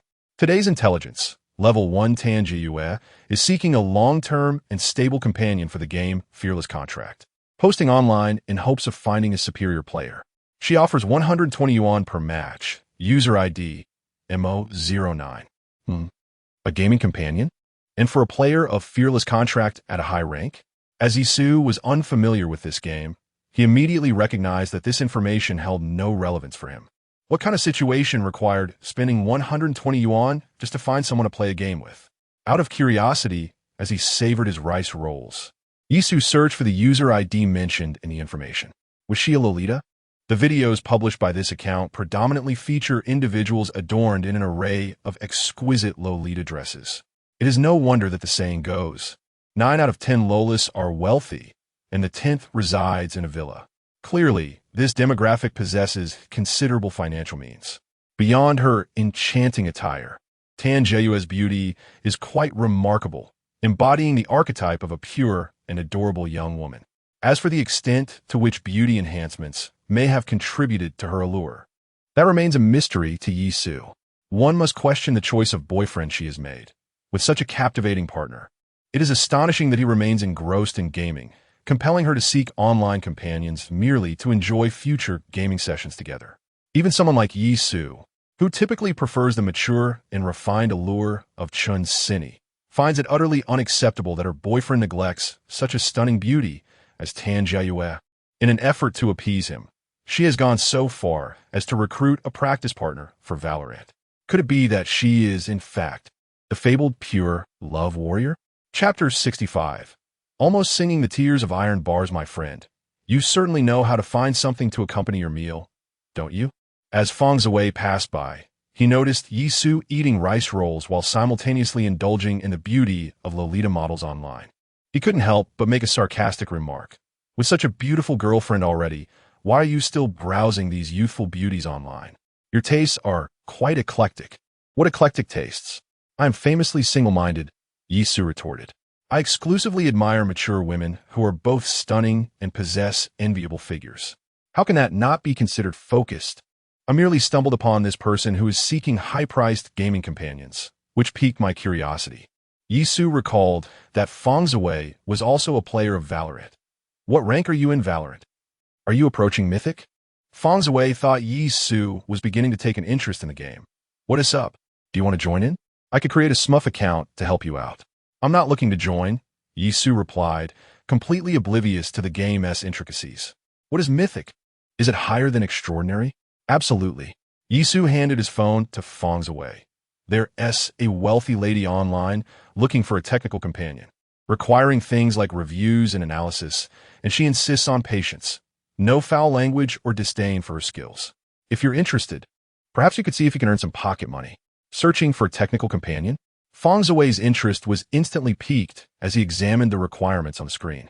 Confident in his gaming abilities, he felt he could easily meet the criteria, and the additional conditions seemed manageable as well. The price of 120 per game made Feng Ziwei's eyes widen in excitement. At such a high rate, I'm sure there will be a flood of competitors. I doubt I'll have much of a chance. Just asking 1T cost you anything, Yi Su replied, reclaiming his phone. I'll pass the contact details to you. If you're intrigued, you can inquire yourself. After all, this was prime information, and Yi Su was determined to make the most of it. All right, Feng Ziwei conceded. At 120 per game, if I can manage a few matches a week, that should cover my living expenses. I suppose I can tolerate her lackluster skills. The understanding that money is hard-earned was a lesson Feng Ziwei had grasped even before entering the workforce. After sharing the contact information, Yi Su closed the page and dismissed the matter. Over the next 3 days, Yi Su experienced a stroke of incredible luck, raking in 900 yuan from 3 prime pieces of information, setting a new record for his earnings from level 1 intel. Meanwhile, after reaching out to the Lolita, Feng Ziwei successfully secured her coaching gig, finally putting his gaming skills to good use. It seems the chances of breaking through the upper limits of intel value are increasing. I wonder if it's merely my good fortune or if it's all dependent on Brother Tongzi's whims regarding intel. Aside from the profits from level 1 intel, Yi Su's most significant gain over these 5 days was the soaring price of gold, which shot up like a rocket. It opened at 763 on Monday and closed at 791 on Friday. In just 5 days, Yi Su made an additional 56,000 from gold futures. If we calculate from the entry price of 701.8 within a fortnight, the 2 hands of gold futures have yielded nearly 180,000 for Yi Su.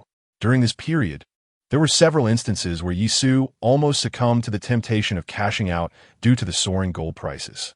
Fortunately, he ultimately restrained himself and adjusted his profit-taking point upwards. However, last week, the 100,000 earned from selling paintings did not lead Yi Su to reinvest in gold futures.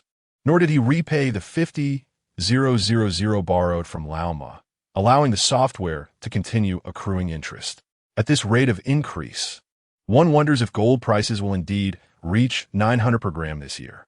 Keeping a vigilant eye on the news regarding gold prices, Yi Su learned that several jewelry brands have already surpassed the milestone of 1,000 per gram. Given this trajectory, it seems plausible that gold prices could indeed breach 900 per gram. Although higher gold prices translate to greater earnings for Yi Su, such an ascent fills him with unease. He now comprehends what it means to live in the fear of rising prices. Perhaps he should wait until next week to see how things unfold, if necessary. He might just liquidate his account next Friday. Chun Sini sent a message indicating she would be working overtime on Friday night. So Yi Su refrained from picking her up? After dinner, He arrived at the apartment around 9 o'clock. Have you eaten?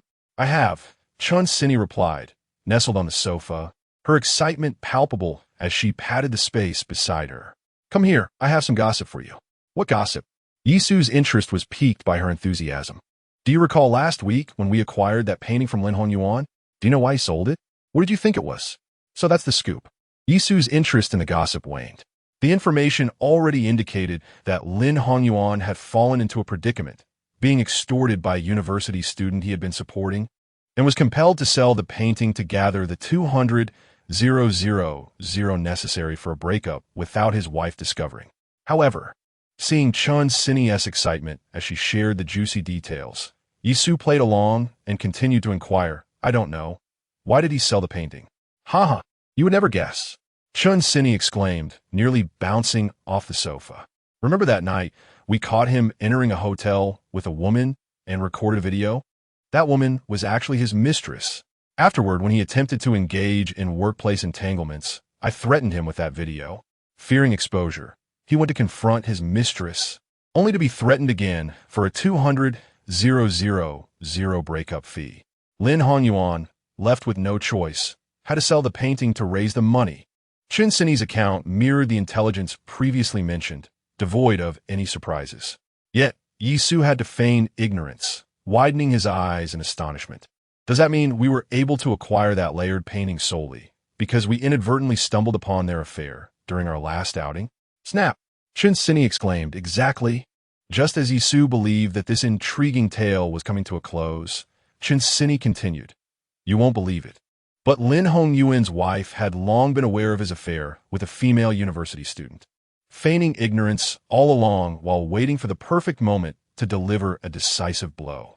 Yisu was taken aback, realizing that this revelation had further developments, and her curiosity was reignited. And then, after Lin Hongyuan transferred 200,000 to the young mistress, his wife promptly sought to reclaim the same amount from her, citing it as marital joint property, and now she is preparing to sue the mistress for extortion, likely aiming to see her imprisoned. Wow! Yisu exclaimed in astonishment. Having previously indulged in online gossip, she never anticipated that this dramatic fallout from a failed entrepreneurial venture would unfold right before her eyes. Truly, the complexities of urban life are profound. Yisu silently congratulated herself for not resorting to video threats against Lin Hongyuan. Otherwise, she might have found herself lamenting behind bars. Chapter 66, when it comes to the situation, it seems rather perplexing. Was it not Lin Hongyuan who was involved in supporting the female university student? Now that she has been sent away, why has his wife not dealt with him, applying for a clean break or something similar? Chun Sini, with a hint of disappointment, replied, No, I suspect his wife is either considering their child or feels that at over 40, she is no longer youthful. Ultimately, she has decided to give Lin Hongyuan another chance. So, the only victim in this entire affair appears to be the university student herself. Not only did they intrude upon her life, but they also used her as leverage, attempting to create a stir in the process. Yisu certainly did not view the university student as innocent. However, now that the couple has clearly targeted her for mistreatment, it is baffling that Lin Hongyuan, the instigator, has not faced any substantial repercussions, not even managing to reclaim 200,000. This left Yisu feeling somewhat disgruntled with the unfolding events. Indeed, it seems Chun Sini shared this sentiment, feeling indignant that the couple was being so oppressive. On a brighter note, following these events, Lin Hongyuan has behaved more modestly at work, likely deterred from harboring any inappropriate intentions towards his female employees. Once they had finished discussing this matter, the two friends diverted to lighter topics, engaging in a myriad of conversations. As time passed, they played a few rounds of cards before retiring for the night, feeling refreshed and content.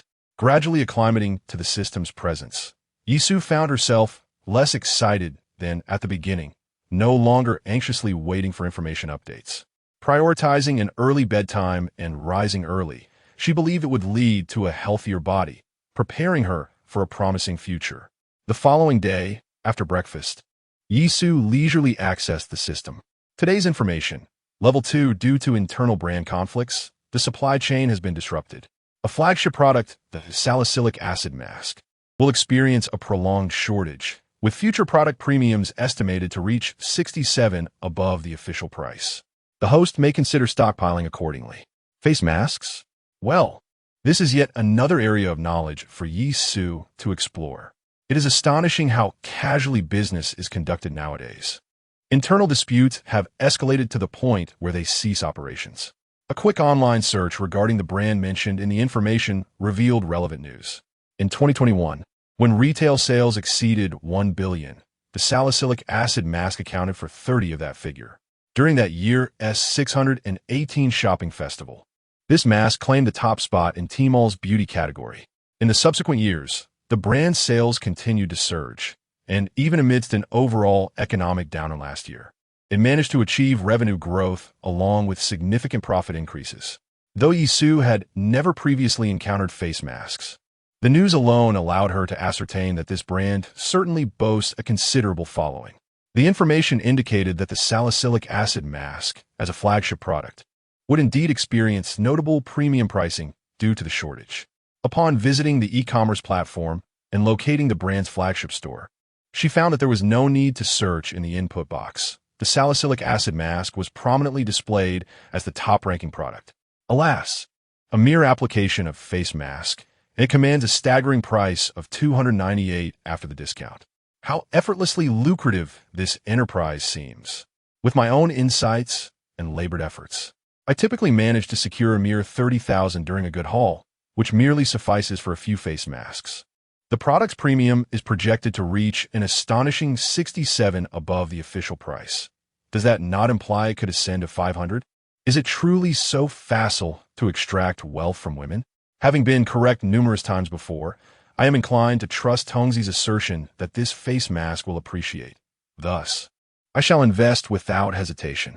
As for subsequent sales, I shall list the face masks on the esteemed Yi Xian's online store, splitting the profits to compensate for Yi Xian's packaging and shipping expenses. After deducting the rent due on Thursday and replenishing a month's deposit, I find myself with less than 130,000, setting aside over 20,000 for emergencies. Should I invest 100,000 in face masks, I could still enjoy a profit margin exceeding 60,000, for which I would pocket over 50,000 while Yi Xian would receive more than 10,000. With a total investment of merely 100,000, such returns seem exceedingly promising. What captivates your attention so profoundly? I am absorbed in my calculations regarding potential profits, attracting the interest of Chun Sini beside me. Should I consider involving her as well? I have discerned her financial standing and know she possesses at least 100,000 in savings. Encouraging her to invest might not yield me additional earnings, yet it would allow Yi Xian to garner a larger share of the profits. As I gaze at the face masks, Chun Sini, intrigued, inquires, "Are you also interested in face masks? Do you feel the pressure to maintain your appearance, inspired by my natural beauty?" How misguided. Chun Sini seems displeased with my answer and presses, "Why then, are you suddenly interested in face masks? Are you familiar with this particular product?" I slide my phone towards her. "Oh, that one. Of course, I am aware. It's been all the rage these past few years." She continues, "Have you been following the news? The brand and their distributors are currently at odds, and it appears they are on the brink of a fallout." "Indeed, it seems so," I reply, "but should they reach an impasse, it could disrupt the entire supply chain, leading to a scarcity of this face mask in the short term." Oh, Chun Sini, perceptive and astute, begins to grasp the implications of my words. This face mask is highly sought after, with millions sold last year, indicating a loyal following. Should it become scarce, the prices from third parties will surely soar. Are you contemplating becoming a reseller by stockpiling in advance? Precisely. Would you be interested in earning some extra income as well? Having tasted the sweetness of a profit of 11,000 last week, Chun Sini is naturally intrigued by my proposition, though she hesitates, aware that her path to financial gain is not as straightforward as mine. But how can you be so certain that the brand and the distributors will indeed fall out? What if this is merely a publicity stunt, culminating in a "we have reconciled" announcement? Wouldn't that leave you in quite the predicament? Observing the current state of affairs between the two parties, it appears that heading to court is inevitable, suggesting that this is likely not a mere publicity stunt. Given the booming market for their brand, They have little reason to adopt a controversial approach. You seem to share this sentiment. Chun Sini nodded, indicating her agreement with Yi Su's perspective after stockpiling goods. How will they be sold? Surely, relying on second-hand platforms and selling them one by one is not a viable strategy. From Chun Sini's viewpoint, due to the price surge caused by the shortage, the increase per item would be a mere 100 yuan at most. Stocking too little would yield negligible profits, while hoarding too much would necessitate selling them individually on second-hand platforms, with the added hassle of shipping, leaving one uncertain about how long it would take to deplete the inventory. I plan to list the goods on my brother's online store after stockpiling, entrusting him with the sales, and I will share 20% of the earnings with him as compensation for his efforts. Chapter 67. Conscience or Wealth. Upon hearing Yi Su's words, Chun Sini came to a realization. When the brand and the channel agents were at an impasse, Yi Su had already devised a plan to profit from this information. It is no wonder that people online claim that those from your area are born businessmen. I now understand why. So what do you say? Are you interested in joining me in this venture? How much do you intend to invest? Let's start with 100,000 yuan, and we can reassess the situation next week. The intelligence suggests that the premium on the masks could reach 67 above the official price, and the rising gold prices made Yi Su a bit anxious. Therefore, he planned to liquidate the gold futures next week and allocate some funds to stockpile masks, hoping to earn a bit more from this information. Chun Sini clicked her tongue in admiration. Truly, a young master from a wealthy family, casually discussing six-figure sums. What wealthy young master? This money is earned through my diligent efforts and sharp intellect. Mind you. All right. Chun Sini spoke with a hint of sarcasm, but deep down, she acknowledged Yi Su's subtle display of prowess. With the jade and layered paintings, Yi Su had effortlessly earned over 100,000 in her presence. His claim that the 10,000 yuan for stocking masks was a result of his own capability was indeed accurate. In that case, I shall also invest 100,000 yuan to stockpile alongside you. When the time comes, I can have your brother assist with sales, and I'll grant him a 20% profit share. Does that sound agreeable? After broadening her horizons with Yi Su twice, Chun Sini recognized that relying solely on labor offered no future. One must seize opportunities and employ money to generate more wealth to escape the confines of a mundane existence.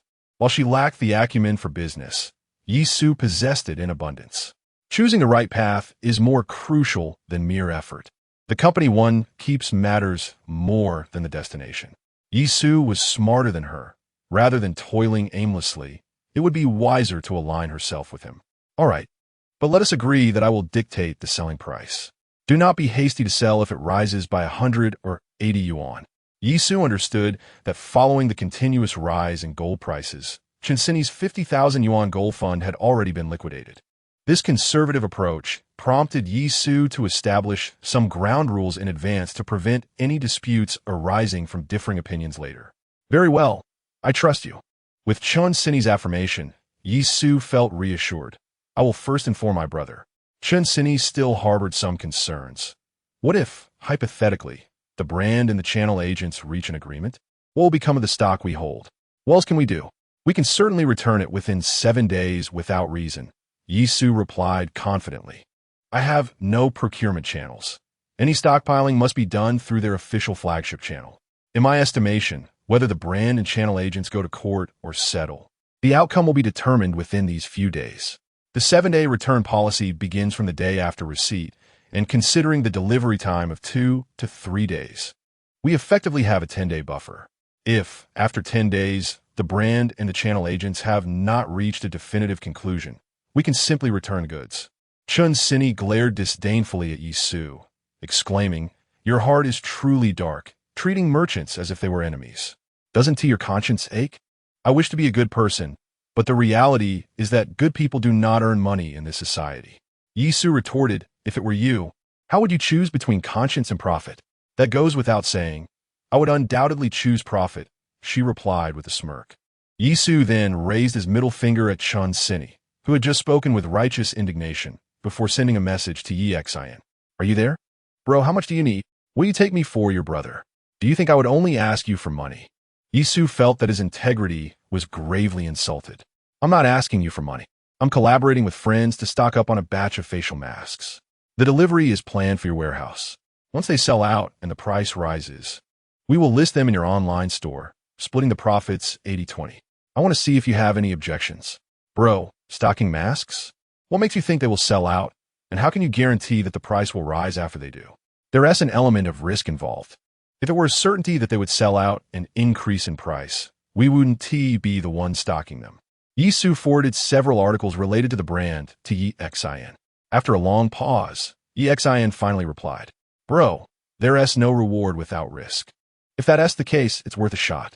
Bro, how much are you planning to stock? For now, we will stock 200,000. Depending on the situation next week, we may stock a bit more. I estimate that the price of this mask could rise to $499, making a profit of around 100,000 to 200,000 quite feasible. Bro, 200,000? Where are you getting that much money? Yisu fabricated a brief account of how he had secured some funds through project outsourcing, mentioning that he had withdrawn a significant sum from an ATM and accumulated some capital. He also recounted how he had made a profit from gold futures last month through a combination of loans and personal funds. After explaining, Yisu sent EXIN a photo of the ATM withdrawal receipt and a screenshot of his gold futures transaction, assuring him that his funds were acquired through legitimate means. Yisu was confident that his brother would support him and report his earnings back home, thus saving him the trouble of explaining later. Meanwhile, on the other side of the screen, upon learning that Yisu had not only struck luck by withdrawing a 10,000 yuan bill from the ATM, but had also boldly ventured into gold futures, making a profit, EXIN was astonished, his eyes widening. Goodness, in just 1 month. From taking on outsourcing projects to striking it rich and riding the wave of gold prices, he must have earned around 70,000 yuan. Despite having been in the e-commerce industry for several years with steadily increasing online store revenues, he felt like a novice in comparison to his younger brother's remarkable achievements. Bro, if you stock so much, what happens if the price of the masks doesn't rise? Won't you be left with excess inventory? The policy allows for a 7-day return without reason. We will purchase shipping insurance, and at that time, we will rely on your assistance to send the package. The elder brother remarked, I hope my store is forever free from customers like you. How about it? Could you lend a hand? If this goes smoothly, we could earn tens of thousands together. Yisu minimized the risks, and naturally, EXIN had no reason to refuse. The elder brother replied, All right, I can accommodate this on my end. I will send you the warehouse address shortly. Good. Upon receiving the delivery address from EXIN, Yisu promptly forwarded it to Chinsini. The official price of the facial masks is 298 yuan each. Yisu and Chinsini collaborated, each placing orders through different channels. One purchased 340 units, spending a total of 320 yuan. If the price of each unit were to increase by 200 yuan, Chinsini fervently tapped away at her calculator. I could earn 54,000. The numbers on the calculator made her eyes sparkle with excitement. Chapter 68. Flea market. Having settled the matters of stockpiling, Yisu and his companion found themselves devoid of pressing tasks. Their days unfolded in a delightful manner, filled with playful banter and culinary adventures, as they leisurely spent their weekends. As night fell, they inevitably engaged in yet another spirited debate. After refreshing themselves and lying down in bed, the clock silently struck midnight. Today's intelligence, Level 2 The Surge Flea Market will feature a stall this afternoon selling a completely sealed piggy bank blind box. The vendor's anticipated price is 200 yuan, and within the piggy bank lies a commemorative silver coin from the founding year of 1912. Due to its condition, the suggested selling price is approximately 12,000 yuan. The value of the commemorative silver coin, priced at 12,000, had certainly plummeted in comparison to earlier intelligence reports. From the 120,000 yuan layered painting, to 2 bottles of 30-year-old Matai, and then to the facial mask intelligence that could have netted him a significant profit just yesterday.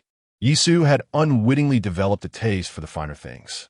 With a sudden drop in intelligence back to the anticipated range of 10,000 to 20,000, he felt a tinge of disappointment.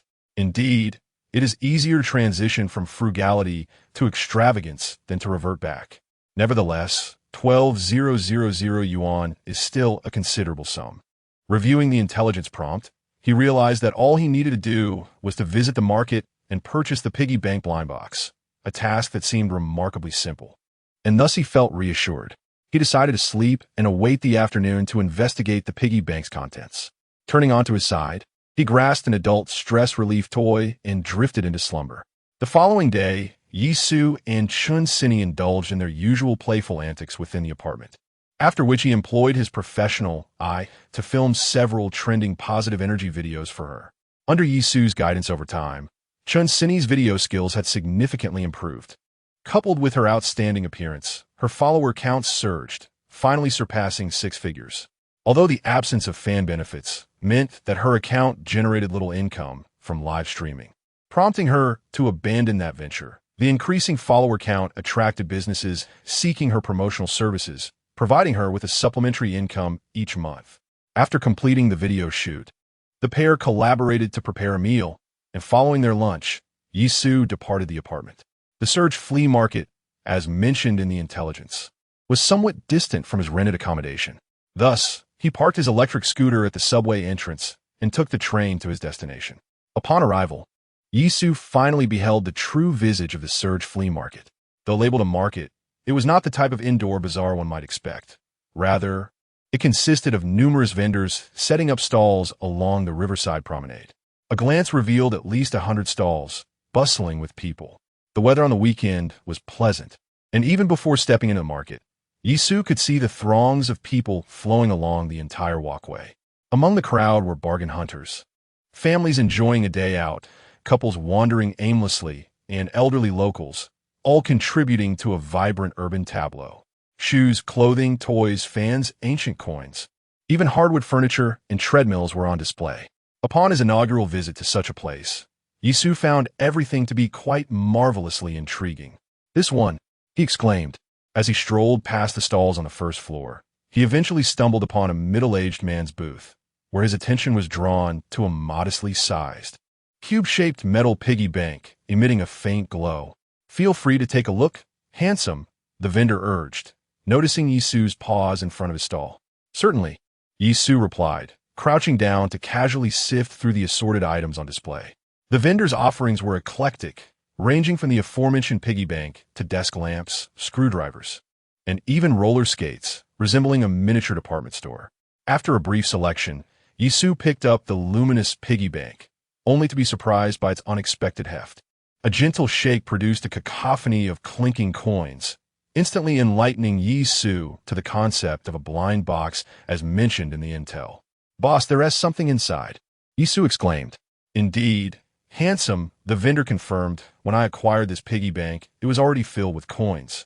Noticing Yisu's interest, the vendor enthusiastically elaborated. "However, the piggy bank is sealed. I haven't opened it, so I can't tell how much money is inside. With the current trend of blind boxes, I thought to sell the piggy bank along with its contents. If you purchase it, you might find a way to open it and perhaps make a tidy profit." Yisu found the notion of a piggy bank blind box quite amusing. "You certainly know how to conduct business," he remarked.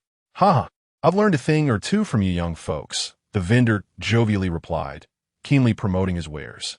"So, handsome, would you like to take a chance?" "Sure. How much?" Yisu inquired.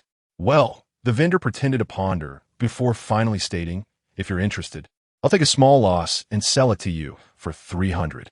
The intel had hinted that the vendor's psychological price was 200. Perhaps he felt he could take advantage of Yisu's youthfulness. However, Yisu was unfazed. 300 is too steep. I'll offer 200. I still have to put in the effort to open this piggy bank. Come on, give it a shake. There must be at least a few hundred coins inside. Maybe even some bills. Selling it to you for 300 is hardly unreasonable." While a few hundred coins indeed sounded enticing, the distinction between numerous 1 yuan coins and many 10-cent coins was significant. Yisu stood firm, 200 flat. "If that works for you, I will take it. If not, I'll simply walk away." With that, he feigned placing the piggy bank back on the stall. The vendor, sensing his resolve, relented before Yisu could set it down. All right, I'll sell it to you for 200. The piggy bank was indeed sealed, yet the vendor had previously illuminated its interior with a flashlight, revealing not only coins, but also items resembling game tokens. While he could not ascertain the exact number of 1 yuan coins, he felt confident that selling it for 200 would not leave him at a loss. All right, here's the money, Yisu declared as he handed the cash over. After settling the payment, Yisu did not forget to display his phone screen to the proprietor for confirmation. All right, the money has been received, the boss remarked, gesturing towards the various items on the stall. Young man, is there anything else you wish to purchase? I can offer you a better price. Yisu glanced around, but found nothing that piqued his interest. In one basket lay a few copper coins, yet without any informational prompts, he could not decipher their value, thus abandoning the notion of relying on luck to stumble upon a hidden treasure.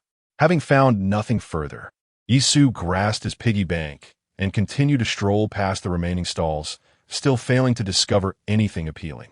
Considering the inconvenience of carrying the piggy bank, Yisu decided to hail a cab upon leaving the Yongchao flea market, making his way to the subway entrance to ride back on his small electric scooter. Chapter 69. Leveling up again. Unlike the online antics of taking a piggy bank to pester firefighters, Yisu sought out a repair shop, spending 20 yuan to have the owner saw off a corner of the piggy bank before returning to his rented accommodation. Clink, clink. The intelligence indicated that due to its condition, the suggested resale price for this commemorative silver coin from the founding of the nation was merely 12,000. However, Yisu did not succumb to despair. Instead, he found a cloth to cushion the surface and gradually emptied the contents of the piggy bank. 1 yuan, 5 jiao, and even tokens from the gaming arcade. The assortment was rather chaotic. The commemorative silver coin was easily recognizable. As Yisu spread the coins out, he effortlessly spotted his target among the heap. Using a piece of paper as a cushion, he placed the coin in his palm for inspection. The obverse appeared flawless, but upon turning it over, he noticed a faint scratch beside the inscription with the naked eye, likely the reason for the coin's diminished value. Not feeling the urgency to spend this sum just yet, Yisu refrained from immediately inquiring whether the coin collector Wan Liang would be interested in purchasing it.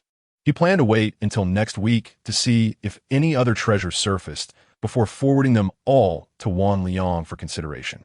Previously, to prevent the need for temporary storage of such old currency, Yisu had purchased several storage boxes online, which now proved quite useful. He carefully placed the silver coin in a storage box and tucked it away in the cabinet before commencing the organization of the remaining coins in the piggy bank. The shopkeeper turned out to be quite honest. After deducting the assorted gaming tokens, he found that the remaining coins totaled just over 200. Without the commemorative silver coin, Yisu would have only incurred a loss of 20 yuan for the repair. What to do with such a plethora of coins? Exchanging them at the bank was not an option, so Yisu ultimately resorted to finding a box to contain the amount of coins, which he would use gradually as spare change. With no computer in his rented room, Yisu found little enjoyment in solitude. After tidying up, he returned to campus to join his friends for a jovial session in room 305. Thanks to Yisu's suggestion, Feng Zhui had secured a gaming companion gig with a wealthy Lolita, earning a tidy sum that week. Consequently, the target of their playful extortion shifted from Yisu to Feng Zhui. After gaming, the trio of friends dragged Feng Zhui to a street stall for dinner. "Oh, you're really living the life, playing games with a rich Lolita and getting paid for it," exclaimed Jiang Jibin, his tone dripping with envy. Yet Feng Zhui wore a face of distress. "Don't even mention it. You think this money comes easy? Her skills are as shaky as Zhao Kuangyin taking the elevator. She starts off strong and then plummets." He lamented. "And as if that weren't enough, she's a pampered young lady. Her mood swings are volatile. It leaves me juggling between gaming and keeping her happy. At least 80% of the money I earn as her coach is essentially a fee for emotional labor." Jiang Jibin was immediately displeased. "What do you mean by spoiled? That is simply a matter of innocence and exuberance. If you find her bothersome, then kindly pass me her WeChat, and I shall entertain her from now on." He chuckled. "Oh, are you truly interested in playing games with her? I hesitate to point out the obvious. You should consider her circumstances. Why would someone of her stature even glance in your direction? If you're feeling unwell, I could offer you a moment of reflection to observe your own sorry state. Under the unrelenting assault from his 3 roommates, Jiang Jibin's bravado diminished. Even the thought is unbearable. He was acutely aware that, with her qualifications, she and he belonged to entirely different realms. His earlier remarks were merely bravado. Moreover, with May approaching, everyone needed to begin preparation for summer internships. Jiang Jibin was not one to lose sight of reality. Coupled with the emotional scars left by a previous online relationship, his desire for a girlfriend as a means of solace for his youth had significantly waned. Clearly, securing an internship took precedence over seeking companionship. The meal they were currently enjoying was made possible by Feng Zhui sacrificing his dignity as an esports expert. Thus, during the meal, the trio generously listened to Feng Zhui lament about the difficulties of earning money from gaming companionship. Perhaps they were reminded that once summer internships commenced, it would be less effortless for the 4 of them to gather for meals like this. The 4 gentlemen, indulging in both food and conversation, took over an hour to finish their meal. The night passed in silence. Upon rising on Monday, Yisu activated the system to check the intel refreshed in the early hours. Today's intelligence, Level 1 Lu Quan, is seeking a clean credit professional debtor for a price of 600,000. Contact number 1572917. The good news is that a piece of Level 1 intelligence has emerged, worth 600,000. The bad news is that Yisu knew for certain that he could not, and would not, earn such money. Recently, news regarding individuals earning thousands or even millions monthly, yet owing tens of millions or even billions have been trending online. It was hardly surprising that the system would present him with such intelligence. This 600,000, reminiscent of his previous thoughts of extorting Lin Han Yuan, would ultimately lead to unknown costs far exceeding that amount. Yisu was bewildered by the mindset of professional debtors. If earning such money were truly effortless, would creditors and intermediaries not seek out friends and relatives, expending great effort to find you, eagerly inviting you to earn this money? Do they consider you a parent? Brother Tongzi, you've misjudged the character. My upbringing does not condone such actions. Yisu decisively closed the system and embarked on a new day of life. Throughout the day, Yisu's thoughts were scarcely on his classes as he fixated on the fluctuations of gold futures. The market opened at 790. 12, dipped slightly to 788. 22, and then began a new upward trajectory. By the close, the gold price soared unprecedentedly past 800 per gram, ultimately settling at 805. Having long wavered in indecision about liquidating his gold futures, Yisu ultimately persevered, leveraging his 2 hands in the market to secure a profit of 30,000 yuan in a single day. As he reclined in bed that evening, gazing at the dazzling figures in his account, Yisu couldn't help but reflect. He once deemed those who leapt from buildings due to futures trading as foolish. Fully aware of the inherent risks, yet persistently plunging into the fray. After experiencing such an effortless avenue of wealth, how many could resist the allure and refrain from becoming ensnared deeper in its grasp? Yisu once again reminded himself that when the time comes, it is prudent to exit the arena, lest he find himself ensnared. Ding! The monthly opportunity for an information upgrade has been credited. Please check host. That night, Yisu remained awake, not only due to the exhilarating fluctuations in gold prices, but also because it was the 21st, marking the time for his monthly indulgence in a complimentary information upgrade. Chapter 70. This intelligence arrives with impeccable timing. Utilizing the intelligence upgrade opportunity, Yisu elevated Tuesday's first-tier intelligence to second-tier. Ding! Upgrade successful. The sooner the upgrade, the sooner the enjoyment. With merely a few minutes remaining until midnight, Yisu promptly applied the intelligence upgrade opportunity to the impending Tuesday. 3 second-tier intelligence updates per week made it nearly impossible not to prosper. In addition to the 3 second-tier intelligence updates received weekly, the system also offered a paid upgrade service. Yisu contemplated investing funds to upgrade his first-tier intelligence, as it would provide a more reliable stream of valuable information. However, his finances fluctuated, leaving him unable to allocate surplus funds for intelligence upgrades. He resolved to commence investing in upgrades as soon as he cleared his household debts. Aiming to elevate all 7 weekly intelligence updates to second-tier status at the swiftest pace possible. Time until the next intelligence refresh. 00001. Please be patient, host. Just as Isu was planning for the future, the midnight intelligence was about to refresh. The freshly upgraded first piece of intelligence must deliver something compelling. Ding! Today's intelligence, second tier, a continuous surge over the past fortnight, has led to an overheated market. It is anticipated that after experiencing another wave of price increases tomorrow, gold prices will begin to decline. It has been noted that the host currently holds 2 positions in gold futures. It is advised to liquidate at an appropriate price tomorrow. Gold prices are set to decline. Isu had been pondering the optimal moment to liquidate his gold futures, and now the system had alleviated this concern. Would prices rise further before the anticipated drop? He stroked his chin, contemplating what price point would trigger the downturn, given that a decline was imminent. Could he short the gold prices as well? Despite his relentless deliberation, Isu could not arrive at a conclusion. Knowing he needed to liquidate tomorrow sufficed, and he decided to rest. Once tucked under the blankets, he sought solace from the world, fearing that further contemplation might lead to insomnia. Isu closed the system interface and cast aside thoughts of gold prices, gradually drifting into slumber. It is time to liquidate. Earning less is inconsequential. He must not sacrifice the profits accumulated thus far for the sake of a final penny. At yesterday's close, gold was priced at 805 yuan. Isu had intended to sell if it reached 810. However, upon awakening today, the price had already surged to 810, heightening his expectations. By morning, gold prices soared from 810 to 820, sending the global market into a frenzy. Isu could no longer maintain his composure and opted to sell his 2 positions in gold futures, even at the elevated price of 820 yuan per gram. The fervor of investors was unyielding. Without delay, his 2 gold futures were acquired, a staggering 236,000. On April 7th, prompted by intelligence, I entered the market once more.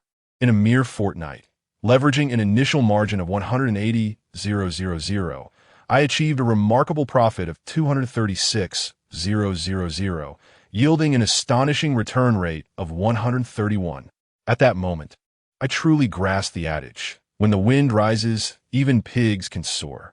Riding the wave of surging gold prices, I felt akin to that soaring pig. Achieving a 131 return in just half a month made me almost exclaim, Buffett is no greater than this. The system indicated that gold prices would soon decline. Should I consider short selling? The intelligence merely suggested a forthcoming drop in gold prices and advised me to liquidate my gold futures, without specifying the extent of the impending decline. This left me in a quandary, torn between the desire to short gold and the apprehension that prices might plummet as they did last month, only to rebound swiftly soon after. Ultimately, I decided it prudent to take my profits and not to tempt fate in the futures market, lest I find myself in a precarious situation. With the advantage of information derived from the system, I felt confident in my ability to secure profits without relying solely on gambling. Realizing this, I withdrew funds from my account and repaid the 50,000 loan to Old Ma, a staggering 395,000. Gazing at the figure on my calculator, a smile crept across my face. Additionally, there were Old Brother's stockpiled 100,000 worth of facial masks, 2 bottles of 30-year-old Matai from my rented apartment, and a commemorative silver coin from the founding of the nation. As I calculated, a foolish grin spread across my face while I lay in bed, exercising restraint to keep silent. Otherwise, my 3 roommates might be startled into seeking an exorcist upon witnessing my expression. The facial masks. I opened my browser and discovered that the brand and channel agents had not yet publicly clashed. When combined, several channels could sell at least hundreds of thousands of masks monthly. Such a vast market surely wouldn't be unable to absorb even 1,000 masks after a stockout. Would it? After weighing my options, I decided to continue stockpiling and place an order for 100,000 worth of masks, with a premium of 200 per mask. Selling all would yield a profit of 200,000, with Old Brother receiving 20% and the remainder, 2/3, returning to me. That amounts to just over 100,000. The thought of the mass profit made my smile widen further. As for the one-third profit allocated to Chun Sini, I felt indifferent. Even without her involvement, I would likely have invested around 200,000 in stockpiling. Now, with the additional 300 mass from Chun Sini, I would only bear a slightly greater risk, while enabling old brother to enjoy an extra 10,000 in dividends, leaving my profits wholly unaffected.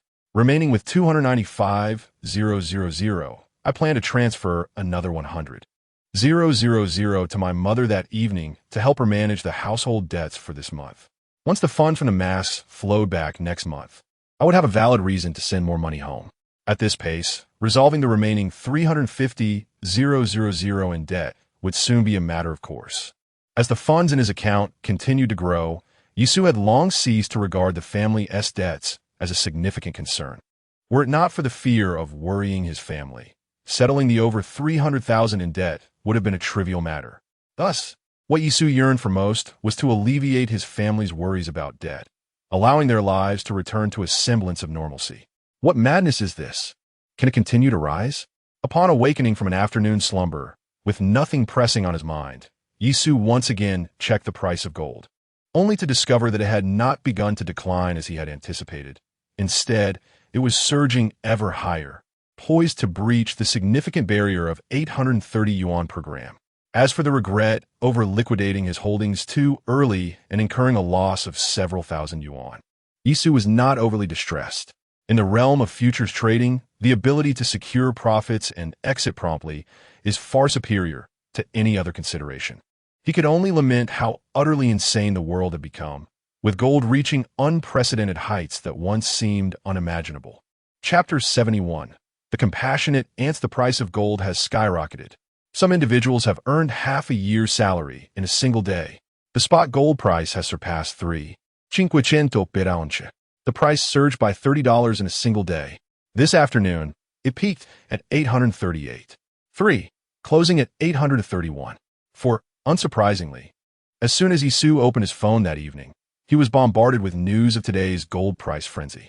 It seems that the pinnacle of gold prices was indeed 838.3. Scrolling through the news, he came across a report of someone succumbing to the allure of the soaring prices, daring to enter the market at the 830 mark, leveraging 80 times to purchase 6 kilograms of gold. Yisu could only silently mourn for him. Past experiences serve as a guide for the future. Yisu regarded this investor situation as a cautionary tale, reminding himself that investing should be approached with prudence.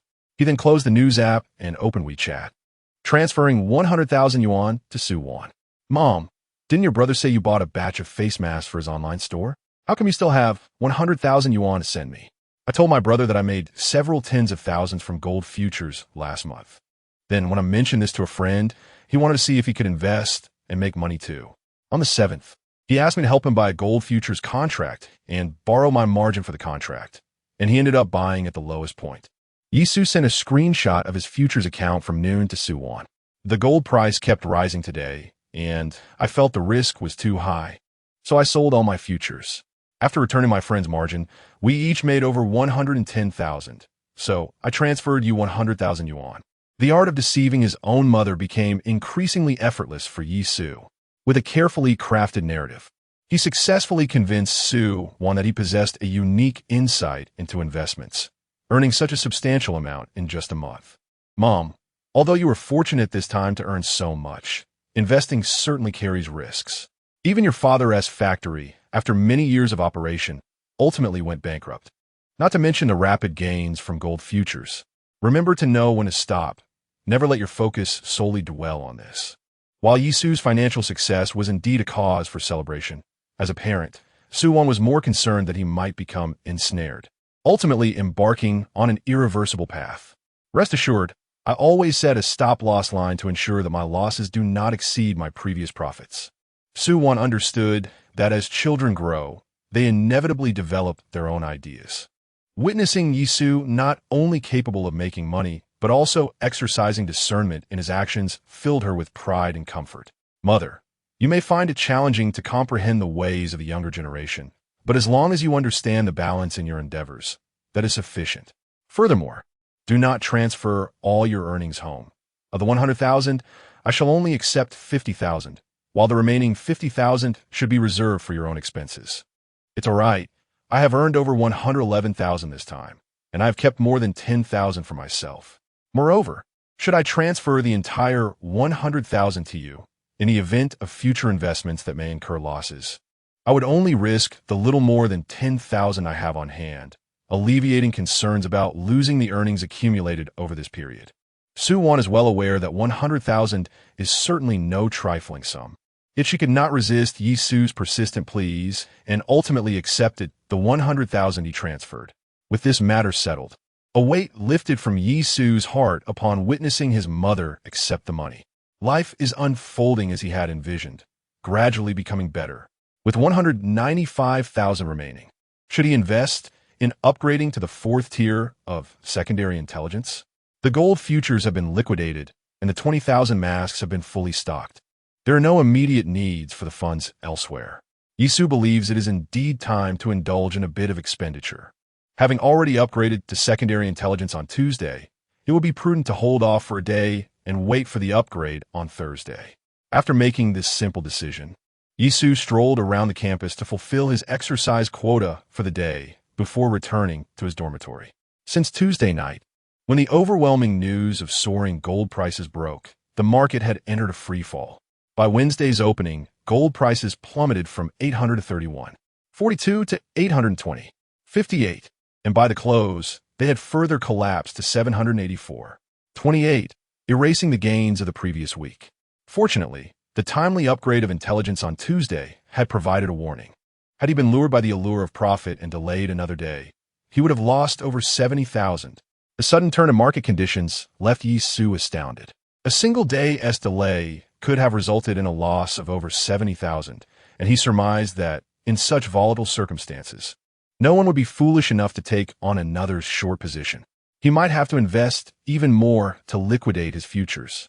Clearly, without insider information, it is prudent to tread lightly in the realm of futures, lest one truly finds themselves ensnared.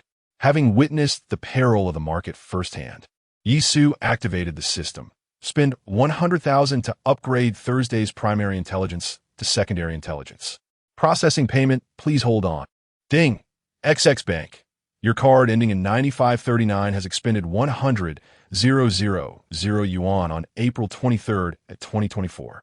As the mobile notification of the transaction arrived, the system's electronic prompt chimed simultaneously. Success and upgrade. Indeed, 100,000 has been spent. Parting with such a substantial sum in one go stung Yi-Su slightly.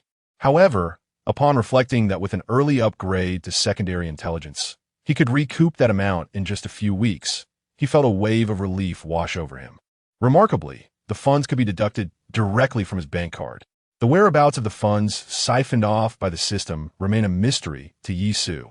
However, he is confident that, given the system's remarkable capabilities, there is no cause for concern regarding his bank account. There are 335.02 remaining until the next intelligence refresh. Please be patient, host. More than 3 hours to go. It feels akin to the excitement of a child yearning to unwrap a newly purchased toy at the mall.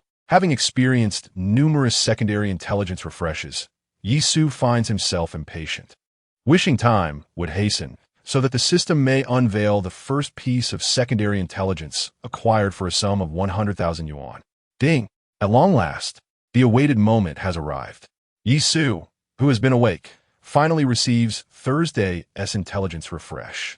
Today's intelligence, secondary tomorrow at 3 o'clock in the afternoon. A group of elderly women will gather beneath the Guishi Road banking stream bridge to release live fish.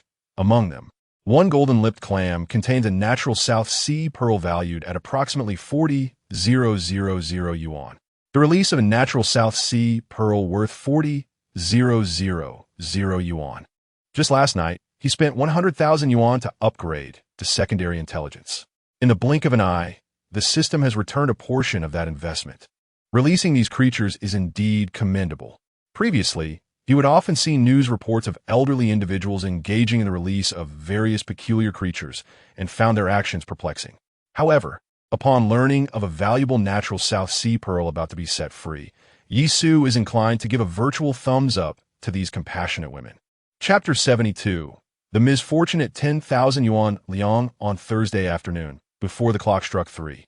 Yisu had already procured a collapsible net and ventured to a remote area along the Bin Kung stream on Jinsi Road, patiently awaiting an opportunity. The Bin Kung stream was merely a shallow creek, barely a meter deep, likely devoid of fish, let alone passers-by. Upon arriving, Yisu noticed the absence of any fishermen in the vicinity, leading him to suspect that the group of elderly women releasing fish had heard about the online news concerning the misadventures of individuals caught indiscriminately releasing various creatures, who were subsequently reprimanded by law enforcement. Hence, they had chosen such an isolated waterway for their act of liberation. It was not long before Yisu spotted 6 women in their 50s or 60s, each carrying a basket, making their way down to the creek from a gap in the bridge. Among them, one woman clad in red held a plastic basket that sparkled with enticing light, immediately capturing Yisu's attention. She was the one he had been seeking. Confirming that the contents of the plastic basket were indeed his target, Yisu did not hesitate to approach and purchase the items from the woman, although he could not ascertain their economic status from their attire. The fact that they had gathered on a Thursday afternoon to engage in the act of releasing creatures suggested they were not in dire financial straits. In his dilemma, Yisu pondered the implications of offering too much money, which might displease him, or too little, which could undermine their resolve to release the creatures and provoke the possibility of them relocating the contents to another stream. In order to avert any unforeseen complications, Yisu chose to bide his time until the women had emptied their baskets into the creek, at which point he would retrieve the items. The women, oblivious to his presence from a distance, continued their ritual without concern. Instead of immediately releasing the creatures, the women placed the plastic baskets on the ground, clasped their hands together, and began to murmur incantations, the nature of which Yisu, being a native of Guangzhou, was all too familiar with. Though he could not discern the specific words, they likely consisted of well wishes for family safety and children's academic success. Once their ceremonial obligations were fulfilled, the women glanced around to ensure no one was there to thwart their intentions, and then proceeded to tip the contents of the baskets into the creek. Fish and shellfish, and perhaps even some snails, were released. At least these offerings were more reasonable than the absurdity of liberating bottled water. From a distance of several dozen meters, Yisu could not see clearly, but could ascertain that the items were an eclectic mix, likely sourced from market or elsewhere. As the creatures were successively cast into the water, splashes erupted, culminating in a dramatic display when a luminous golden lip shell was tossed in, creating a spectacular splash. After completing their ritual of psychological solace, the 6 women gestured animatedly into the air, muttering a few more phrases before departing the creek in jovial spirits. Upon returning to the bridge and confirming the women had left, ensuring they would not return to impede his retrieval of the items, Yisu approached the very spot where the seafood had just been discharged. Under the system's prompt, Yisu discerned a glimmering spot beneath the water. Judging by the river's current, the water was not particularly deep, and the net he had purchased was undoubtedly long enough. "Are we really tossing in freshwater fish?" he muttered to himself as he affixed the net's handle, extending it toward the luminous reflection below. Once he felt the net had descended to an appropriate depth, he cautiously attempted to scoop it up. The advantage of his ability to see through was indeed remarkable. As the light began to shift in tandem with the net, Yisu's face lit up with excitement, and he hastily reeled it back in. To his astonishment, there was indeed weight to it, along with a clump of silt. A golden-lipped clam, measuring approximately 20 centimeters and weighing around 6 or 7 pounds, appeared before him. After Yisu had retrieved it, the clam's 2 shells remained tightly shut, indicating it was still very much alive. Placing the clam into a plastic bag, he disassembled and neatly stored the net before hailing a cab to return to his rental abode with utmost urgency. To ensure safety, Yisu consulted several search platforms and AI on his phone, verifying that the golden-lipped clam was not a protected species, allowing him to proceed with confidence. Equipped with the labor gloves he had purchased during his last digging expedition, Yisu first washed away the mud and sand from the clam's surface before carefully prying it open with a sharp knife. akin to how an oyster shucker would extract the meat from an oyster. He slowly severed the adductor muscle, successfully prying the clam open completely. For someone with culinary experience like Yisu, this step posed little challenge. After removing his gloves, he ran his fingers through the clam meat and indeed felt a solid object nestled within. As he sliced through the meat, a perfectly round, flawless golden pearl fell onto the prepared towel with a gentle squeeze of his hands. Although Yisu held no particular fascination for pearls, he could not deny the exquisite beauty of this naturally formed, radiant orb. This was the legendary natural South Sea golden pearl. No, it could be said to be even more valuable than gold. Yisu had researched online and found that when calculated by weight, a gram of natural South Sea golden pearl was worth several $100s, far surpassing the inflated price of gold. Remarkably, the price of a natural South Sea golden pearl would nearly double for every additional millimeter in diameter. Just 2 years prior, in 5mm natural South Sea golden pearl had fetched an astonishing 3.8 million Hong Kong dollars at auction. This tiny gem was worth $40,000. If strung into a necklace, one could easily purchase a new home in Yangcheng. After marveling at nature's craftsmanship, Yisu took a measuring tape and chopsticks to roughly ascertain the size of the pearl. It appeared to be about 11 millimeters. After several measurements, he arrived at what he believed to be the most accurate estimation. Should he encounter difficulties, he thought of Aoyang. Unless he visited a jewelry store and inquired about prices one by one, Yisu had no channels through which to sell this pearl. Fortunately, he had connections through the well-connected Wan family, who had acquaintances across various sectors in Yangcheng, potentially saving him considerable hassle. Opening WeChat, Yisu first sent a photo of the pearl to Wanda Liang before composing a message. "Bro, are you interested in purchasing a natural South Sea golden pearl?" After sending out the message, Yisu retrieved a storage box and carefully placed the golden pearl inside to prevent any potential damage. Meanwhile, Wan Yuanliang, taking advantage of his father's absence at the shop today, was leisurely wandering through the Guangchang ceramic and jade craft market, colloquially known as the Panjiayuan of Yangcheng, hoping to spot some hidden treasures. Logically speaking, with their antique shop established on Shiguan Antique Street, both the sellers and buyers of antiques were well acquainted with the father-son duo. They merely needed to function as a conduit, bridging these two groups of clients, and the antique shop would flourish abundantly. Wan Yuanliang could comfortably recline with his legs crossed, awaiting the influx of money into his pockets without the necessity of scavenging at the craft market. Indeed, he once enjoyed such a prosperous life. However, ever since Yisu unveiled a piece of jade embedded in stone and subsequently revealed a layered painting, Wan Bowen utilized these as a point of comparison, leading to a series of sarcastic remarks from Wan Yuanliang, marking the end of his once comfortable existence. Chapter 73. As scheduled regarding the matter of bringing his girlfriend home, Wan Guoyang found himself at an impasse. To silence his father's incessant inquiries, he opted to take a chance, hoping to stumble upon a few treasures himself. Alas, he found nothing. How was it that Yisu could consistently unearth such finds? After perusing the Guangchang ceramic and jade craft market, Wan Guoyang discovered that none of the stalls offered anything worthwhile, leading him to question his own abilities. Was he truly inferior to Yisu, or was it merely that the market lacked quality items today? As Wan Guoyang languished in self-doubt, his phone vibrated several times in his pocket. What could it be? Another remarkable discovery? Upon reading the messages and viewing the images sent by Yisu, Wan Guoyang internally lamented. Ancient coins, stone-inlaid jade, layered paintings, and now a natural South China golden pearl. Was Yisu's range of expertise truly so extensive? While Wan Guoyang had a solid grasp of antiques and a modicum of knowledge in jade, jewelry remained a realm beyond his understanding. He promptly searched online for information regarding the natural South China golden pearl based on the photographs and details provided by Yisu. Approximately 11 millimeters in size, it appeared he had indeed stumbled upon a remarkable find. After a fruitless search, Yisu had sent him a golden pearl of exceptional quality, extinguishing Wan Guoyang's desire to continue his browsing. As he exited the market, he marveled at Yisu's prowess and replied with a message. "Wan Guoyang, is this golden pearl authentic, Or is it a product of technology? Authentic. Just opened.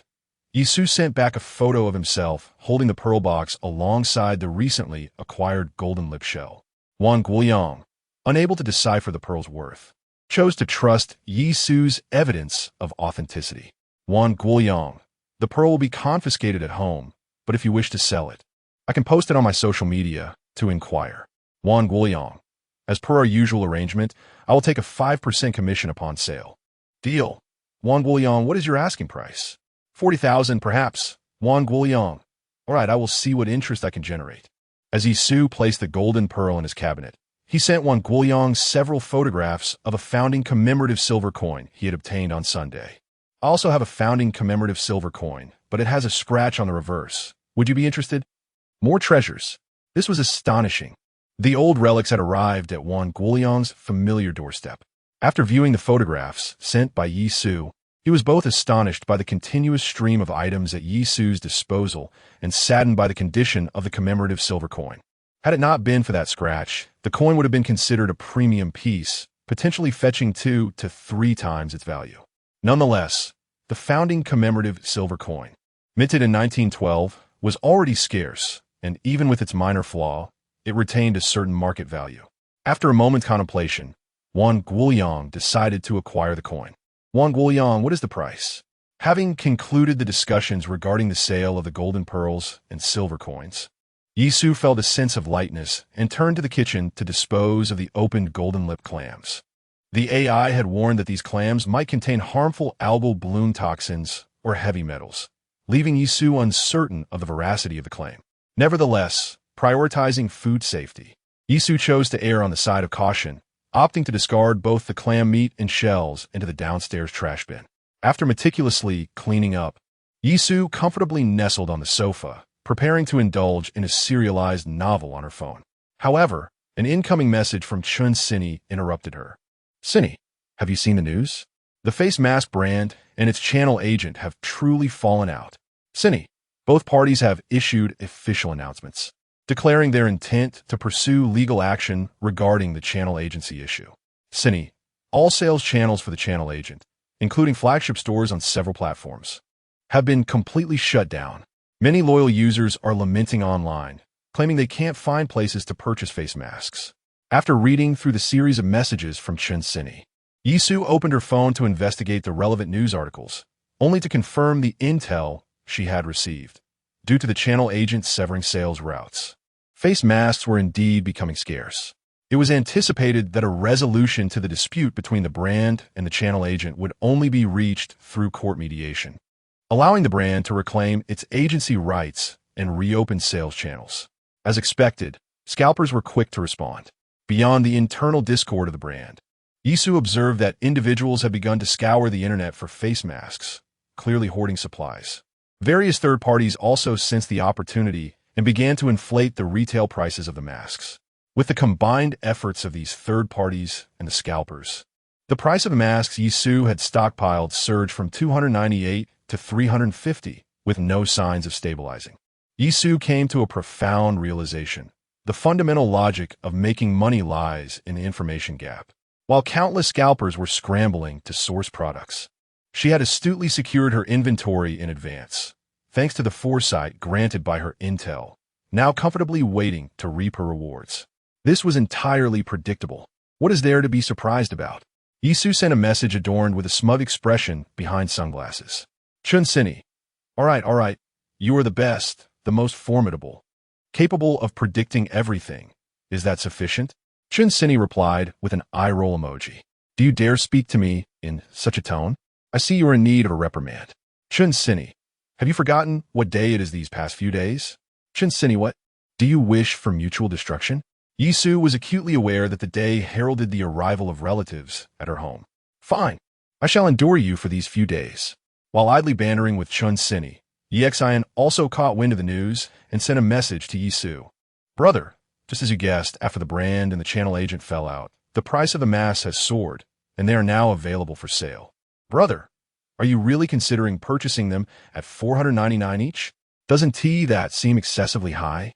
The message from brother reached Yisu later than Chun Sinny. and she could easily surmise that Chun Sini was once again slacking off at work. Rest assured, this brand has been cultivated by the channel agent for years, and with numerous papers published, it has already garnered a loyal following. These fans have made using this mask a habit, and when it runs out of stock, they will undoubtedly scour everywhere for more. In such circumstances, since they are willing to spend 300 on a mask, we can certainly extract an additional 200 from their pockets. Compared to the extra 200 yuan, these loyal fans, who are relatively well off, surely prioritize the beauty of their own faces. Yisu's seemingly astute analysis temporarily alleviated Yi Xian's concerns.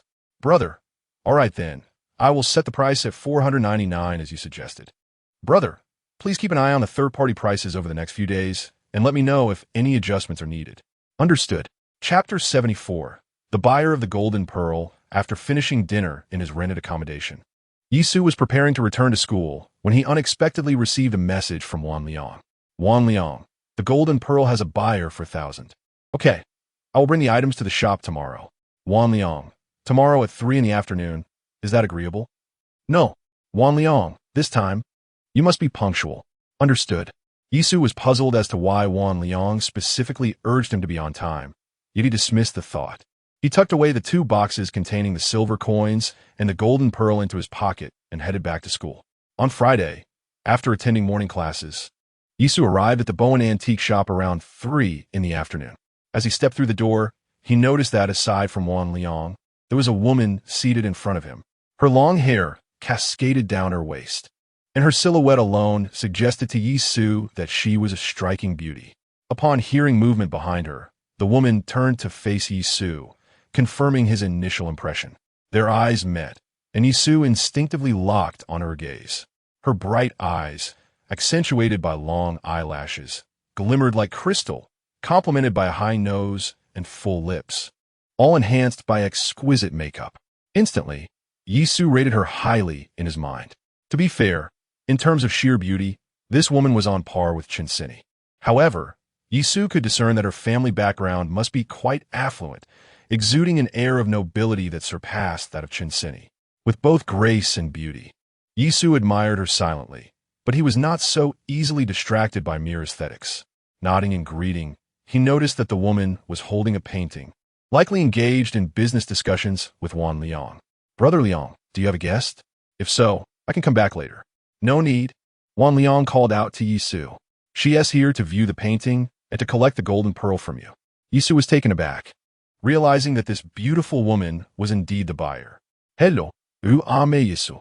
He approached, pulled out a chair, and maintained a respectful distance as he greeted her. Hello, Iam Li Minjiao. The woman responded with a gentle smile, her interest piqued as she appraised Yisu. So, this is what Wan Liang meant. A young individual with a keen interest in antiques and jade, highly praised by Wan Bowen, and quite presentable as well. After a brief appraisal, Li Mengyao returned her gaze as Yisu took his seat. From the side, her figure was striking, inadvertently drawing Yisu's attention. Thankfully, he quickly redirected his gaze, landing on the painting in her hand. Isn't this the 100 butterflies amidst flowers that I sold to Wan Bowen last time? The smaller piece on the table must be the golden beak holding pearl. As Yisu settled down, their negotiation was nearing its conclusion. Very well, I will take both paintings. It has been a pleasure doing business. When the 2 paintings were sold to Wan Bowen, Yisu had priced them at 260,000, considering that he and his father would only earn 30%. Now they would be worth over 300,000. With an unflinching demeanor, Yisu purchased both paintings, gaining a newfound appreciation for Li Mengyao's financial prowess. Certainly, she epitomized the affluent, elegant woman. Her wealth was of no concern to him. His priority was to expedite the sale of the golden pearls. As Wan Bowen and his companion carefully rolled the paintings and placed them into a long box, Yisu retrieved 2 smaller boxes, ready to present them for inspection. Wan boss, could you keep an eye out for any high-quality aged mitai, preferably over 25 years? I wish to procure some as a gift for my father. Upon hearing this, Yisu paused momentarily, realizing he coincidentally possessed 2 bottles of aged mitai. No problem, Wan Yuanliang responded, but if you're in a hurry, there might be a slight markup. That's acceptable, as long as the price isn't exorbitant. How many bottles do you intend to acquire? 2 will suffice. Acquiring more would only lead to excessive consumption. All right, I'll keep an eye out. During their brief exchange, Yisu opened the 2 boxes to verify their contents before sliding them toward each individual as the paintings were stowed away. Please have a look. Sure. To Wan Yuanliang and Li Mengyao, the items were merely trifles, and they examined them casually. Seizing the moment, Yisu discreetly messaged Wan Yuanliang. I happen to have 2 bottles of 30-year-old Matai. Given that Li Mengyao was Wan Yuanliang's customer and had requested his assistance in locating 2 bottles of aged Matai, Yisu had no intention of undermining Wan Yuanliang for a mere few thousand yuan. He was quite fair regarding the profits due to Wan Yuanliang. The items were satisfactory, and they would adhere to the previously agreed price. Wan Yuanliang instinctively trusted Yisu's offerings to a significant extent, briefly inspecting the silver coins before confirming their authenticity. Okay. With the commission from the sale of the golden pearls still pending, Wan Yuanliang did not immediately transfer the funds to Yisu. Noticing a message notification on his phone, he placed the silver coins back into the box. Before preparing the sales contract, he picked up his phone, curious if another business opportunity had arisen. To his surprise, it was a message from Yisu, leaving him puzzled about the intent behind such a revelation. 2 bottles of 30-year-old Matai? Wan Yuanliang thought, casting a subtle glance at Yisu. How does he possess everything? Yisu did not strike him as someone who indulged in liquor. Perhaps he had stumbled upon a rare find. Switching his phone to silent, Wan Yuanliang replied, Is it confirmed to be genuine? Yes. What is the quality like? Is there any leakage? No, it's still full. All right, I understand. After replying, Wan Yuanliang exchanged a meaningful glance with Yisu before rising to prepare the contract. Li Mengyao confirmed that the golden pearl brought by Yisu was neither a product of advanced technology nor a cultivated creation from an artificially implanted nucleus. She nodded towards Yisu, saying, Mr. Yi, this is indeed a natural South Sea golden pearl. I can accept the price of 40,000. Yisu's pricing was astute. Li Mengyao recognized him as a connoisseur and realized that her hopes of bargaining were slim. Thus, she chose to forego unnecessary negotiations and agreed to the price of 40,000. Very well, may our collaboration be pleasant. Yisu found no surprise in this outcome. He symbolically grasped the hand extended by Li Mengyao, signifying that a transaction had been completed. 2 paintings, accompanied by a golden pearl, meant that this individual had spent a staggering 400,000 in a single day. Yisu was inwardly astonished. While he had earned just a few 100,000 over 2 months through his system, this woman, who appeared to be just a few years older than him, had effortlessly spent 40,000 during a mere visit to an antique shop. Was this the disparity that existed between individuals? Nevertheless, Yisu harbored no peculiar emotions regarding the considerable gap between them. With an intelligence system at his disposal, given a little more time, he was confident that he too could become one of those affluent individuals who could spend tens of thousands without a second thought, inciting envy in others. Chapter 75. Is excellence also a flaw? Have you too concluded your matters? While negotiating, Wan Qianli also heard the sound of a transaction being reached between Yisu and the others. He presented the contracts for the ancient painting and the silver coins to both parties and symbolically inquired. Upon receiving the contract, Li Mengyao nodded, indicating the discussion was indeed finished. Ah Su, Miss Li is also looking for 2 bottles of aged Matai. Do you have any good recommendations? Wan Qianli's question, posed in front of Li Mengyao, surprised Yisu. He had deliberately sent a message to avoid any misunderstandings. Yet it seemed Wan Qianli had no intention of profiting from the difference in Matai prices. I happen to have 2 bottles of 30-year-old Matai. If Miss Li requires them, I can part with them. You truly possess such a treasure? Wan Qianli feigned ignorance, dramatically expressing surprise. What else are you hiding? Having just received Yisu's message, Wan Qianli understood that Yisu was a person of principles, devoid of any ulterior motives to bypass him and transact directly with Li Mengyao. Conducting business with someone like Yisu was undeniably a pleasant experience for Wan Qianli. The items he brought were guaranteed authentic, and he was straightforward, never overpricing. Aside from possessing an exceptional quality uncommon for his age that disrupted his desire for a laid-back lifestyle, he had no other flaws. The Wan father and son thrived in Yangsheng, well-connected across various industries, and were impeccable in matters of social etiquette.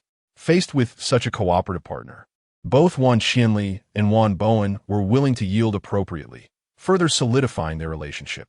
Since Li Mengyao desired 2 bottles of aged Matai, and Yisu just happened to have them, he decided to extend a favor without seeking any intermediary fee. Both believed that such goodwill would eventually return to them. After a moment of reflection, Yisu also realized Wan Qianli's intention was to forge a friendship, unlike their previous interactions that were primarily transactional. Naturally, Yisu welcomed the opportunity to gain Wan Qianli's friendship. Wait, you a purveyor of antiques, claim others are hiding treasures? Li Mengyao was a bit taken aback upon hearing that Yisu had 2 bottles of aged Matai. What a coincidence! Could it be that he agreed to this upon hearing Wan Qianli's inquiry, intending to set a trap for her? Yet, Yisu did not seem like the type to engage in such antics. Mr. Yi, thank you for your willingness to part with them. You have truly been a great help. Miss Li, you flatter me. I am not a connoisseur. Those 2 bottles were merely a whimsical acquisition for my collection. Since you need them, I shall transfer them to you, saving you the trouble of safeguarding them. Yisu now spoke with such eloquence, it felt entirely genuine. I wonder, Mr. Yi, how much do you intend to charge for the 2 bottles of aged Matai? 30,000. Oh, 38,000, I see. Regarding the buyback price of 30-year-old Matai, Li Mengyao had a rough idea in her mind. She had previously purchased it as a gift, knowing that the standard price was around 15,000. However, Wan Chong had already given her a heads-up, stating that if she needed it urgently, there might be a slight premium. Initially, Li Mengyao had set her psychological price at a 2,000 yuan premium per bottle. Now that the price had increased by 4,000, she naturally intended to negotiate. Wealth does not imply one should be taken advantage of. Before Li Mengyao could negotiate, Yisu awkwardly scratched his head and said, I mean, 30,000 to avoid further misunderstandings. He even made an okay gesture. Upon hearing 38,000, he mused, I can't possibly have an accent, right? The misunderstanding sparked laughter from Wan Chong, who was observing. Li Mengyao chuckled while covering her mouth. If it's 30,000, I can accept that. Would it be convenient for you to deliver the wine? Or you could provide an address and I can come pick it up in the next couple of days. Please give me an address. I'll see when it's convenient tomorrow to deliver it to you. All right, let us add each other on WeChat. And I'll transfer the payment for the gold bead to you. Yisu first turned to Wan Chong to apologize. Sorry, Chong, for taking your business. Wan Chong shrugged nonchalantly. I don't have any old Matai. You happen to have it, so it's only reasonable for you to handle this business. No need to feel awkward. Yisu was merely exchanging pleasantries, but he had already taken out his phone, opened the scanning function, and added Li Mengyao as a friend. You two truly have a business connection. During the process of adding friends, Wan Chong suddenly remarked, after I sent out ASUS gold bead, you were the first to inquire about the price and decided to come pick it up. You also wanted to select a birthday gift for your father this year, and coincidentally chose the layered painting that ASU brought out. Now you need 2 bottles of old Matai, and I happen to be out of stock. Yet ASU has precisely 2 bottles. ISNT, that quite the coincidence. Oh, so you sold these 2 paintings to Boss Wan as well? Li Mengyao was astonished. She was not well-versed in calligraphy and painting. Her selection of these 2 pieces was solely based on Wan Chong's explanation, noting that the smaller painting had just been extracted from the larger one. She had a considerable collection of calligraphy and paintings at home, but none came with such stories. She had thought to choose these 2 pieces, along with their narrative, as a thoughtful birthday gift. Little did she know that the artworks she selected were also crafted by Yisu. How did you discern that beneath the golden beak holding pearl painting, there was another piece, 100 butterflies passing through flowers? Li Mengyao's eyes sparkled with curiosity. I heard Boss Wan say that layered paintings are exceedingly difficult to detect, typically only revealed when they're being unwrapped. I didn't notice much. I simply took a gamble, reasoning that as long as the top painting, golden beak holding pearl, is genuine, even if the lower painting does not reveal itself, I would only incur the cost of mounting. Ah, I see. Li Mengyao couldn't help but give Yisu a thumbs up, remarking, but to deduce that beneath the golden beak with pearl there exists another painting. Mr. Ye's discerning eye is truly admirable. Yisu, feeling a touch of embarrassment, replied, "Miss Li, spare me the flattery. If you continue, I might become bashful." Deep down, Yi Su understood that his perception was hardly commendable. It was merely the assistance of intelligence that allowed him to see through the intricacies of the golden beak with pearl. In contrast, it was Li Mengyao's immediate recognition of the natural South Sea golden pearl that truly impressed him. She and Wan Yuanliang were indeed individuals of genuine skill. However, when Yi Su's words reached Wan Yuanliang, they seemed somewhat pretentious. "Can you not see? How long have we known each other? How many times have you benefited from my insights? Have you ever faltered?" Wan Yuanliang could not believe that such keen perception was merely a stroke of luck regarding the golden beak with pearl. After a brief exchange of pleasantries, the contract was duly signed. Following the acceptance of a friend request, Li Mengyao transferred 40,000 yuan to Yi Su. Despite it being their first encounter, they were evidently not yet at a level of familiarity where Li Mengyao could also transfer the money for the Maotai in the same transaction. After deducting the 2,000 yuan commission for the pearl, Wan Yuanliang sent Yi Su an additional 10,000 yuan. Chapter 76. A promising start. I will send you the address of the jewelry store. When will you come to pick up the wine tomorrow? Just message me in advance. All right. After a brief arrangement with Yi Su, Li Mengyao embraced 2 paintings and bid farewell to Wan Yuliang before departing.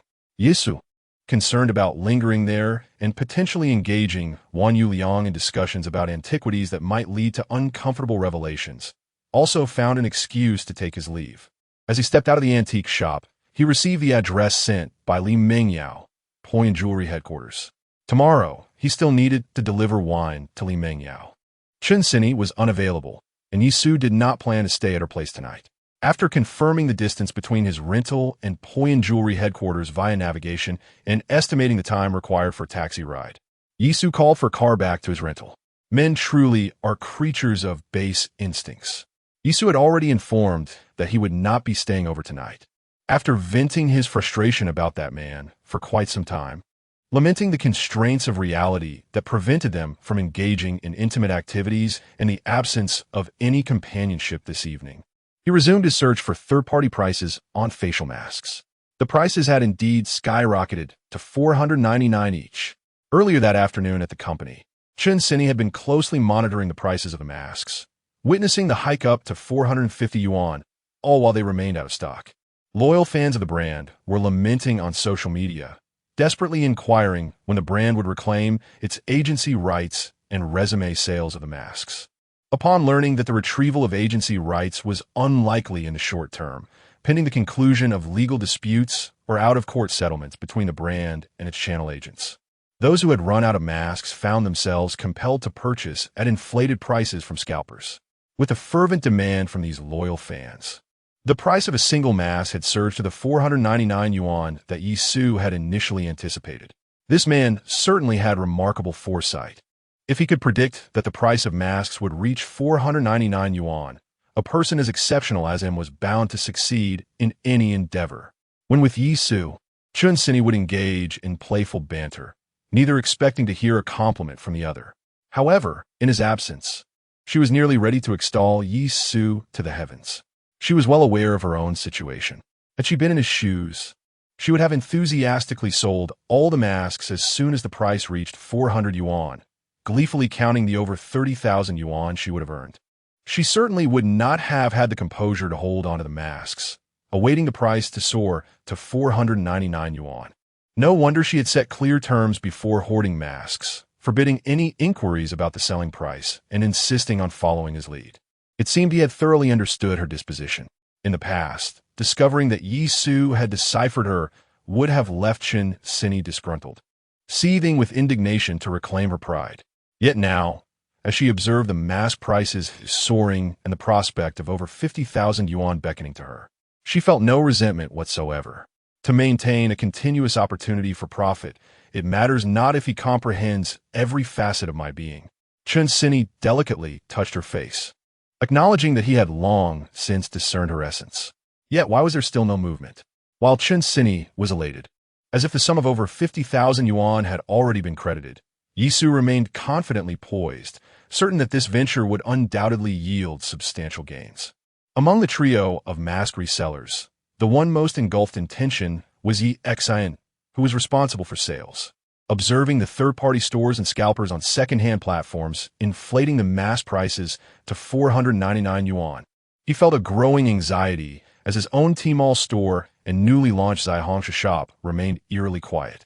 The duration of this fervor was uncertain. If he failed to capitalize on selling the masks promptly, the potential fallout could be dire. Fearing unsold masks would exceed the return period, thus entangling Yi Su's funds. His anxiety intensified. Let us encourage some mothers to place a few orders.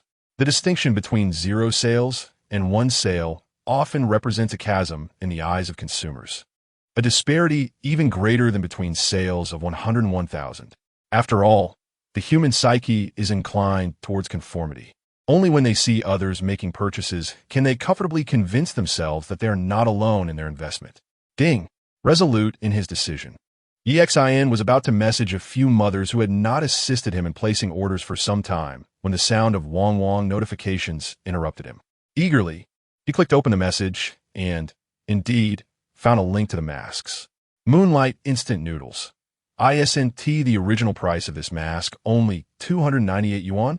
How can your store sell it for 499? That seems excessively high. Having operated an online store for some time, Yi Xin recognized that the sender was feigning ignorance, attempting to negotiate a lower price. Dear, due to issues with the brand and distributors, this mask is currently out of stock, which has led to a price increase. We have no choice but to adjust our prices accordingly. No one knows how long it will take for the brand to resume supply. The price may continue to rise tomorrow. If you need it urgently, I recommend purchasing today so we can arrange for shipment tomorrow. After a brief exchange regarding the price, the notifications from Wong Wong fell silent. Alas, a 200 yuan premium was indeed challenging to sell. Just as Yi Xin believed the price had dissuaded the buyer, a new order notification suddenly popped up in the merchant backend. An order has been placed. Noticing the user ID of the customer he had just communicated with had ordered a mask, Yi Xin felt a surge of joy. The presence of a genuine customer order signified that the price of 499 yuan was indeed palatable to the market. Ding! As Moonlight Instant Noodles completed the order, the Wong Wong notification chimed once more, heralding inquiries from other customers regarding the mask price and shipping time. Within a mere 10 minutes, Yi Xin's Tmall store had sold 6 masks, and orders began to trickle in on Zaihongshu as well. Switching to the Zaihongshu backend, he noticed that someone had placed an order before messaging to inquire about shipping time, prompting him to clap his hands in excitement. For the next hour, Yi Xin switched back and forth between 2 platforms, successfully selling 42 facial masks, with each mask priced at an additional 200 yuan, excluding shipping costs. This amounted to a remarkable profit of 400 yuan. Yi Su had already agreed that she would take a 20% share of the profits, meaning that within this short span, the 2 stores had generated over 1,000 yuan in earnings. After a long tenure in e-commerce, Yi Xin was experiencing, for the first time, the substantial profitability of running an online store. Ding ding! Messages from customer service on both platforms chimed in unison, leaving Yi Xin bustling with fervor. Fingers racing across the keyboard in a flurry of responses to customer inquiries, nearly igniting sparks from the keys. It was not until 11 o'clock that the customer service notifications from both platforms finally quieted down. A staggering 131 units sold. These facial masks were indeed flying off the shelves. With a profit of 26,000 yuan and a 20 to 80 profit split, Yi Xin stood to gain over 5,000 yuan, while Yi Su and her friend would share a little over 20,000 yuan. Such exorbitant profits, especially when it came to earning money from women. Previously, Yi Xin had considered it overly audacious for Yi Su and her friend to stockpile 1,000 masks at once. However, upon witnessing the sales commence, Yi Xin realized that they had not stockpiled enough. Chapter 77. A confounding madness goodness. The price surged by 200 yuan, and over 100 units could be sold in a single night. As Yi Su gazed at the sales performance of facial masks sent by Yi Xin, she couldn't help but marvel. Wasn't it said that the economy was in decline, causing everyone to be cautious with their expenditures? This seemed contrary to that notion. They claimed that in this adverse economic climate, it was best to save money to mitigate risks. Yet, during every holiday, throngs of people flooded the streets. And now, even a facial mask with a 200 yuan markup was being snatched up by eager buyers. Yisu was perplexed by the true state of the economy. Whether it was thriving or faltering, the paramount concern was earning money. After a rough calculation, she deduced that from tonight's profits, her share would exceed 10,000 yuan. She reclined comfortably on her bed, awaiting the information refresh at dawn. Ding!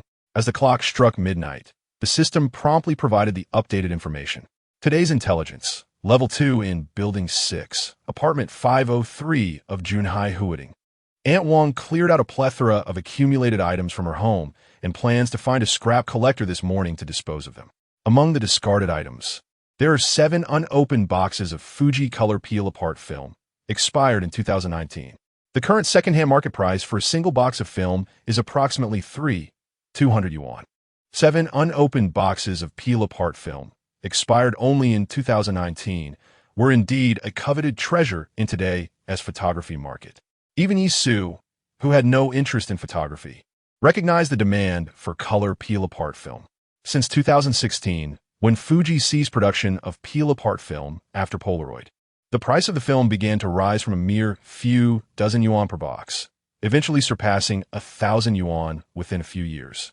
Recently, numerous celebrities had shared their own peel-apart photographs, igniting a frenzy among the masses and propelling the film to its zenith. Even someone like Yisu, who neither followed celebrities nor engaged in photography, encountered videos and articles proclaiming celebrity favorites. With a single piece of film skyrocketing to over 300 yuan and 300 yuan for a piece, the matai of paper for the youth. 300 yuan for a single piece of film that might yield disappointing results due to its expiration. How affluent people have become. Just moments ago, Yisu was lamenting the polarization on the internet, where some were too afraid to spend money, while others readily purchased facial masks priced at 499 yuan. Yet, in a blink, the system presented her with the opportunity to acquire film priced at over 300 yuan apiece. Indeed, there was no limit to the absurdity. Only greater absurdities awaited. In this world, it remained a perplexing madness that Yisu could scarcely comprehend. Junhai Huading was not far from her location, but Aunt Wang was intent on selling her items to the scrap collector. Yisu pondered how she might intercept this transaction to procure the 7 boxes of film. On Saturday morning, Yisu pedaled her human-powered tricycle, equipped with an electronic scale and a cardboard sheet, to the entrance of Junhai Huading. Both the tricycle and the scale had been rented from a nearby vegetable stall for 50 yuan, with an additional 500 yuan deposit placed with the owner. Fortunately, the boss had an extra electronic scale, which spared Yisu the trouble of purchasing one from the store. "Young man, what are you up to?" inquired the middle-aged security guard as he emerged from the guard booth upon seeing Yisu park his tricycle at the entrance of the community. "Uncle, I collect recyclables," Yisu replied, unwrapping a freshly purchased hard Chinese cigarette and offering one to the guard. The guard accepted the cigarette, but regarded Yisu with a hint of skepticism. "You're quite young to be collecting recyclables, aren't you?" Indeed, both in appearance and attire, Yisu did not resemble a typical scrap collector. "My father runs a recycling station, and since my school is on break today, I'm helping him gather some recyclables." It turned out he was assisting his family. The guard's son was about the same age as Yisu, and upon hearing this, his wariness diminished. Many young people your age often look down upon such work. Some, even younger and with a strong sense of pride, would dare let their classmates know their family runs a recycling station. It's rare to see someone like you, willing to help out during vacation. "Collecting recyclables isn't so bad. My tuition is paid for what my father earns from it." Yisu chuckled. The guard laughed heartily and gave Yisu a thumbs up. Seeing the guard's amiable demeanor, Yisu seized the opportunity to get to the point. "Uncle, may I enter the community to collect recyclables? This way, if the residents wish to sell their items, they won't have to carry them out themselves." Since delivery personnel were already permitted entry, and Yisu appeared harmless, the guard agreed. "Sure, I'll send a message in the residents group to see if anyone has items to sell. Just wait downstairs for them." Yisu felt a surge of joy within. What a fortunate turn of events. The intel only indicated that Aunt Wang intended to sell recyclables in the morning. Without specifying the exact time, Yisu planned to shout a few times once he reached the base of Building 6, hoping Aunt Wong on the 5th floor might hear him. With the guard as assistance, Yisu would save quite a bit of effort. "All right, thank you, Uncle." "No problem." After lifting the barrier to allow Yisu entry, the guard picked up his phone and sent a message in the residents group stating that someone was there to collect recyclables. Meanwhile, in room 503 of Building 6, Aunt Wong, engrossed in her Douyin feed, was abruptly jolted by a vibration from her phone, which displayed a message from the residents group. "Oh, how fortunate! Someone is coming to collect recyclables." Aunt Wong thought to herself, feeling quite lucky. Just yesterday, she had cleared out the guest room, which had been a makeshift storage space for years, and today, serendipitously, she would need to search for someone to collect her items. The property group says someone is here to collect recyclables. "Quickly, come help me bring down the things I cleared out yesterday." "I'm on my way." Her husband, who had been feeding the fish, immediately set down the fish food and joined Aunt Wong in carrying the items downstairs. "Where is he?" I hope Aunt Wong didn't miss the guard's message in the residents group. Upon entering the community, Yisu affixed a cardboard sign reading "collecting waste" to the front of his bicycle. He pedaled his tricycle at a pace slower than that of a tortoise, meandering to the foot of Building 6, yet he found no one eager to sell scrap. Hesitant to linger in a spot that might appear too peculiar, fearing expulsion from the community, Yisu decided to ride past, intending to quicken his pace and circle back to check if Aunt Wong was present. Should this fail, he would have to risk complaints from the residents and see if he could summon Aunt Wong down. "Hey, are you here to collect waste?" Just as he resolved to accelerate and reached Building 7, a voice called out to Yisu from behind. Turning around, he spotted Aunt Wong waving at him. The reason he recognized her instantly was due to the familiar gleam emanating from a large appliance box beside her, standing over a meter tall. Chapter 78. Home Delivery Indeed. "Dear lady, I collect recyclables." Yisu executed a swift 180-degree turn and pedaled his tricycle back to the base of Building 6. "Young man, why are you so young to be collecting recyclables?" Although collecting recyclables can be lucrative, it is often perceived as a less respectable occupation. Given Yisu's age and appearance, it was difficult not to elicit further inquiries. "Yes, dear lady, I'm on holiday today and came out to lend a hand at home." Yisu repeated the fabricated tale he had spun for the security guard to Aunt Wong and her husband, successfully maintaining his ruse. "How commendable it is to assist your family." Aunt Wong nodded approvingly, then pointed to a large cardboard box beside her. "I cleared out my house yesterday and piled all the clutter in here. Do you think you could take it out and weigh it separately?" Yisu peered into the box and observed that, aside from cardboard and magazines, it contained miscellaneous items, including a yellowing shell of a small fan. Just as he was about to be buried under the pile, he finally spotted a corner of a photo paper package peeking through the gap. "How about I take this box off your hands for 100 yuan? "That sounds fine." Aunt Wong had initially estimated that the pile would fetch no more than 20 or 30 yuan, but she was pleasantly surprised by the young man's offer of 100. Clearly, her recent luck had been fortuitous. Upon her agreement, Yisu quickly retrieved 100 yuan in cash from his pocket and handed it to her, before hoisting the cardboard box onto his tricycle and departing the community without a backward glance. Seeing Yisu's rapid exit, the security guard inquired as he opened the door, "Young man, why are you leaving so soon?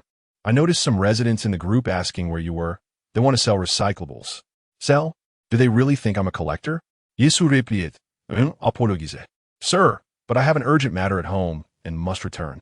Please convey my apologies to those residents." "Very well. If there's an urgent matter, you should return home. I will inform the group for you." After exchanging pleasantries with the security guard, Yisu pedaled his tricycle to a corner at another intersection, where he began transferring the items from the large cardboard box onto his vehicle. Eureka! Soon enough, he unearthed 7 unopened boxes of Fujifilm instant photo paper from box. After placing the 7 boxes of photo paper into a plastic bag, Yisu rode to a nearby recycling station, removed the unused electronic scale from his tricycle, and sold the recyclables to the owner for a total of 27 yuan. Experiencing a loss is sometimes a blessing. Although he had incurred a minor loss with the recyclables, Yisu was unperturbed by the 30-some yuan he had lost, having gained the 7 boxes of instant photo paper. After returning the tricycle and electronic scale to the vegetable stall owner and reclaiming his 500 yuan deposit, Yisu first purchased a gift box for Mao Tai before heading back to his rented accommodation. He intended to list the photo paper on a second-hand platform without delay. With the current craze for instant photo paper, he wondered how long it would last and believed that selling it sooner rather than later would be wise, lest the fervor wane and prices decline. Time to package and sell it. After the two became intimate, Chen Sini unfollowed Yisu on the second-hand platform, and Yisu didn't need to switch accounts to avoid unnecessary explanations.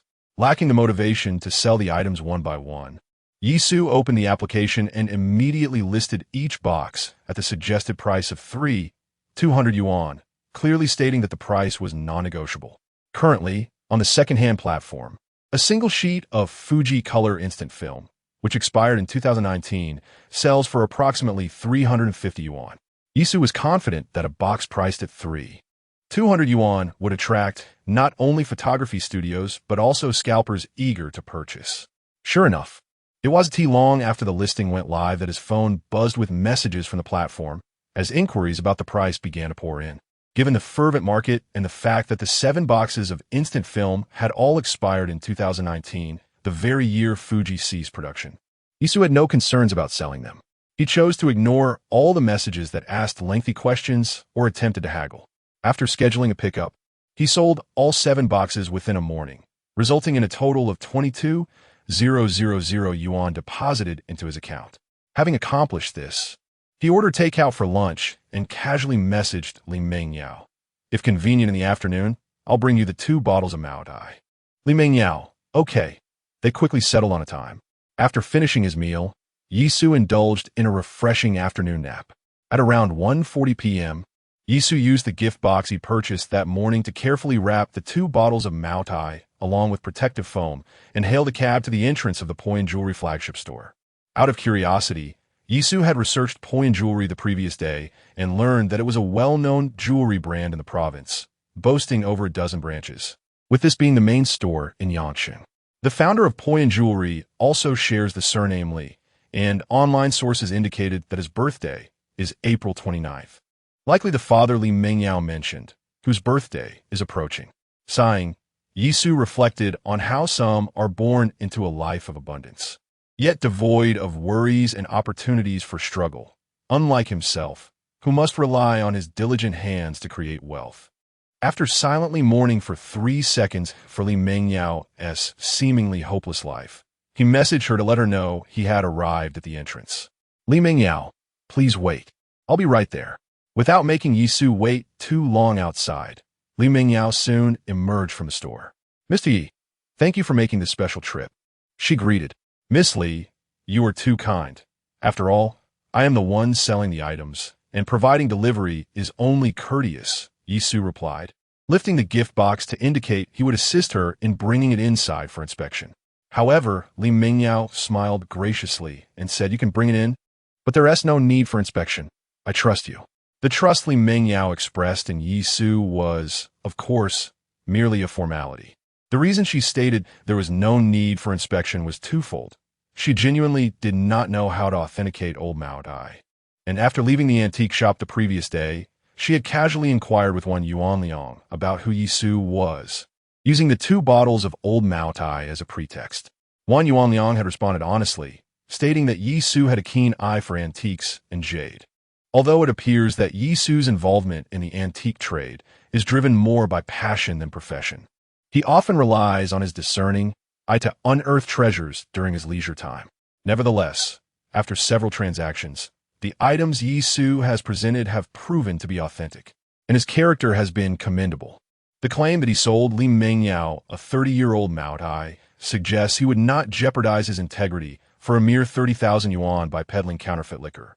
The esteemed Yuan Liang would not endorse Yisu so confidently regarding 2 bottles of vintage Mao Tai unless he had previously communicated with Yisu and had no qualms about facilitating the sale to Li Mengyao. This clearly attests to the legitimacy of Yisu's offerings. During their brief encounter at the antique shop yesterday, Li Mengyao formed a favorable impression of Yisu, believing him to be a person of good character. Coupled with Yuan Liang's high praise and her own lack of expertise in authentication. Li Mingyao ultimately chose to place her trust in Yi Su and proceeded to purchase the liquor. However, as the 2 bottles were intended for her father, Li Mingyao planned to have her steward, Uncle Chun, inspect them upon returning home, ensuring their authenticity before presenting them to her father. Chapter 79. The utmost respect. Upon hearing that there was no need for inspection, Yi Su's immediate inclination was to simplify matters, facilitating an exchange of payment and goods at the entrance, allowing Li Mingyao to carry the wine into her office unaccompanied. Ultimately, he refrained from voicing this thought, resigning himself to the role of an unpaid laborer, following Li Mingyao as she transported the bottles into her workspace. Once the wine was placed upon the desk and the transfer completed, Yi Su bade farewell to Li Mingyao, stating, "All right, you carry on with your work. If there's nothing else, I shall take my leave." Having grown accustomed to the overt warmth of the opposite sex throughout her life, Li Mingyao found herself puzzled by Yi Su's demeanor.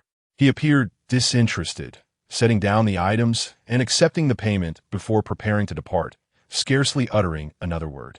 Could he possibly be gay? He was somewhat attractive, and if he were, it would not be surprising.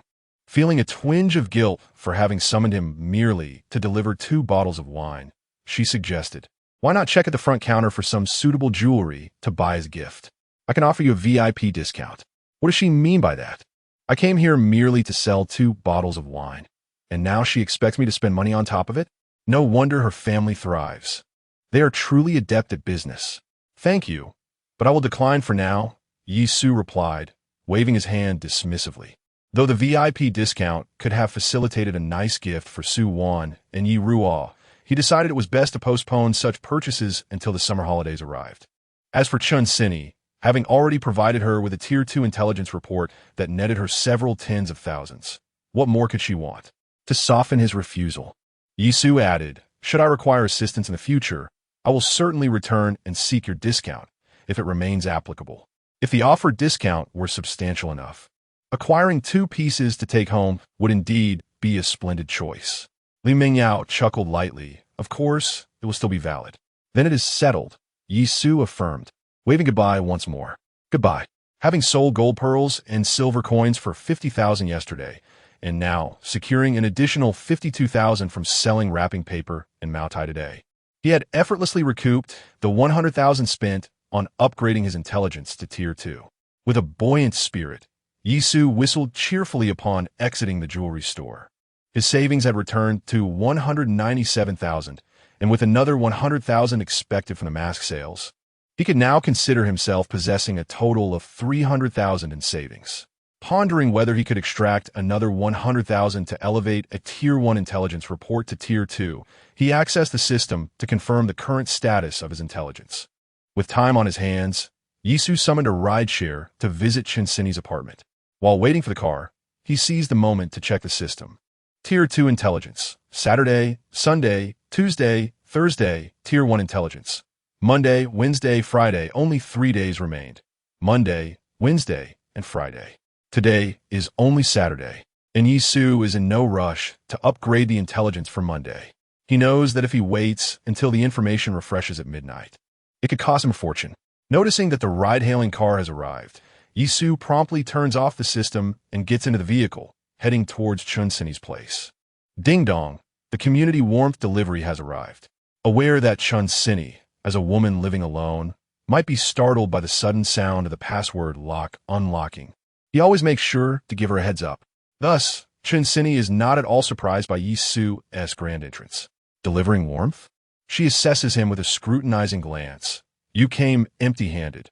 Where's the warmth?" Yi Su brazenly showcases his hands. "Am I not warm enough?" At that moment, Chun Sinny gestures to him with an international sign of friendship.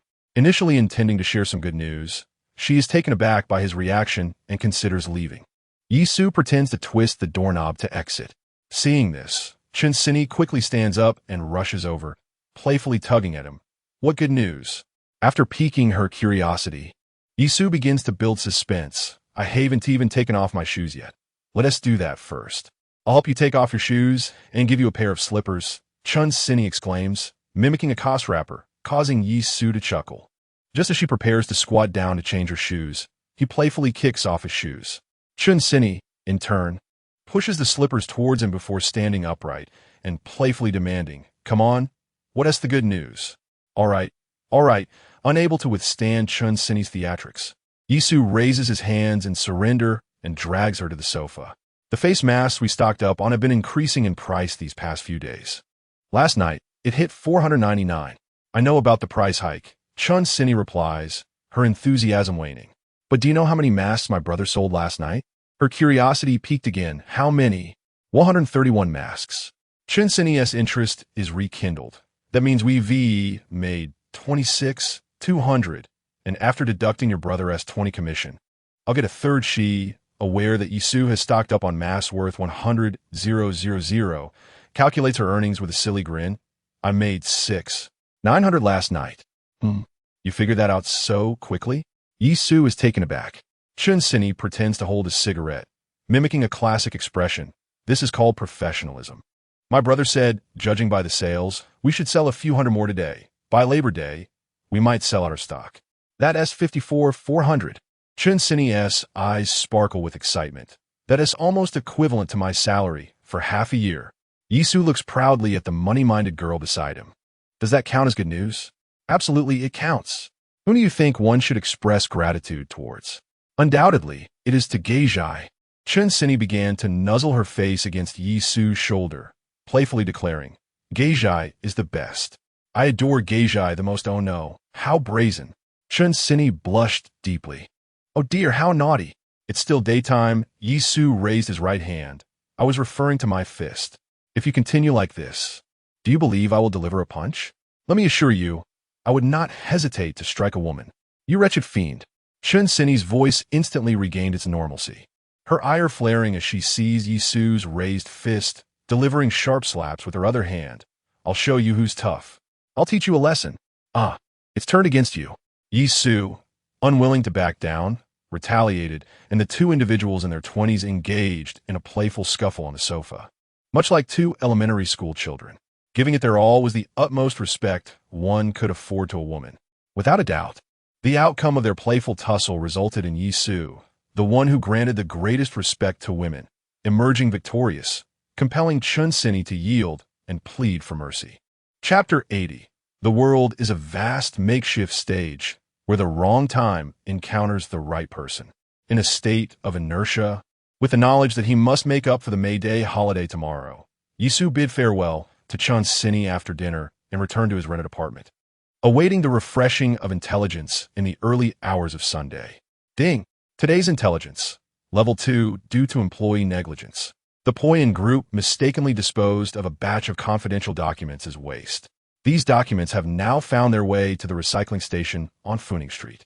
Assisting the group in retrieving these documents will earn a reward of 50,000 yuan. What? Disposing of confidential documents as waste? How abstract. Staring in astonishment at the timely refreshed intelligence, Yisu was struck by the realization that the world is indeed a colossal makeshift stage, where the blunders one can make far exceed one's imagination. Could it truly offer me a reward of 50,000 yuan? Yisu recalled how, on a previous occasion, he had received a mere 20,000 yuan for a lost dog notice. It was only through his astuteness in researching strategies online and following the guidance in the comment section that he managed to overcome obstacles to claim his rightful reward. However, this time, the notification involved a major corporation, which undoubtedly had its own legal advisors. The methods suggested online would likely be ineffectual against such a large entity. If they were unwilling to part with the 50,000 yuan, Yisu found himself powerless against them. After all, the loss of confidential documents due to managerial negligence was not something the group would dare to publicly announce a reward for, lest it tarnish their credibility. Without a formal bounty, insisting on a reward may even land him in legal trouble for extortion. Surely, a corporation would not be so miserly as to withhold even a token of gratitude for his assistance in returning their confidential documents. With a cautious yet hopeful mindset regarding the group's integrity, Yisu took out his phone and searched for Poyen Group, eager to discover any negative news about them. What he found left him dumbfounded once more. Poyen Group, Poyen Jewelry. Wasn't he that the company belonging to Li Mengyao? After selling the Matai, Yisu had completely forgotten about her, his only recollection being that her family was in the jewelry business, with the brand name Poyen slipping from his memory. It was no wonder the system stated that assisting them in retrieving the documents would yield a reward of 50,000 yuan. It was aware of his acquaintance within the group. Considering Limanyo esa dameno. She did not strike him as the type of wealthy individual who would be so miserly as to withhold such a sum. Upon realizing the lost documents belonged to Li Mengyao's group, Yisu felt considerably less apprehensive. Sensing that the promised reward of 50,000 yuan was not merely a fanciful notion, he hoped the owner of the recycling station would not dispose of the waste materials too hastily, for otherwise he would find himself powerless to assist. Yisu conducted an online search regarding methods to reclaim items mistakenly sold to recycling stations, after which he finally set his phone aside and drifted into sleep. The school would make up for classes on Sunday for the upcoming Monday, the 5th of next month. In a reluctant act of goodwill, Yisu asked Lin Jingjia to call his name during morning roll call. After a hasty breakfast, he arrived at the recycling station to keep watch. Not long after, a man approached the recycling station, lifted the roll-up door, and pushed it open. "Hello, boss." As the owner opened the door, Yisu had already jogged forward, feigning a sense of urgency. The owner, looking perplexed yet somewhat guarded, observed the young man who hurriedly arrived as soon as the door was ajar. "Is there something you need?" "Boss, did you receive a batch of scrap yesterday?" Yisu appeared somewhat flustered as he retrieved a leftover hard Zhonghua cigarette from his pocket and offered it to the owner. The owner, at a loss for words due to Yisu's inquiry, replied, "I run a recycling station. When do I not receive scrap?" He took the cigarette from Yisu and adeptly tucked it behind his ear. "I misspoke. I'm in a batch of waste paper that resembles documents." The system had not informed Yisu what those documents looked like, so he gestured with both hands aimlessly, hoping the owner would grasp his meaning. The owner pondered for a moment before nodding. "I seem to recall, in bags, right?" Yes. Yisu eagerly affirmed. "What do you intend to do?" Upon hearing that he might have received something akin to documents, the owner's expression shifted to one of wariness as he scrutinized Yisu. "Those are our company's documents, which I am normally responsible for keeping. Unfortunately, yesterday I misplaced them and an attendant inadvertently included them in the scrap. After much inquiry, I learned that those documents ended up with you." "Those are your company's documents?" The owner regarded Yisu with suspicion, uncertain if he was being deceived or if he was indeed telling the truth. "Indeed, they are our company's documents. Could you please allow me to enter and search for them? If these documents are lost, I will undoubtedly be dismissed from my position." The request to retrieve company documents seemed innocent enough, not indicative of a con artist. The owner weighed the pros and cons and finally indicated a direction to Yisu. "All of that is paper scrap we collected yesterday. You can search for yourself to see if the documents are among them." "All right. Thank you, boss." With the system's assistance, Yisu quickly spotted a familiar glimmer amidst the pile of paper waste. To prevent the owner from changing his mind, he expressed his gratitude before plunging into the heap of scrap paper, meticulously sifting through it. The owner watched intently from behind, still apprehensive that Yisu might employ some unfamiliar trickery. "I found it." After clearing away the outer layer of scrap paper, Yisu discovered 2 bundles of yellow craft paper bags intermingled with the waste, shimmering with a captivating brilliance. After extracting the 2 bundles and carefully opening them to retrieve the document packets, he checked the remaining pile of scrap paper to ensure no further glimmers of the system's prompts were present. Only then did Yisu feign a sigh of relief as he counted the document packets. "Fortunately, they're all here." Feigning relaxation, Yisu neatly stacked the document packets, retied the disheveled scrap paper, and once again thanked the owner. "I've recovered the documents. Thank you, boss. As you peruse these documents, may I inquire about the sum you expended to retrieve them? I shall promptly reimburse you." "My dear fellow, your assertion is rather misguided." Upon confirming that Yisu is indeed here to reclaim the company's documents, the boss immediately adopted a different demeanor. "These items were recovered by me. It is unreasonable to repurchase them at the recovery price. Since you assert that these documents belong to your company and appear to be of significant importance, in addition to the recovery fee, you ought to provide a token of gratitude." Yisu understood well that earning 50,000 yuan would not be a simple endeavor. Here are 200 yuan, which covers the cost of acquiring these documents. The remainder shall serve as a token of appreciation for your efforts. The boss was clearly intent on extortion, yet Yisu maintained a facade of politeness, producing the 200 yuan in cash that he had thoughtfully prepared. Chapter 81. Li Mengyao's headache. As Li Mengyao observed the 200 yuan being handed over by Yisu, the proprietor regarded it with disdain. In this day and age, what could 200 yuan accomplish? Noticing the dismissive attitude, Yisu withdrew the offered sum and retracted his smile. What do you propose, then? The owner rubbed his 3 fingers together. What else can be done? You are the one who misplaced the documents. Thus you must pay to retrieve them. How much do you require? He grinned slyly. It's not a matter of what I want. It is about how much you're willing to spend to reclaim them. Frustration surged within Yisu. The lack of a specific figure suggested the owner intended to extort him. Furthermore, the owner's reluctance to state a precise amount rendered Yisu unable to record the conversation on his phone, thereby thwarting his potential threat of a blackmail accusation to compel the owner to surrender the documents. How about 500? You probably spent only a few yuan to recover these documents. I'm offering you 500. Surely that suffices? Yisu, being still youthful and somewhat naive, believed this offer would sway the owner. The proprietor, recognizing that Yisu was cornered and had raised the amount to 500, understood that the documents were essential for him. Knowing that the items were critical for Yisu, the owner felt empowered to inflate the price. You may not realize how much I paid for these documents. It depends on their significance to your company, he retorted with a veneer of civility masking his greed. If I acquired an antique for 10 yuan, would you expect me to sell it back to you for the same amount? That is utterly unreasonable. He continued, these documents belong to our company, and we possess the inherent right to reclaim them. Our legal department is prepared to take action should you refuse to return them. We could sue you at any time. With soft tactics failing, Yisu opted for a more assertive approach. He retrieved his phone and, referencing his search history from the previous night, opened Article 101 of the Civil Procedure Law, presenting the screen to the owner. Before pursuing legal action, we can apply for protective measures to prevent any leakage of the document's contents. After reclaiming his phone, he accessed Article 219 of the Criminal Law. Moreover, this pertains to the crime of commercial secrets.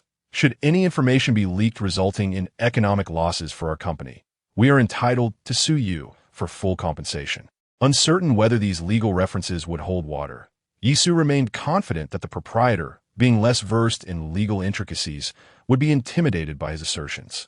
Indeed, upon hearing Yisu reference the legal department and specific laws, the owner's earlier bravado dissipated, replaced by a more subdued demeanor. 1,500. Is that acceptable? After a moment of contemplation, the owner proposed a precise figure. I can see your urgency.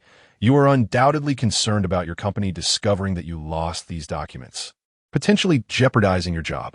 The boss seemed to have regained his composure, a confident smile once again gracing his face. Let's both take a step back. 1,005. And you can take these documents. If not, feel free to have your department sue me. After all, I haven't tampered with these files, and their leakage is not my concern. Whether it was the boss's legal acumen or mere coincidence, the sum he quoted fell just below the threshold of 2,000, leaving Yisu with no recourse. The notion of having the legal department file a lawsuit was even more absurd. After all, Yisu was not even an employee of the Point Group. At most, he could anonymously inform the group, allowing them to recover the documents themselves, leaving him with nothing but an empty endeavor. 800 will have to suffice. I'm still an intern and won't be officially employed until my graduation in July. At present, I have very little funds, so 800 is the maximum I can offer. The boss was evidently displeased with this amount. 1,000, at least 1,000, or we part ways. Fine, 1,000 it is. Left with no options against this obstinate boss, and unable to simply seize the documents and flee, Yisu begrudgingly made his final concession. After painfully settling the payment and requesting a length of packing twine from the boss, he secured the documents and rode off on his electric scooter. As he departed, Yisu couldn't help but weakly taunt the boss. Take that 1,000 and go grab a chicken leg at KFC. Upon returning to his rented accommodation, Yisu took a moment to rest. Once it was nearly 10 o'clock, he figured that Li Mengyao must be awake by now, so he sent her a message. Are you there? Initially, he worried that after selling the wine, she might casually remove him from her friends list. Seeing that the message was sent successfully without a red exclamation mark following it, he finally felt at ease. Meanwhile, within the Poyan Group's office, Li Mengyao was massaging her temples in frustration.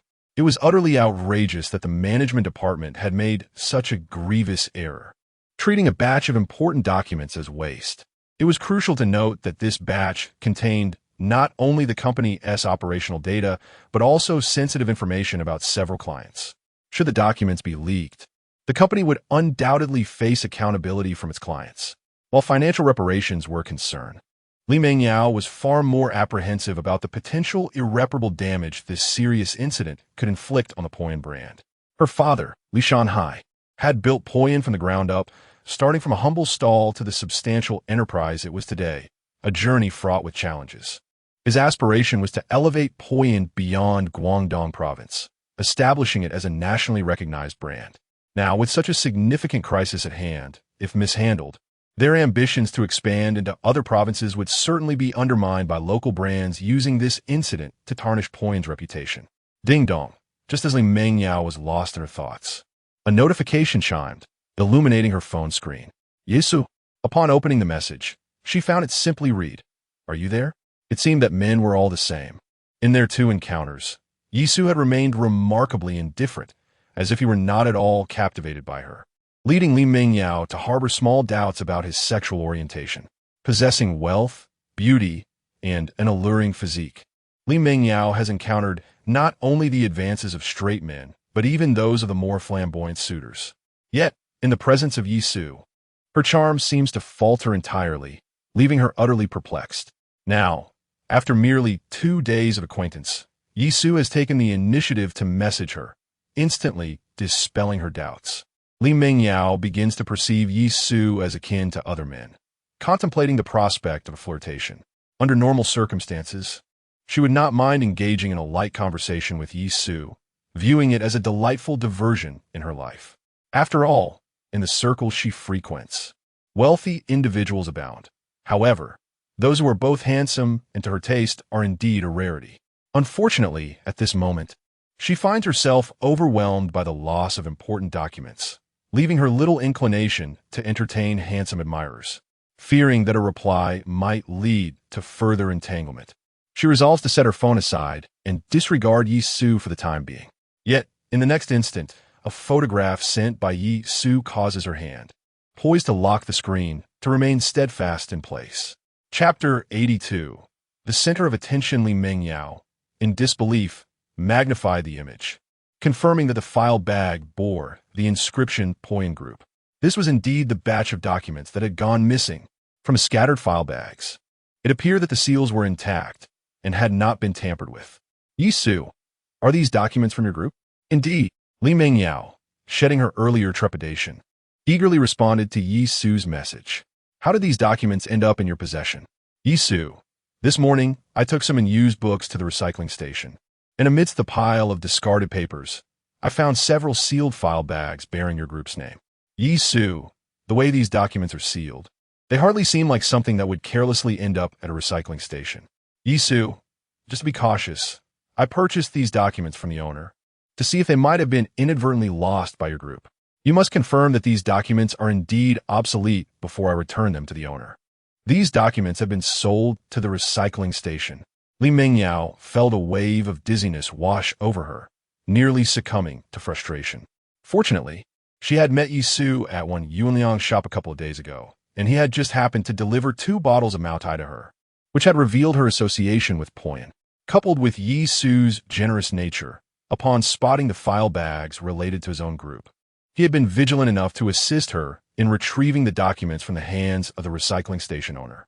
Li Mengyao felt a surge of relief, recalling how just 3 days prior she had arranged for one Yuanliang to post about the gold beads, and 2 days ago, she had asked one Yuanliang to invite Yisu to the antique shop for a transaction involving calligraphy and paintings. Only yesterday, she had fortuitously arranged for Yisu to deliver Maotai to the main store. Had any single day been different, She would have been unable to enlist Yi Su's help in reclaiming this batch of documents today. It was no wonder one Yuan Liang held Yi Su in such high regard. It seemed that beyond his expertise in antiques and jade, Yi Su possessed keen observational skills, able to discern the file bags associated with Poyen Group even in a recycling station. Yet, Li Mengyao felt a twinge of apprehension. It was fortunate that it was Yi Su who recognized the anomaly upon seeing those documents. Had it been someone with less scruple, the situation could have escalated in unforeseen ways. This is invaluable, truly invaluable. This batch of documents was inadvertently misplaced by one of our employees, and I have been quite troubled by it. Thank goodness you discovered them. You have been an immense help. Yi Su. So, they really are useful. Yi Su, please provide me with an address, and I shall return the documents to you. You have already done me a great service by retrieving the documents. I cannot impose further by asking you to deliver them to my door. Just give me an address, and I shall come to collect them. Yi Su, that's fine. Yi Su, there's a CAF near my place. You can come here. Li Mengyao received the address of the CAF from Yi Su. After confirming the distance, she finally replied to his message. Half an hour later, Yi Su received a message from Li Mengyao, who reassured her that there was no rush since she had no pressing matters that morning and advised her not to drive too fast. After replying to Li Mengyao instructed her assistant to inform the management department that she had found the lost documents before finally picking up her keys and exiting the company. Realizing that she had indeed assisted her, and acknowledging that it was commendable for Li Mengyao to come and retrieve the document herself, Yi Su felt that the promised reward of 50,000 yuan was likely to materialize.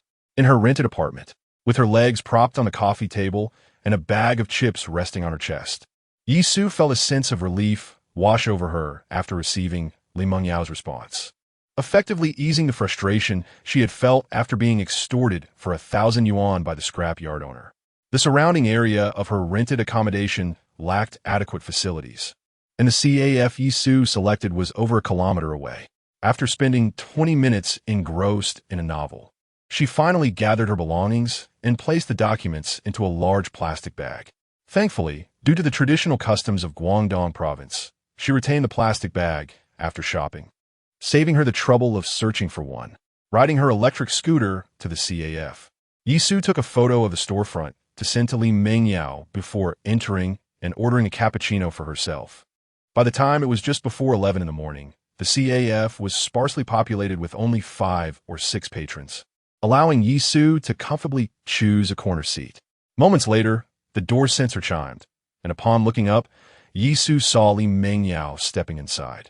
The sound of the sensor drew the attention of not only Yi Su and the staff, but also the other customers, making Li Mengyao the center of attention. The men, undoubtedly captivated by her beauty and grace, could not help but steal glances, while the women, besides admiring her appearance and demeanor, scrutinized her attire and the brown handbag she carried. Li Mengyao's striking presence led several girls to assume that everything she wore and held was genuine. Meanwhile, the male patrons, including a handsome newcomer, were fixated on Li Mengyao. Consequently, jealousy blossomed among the women present. "Welcome.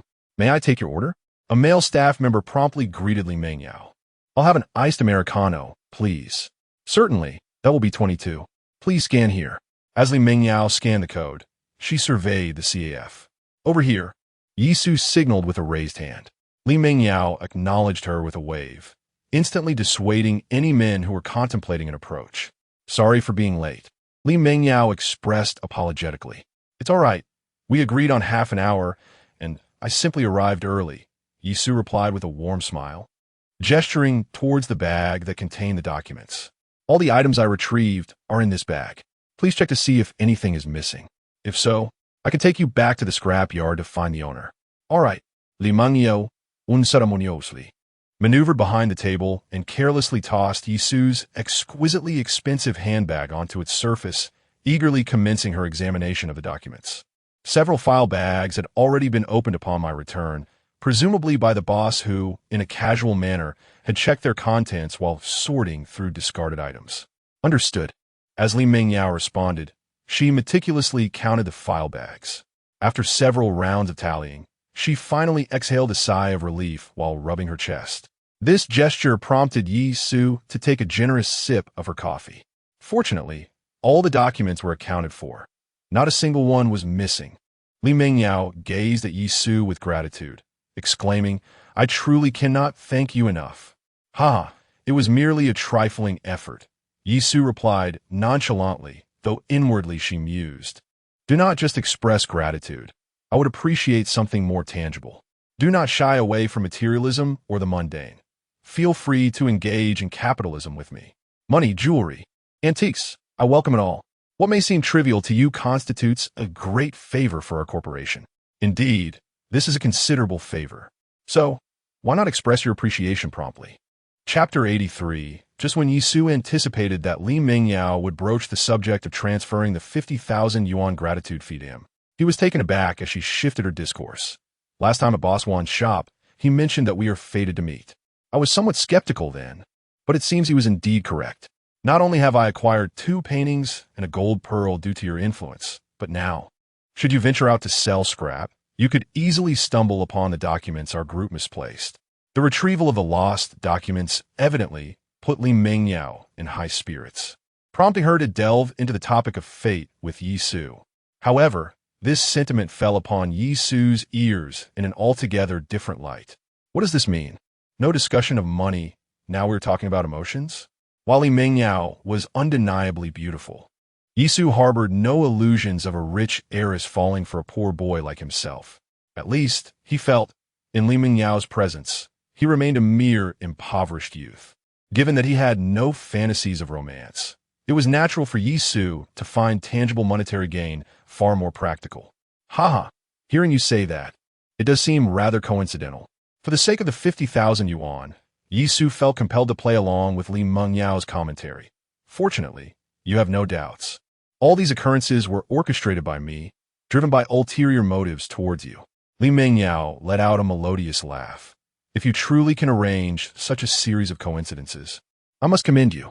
Propping her chin with one hand and reclining against the table, she added, "Moreover, if a handsome fellow like you secretly orchestrated all this simply because of your interest in me, I would accept that."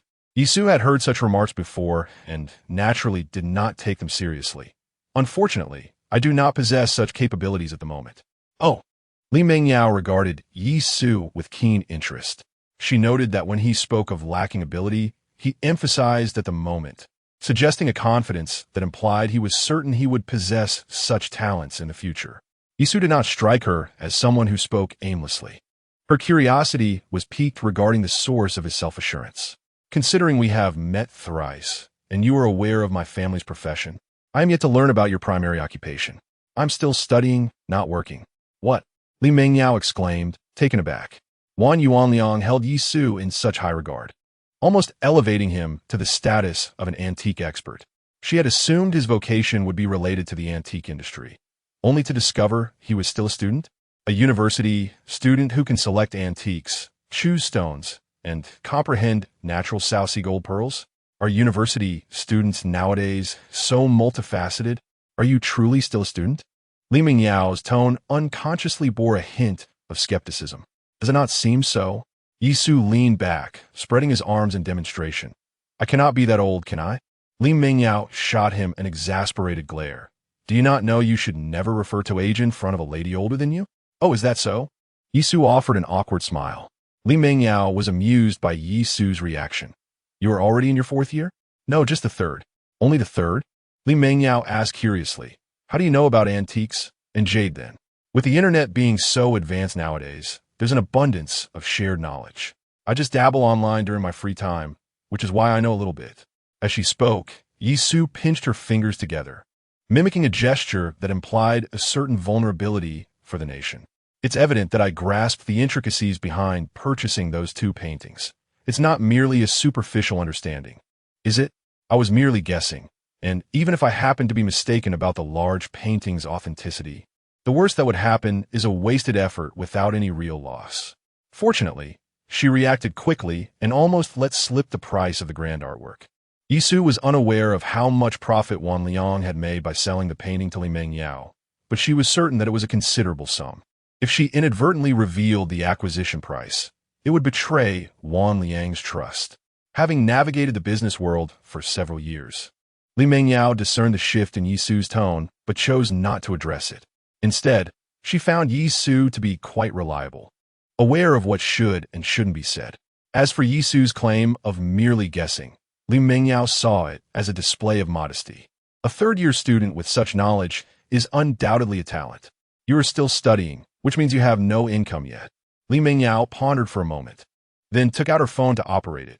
This time, you helped me retrieve the documents, and I still don't know how to express my gratitude. How about I send you a red envelope and wish you success in your studies as well? Finally, it arrived. While Li Mengyao tapped the screen of her phone, Yi Su had already picked hers up. Buzz, buzz. As she unlocked her phone, Yi Su received the transfer initiated by Li Mengyao. 66,666? Didn't the system state 50,000? How did it become 66,000? Perhaps, to someone from a wealthy background, the difference between 50 and 66 is negligible. How could I accept this? You shouldn't. Payment received. Before Li Mengyao could finish her sentence, she noticed that Yi Su had accepted the transfer. Li Mengyao was taken aback by the scene. Didn't you say it was embarrassing? Why did you accept it so quickly? I was afraid you might be serious and withdraw the transfer. Yi Su's candid and unapologetic demeanor made Li Mengyao chuckle. Having never encountered someone who spoke to her in such a manner, she found Yi Su's actions rather endearing. Had Yi Su insisted on rejecting the money while being insincere, Li Mengyao would have found it quite irritating. Which school do you attend? Lingnan Engineering College, just a second-tier university. Second tier is still good. What is your major? Computer science. From modern computing to antiques, that's quite a leap. Haha, indeed. With the gratitude fee of 66,000 in hand, Yi Su contemplated making a swift exit, yet felt it inappropriate to leave immediately after receiving the money, and thus patiently engaged in conversation with Li Mengyao. Miss, your iced Americano. After a brief conversation, the barista finally brought over a cup of coffee, casting a glance at Yi Su and Li Mengyao. Thank you. Li Mengyao politely nodded at the barista. Once the barista had departed, Li Mengyao stood up with her coffee in hand. I still need to return these documents to the office. Let us arrange another meeting next time. Sure, Yi Su replied, eager to take his leave as well. Since you're heading out too, would you mind being a gentleman and helping me carry these documents to the car? Of course, he replied readily. Li Mengyao, juggling her coffee, bag, and the documents, found it rather cumbersome. Having recently received a generous red envelope of 66,000, Yi Su was more than willing to offer this additional assistance. Chapter 84. Where have you shrunk? As they walked side by side, carrying documents, Li Mengyao continued to chat with Yi Su. You should be starting your internship next semester, right? Yes. Have you found an internship placement? Not yet. If you don't mind my small company, you could intern with me. Small? In what way is your company small? Yi Su nearly glanced at the inappropriate area out of instinct. How could I dare to complain? If I can't find an internship, I will certainly seek refuge with you. Li Mengyao's car was parked by the roadside, and after a brief conversation, they arrived at her vehicle. She drove a red sports car, and Yi Su had no knowledge of automobiles. Not only did he not recognize the model, but he also could not identify whether the yellow shield with a black horse emblem belonged to a Porsche or a Ferrari. Where are you going? Do you need a ride? No, it's fine. All right then, goodbye. With a final wave, Li Mengyao pressed the accelerator and drove away. When I have money, I will get one too, Yi Su muttered, a comment that revealed his modest financial situation, before leisurely returning to school in his small electric vehicle. Today's events serve as a wake-up call for Yi Su. If he aspired to become an entrepreneur in the future, he needed to exercise greater caution in employee management and assessments. After all, one could never predict the extent of a person's potential mischief. From the initial weekend escapades to frequent class absences, he often had Lin Jingjia call on his behalf.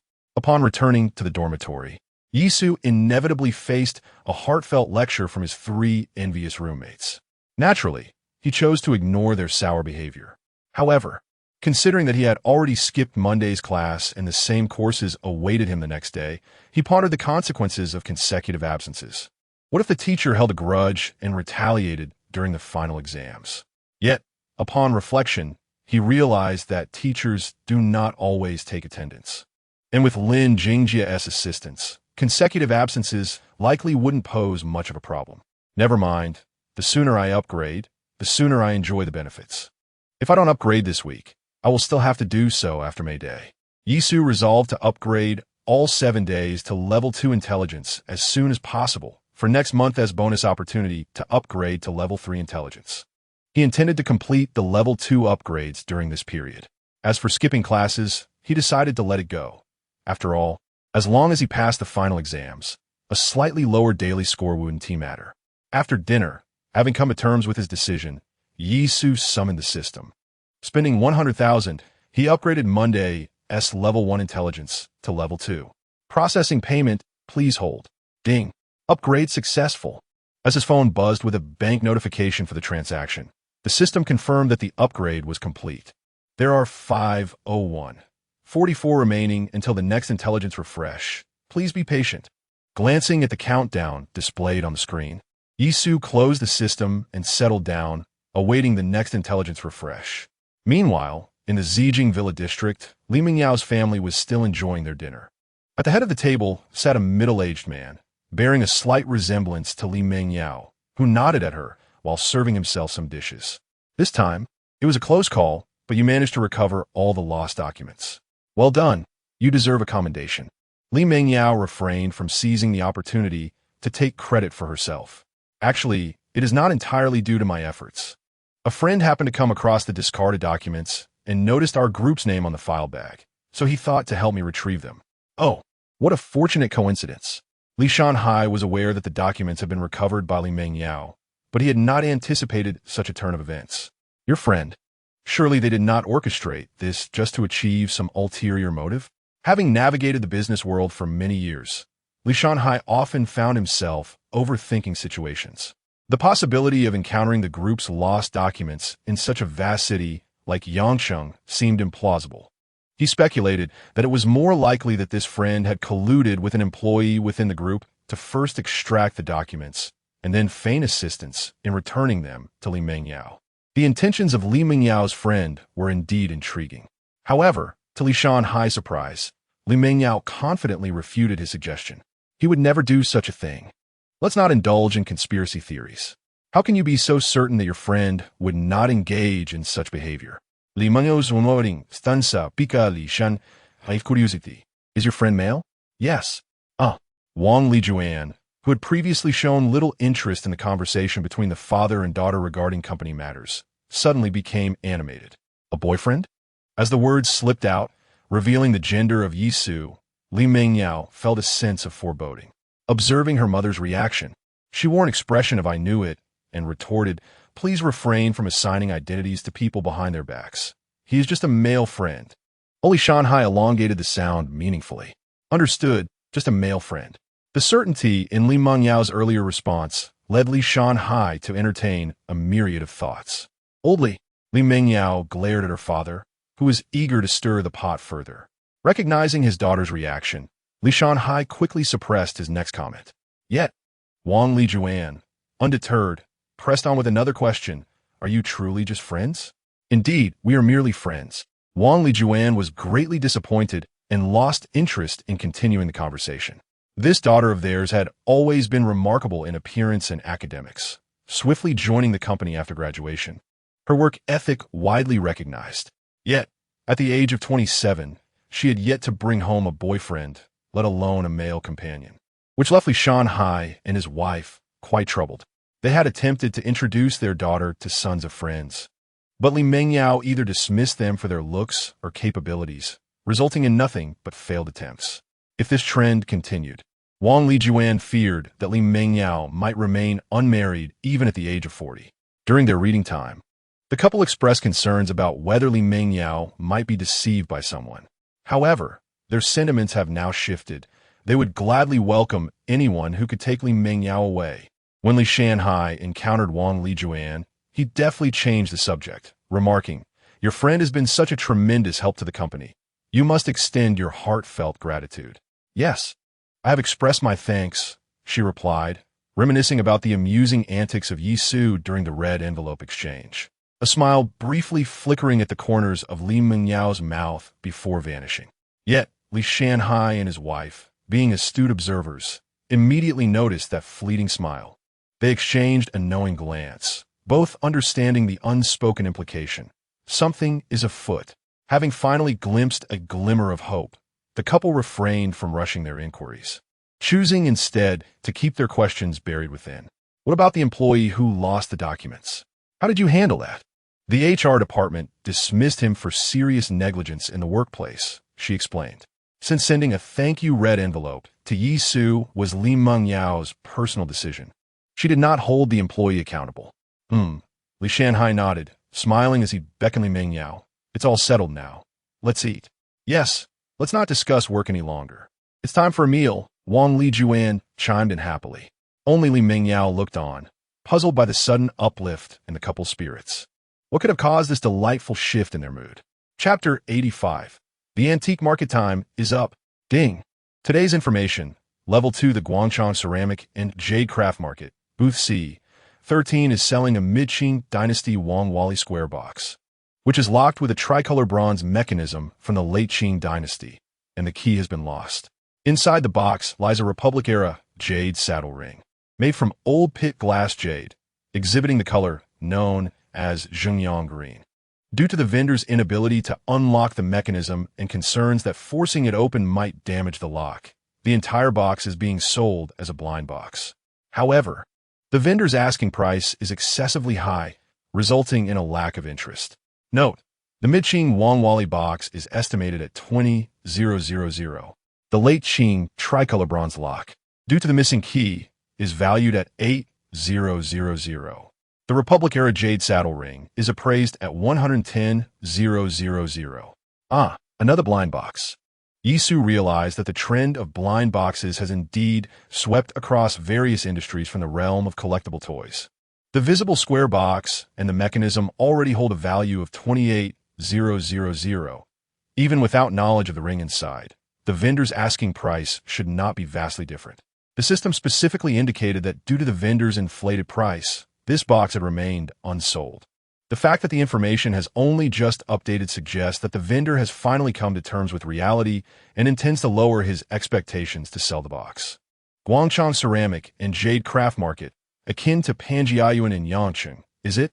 Yi Su consulted a navigation app and discovered that the Guangchang Market is situated within the square of Lichang Road's Ghost Market, where he had previously stumbled upon the British black penny stamp. The total estimated value of the three items is 138,000, and he aims to acquire the ancient box for half that price. Yi Su is confident that the vendor is not a fool. He would not assume that a box worth 20,000 contains only a cheap item. A reasonable person would believe that the contents of the box are worth more than the box itself. It seems the vendor's high asking price and other suspicions of a scam have resulted in the ancient box remaining unsold. With this understanding, Yi Su began to strategize on how to negotiate with the vendor, ensuring that his lack of experience and eloquence would not lead to a missed opportunity. The Guangchang Ceramic and Jade Craft Market does not see an influx of customers early in the day, and Yi Su prefers to avoid the morning rush with a working crowd. On Monday morning, after his first class, he hailed a cab to the Guangchang Market. The market is divided into two levels, featuring hundreds of fixed stalls alongside many temporary street vendors. At around 9 o'clock, the stalls began to open, and the vendors commenced their daily routines. Some were just setting up, while others had already arranged their goods neatly, ready for business. Booth C13. Following the hints provided, Yi Su began his search within the market. The bustling vendors took notice of the young and unfamiliar face of Yi Su, yet none approached him, merely observing as they awaited his inquiry. Yi Su feigned casual wandering, occasionally stopping in front of stalls to inspect the offerings before moving on. Before long, Yi Su spotted the location of stall C13. The proprietor, a Mediterranean gentleman in his 50s, had just begun to set up his stall, meticulously arranging his merchandise one item at a time. As he bent down to organize, a few carefully styled strands of hair on his forehead succumbed to the pull of gravity, only to be patiently returned to their rightful place by the owner. The system's notification light still flickered beside the storage box at the stall, and Yi Su, wary of appearing too conspicuous and prompting the proprietor to inflate his prices, decided to nonchalantly stroll past the stall, blending in as an ordinary customer, observing the various stalls with casual interest. After meandering for a while, estimating that the owner had finished setting up his wares, Yisu circled back to stall C13. Indeed, he spotted a distinctive, ancient-looking box, approximately 10 centimeters wide, perched on a specially elevated shelf, secured with a tricolored lock that shimmered faintly. "Feel free to take a look, young man," the owner exclaimed warmly, noticing Yisu's pause before his stall. "You don't seem like someone who collects antiques." The proprietor surmised that Yisu was either a mere onlooker or one of those who, having read about others stumbling upon treasures, had eagerly rushed in, hoping for a stroke of fortune. "Indeed," Yisu replied, while gently toying with the items on the stall, ultimately focusing on the square box. "How is this box locked?" Upon noticing Yisu's interest in the artifact, a fleeting look of delight crossed the owner's face. "Unfortunately, I don't have the key, so I can't open it." "Can't open it?" Yisu finds surprise. "Then why are you selling it? It can still be sold, even if it's locked," the owner began to coax. "If you give it a gentle shake, you might discover there's something inside." Yisu lifted the box and shook it back and forth, indeed feeling a slight vibration emanating from within, although it seemed as though it had been cushioned, rendering the tremor subtle. "It seems there is something inside, right?" The owner grinned. "Look at this box. It dates back to the Qing dynasty. Just observe the intricate carvings, the quality, and the patina. In the Qing era, this would have been an item used in the households of high-ranking officials. Now you're getting a bit carried away," Yisu interjected candidly. "This is merely a Wangwali square box, likely from the mid-Qing period. While the craftsmanship is indeed commendable, it hardly qualifies as something that would have emerged from the household of a high-ranking official." Upon hearing Yisu articulate the box's materials and period with such clarity, the owner felt a jolt of realization and scrutinized Yisu anew. It turned out he was no novice. Initially, the proprietor had presumed that an uninformed young man had arrived, hoping to offload the box while potentially taking advantage of him. Now it appeared that his expectations had been dashed. "Impressive eye, young man. You discern the intricacies of this box remarkably quickly." The proprietor, undeterred by the recent embarrassment of having inadvertently elevated the status of the box to that of a royal artifact, enthusiastically gave a thumbs up to Yisu. Although this young man possessed a discerning eye, preventing him from inflating the box's price, it also meant that such an informed buyer was more likely to purchase the blind box. The owner's primary desire was to sell the box swiftly. Last week, under some inexplicable spell, he had foolishly succumbed to the buyer's allure, paying an exorbitant price in the hopes of uncovering a treasure and achieving instant wealth. It was only upon returning home and regaining his composure that he realized something was amiss, suspecting that he had fallen victim to a scheme. He yearned to open the box, yet the mechanism was locked without a key, leaving him unable to access its contents. Even if he managed to force it open, he would be at a loss as to how to secure it again. Naturally, the proprietor's greatest fear remained that upon opening, the box would reveal itself to be utterly devoid of any treasure. Chapter 86. Why does it seem familiar? After much contemplation, the proprietor resolved to employ the same strategy and attempt to sell the square box in the market once more. Regrettably, a week elapsed with inquiries about the price. Yet ultimately, everyone presumed he was orchestrating a scheme, and thus, no one was willing to take on the deal. The general consensus was that the square box was a trap, which only intensified the proprietor's suspicion that he had been deceived. Yisu disregarded the proprietor's flattery and promptly addressed the matter at hand. "You mentioned that this lock lacks a key. Are you intending to sell both the box and the lock, along with its contents, as a package?" "Precisely." Upon noticing Yisu's interest, the proprietor rubbed his hands together, striving to appear as sincere as possible. "Consider this. If it is contained within an ancient box and has been secured with a lock, how could the contents be of little value? Why not purchase it and take a chance? If you uncover something valuable, you could strike it rich." Yisu find interest, picking up the square box to examine it once more. "What is your asking price?" "My friend, since you seem knowledgeable, I won't quote randomly. Initially, I intended to sell it for 110,000, but for you it can be yours for 100,000. Without hesitation, Yisu returned the box to its original position. "Proprietor, Please offer a reasonable price. His stance was unmistakable. He was intrigued, yet if the proprietor continued to call out outrageous prices, he would not hesitate to walk away. Don't be hasty. The proprietor, genuinely worried that Yisu might leave, implored, "What price do you have in mind?" "I estimate the square box to be worth around 20,000. Without the key to the mechanism, it cannot fetch even 10,000. Considering the contents, I am willing to offer you double that amount. 50,000. 50,000 is unacceptable," the proprietor exclaimed, visibly agitated. "Think about it. The square box alone is worth 20,000. Would the contents be valued the same as the box?" While that reasoning was valid, Yisu countered, "But I cannot see what is inside. How can I ascertain that it does not merely contain a rock?" His implication was clear.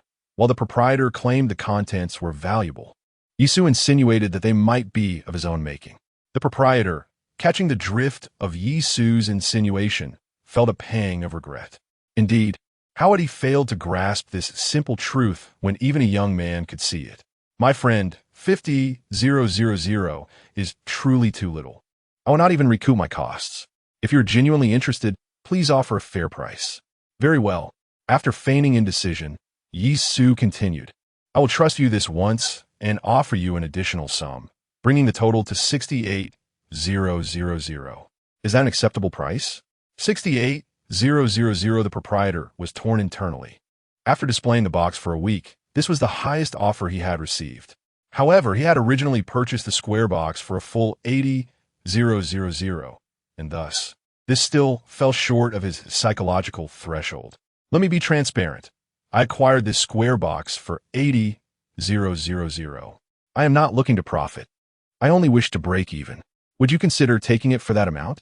"No, 80,000 remains too high," Yisu succinctly articulated. "Your willingness to sell at the original price indicates that you are also apprehensive, believing that opening the box carries too much risk, does it not?" Upon hearing these words, the proprietor could only manage an awkward smile. "Well, you ought to add a little more for me. I can't be left with such a loss, can I? I'll trust you once more, treating this box as if you truly acquired it for 80,000. Yisu extended his thumb and forefinger. 70,000. "That is the utmost I can offer." 70,000, you say? Noticing the proprietor's wavering interest, Yisu pressed on. "I am uncertain how long this box has been up for sale, but I believe you have yet to encounter anyone who has offered a price higher than mine. If 70,000 won't suffice, then you might as well handle it yourself." Yisu's words utterly dismantled the proprietor's psychological defenses, leading him to finally concede with a dejected nod. "Very well, 70,000 it is. Deal." Yisu's heart leaped with joy, though his expression remained composed as he collected the box and transferred the sum to the proprietor. While he successfully divested himself of the box, he incurred a loss of 10,000. The proprietor, gazing at the payment notification on his phone, found it impossible to feel any joy. "Alas, I'll chalk this up as a lesson learned. I shan't repeat the same mistake again." Yisu, however, had no time to ponder the proprietor's thoughts. He requested a plastic bag, placed the box inside, and departed from the stall. "Hey, handsome, interested in taking a look? We have some excellent items." As Yisu exited stall C13, the nearby proprietor immediately called out to him. Several individuals had just witnessed Yisu spend 70,000 on a box that was clearly a setup. Such an AVE and wealthy target is a rare find. The proprietor of stall C13 was fortunate to have ensnared such a fool, prompting the other stall owners to hope for a chance to profit from Yisu as well. Understanding the lack of sincerity in their intentions, Yisu chose to ignore them and exited the market, hailing a cab to return to his rented accommodation. Upon arrival home, he sent a message to one Yuan Liang. "Do you know anyone who could pick locks? A single lock costs 8,000. Should the box sustain any damage, the loss could easily exceed 10,000. Yisu certainly would not resort to forceful entry. "One Yuan Liang. Did you forget your keys?" "One Yuan Liang. Then just call 7 Xiao. It's not a door lock." Yisu opened his camera, focusing closely on the tricolor copper mechanism lock on the box, striving to capture the details and keyhole as clearly as possible before sending the images to one Yuan Liang. "It's this kind of tricolor copper lock from the Qing dynasty. I lack the key, but I need to retrieve the contents inside. 1 Yuan Liang. I thought you couldn't pick locks. Why didn't you call a locksmith instead of reaching out to me? 1 Yuan Liang. I know someone who specializes in locks. What time are you free this afternoon? I can arrange for them to meet you at the shop. How about 3 o'clock? 1 Yuan Liang. Sounds good. Indeed, 1 Yuan Liang is well connected. Setting his phone down, Yisu resumed tinkering with the box. He had acquired it for only 70,000, yielding a profit of 68,000. In the antique shop, after responding to Yisu's message, 1 Yuan Liang enlarged the photos sent by Yisu. The tricolor copper mechanism lock from the late Qing dynasty, missing its key, hardly held significant value. No key. You wish to extract what lies within? Could it be that he has stumbled upon yet another treasure? If Yisu truly uncovers something significant, 1 Yuan Liang might indeed find himself on the brink of breaking down. Upon examining the photograph of the mechanism lock more closely, 1 Yuan Liang suddenly inhaled sharply. How peculiar. This lock seemed somewhat familiar. Perhaps he had encountered a similar item in the past. Without delving further, 1 Yuan Liang sent a message to another individual, requesting their presence at the shop at 3 o'clock that afternoon. As the clock approached 3, Yisu arrived at the antique shop, carrying a square box. Upon entering, he noticed a man in his 20s, idly surveying the items displayed on the shelves, seemingly not intent on making a purchase. Meanwhile, 1 Yuan Liang remained preoccupied, engrossed in his phone at the table, indifferent to the young man's presence. Chapter 87. So easy, too easy, Liang Gu, you've arrived. Please have a seat. As the man nodded in acknowledgement, Yisu gestured in return and approached the table, retrieving the square box from the plastic bag. Could it be that this box was purchased at the Guangchang Ceramic and Jade Craft Market? 1 Yuan Liang finally understood why the photograph of the mechanism lock seemed so familiar. It was indeed the antique box he had seen just a few days ago at that very market. At the time, he had mused about how such a clumsy scam could deceive anyone. Yet here was Yisu placing the box before him. Yisu, taken aback by 1 Yuan Liang's revelation of the box's origin, inquired, "How did you know?" "Indeed, I visited that place a few days ago and saw this box," he replied. At that moment, the man in the shop approached them, asking, "Is this the lock you wish to open?" "This is Zheng Daming," 1 Yuan Liang introduced. He specializes in various lock-picking techniques and has even participated in the Lock King Championship. From ancient locks to modern ones, including safes and security doors, he can open them all for you. He then gestured towards Yisu, saying, "This is Yisu. He needs your assistance with a Qing dynasty lock." "Hello." Yisu greeted as he stood. "There's no need for such formality," Zheng Daming replied, clearly at ease. "And don't listen to Liang Gu's exaggerations. My lock-picking is purely a hobby. Those overly complex locks are still beyond my capabilities." With that, Zheng Daming pulled out a chair and placed a toolbox on the table that he had seemingly acquired from nowhere. "Is this the lock?" he asked, to which Yisu nodded affirmatively. Without hesitation, Zheng Daming wiped his hands and took the square box to examine it closely. Observing Zheng Daming resembling a one-eyed dragon as he used his phone's flashlight to peer into the keyhole, 1 Yuan Liang queried, "So, is it easy to open?" "Very easy. Exceedingly easy.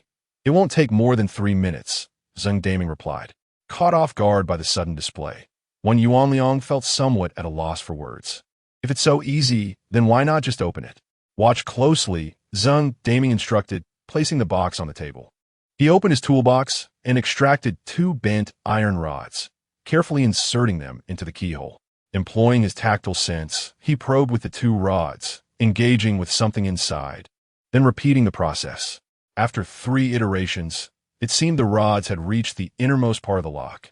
With a subtle click, Zheng Daming grasped the rods firmly. Without any visible effort, a soft sound emanated from within the mechanism. "All done," he declared, pulling out the locking bolt. Indeed, the entire process had taken less than 3 minutes. "Thank you," Yisu said. "There's no need for pleasantries. Let's open it and see." 1 Yuan Liang appeared even more anxious than Yisu. Just a few days prior, he had visited the antique market, motivated by Yisu's recent successes in uncovering treasures, which had left him feeling envious and prompted him to seek potential finds. However, after perusing the market, he had come up empty-handed.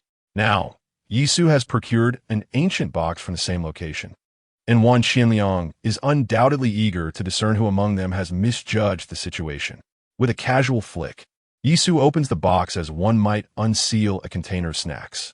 To their astonishment, inside the box lies a ring, its smooth and rounded lines resembling a saddle bridge, adorned with a jade stone about the size of a thumbnail. The jade, once hidden from the light, now gleams with a vibrant green hue, suggesting a flowing essence within. Wan Qianliang stands speechless, his mouth agape in astonishment as he gazes at the jade ring. Zhang Daming, equally curious, leans closer to observe Yisu as he slips the jade ring onto his index finger for admiration. What sort of ring is this? It appears to be quite valuable, he inquires. This is a saddle ring, Wan Qianliang responds, regaining his composure. A saddle ring, Zhang Daming echoes, half understanding. If it's in such an ancient box, it must be an antique. Can you determine its era? The saddle ring originated in the Qing dynasty, evolving from jade fingerstalls. Initially carved from a single piece of jade, it was once referred to as a stirrup ring. Over time, as aesthetic preferences shifted and the availability of suitable jade dwindled, it gradually transformed into this exquisite piece, featuring a finely crafted band alongside the jade. Judging by its design and craftsmanship, if this saddle ring is genuine, it should date back to the Republican era. With a few succinct observations, Wan Qianliang accurately deduces the period of the saddle ring, aligning with the information provided. Upon sharing his conclusion, he glances at Yisu, who appears entirely unfazed by his deductions. The item must be authentic, right? Wan Qianliang poses the question to Yisu. Yisu chuckles. I'm certain it is genuine. Just take a look for yourself. With that, Yisu hands the ring to Wan Qianliang. Without hesitation, Wan Qianliang accepts the ring, scrutinizing its material, craftsmanship, and patina.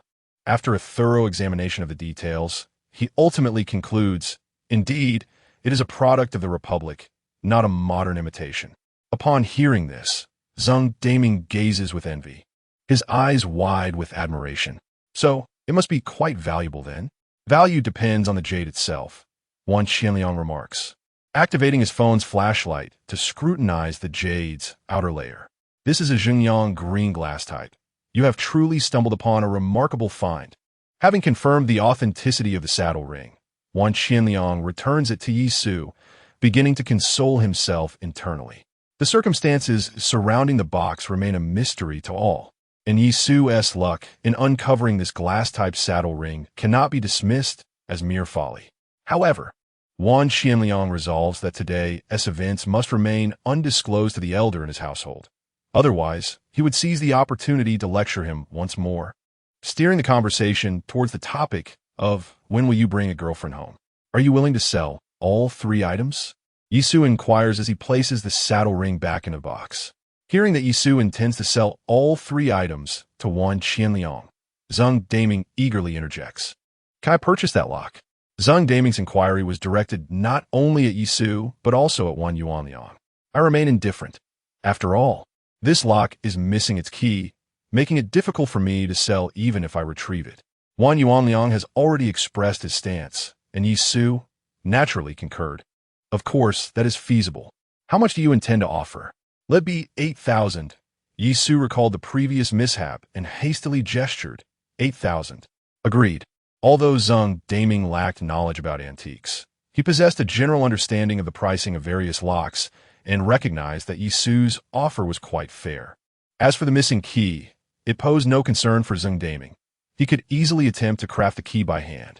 Let us connect on WeChat, and I will transfer the payment for the lock to you. As for the fee for unlocking it, you may simply deduct it from the funds within the copper lock. Chapter 88. A fortune of 500,000. When Yisu mentioned the cost of unlocking, Zhang Daming waved his hand dismissively, saying, "What does money matter? It's merely a trivial task. How could I allow you to make this special trip without some form of compensation? No worries, it's a simple favor. Just consider it a way to cultivate friendship." From the skill he had just displayed, it was clear that Zhang Daming was indeed a remarkable individual, and Yisu was eager to befriend him. Since you put it that way, I won't be coy. In the future, should I come across any intriguing old locks, I shall reserve them for you first. That is settled then. After connecting as friends, Zhang Daming transferred 8,000 yuan to Yi Su. All right, you two continue your conversation. I shall not disturb you. Zhang Daming understood that Yi Su and Wan Guoyang still had business to discuss. So he packed up his tools and said his farewells to the two. Once Zhang Daming departed, Wan Guoyang scrutinized the remaining two items and inquired, "How much do you intend to offer for these?" Yi Su, without any pretensions, directly quoted the prices based on the intelligence he had received: 20,000 for the box, and 110,000 for the saddle ring. 110,000. Wan Guoyang's reaction revealed no objections to the 200,000 offer for the antique box, yet he hesitated at the price of the saddle ring. This price point indeed left him somewhat uncertain. He wished to negotiate, but was aware that Yi Su's valuations were typically accurate. "Please hold on a moment. I'll call Old Wan for consultation." Despite his trust in Yi Su, for an item priced over 100,000, it was customary for Wan Guoyang to inform his father. Very well. Yi Su rose to browse the store while Wan Guoyang initiated a video call with Wan Bowen. Upon connecting, Wan Guoyang recognized from the background that his father was likely fishing in some remote area. A customer is offering a Republic-era jade saddle ring, which appears to be of the Xinjiang green glass variety, priced at 110,000. Shall we proceed with the purchase? Wan Guoyang deliberately omitted mentioning that the seller was Yi Su. Noticing Yi Su turning around as if to greet Wan Bowen, Wan Guoyang hastily gestured for him to remain silent. Yi Su, puzzled by this reaction, complied and continued to admire a landscape painting on the wall. Glass variety Republic saddle ring? Bring the phone closer. The item looks good. 110,000 is indeed a fair price. It seems the seller is knowledgeable. 110,000 is acceptable. All right. After ending the call, Wan Bowen complained, "I was just about to catch a fish, and your call scared them away." To this, Wan Guoyang merely responded with a chuckle. He was fully aware of his father's fishing prowess, which could be summarized in 4 words: poor skill, high ambition. To say nothing of his father, even if one tethered a fishing rod to a dog, it would likely yield more fish than Wan Bowen could catch. The notion of his fish being frightened away was merely an excuse to shift the blame. 110,000, it's a deal. Wan Guoyang acted as though the earlier request for Yi Su to remain silent had never occurred. Yi Su, having an inkling of the reason behind this, chose to proceed with the arrangement. Okay. While fitting, Wan Yuanliang curiously inquired, "Did you purchase this box purely on a whim, or did you discern some hidden intricacies that compelled you to acquire it?" Wan Yuanliang had previously encountered this box in the market, prompting Yi Su to fabricate a response. "I noticed the lock appeared untouched for quite some time, and the vendor didn't seem to be setting a trap. So I decided to take a chance. To my surprise, fortune smiled upon me. 2 individuals encounter the same object, yet arrive at divergent outcomes, leaving Wan Yuanliang in awe.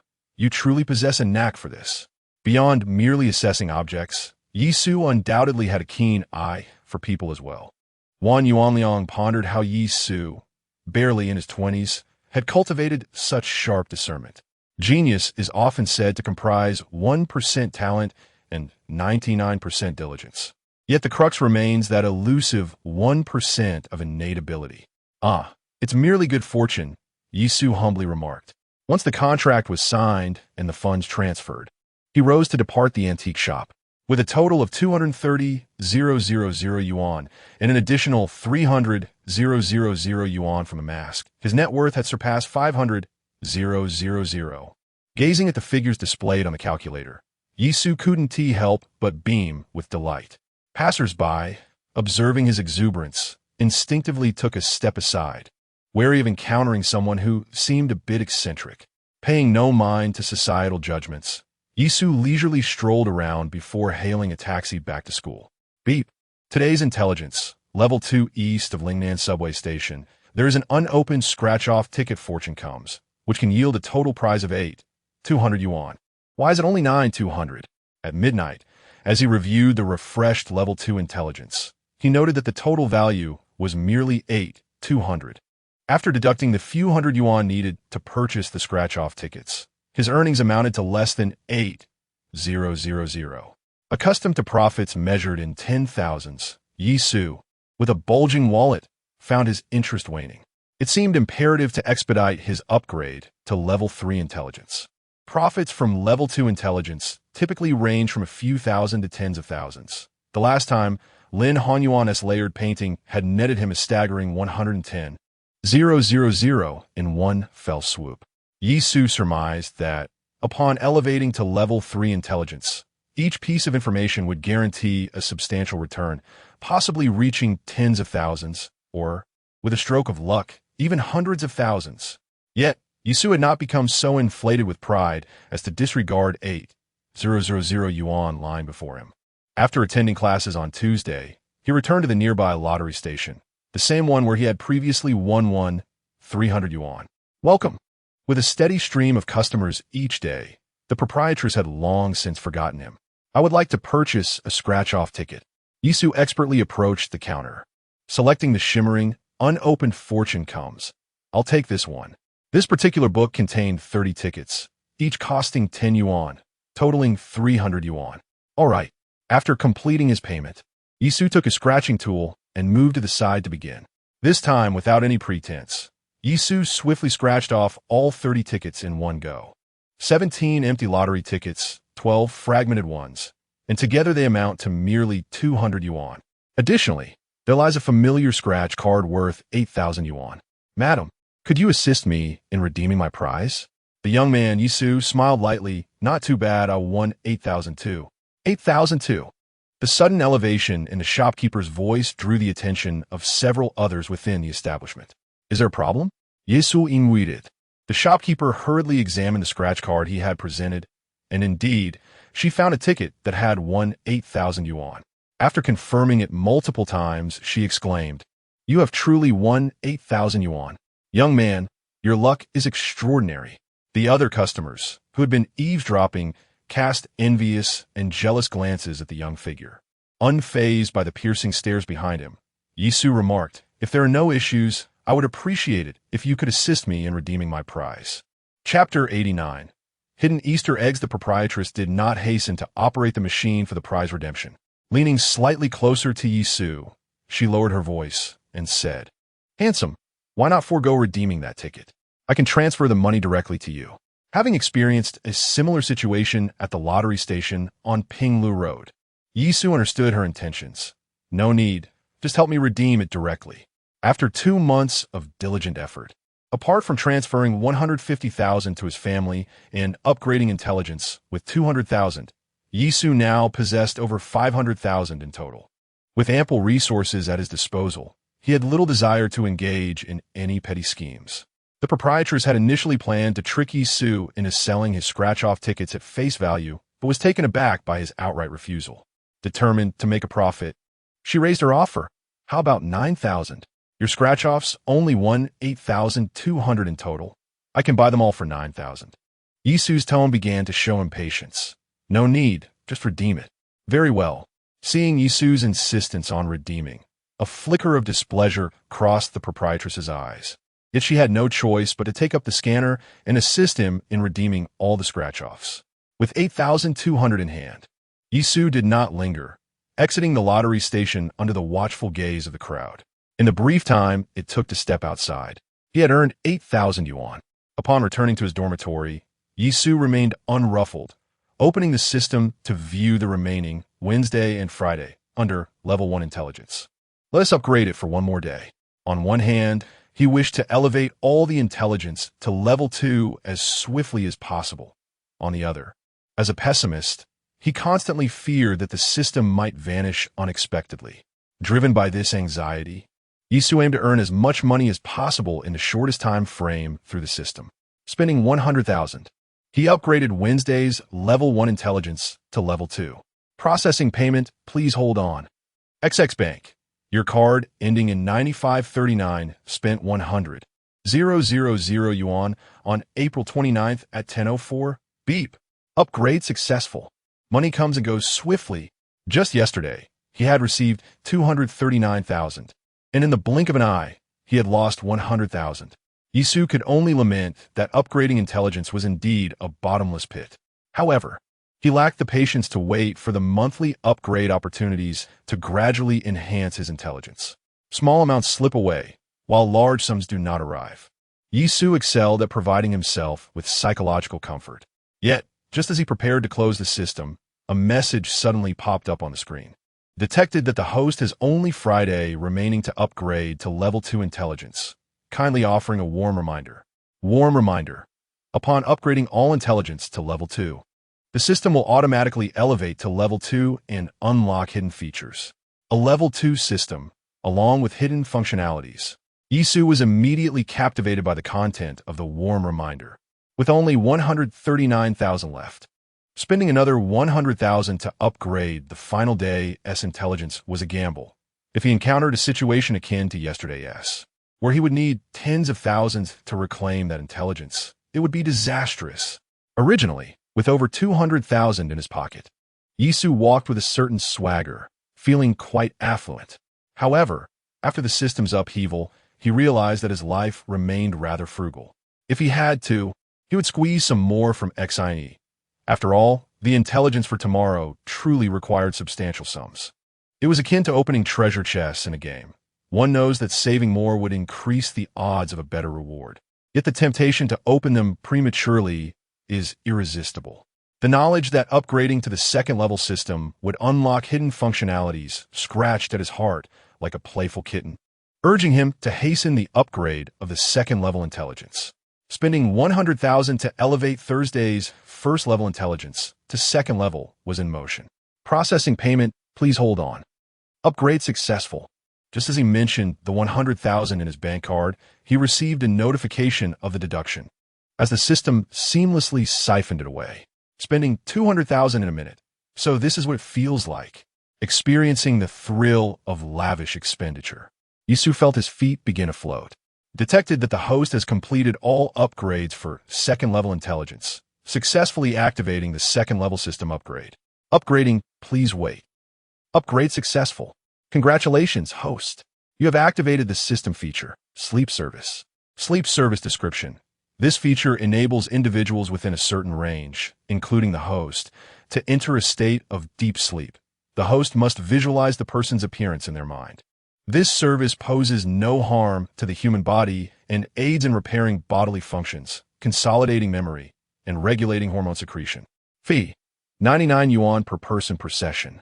Wow!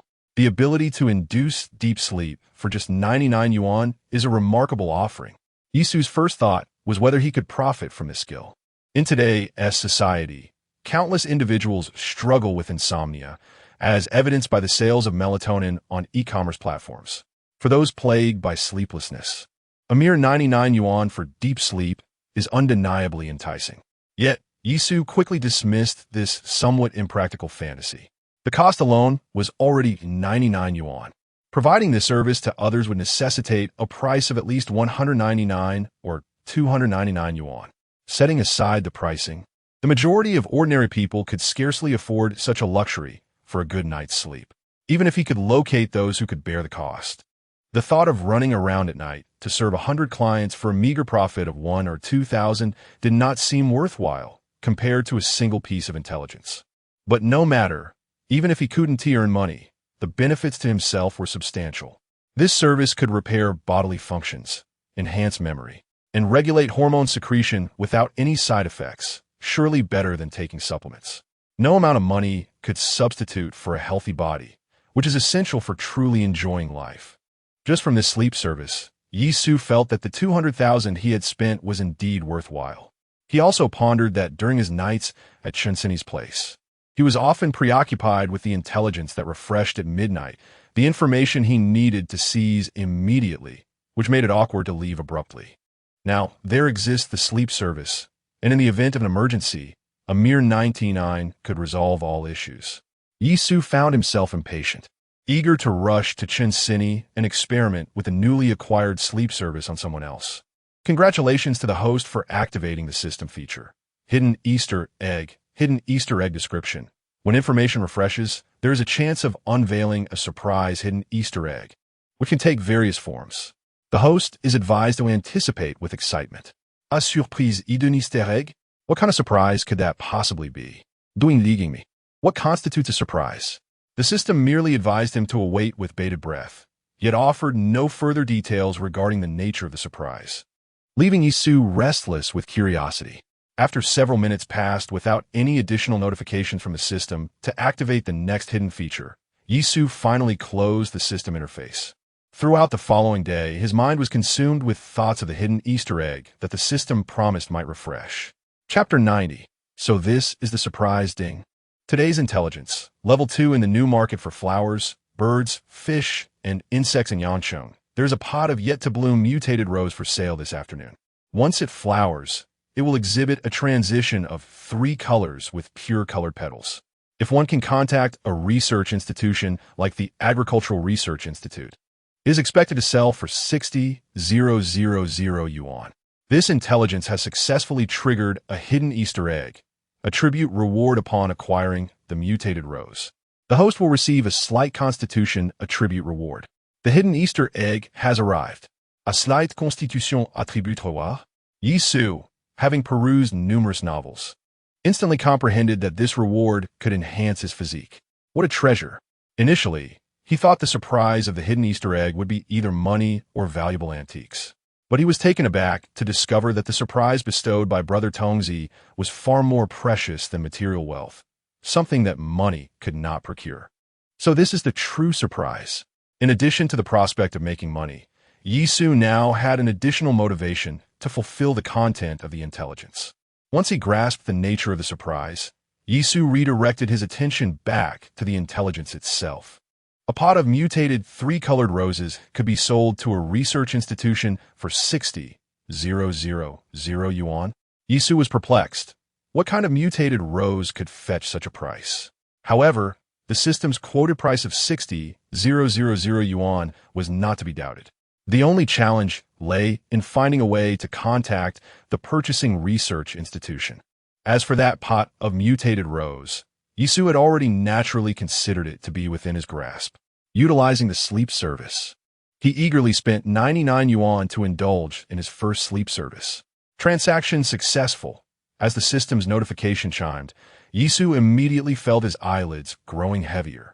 Almost at the moment he closed his eyes, he slipped into a profound state of sleep, his breathing becoming unusually calm.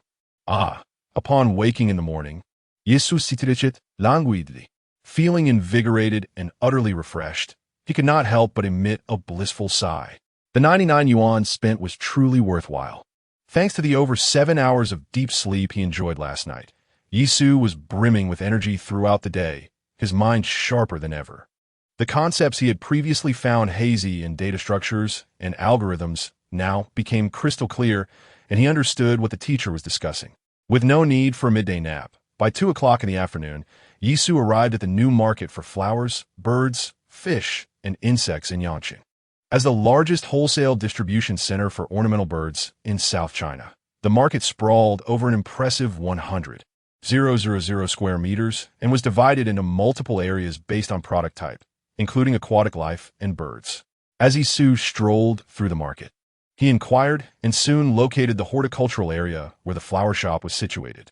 After browsing for a while, he finally found a shop adorned with the Seinfenfen flowers, where a middle-aged proprietress was just removing her phone from a triangular stand. Upon seeing Yisu enter, the proprietress greeted him warmly. "Hello, handsome. Looking to buy flowers?" "Yes. I would like to purchase a pot of flowers to take home," he replied. "Roses." Yisu stifled the word "ba" at the back of his throat. The area was filled with roses, both in bloom and yet to flower. He was invited to choose whichever pot he desired. After speaking, the proprietress busied herself moving triangular supports, grow lights, and other tools to a corner. Surrounded by a dazzling array of blossoms, Yisu could hardly distinguish which were roses. Yet without needing a prompt from the proprietress, he had already identified his target. It was a pot of unblossomed red roses housed in a plastic planter. "I'll take this pot, please. I'll nurture the flowers into bloom myself." "Very well." Once she had set down her tools, the proprietress agreed and was about to assist Yisu in packaging the flowers.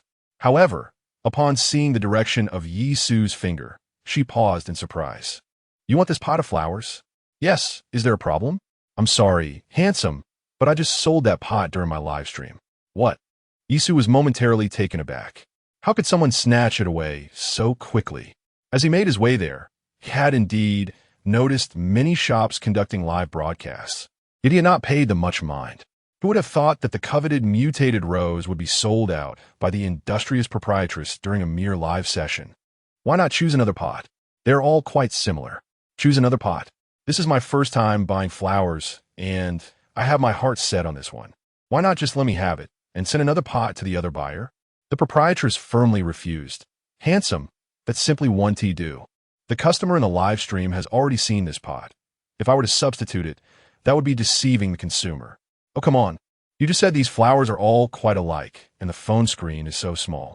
How could the customers in the live stream distinguish them clearly? No, we pride ourselves on integrity in business. But I truly love this pot of flowers. Yisu's face fell with disappointment, and he continued, Isn't this pot priced at $39.90? How about I offer $50 and you sell it to me? Being able to rent a shop in the bustling flower and pet market of Yangcheng, the proprietress was not swayed by an additional 10 yuan. Rather than earning an extra 10, she was more puzzled as to why this young man was so fixated on a single pot of flowers. Sister, whether selling to you or someone else, it's still a sale. Selling to me means an extra 10 yuan. See how beneficial that is? Just as the proprietress was about to inquire about Yisu's unusual attachment to the roses, she was momentarily taken aback by his address of sister. Sister? I could be your mother. Not really. My mother just turned 50 this year. I'm 52. Does that not seem plausible? 52. Yisu pretended to be slightly surprised. My apologies, ma'am. I must have misjudged. No problem. Though she claimed it was all right to be mistaken about her age, the proprietress was nearly beaming with delight. Auntie, will you sell me this flower? Or should I offer an additional 10 yuan? All right, the proprietress conceded with a sigh. I'll sell it to you for 50. Thank you, Auntie. Yisu took out his phone and completed the payment in one smooth motion. The shopkeeper then retrieved some plastic wrap, expertly encircling the flower pot several times to prevent the soil from spilling out. Young man, do you wish to purchase anything else? I will start with this pot. I intend to nurture it for a few days. If it thrives, I shall return for more. Very well. As Yisu lifted the flower pot, a system notification echoed in his mind. Congratulations, host, on successfully acquiring the target item, mutated rose, earning a point of physical attribute reward. Would you like to claim it? Upon exiting the shop, Yisu silently affirmed, Yes. Claim successful. As the prompt resonated, Yisu felt a warm surge emanating from his dantian, coursing through his body like a soothing hot bath. Already invigorated from utilizing the sleep service in the early hours, the additional point in physical attribute left him feeling even more light and at ease. Chapter 91. A big heart after bringing the rose home to his rented apartment. Yisu diligently followed the care instructions for roses that he had researched using AI, purchasing all the necessary tools. With utmost care, he delicately cut open the plastic flower pot and transferred the rose into a larger pot filled with nutrient-rich soil. On the balcony, he chose a sunny corner and bound 3 sticks together to form a support structure, suspending a 2-liter bottle of water at the intersection. He drilled a small hole in the bottle's cap to allow the water to drip slowly, akin to an foredrip. Below, he affixed a cap lined with paper towels, which he also pierced, connecting it to a cotton thread. Once all was arranged, Yisu placed 2 boards on the ground, set the rose on top, moistened the soil, and wrapped the cotton thread around the pot's base, ensuring that the water bottle maintained the soil's moisture without drowning the roots. All set. It should not be long before the landlord can sell it. The weather in Yangcheng was neither too hot nor too cold, ideal for flower growth. With this structure, Yisu was confident that the rose would bloom. Brother, take care of yourself, he thought.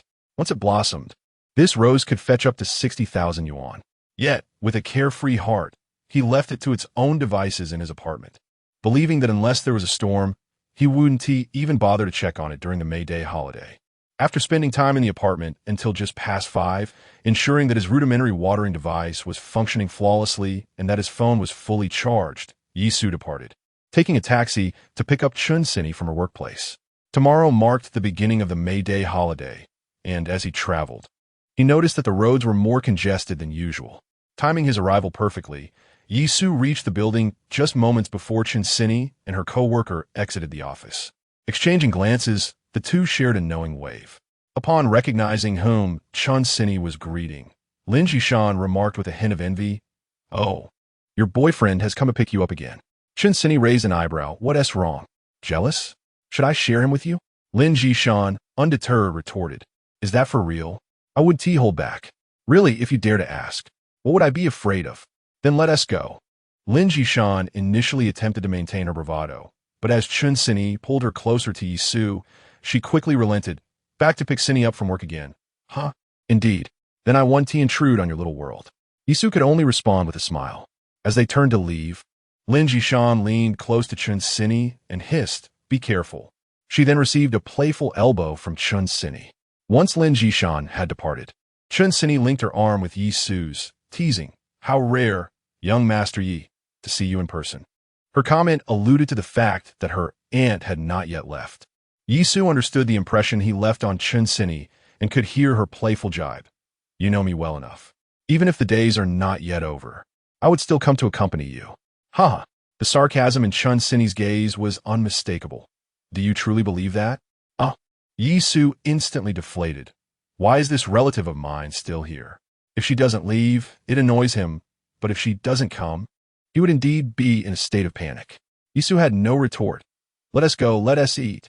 After indulging in takeout from the cafeteria for more than a week, and with another 5-day holiday starting tomorrow, Yisu certainly wanted to treat himself to a nice meal to enhance his quality of life. According to Yisu's long-standing philosophy on spending, there is no better use for hard-earned money than to invest it in one's stomach. As for Chen Sini, if she could not serve as a bed partner, being a dining companion was perfectly delightful. At least, dining in the company of a beautiful woman made the meal all the more enjoyable. With a day's work behind them, both were famished. Chen Sini relished the sight of Yi Su floundering, and seeing him unable to respond filled her with a sense of exhilaration as she cheerfully pulled him along. It seemed that many others shared the same sentiment of wanting to elevate their dining experience that evening. After selecting a restaurant, it took them over 10 minutes to secure a table. During the meal, Yi Su received a transfer of 100,000 yuan from Yi Xian. Brother, all the face masks are sold out. Some orders have already been received. I'm sending you the first 100,000 in payment. If your friend urgently needs money, feel free to transfer it to him. Yisu did not hesitate to respond with an okay and accepted the funds. After upgrading 2 pieces of intel, he had less than 40,000 left and initially intended to keep the entire sum for emergencies. However, feeling that it would be somewhat inconsiderate, he ultimately decided to split it with Chen Sini, transferring 50,000 to her, thinking it was a message from someone else. She opened it only to see Yisu's transfer. Chen Sini's large, expressive eyes widened in astonishment. Why are you sending me so much money? Yisu, with a playful arch of his eyebrow, replied, What do you think? Am I generous? Not quite. Chen Sini did not immediately accept the transfer, but instead regarded Yisu with suspicion. There must be something amiss here. Having known each other for quite some time, Chen Sini considered herself somewhat familiar with Yisu. She knew he was not a stingy person. He often paid more than her when they went shopping or dining.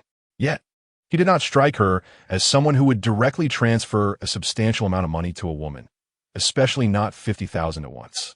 You've been taken care of by a wealthy woman, and this money is from her. Out of guilt, you're giving me a portion? In an instant, Chen Sini's imagination conjured a dramatic scene, and she vaguely envisioned candles, whips, and steel wool. With such a vivid imagination, why not write a novel? Yisu was somewhat impressed by Chen Sini's capacity for embellishment. Do you want this money or not? If not, just return it to me. Of course I want it. Why would I refuse what you've given me? Chen Sini tentatively reached to accept the payment while observing Yisu's reaction, but found him completely unfazed, continuing to focus on his meal. Perhaps it was best to let it go, if he wanted to support her. They could discuss it after he graduates and secures stable employment. A holiday red envelope or a few gifts might suffice. In a moment of disbelief, Chen Sini found herself transferring 50,000 yuan, her astonishment palpable. As she opened the transaction record, she intended to return the funds to Yisu. Inok, Yisu remarked, observing Chen Sini's reluctance to accept the money. This is the payment for the mask from last time. A portion of the funds has already been received after the order was delivered, so my brother sent it over to me, 100,000 in total, and we shall split it equally. In the midst of a crowded place, Chen Sini struggled to suppress an expletive. Do you want this money or not? If you don't, I can return it and wait until the next payment arrives. Of course I want it, she thought, realizing it was her own money. Thus, she wasted no time, swiftly shifting her thumb from the diminutive refund option on the screen to the prominent green receive button. Upon witnessing Chen Sini accept the funds, Yisu informed her that all the masks had been sold out. Consequently, the irritation Chen Sini had felt moments before was swiftly extinguished by the joy of earning money. Chapter 92. The value of 99 yuan continues to rise after dinner. The two friends took a long-awaited stroll outside.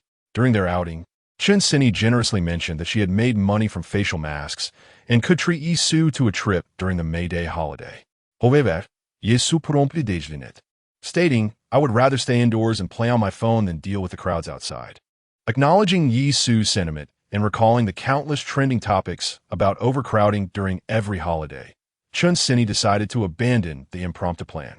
After all, there would be plenty of time for leisure once she resigned from her job, having soaked in the relaxed atmosphere of Yangcheng before the holiday.